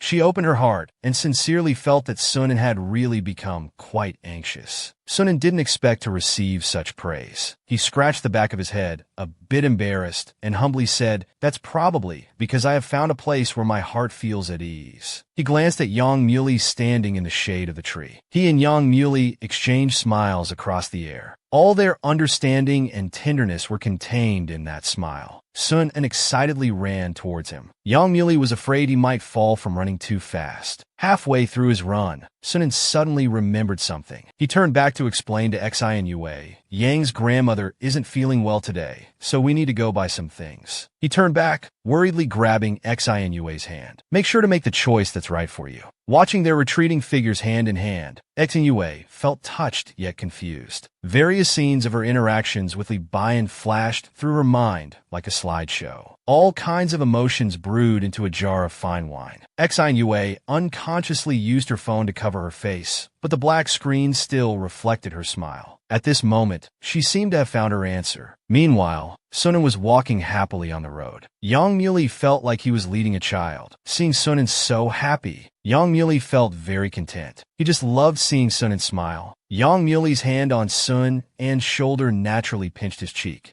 Sunan immediately responded intimately and playfully by bumping his head. Leaning on Yang Muley's shoulder, he said, "That unspoken confession seems to have touched Yue's heart. If we had stayed and listened instead of running away, and let them meet face to face, wouldn't they have gotten together right away?" As he regretfully pondered this, Sun An's phone suddenly rang. It turned out that Yue, having made up her mind, decided to ask Sunan to accompany her shopping for clothes on Saturday. She had a formal occasion to attend. Hearing that she had finally decided, Sunan immediately showed a knowing smile. On the day of choosing clothes, Yue's indecisiveness kicked in. Sunan also became overwhelmed by the choices. To every question, he just said, "You look good in anything." He swore he wasn't just being perfunctory. Li Bian happened to pass by while on the phone with Li Qingxi. Suddenly, he spotted two familiar figures. His hurried footsteps paused for a moment. His gaze lingered on Yue for 2 seconds. He suddenly became a bit flustered, hesitating whether to go over and say hello. His long legs involuntarily moved towards Yue's direction. Unexpectedly, just as he got close, Sun An's loud voice rang out. "The date is set for a week later, right? But you haven't seen Xiao Fan in a long time, have you?" Yue's voice followed. "Yes, it's been quite a while. I need to prepare well for this meeting." Li Bian's eyes widened silently. His heart sank rapidly with these words. Li Bian encountered Yue, carefully selecting clothes at the mall. He heard that she was preparing specifically to meet her rival, Xiao Fan. Li Bian's mind went blank. He didn't even hear his phone ringing. Yue seemed to sense something. When she turned around, she didn't see anything unusual. Sunan wondered why she suddenly turned back. Yue looked behind her uneasily. "I thought I saw someone staring at us just now." This made Sunan think there might be a pervert. Yue quickly explained with a smile, "Maybe I was mistaken." Sunan didn't notice anything unusual either. He changed the topic to what he cared about most. "By the way, are you really going? Won't it be awkward? Should I go with you?"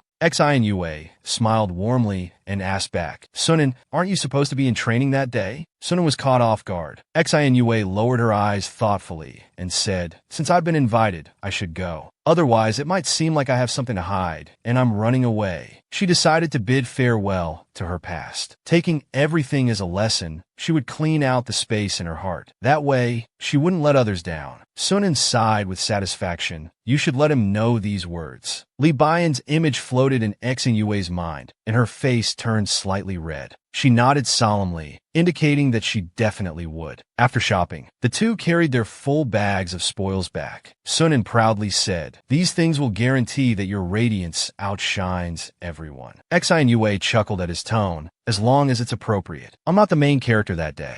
This sentence reminded Sun and of Yue's years of pursuit, and his cheeks puffed up. He said angrily, "Now when I think of that guy, I get so mad. After rejecting you, he went back to his ex. Now they're even engaged. Tell me, how did you give your heart to such a person before?" He waved his arms, gesticulating wildly, saying that if he had been there at the time, he would have given them both a piece of his mind. Yue felt warmth in her heart seeing him defend her. She clung to his arm and acted coy. Suddenly, from the corner of her eye, she spotted a man coming down the escalator. He looked preoccupied, his handsome features covered with a faint shadow. After noticing Yue's gaze, he walked away without looking back. This sudden coldness left Yue stunned.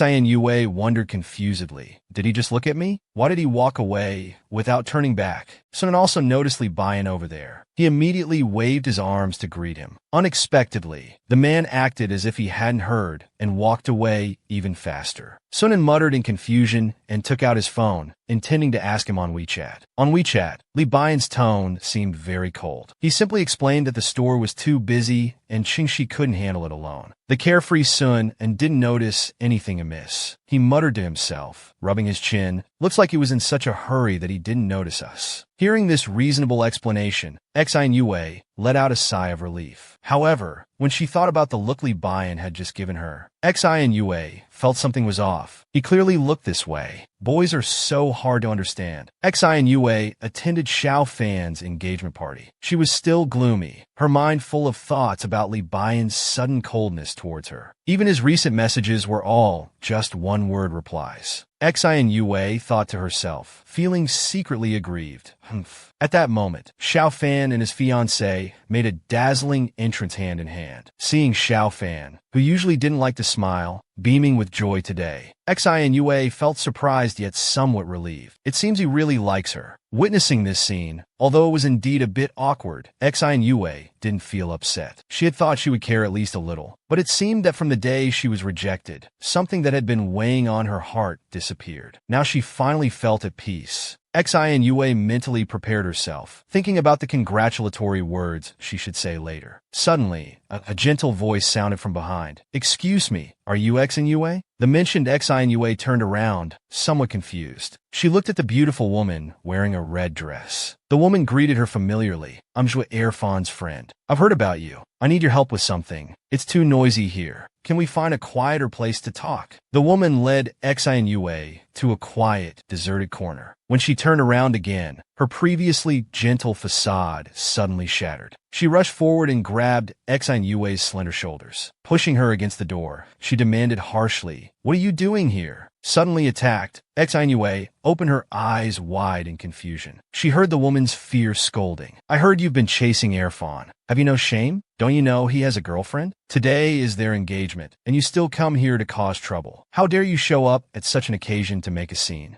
Xin Yue, who had never experienced such a situation before, was completely stunned. But she quickly calmed down and tried to push away the hand forcefully. "First, I'm here because I received an invitation. I came openly and honestly. Second, I did pursue him, but he was single at that time, and since he rejected me, I've never bothered him again. Third, I came precisely because I no longer have those feelings for him. My feelings have always been pure and above board. What right do you have to slander me based on mere hearsay?" Xin Yue's words rang out clearly and forcefully. However, the woman wouldn't listen at all. As the bride-to-be's best friend, she absolutely wouldn't allow anyone to cause trouble. Xin Yue was pinned down by her shoulders, unable to move at all. Just as she felt embarrassed and wronged, suddenly a large hand descended from above, swatting away the woman's claws.